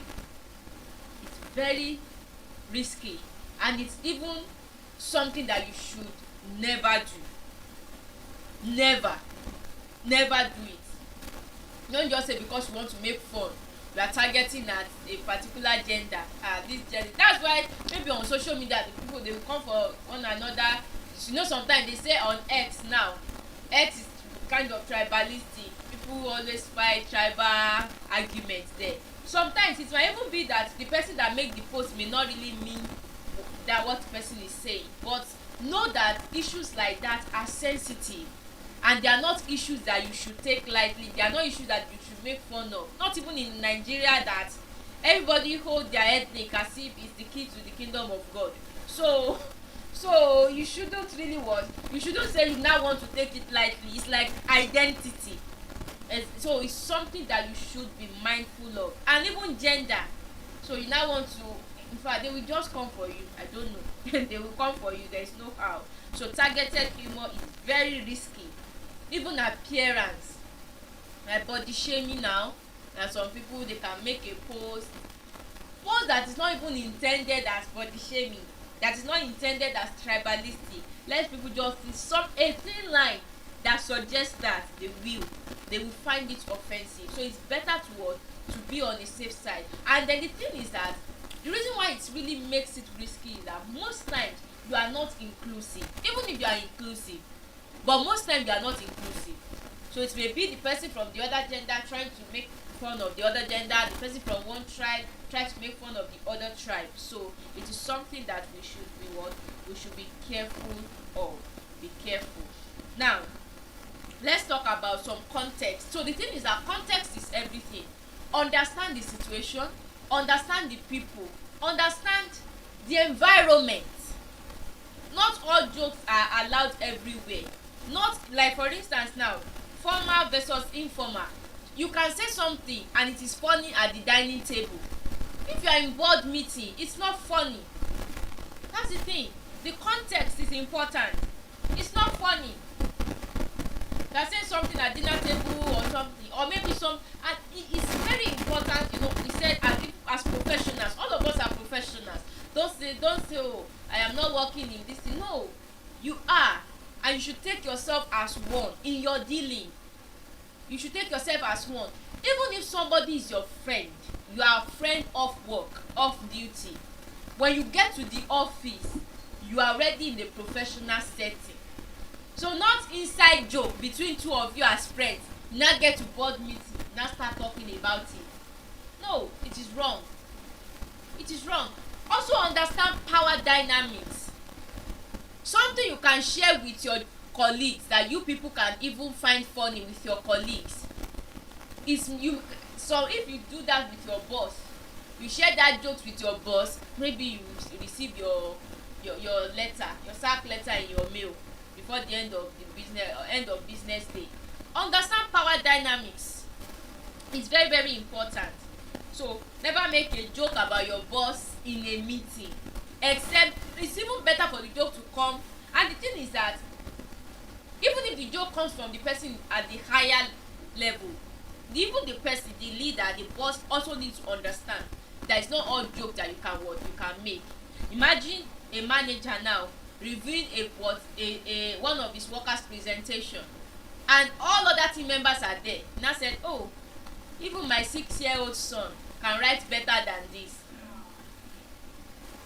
Now the person now laugh. The person can laugh too, but that one is not a joke. It is not. So that is something, that's the humanizing. That's the humanizing. So understand what? Power dynamics. Understand cultural differences. It's very, very important. Understand cultural differences. Even in Yoruba setting, that they will always be asking for auntie from you. You know, in Yoruba they will say somebody can be, how do they even say that thing, that somebody will be asking you that, okay, call me mommy auntie Tiniko, mommy auntie Damilola. So you know, respect is something that is highly valued, especially in Yoruba culture. So these are the things you have to put in mind. So if you want to make a joke, you want to crack a joke with your auntie now, you have to understand that some things that your friend, your sister, your fellow Gen Zs can find funny, you have to interpret it for what? For your mommy to find it funny. It's very, very very important. So what is allowed in one culture may be offensive in another culture. It may be offensive in another culture.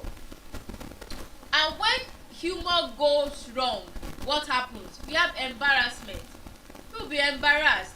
Even if it's humor regarding yourself, you will see that your elders will be embarrassed on your behalf. Like, why are you saying this about yourself? Are you not ashamed? So that's the thing. You have to understand. Loss of trust too. Loss of trust. Imagine you say something jokingly and it is vital information.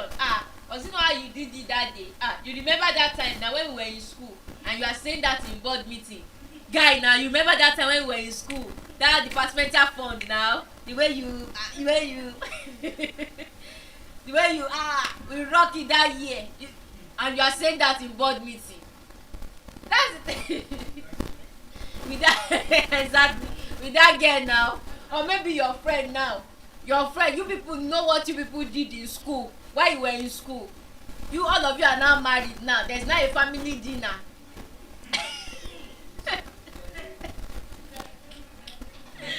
You now started, my guy, why they do like this? Say you are doing like lovey. Say you there that I know in school then. You can see.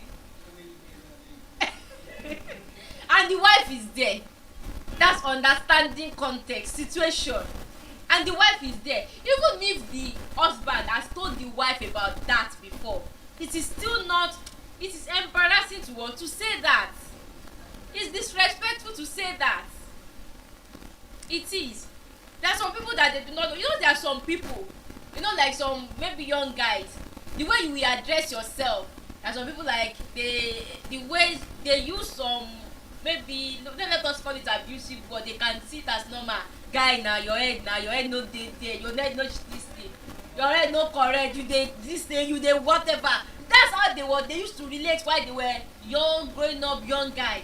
But 30 years later, or 25 years later, or 15 years later, that's the thing. And this thing is very important. Somebody that maybe you've not met, maybe 15 years, for about 15 years, while you people were still young, that was how you used to interact with one another.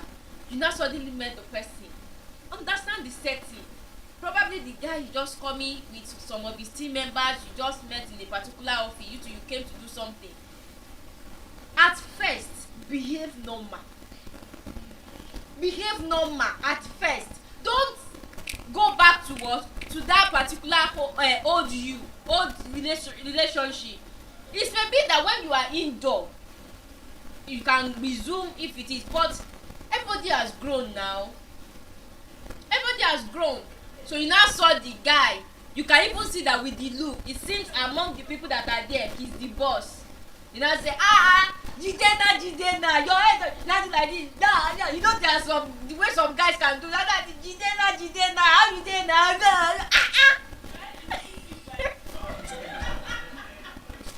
Thank you.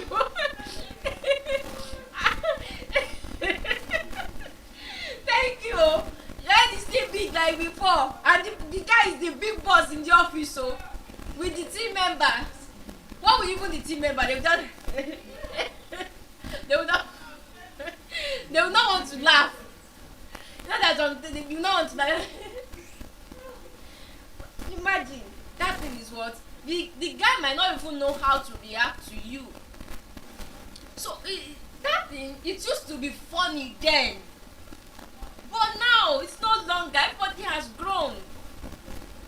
Everybody has grown. You are now in different space. You yourself have grown. I don't know why you have not grown. But it did not throw it away. The person is still childish in adult body. But the other one, but the person too might have grown, but it's just that there are sometimes just seeing your old friend now. So there's this urge that it's your old friend, so you want to relive that moment. It's possible, but just know professionally, it's very, very what? It's very, very important. It's very important. Understand the power dynamics. It's very what? Important. Understand the cultural intelligence. Understand the time. Understand the relationship. Understand the situation. It is very what? Very, very important. Because maybe at the dinner table now, you just joke about somebody's background. No, it's very wrong. It's very wrong. So why people get humor wrong? One is some people try so hard to sound funny. That's the thing. When you try so hard to be funny, you will say what you are not supposed to say. You will say what you are not supposed to say. Why do you want to be funny? Exactly. So you don't have to try to be funny. Just say what you are there to say and move. If it's a presentation. You want to share example, you are not sharing irrelevant example. People are just looking at, you know, there are sometimes you be sharing, people just be looking at one another say, what this person say? You know, there are some laughter too that can be from, let's say, a presentation like this. You might think they are laughing because you are funny, but they are laughing because they are making fun of you.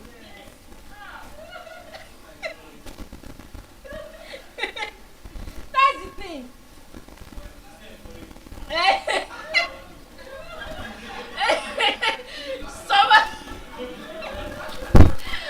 Some of you are guilty of it. Even in this GWR. Exactly. And it's yes, and you actually, and that is why as a speaker you really need to read the room. You really need to read the room and look at.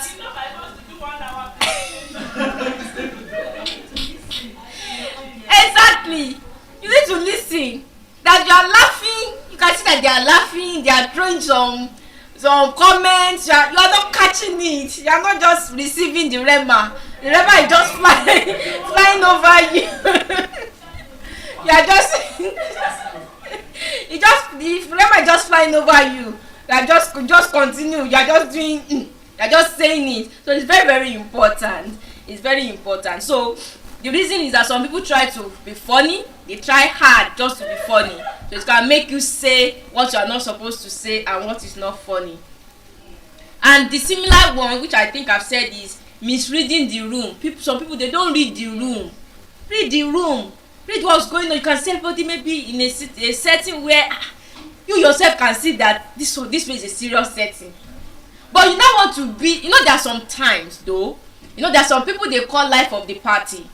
That if they are somewhere, so they will make you to enjoy that place. I also like to be around people like that because there are some people that they are natural conversationists.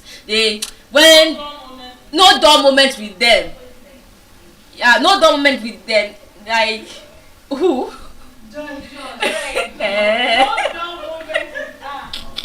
So there are people like that are naturally. So, but more people like that, it's even more of conversation. So they will infuse that joke in the conversation. You yourself will be wondering, why are you not laughing? You don't know what you are saying is funny. So people that are funny, they sometimes don't even find themselves funny. But it's even that try so hard to be funny that they will think they are funny and they are not funny. And they are not funny. So just be yourself. That's what you don't have to be. You don't have to be. You don't have to be. Now, when I was preparing for this speech, I was just thinking that how will I even say, even when Mr. Elma suggested the topic, the first thing I told that is that, but I'm not funny. Now, the thing is that even while I was sitting there, I was just thinking, how will this class be? Because it will actually be nice to have people's reaction laughing in it. Okay. Okay, thank you. So I didn't really think so. To answer your question, sometimes just be you. Don't just be authentic. Because something that you may not think they will find funny is what your audience will find funny. There was I've forgotten that presentation that I made, and a lot of we were just I myself was just thinking that would be my best. I was just thinking after that presentation that what's so different in this. I also enjoyed the presentation myself. Because I felt it's really moved beyond what I expected. I just expected to come and deliver and just move. But the interaction, the laughter, the engagement, it was justice. So most times we don't just have to think about it in a long way. You don't have to think about it in a long way. Just be authentic and move. So what we are saying is that misreading the room. Some people, they don't read the room. Read the room anywhere you are. Is this a corporate setting? Although we are not saying that for the fact that somewhere is a corporate setting, people should not now laugh. No. Everybody just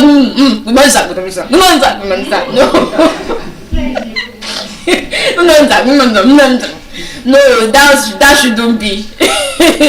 you don't have to be like no. So it's not that deep. Life is not that hard.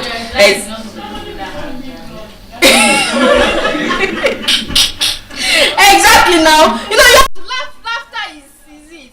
There are some people that they think when you are laughing you are not serious. I don't know the planets where they are from. They used to laugh once in a year. No, you laugh when some people will be making them laugh, but because they already were determined that they will not laugh, and that laughter is in them.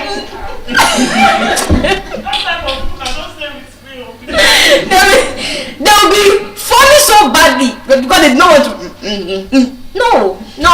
No, it shouldn't be. Laugh. So for the fact that somewhere is a corporate setting does not mean that people should not share humor. If somebody can want to do a presentation, Like I told you, you may want to present at work and just think about an humorous statement or something you can say that is funny before the presentation, but just make sure that it is something that aligns.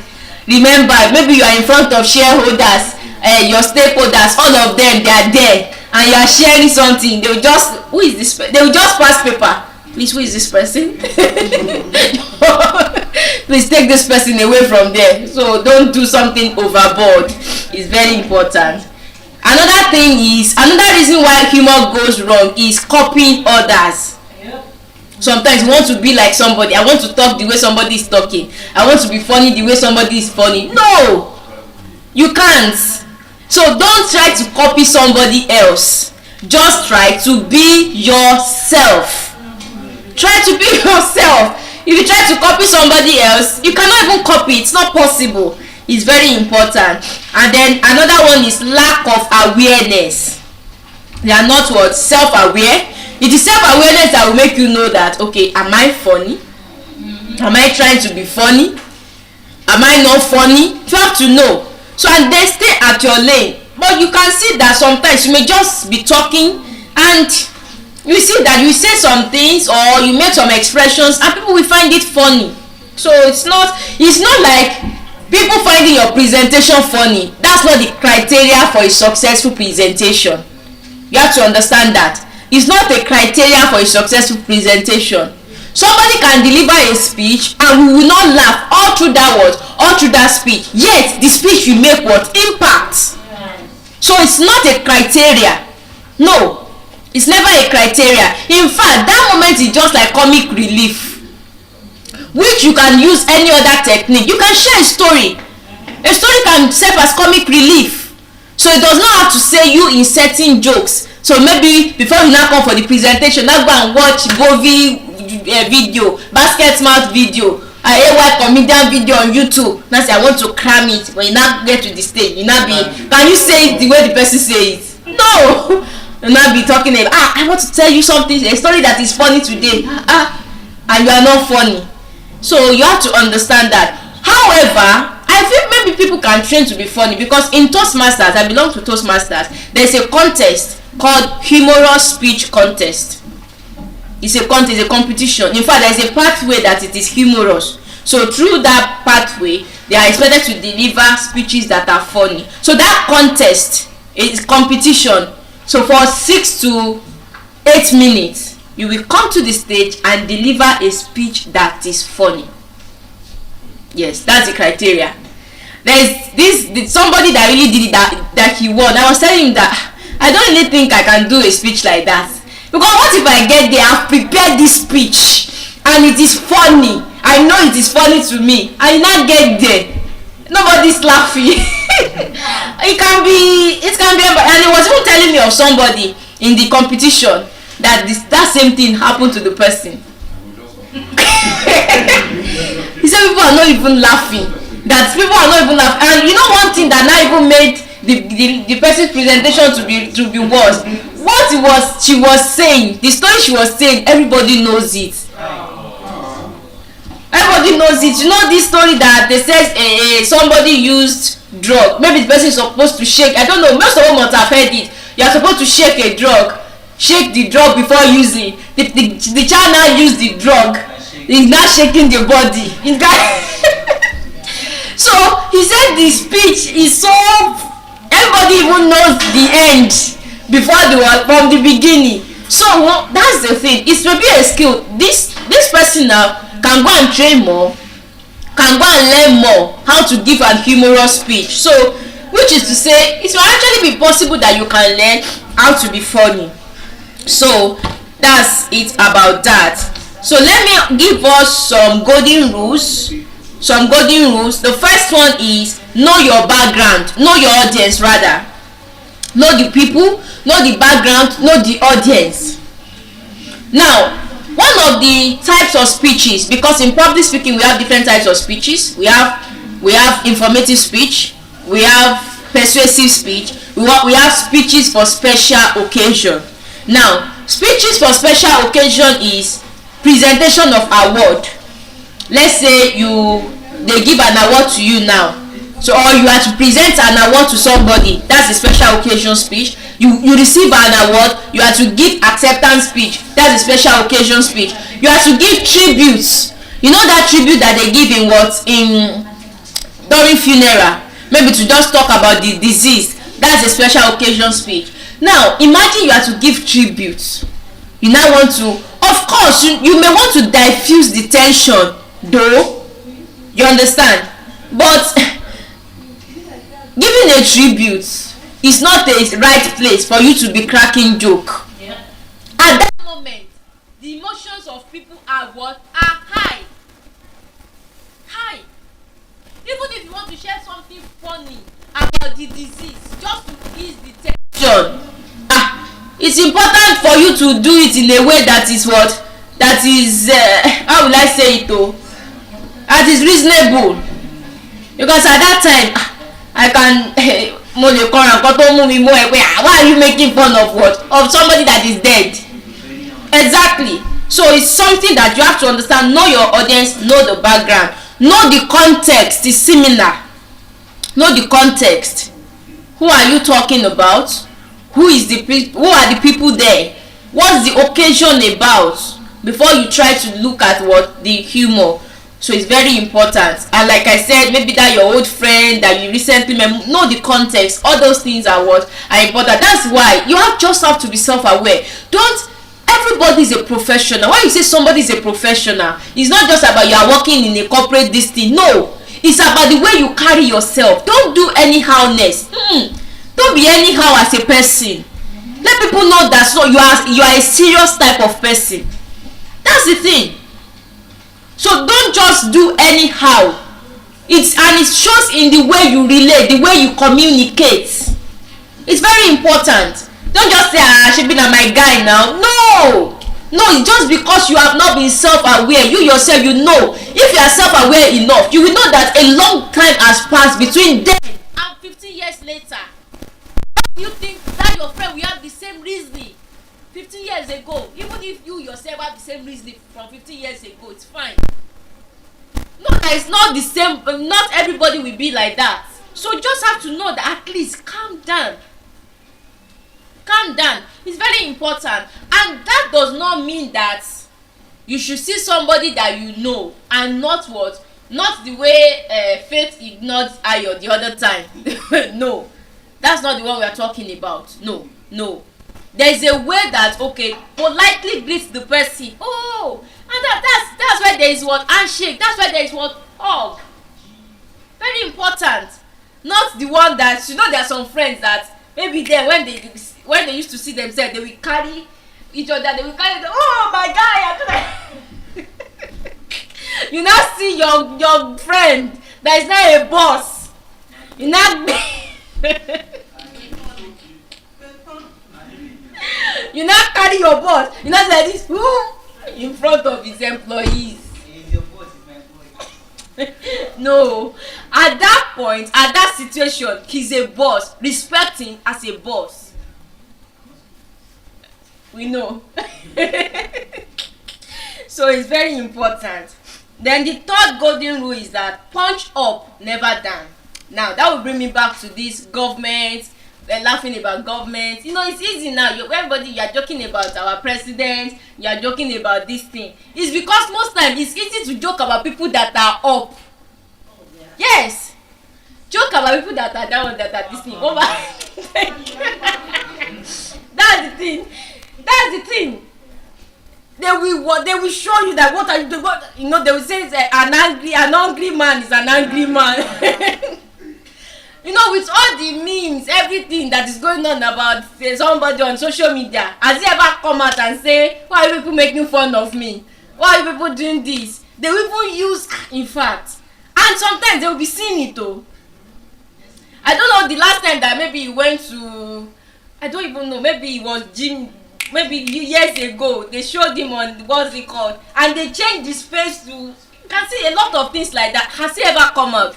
Let it be one poor man in your area that some boys some small boys are making one fun of in your area.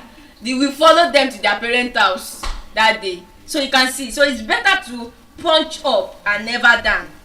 Jokes about government, wealthy people or institution, sometimes it can be safe, sometimes. But jokes about marginalized people, they can see it as something what cruel. So it's very important. And another rule is this: if you doubt it, leave it out. If in your heart you think, I think this joke might sound somehow, don't ever say it. If you yourself are doubting whether the joke is something is appropriate to say, avoid it entirely. And the next thing is, timing is everything. Know the timing, know the appropriate timing, because it's very important. There are a lot of things that can happen when humor goes wrong. When humor goes wrong, you can see that people can react to you. That's the thing. You can't question how people react to you. You make fun of them, so you can see. So it's very important. People can react to you. It's a lot of things that can happen. So even another thing that you should be avoided is body shaming. That's the thing. Body shaming. Just see somebody, you are joking. You are just joking. Bimpe. See your cheek. See you are this thing. No. I haven't really been. When last did you eat? Are you not eating? Are they stabbing you in your father's house? Why that? That's the thing. So things like that are not good enough. Healthy family humor, and make sure you avoid anything that is tribalistic, ethnic based as well. And lastly, I'm going to give us practical framework, which I termed sense. I said the framework is, I term it sense, so that maybe next time you'll be remembering. Let your humor have sense. Let your humor have sense. And what's the S? Situation. Is it the right moment to put humor? There are some situations that do not require you to say anything funny. Just talk and go. Don't even try. Situation. Is it the right situation? Environment is E. Environment. Is it formal or informal?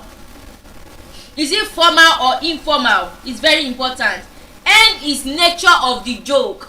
Is it safe or risky?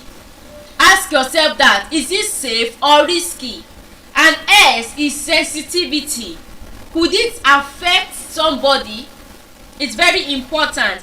And E is the effect. How will people feel? How will people feel? Very, very very important. I believe that we all can relate to a time maybe somebody says something funny about us and we do not find it funny. Yes. How did you navigate that experience? What did you do? Did you do something or you just let it slide? How should we do things like that? How should we navigate? What's the better way?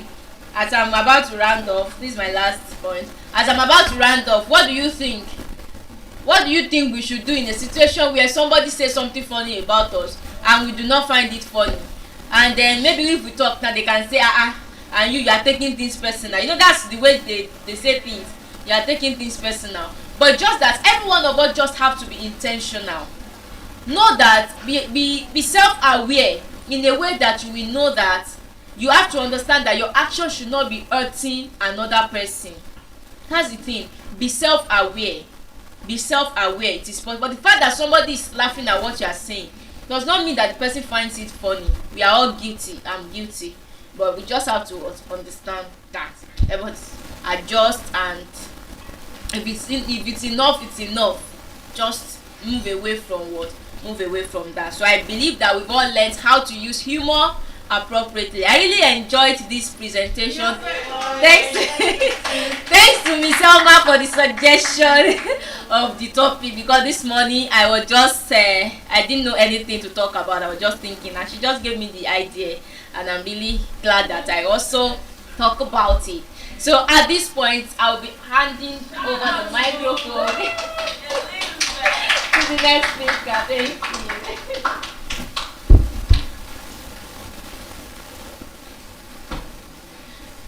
Thank you very much. That was a very beautiful speech. Thank you so much. Okay. Good morning, ladies and gentlemen. Okay, so I'll be speaking on the topic, the decline of moral standard. The decline of moral standard.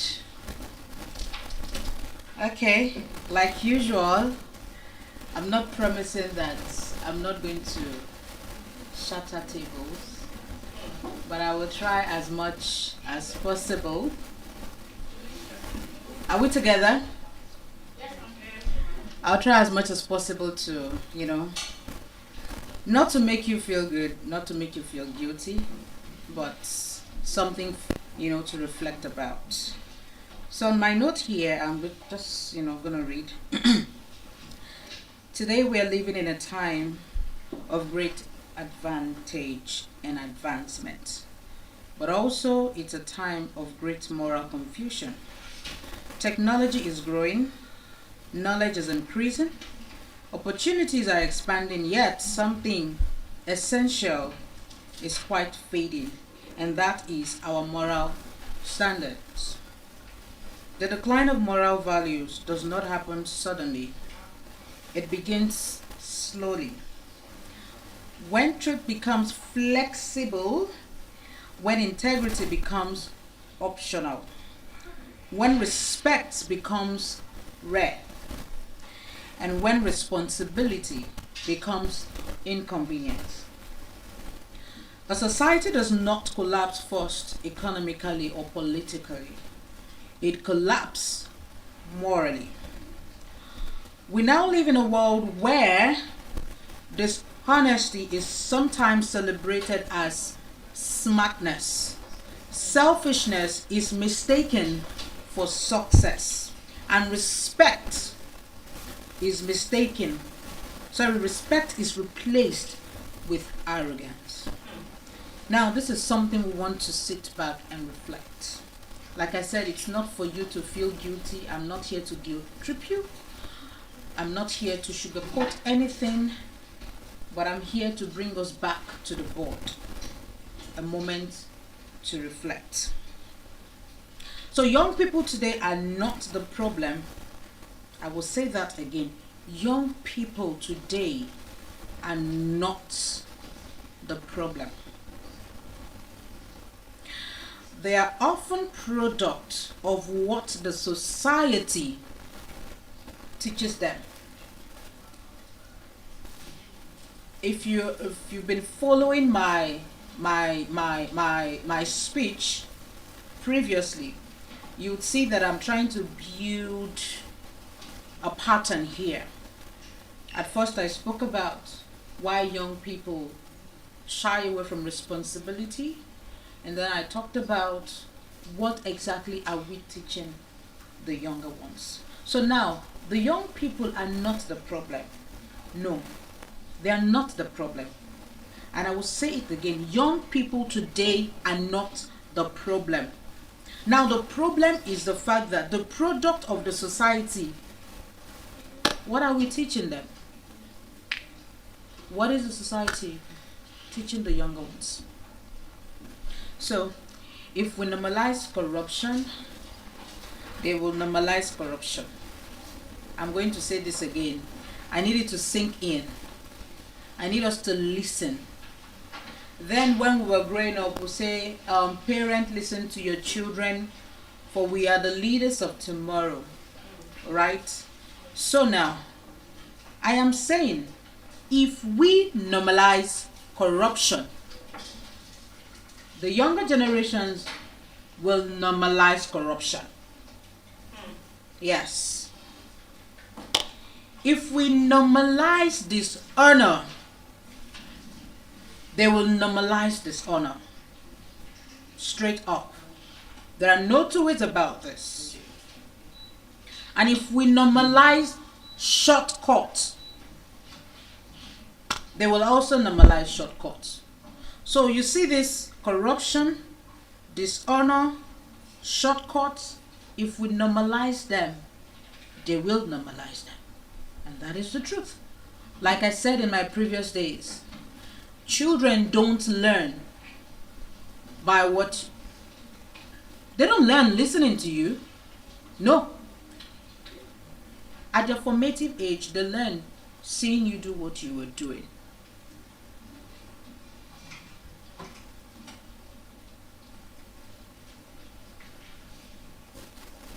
So when we normalize those things,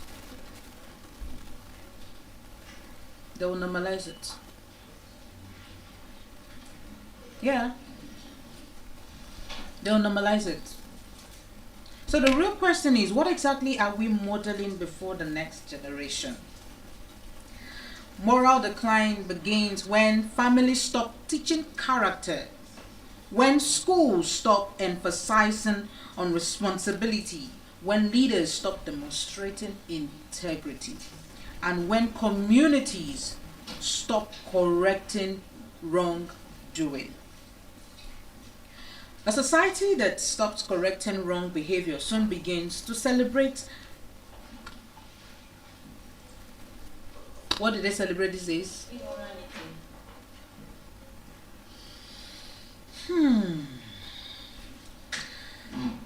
Character is used. How do I put it? No, I'm trying to.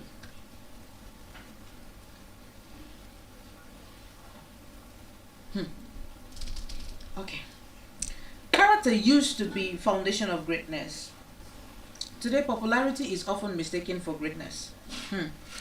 Character is used, or it's something that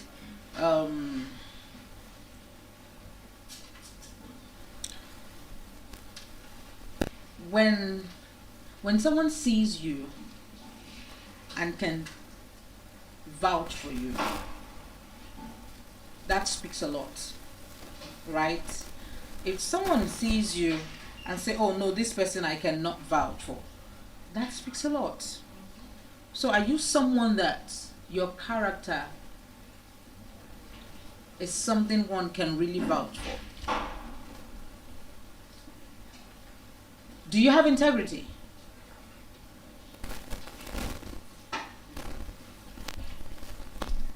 You're supposed to be in a meeting for 10 o'clock in the morning.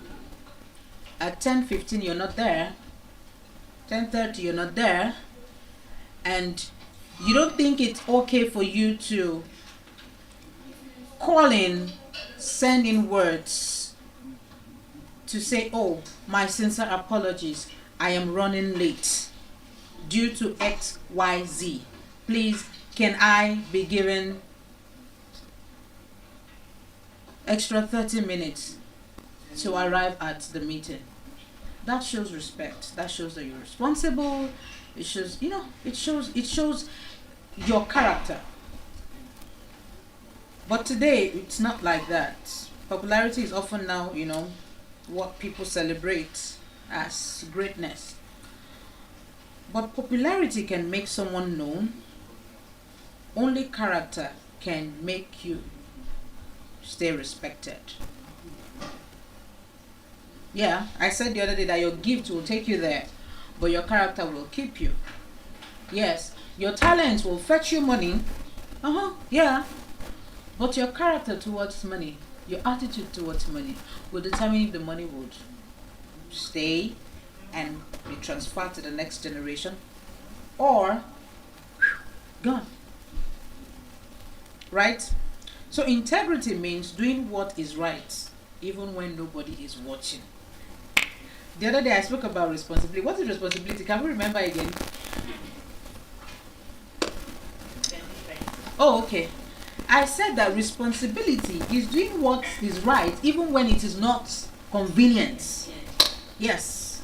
So now I'm talking about integrity. Integrity means doing what is right even when nobody is watching. Respect means honoring people regardless of their status. You don't have to agree with the person. Yeah, you don't have to agree with the person, the person's school of thought and all of that. But that you should dishonor the person or disrespect the person because you don't agree, that's a no-no. That is a no-no. Back then in those days, when I was growing up, oh goodness, your father dare not talk to you and you're looking at him eyeball to eyeball. No, it is yes sir, okay sir, all right sir. Some people had such kind of father. Or you're in school or someone is talking to you, another is talking to you in public, and there was this kind of decorum, well-behaved children, right? The morals then, the respect, the level of, I don't know how to explain it, but if you're in the millennials like me, the old millennials, I'm not talking about the zillennials. Yeah, the zillennials, sorry, I'm saying zillennial. We have the millennials, we have the Gen Z. And so the ones that falls in between millennials and Gen Z, that's what we call zillennials. So some of these zillennials, they get it. But a lot of the millennials, they understand what I'm talking about. The baby boomers, and they understand. But you see our Gen Z generation, oh my God. They are such a wonderful set of generation. You are talking to them on something that they can't just understand it. So they, oh, my mental health. Oh my goodness, I'm traumatized.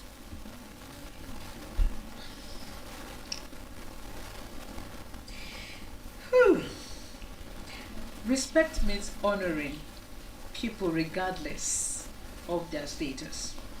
Responsibility means owning your action instead of blaming others. I have a friend like that. You say it is gaslighting. All this English. What is this one? You do something, you can own up to it. Forgetting the fact that for every action, there are consequences. So you want to carry the blame like this, remove it from your head and put it on top of someone else just because, right? We see a lot of people throwing people under the bus easily, effortlessly, like it is no big deal on something they know that this is clearly supposed to be their responsibility. So these are the pillars that build strong individual and strong nation. So when we hear, oh, and the government this, you cannot just do that. It starts with us.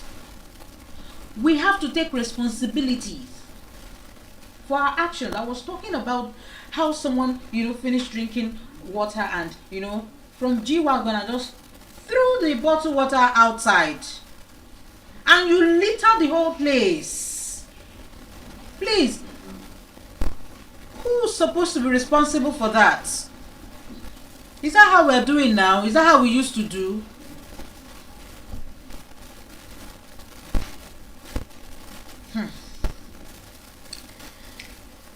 A nation cannot rise above the moral level of its citizens. That is the truth. Let me not lie to you. A nation cannot rise above the moral level of its citizens. So we might want to sit down and reflect on that and say to ourselves, so what am I doing bad or what am I doing good? What do I need to improve on or what do I need to get better at?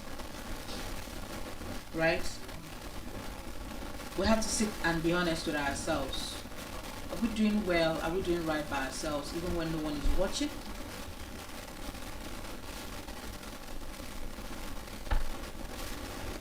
I really want to go deep into some things, but I'm trying to, how that you have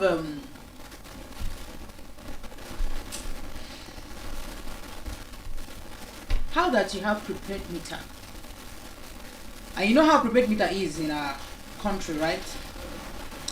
So you now think it because it is prepaid meter and the tariffs are high, so You want to bypass, you want to cut corners. All those heavy things that zoop, you now go and, be tapping. Huh? Wow. Is that how we used to do now? Because some people just do this thing effortlessly, like it doesn't mean anything, no big deal. They will carry their AC, tap. Carry pumping machine, tap. Carry iron, tap. Carry washing, tap. And then you now buy 5,000 naira prepaid and now use it for like 3 months. How?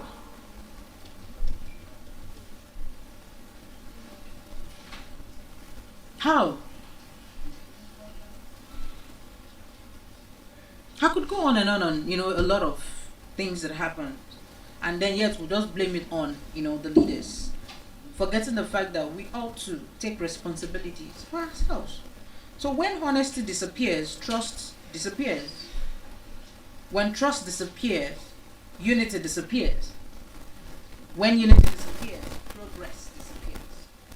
So if we truly want a better future, then we must return to teaching. Yes. Return to teaching.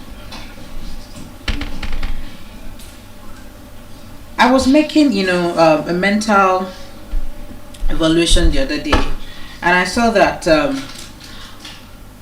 most young people don't even want to get their hands dirty when it has to come to farming.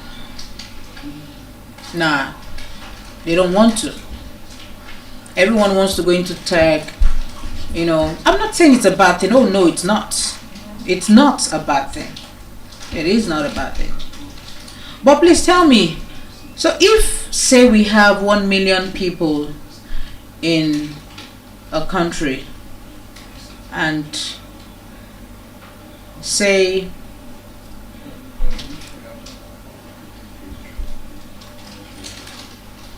900 people decide to go into tech, or every other aspects of, and then leaving the 100k people to do farming.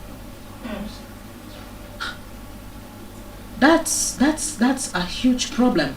We're not looking at. That's a huge problem. That is a huge problem. That is a ticking time bomb waiting to explode.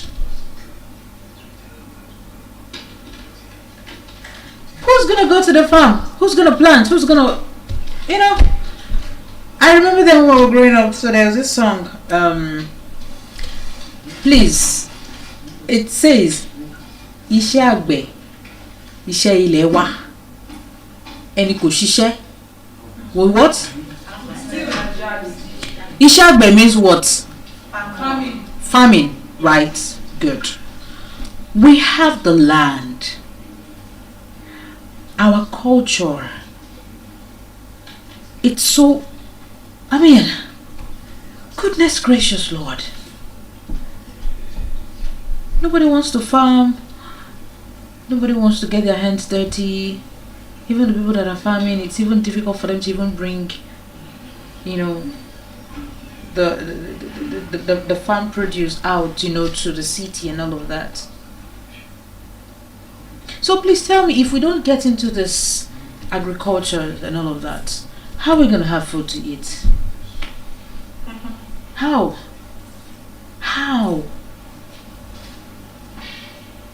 You will import it.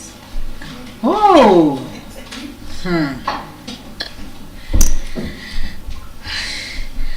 If we truly want a better future, we then must return to teaching. We must return to doing what we knew how to do, but in a much more modernized way. You can farm. Farming doesn't have to be stressful like it used to be. We have so many machines and technology has made things quite easy. So why are we not looking into that aspect of honesty over deception, responsibility over excuses, service over selfishness, humility over pride, purpose over pleasure. The restoration of moral standard begins with individual, not the government. I'm gonna say that again. The restoration of moral standard begins with individual. Yes, it begins with me and you here. Because give it or take, whether you like it or not, future president is sitting here. Yeah. Governors, ministers, we're all here. You don't know what you will be, right? Right. So my late father would always say that a good child will turn out to be a good adult. A bad child, a corrupt child, an irresponsible child will turn out to be what? An irresponsible adult. Charity, they say, begins it all. So the restoration of moral standard begins with individual, not the government alone, not institutions alone, but each one of us. So let us become examples again. Yeah, I was having a conversation with someone and I said, you people are complaining about Gen Z. You guys wait for Gen Alpha. They are coming. Millennials gave birth to Gen Zs. Gen Zs are giving birth to what? Gen Alpha. Wait. You don't fix it now. It is waiting. So let parents teach values again. Let elders demonstrate integrity again. Let teachers shape characters again. Let young people pursue purpose again. Because when moral standard rises, society will rise. And when character is restored, the future is secured.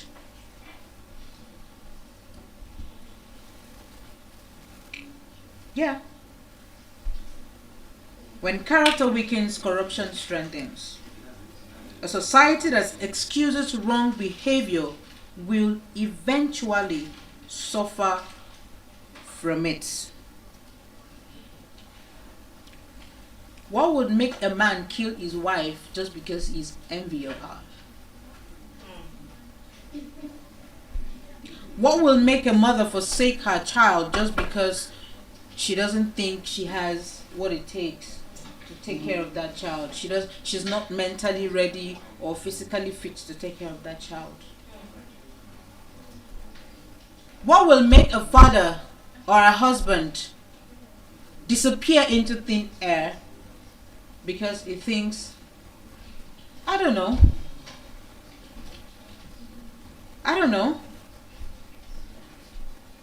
So when society excuses wrong behavior, eventually the society will suffer for it or suffer from it. Moral decline begins where responsibilities end. Integrity is the currency of stable nation. Yes, I'm going to say that again. Integrity is the currency of stable nation. The future of any generation is hidden inside the value it practices. Yeah, the future of any generation is hidden inside the value it practices. So comfort without discipline, I say, will produce weakness. Right? And then when truth becomes negotiable, when truth becomes something you are, am I, should I, is it not, then justice becomes unreachable. Yeah. A nation loses direction when its people loses conviction. And now, character is not built in public. Character is built in private. Character is not something you build in public. You build it in private. It's like a muscle. You have to work it. Are we listening? Yes, we Character is like muscle. It's not something you go and do BBL or what's it called. Character is like muscle. You have to work it out. You work it out. These muscles are meant to what? You work them out. We all have 6 packs here, but I bet you a lot of us has just 1 pack. Why? Because we are just so lazy to work out our 6 pack. These are muscles. We came with this 6 pack. Work it out. So it's same thing with character, right? Character is something that you work it in your private settings, not in public. You cannot correct a child in public. You know why? Why? It does not make sense that you're telling the child, why are you doing that? Can't you greet? No, it's something you should have taught the child. The child wakes up in the morning. The child should know that, oh, mommy, good morning. Daddy, good morning. Uncle, good morning. You greet everybody. You've taught the child so much so that when the child goes out, the child sees that, oh, good morning, sir. Good morning, ma. That's something you have built in your private space, not in public. So when you're trying to do that in public, then that shows that you've not done anything in private. You're just trying to make up for. The character is not built in public. It is built in private choices. The strength of a society is measured by the strength of its value. Right? So we are what we repeatedly do. I'll say that again. We are what we repeatedly do. Excellence, then it's not an act, but a habit. If it is excellence, it's an habit. If it is failure, it's an habit. Yeah. You wake up in the morning and you think the first thing you should do is scroll. Go to WhatsApp, go to Instagram, go to TikTok, go to Snapchat, go to Bingo, go to... You would have spent your first early morning just scrolling, tap, check. All the Amebo blogs, you are there, you are following everybody, so you know. You cannot wake up in the morning and get yourself mentally prepared for the day. Start your day well.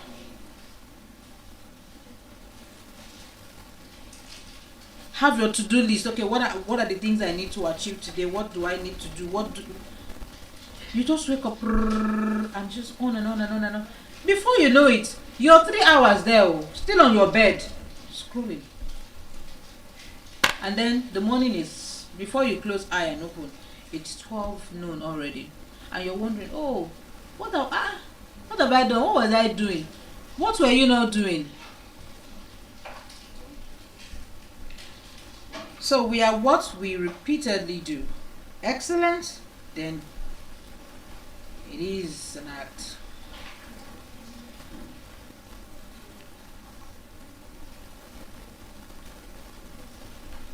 So moral standards are the invisible pillars that hold society together.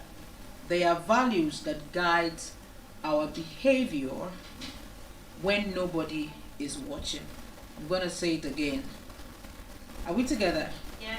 Moral standards are the invisible pillars that holds the society together.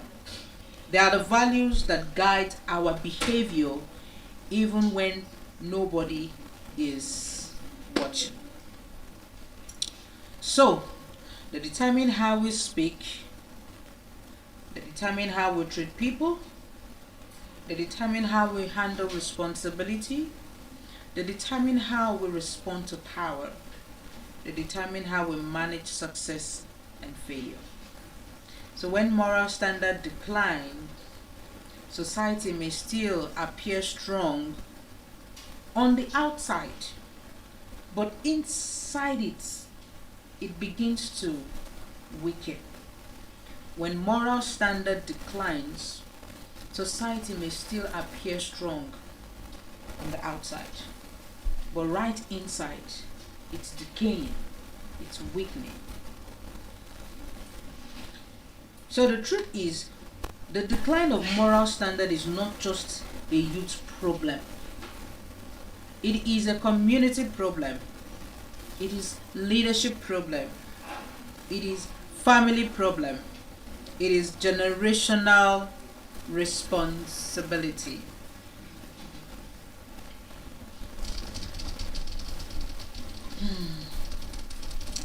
If I may ask, let me throw this to the house.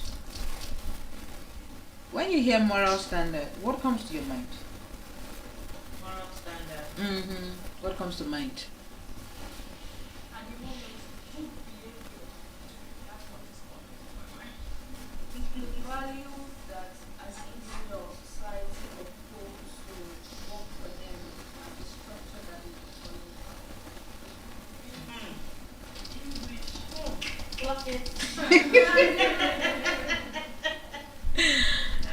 Okay. Anyone else? Moral standard. Well, moral standard for me, yeah, like you said, but I'll break it down a little bit. I'll say, yeah, your personal values. Okay. Your personal values, what you believe is right and what you believe is wrong. Okay. Anyone else? I think when we combine the word moral and standard, it's looking like a moral parameter to measure how the society understands good and evil. Okay. Other professor. That's a professor. Moral thermometer. Anyone else? English with Felicity. Why are you dragging now? Anyone else?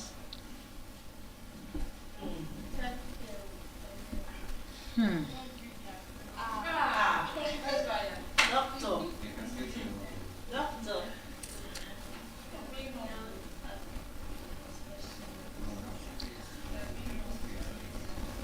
Moral standard.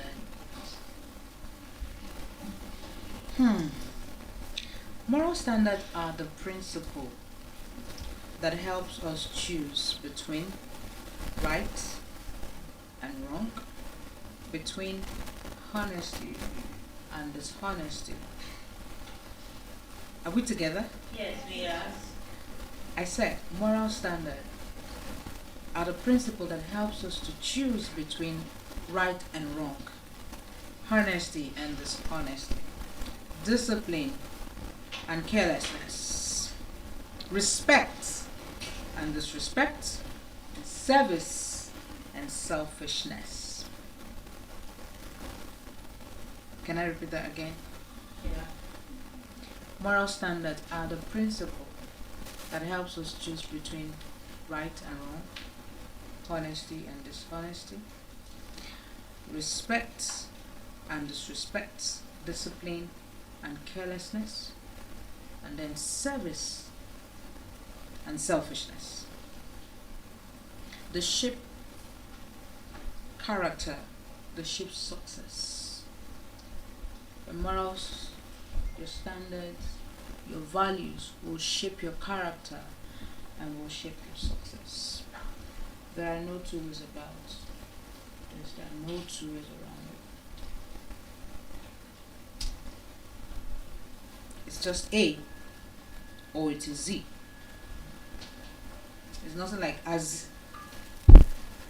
It's either white or black. There's nothing like off-white or faded black. Some people will go on to say, oh, gray areas. Okay. Gray areas, really? Really? Can we just tell ourselves the truth? Gray areas. Really? Like, seriously?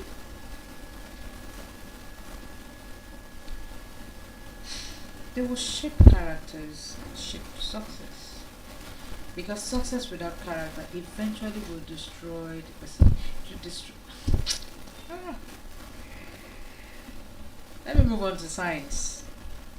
Signs that moral standards are declining today. And please, I would like us to pay attention to this. So we see moral Morals decline when truth becomes optional. People begin, to justify lies. They begin to justify lies if they produce advantage. But truth is the foundation of trust, and trust is the foundation of relationship and society. Who goes into a relationship without trust? Nah. The moment the trust is broken, the foundation of the relationship is what? 2. Respect becomes selective. Respect is no longer given based on humanity, but based on status, based on power, based on influence. Well, that one has always been from it. Memorial, so, we understand. But is that how it's supposed to be? No. So people give respect now, based on, your mullah, call it money, based on, where you are at the moment. Odogu or Odogures vibes. I'll tell you what is money, premium or nothing, agbabolas. It's not wrong to have money, no. But if you are according respect based on that, so what now happens to the people that, so those ones don't deserve respect, right? So true moral strength respects people whether they are powerful or powerless. True moral strength, yes, will respect people whether they are powerful or they are powerless. Number 3, responsibility is avoided. I am back again with this responsibility thing. Responsibility is avoided. So instead of correcting mistakes, people will blame it on another and say, oh, it wasn't you, it was how. No, I wasn't the one, it was him. Oh, no, it's not me, it was them. What happens to you walking to a place and you see that the place is not looking okay, and you do what? Fix it. It won't kill you.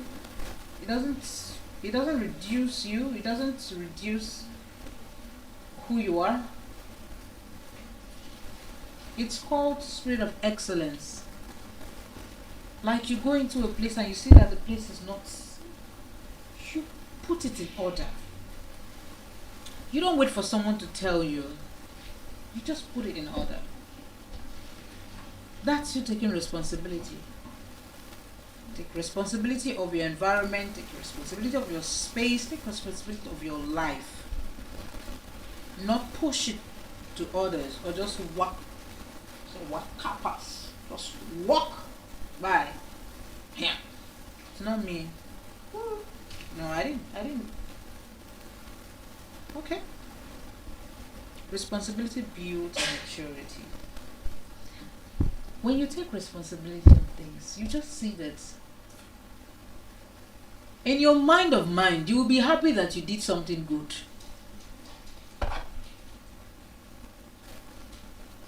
You'll be happy that you did something good. You did something, yes. Okay, yes, yeah. But well, excuses to say will destroy growth. So we're taking responsibility. We're taking responsibility.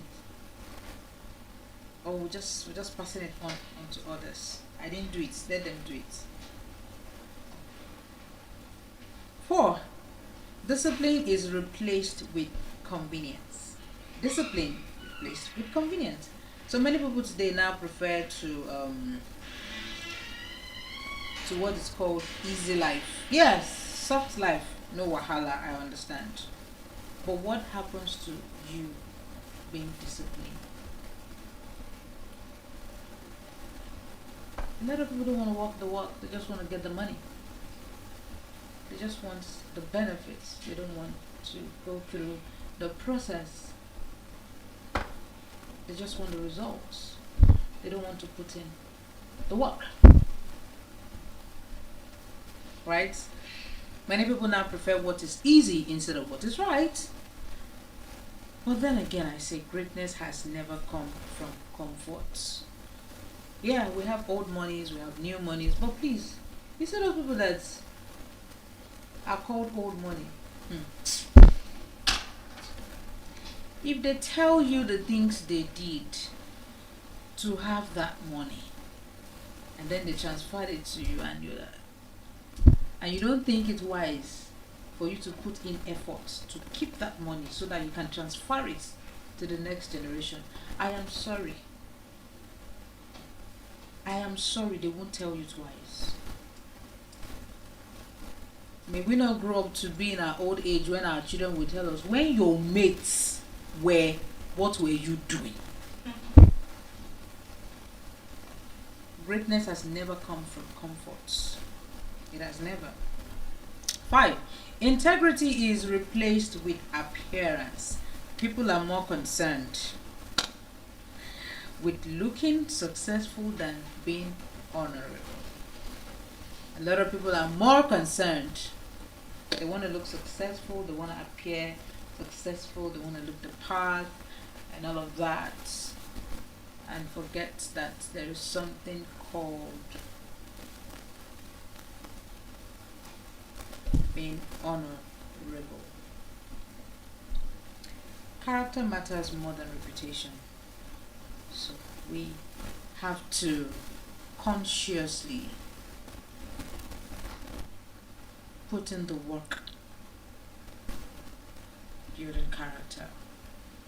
Like I said, it is a muscle that you have to work. Nobody will work your character for you. Nobody will build your muscle for you. Even when you go to the gym and you get a gym instructor,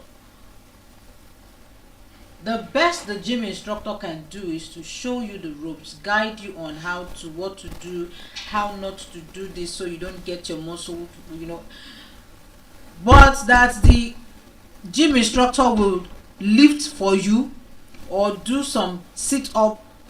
No, it is your body, your muscle. It is your body. You build what? Power. You build strength. So same thing as character. Character is what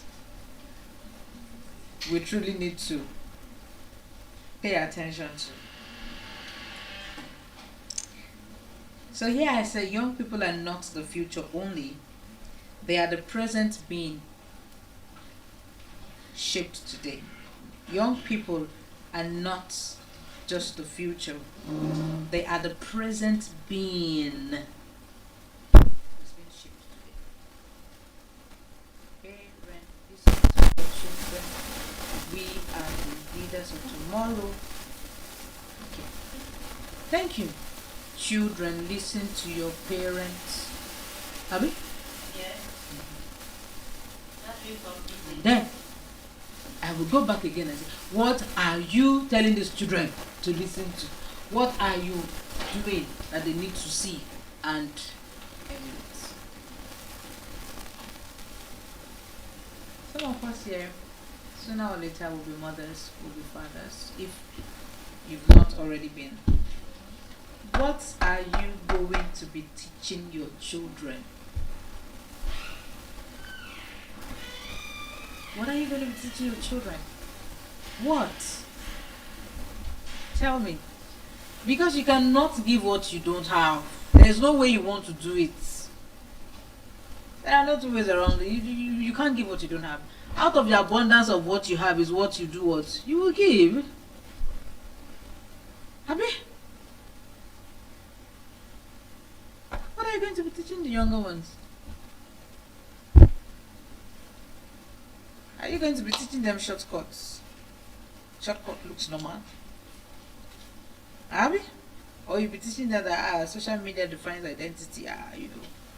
Once you come out and just position like this, edit the picture and make it look, all perfect, and all of that, dress in a certain way, post in a certain way, take the picture in a particular kind of, and tag. Oh goodness gracious Lord. I say here success is measured by wealth instead of character. Yeah, sure. Then not the problem when you think that success is measured by wealth instead of character. Wow. Wow. Or you tell them, oh, influence is valued more than integrity. Ew.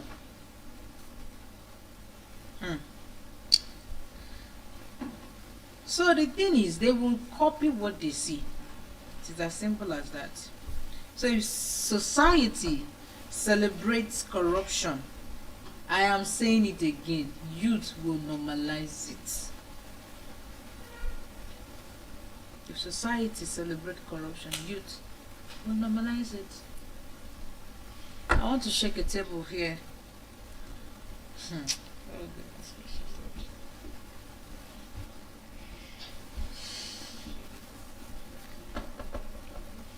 Should I?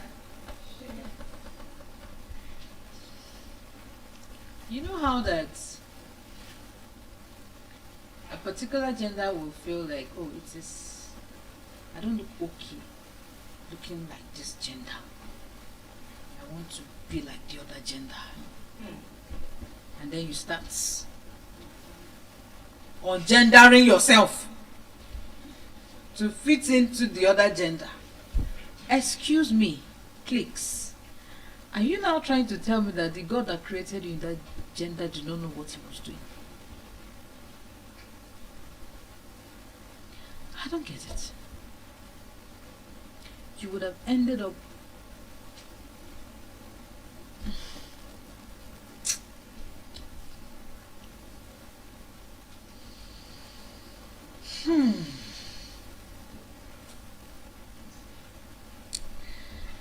If society celebrates corruption, youth will normalize it. If society celebrates dishonesty, youth will normalize it. If society celebrates responsibility, youth will grow responsibility. So young people must understand the truth. We are the ones, so we are the ones. We are the ones. This year, whether you like it or not, you see Nigeria, it's actually in our hands like this. That's the truth. Nigeria, it's actually in our hands. That's the truth. So if we start taking responsibility now, I'm not saying it's going to be rosy, easy. No, but if we start taking responsibility now and start working individual, you work on yourself. Before you know it, before it's like a wildfire, it will spread. It's like virus, it will spread. That's the truth. But when this one is saying, "Oh, after you not concern me, it's not my business." Oh, no, I don't want to be a part of it. Oh, it doesn't bother me. That's where we have, that's where we find ourselves, currently. So we must understand this truth. Your choice today are building the lives you will live tomorrow. Your choice today is building the life you will live tomorrow. Character, I say, builds destiny. Character builds destiny. Character builds destiny. And at this point, I would like to address, our senior generations.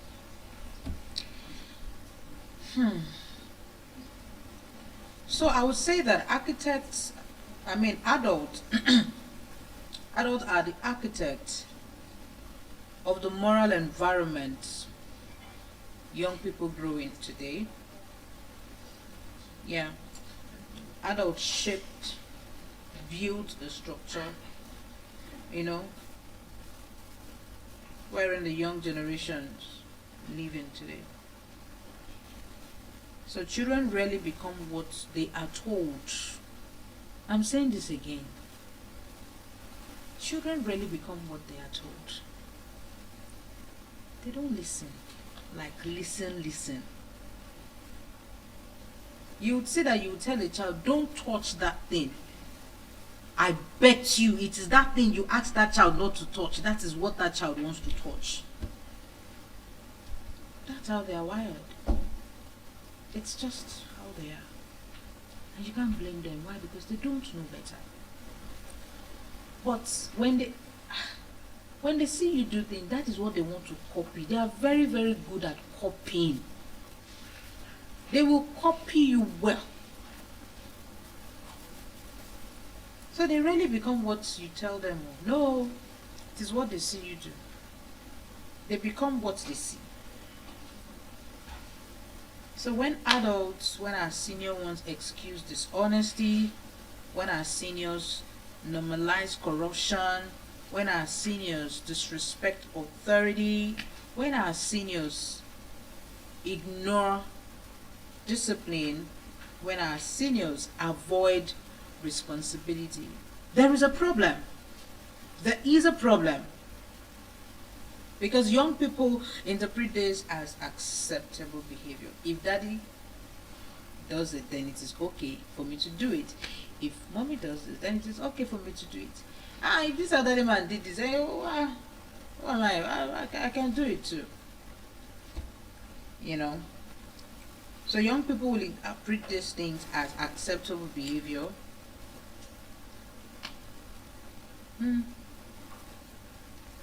They will. And there's no how you want to correct it except they see you do the right thing.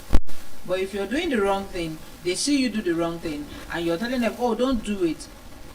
Hello, it doesn't work like that. That's you say, do what I say, but don't do what I do. How? No?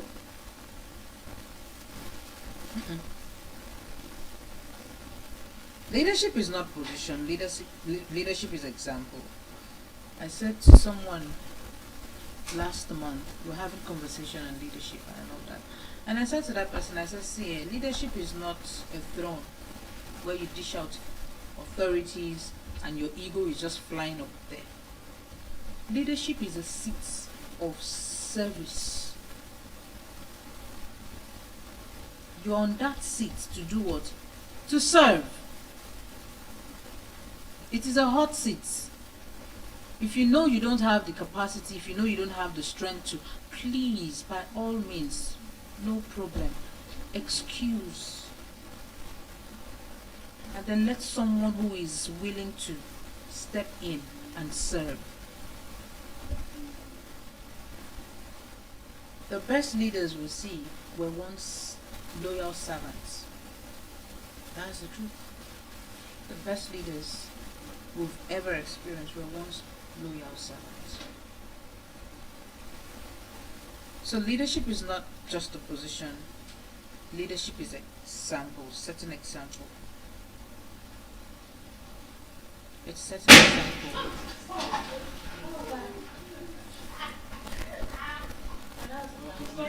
It's fine. Alright. Are we good?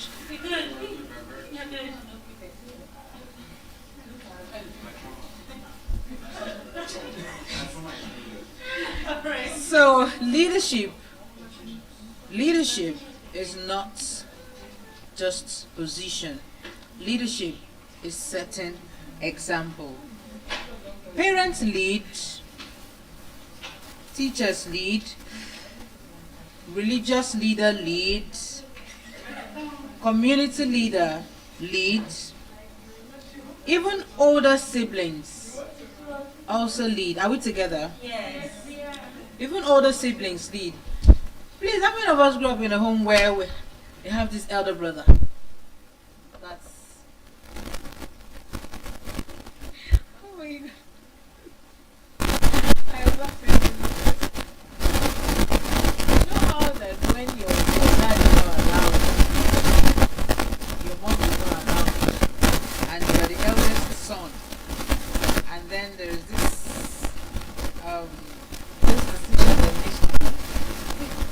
and then your younger ones will come. Waiting for daddy. We're waiting for mommy. Daddy's not here. Mommy's not here. You wait and wait and wait and wait and wait. And time is of the essence. Please tell me who will step in. Sorry? What's that? No. You say responsibility? Yeah, what else? Thank you. Thank you. So the elder siblings as well, they lead because, come on now, who better takes charge when the parents, none of the parents is there too? Of course. And you always see that the oldest child, those ones, you see the eldest children, oh my God, they are the ones that are more responsible, a lot of them. Because you see those elderly ones, the mom and the dad would have used them for all different kind of trial and error. So they learned the hard way.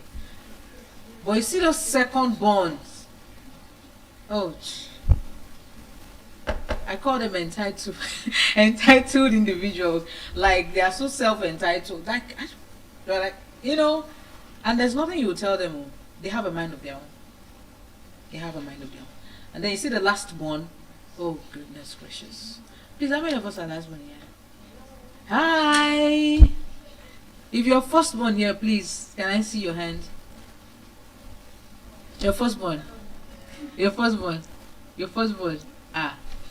Okay. Secondborn. Okay. All right. Thirdborn. Third.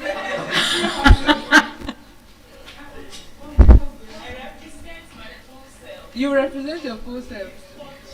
What does it look like being a third child? You're not first, you're not second, you're third, and you're not last one. You care for the older one and even the younger one, and nobody really sees you. They always focus attention on the first And the last. Thank you. I was going to say that. See, the main people that really bear the brunt of this whole thing, aside from the fact that the firstborn here, they take on responsibility from an early age and all of that. You see the secondborn, they don't send you. They don't send your papa. Yeah. They don't send you. They have a mind of their own. Like, they want to do what they want to do regardless. Yeah. You see the last born, those ones, just pocket them first. No, just pocket them first. But guess what? The third borns, nobody sees them. Nobody even reasons them. They are not seen. They are not seen. Because they are just in between, right? And they are screaming for attention. But nobody's really giving them that attention. Guess when the attention can actually turn to them? If that third one happens to be the successful one amongst them all. That is when everybody now focus attention on. Is that supposed to be a right thing to do? No. Every child deserves equal attention, equal love. So I said, parent lead, teachers lead, religious teachers lead, community leaders lead, even the older siblings lead, whether intentionally or unintentionally. So why moral standards are declining? Number one, weak family foundation. So I would say that families used to be the first place where character is built. Yeah. Your family is where you do what? You build character. Today, many families focus more on survival than values. We understand, right? There's a particular tribe, so much so that they don't care where you're getting the money from. Just send money back home. You're not even concerned where this child is getting this money from. You don't know what this child is doing. All you are concerned about is send money back home, send money back home. What are you teaching that child? What exactly are you modeling? So that is something that we want to pay attention to, right? That's a defect. And a lot of people think, oh, this thing is normal. After all, my child is in Lagos. My child is working. Oh, you think? What if the child is struggling and can barely just, and then you are expecting too much from this child? That is something that No, it's a lot. It is a lot. So today many families will focus more on survival than values, but then children need both provision and guidance. Number 2, wrong definition of success. Society now celebrates results without asking how those results were achieved. Wahala. How did you achieve this? How did you arrive at this? Nobody wants to know. All they just care about is results. I said the other day that when my kids, when they come back, and they like to bag the A's and the B's, back home. Of course, I'll leave them be, enjoy 1 or 2 weeks of the holidays. Towards, the ending of the 2nd week after their vacation or 3rd week, I'll just randomly pick up their question, sheet and just ask them this question. While we're, the fun time and all of that now, I'll just ask them questions. You know why I'm doing that? I want them to be able to defend that results they brought back home. I want to be sure that, yes, I'm not just throwing money into baskets. I want to be sure that these kids, they are prepared. Because you can't give a child scholarship without having to prove, right? So you won't just bag the A's and the B's, the distinction, bring them back home for me and hey, my baby. No. I want to know how you got this result. Defend it. Did you truly, or was it something that was padded just to make, right? So society will celebrate success without asking how the results were achieved. It is a problem. We need to check these things. We need to check these things. Because success without integrity, I say it's a very, very dangerous one. Because when you're called up to come and defend this thing, please, those of us that wrote thesis in school as rejects, when you're when your professor calls you and asks you to defend, please, are you not able to defend it? Abi, you defend it, right? Why? Because you did what? Thank you. You didn't give it to someone else to do for you, right? You did it yourself. But when it was something that you gave to someone to write for you, and then you're asked to come and defend this work, and you're not able to defend it, that's dangerous. That is dangerous, right? Then 3, loss of accountability.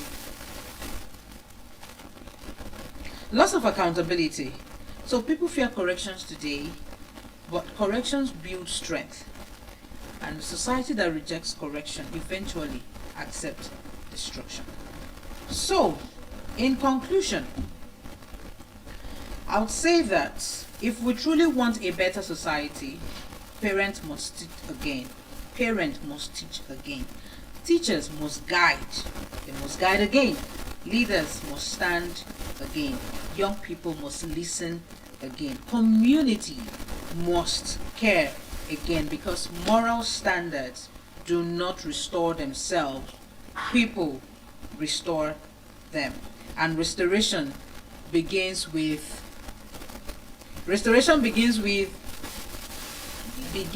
us. Begins with me, begins with you. Restoration begins with us. So at this point, I would like to pass on the mic to you. Thank you so much. Well done. Thank you very much.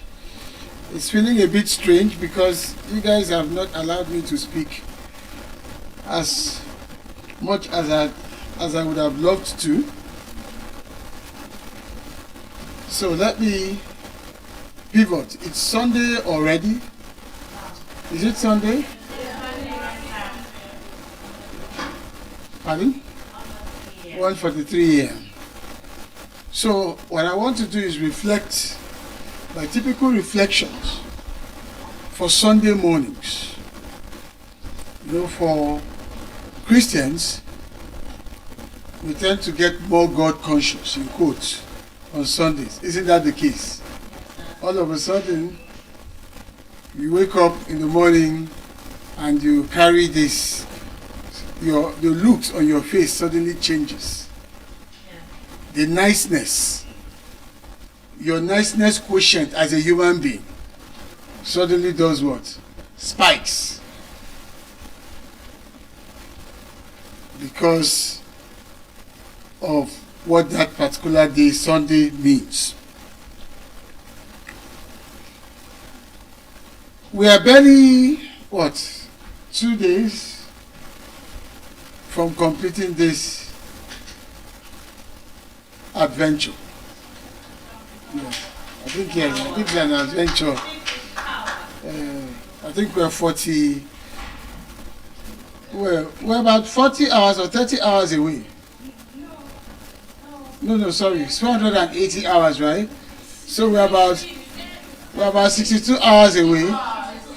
62 hours away, so that's under 3 days. Wow. That's under 3 days, and I think, yes, that's under 3 days. 3 days will be 72 hours. So that's under 3 days. And the interesting bit is that when this is all done, it will be a story of a group of people, unknown, unrecognized, a group of people tucked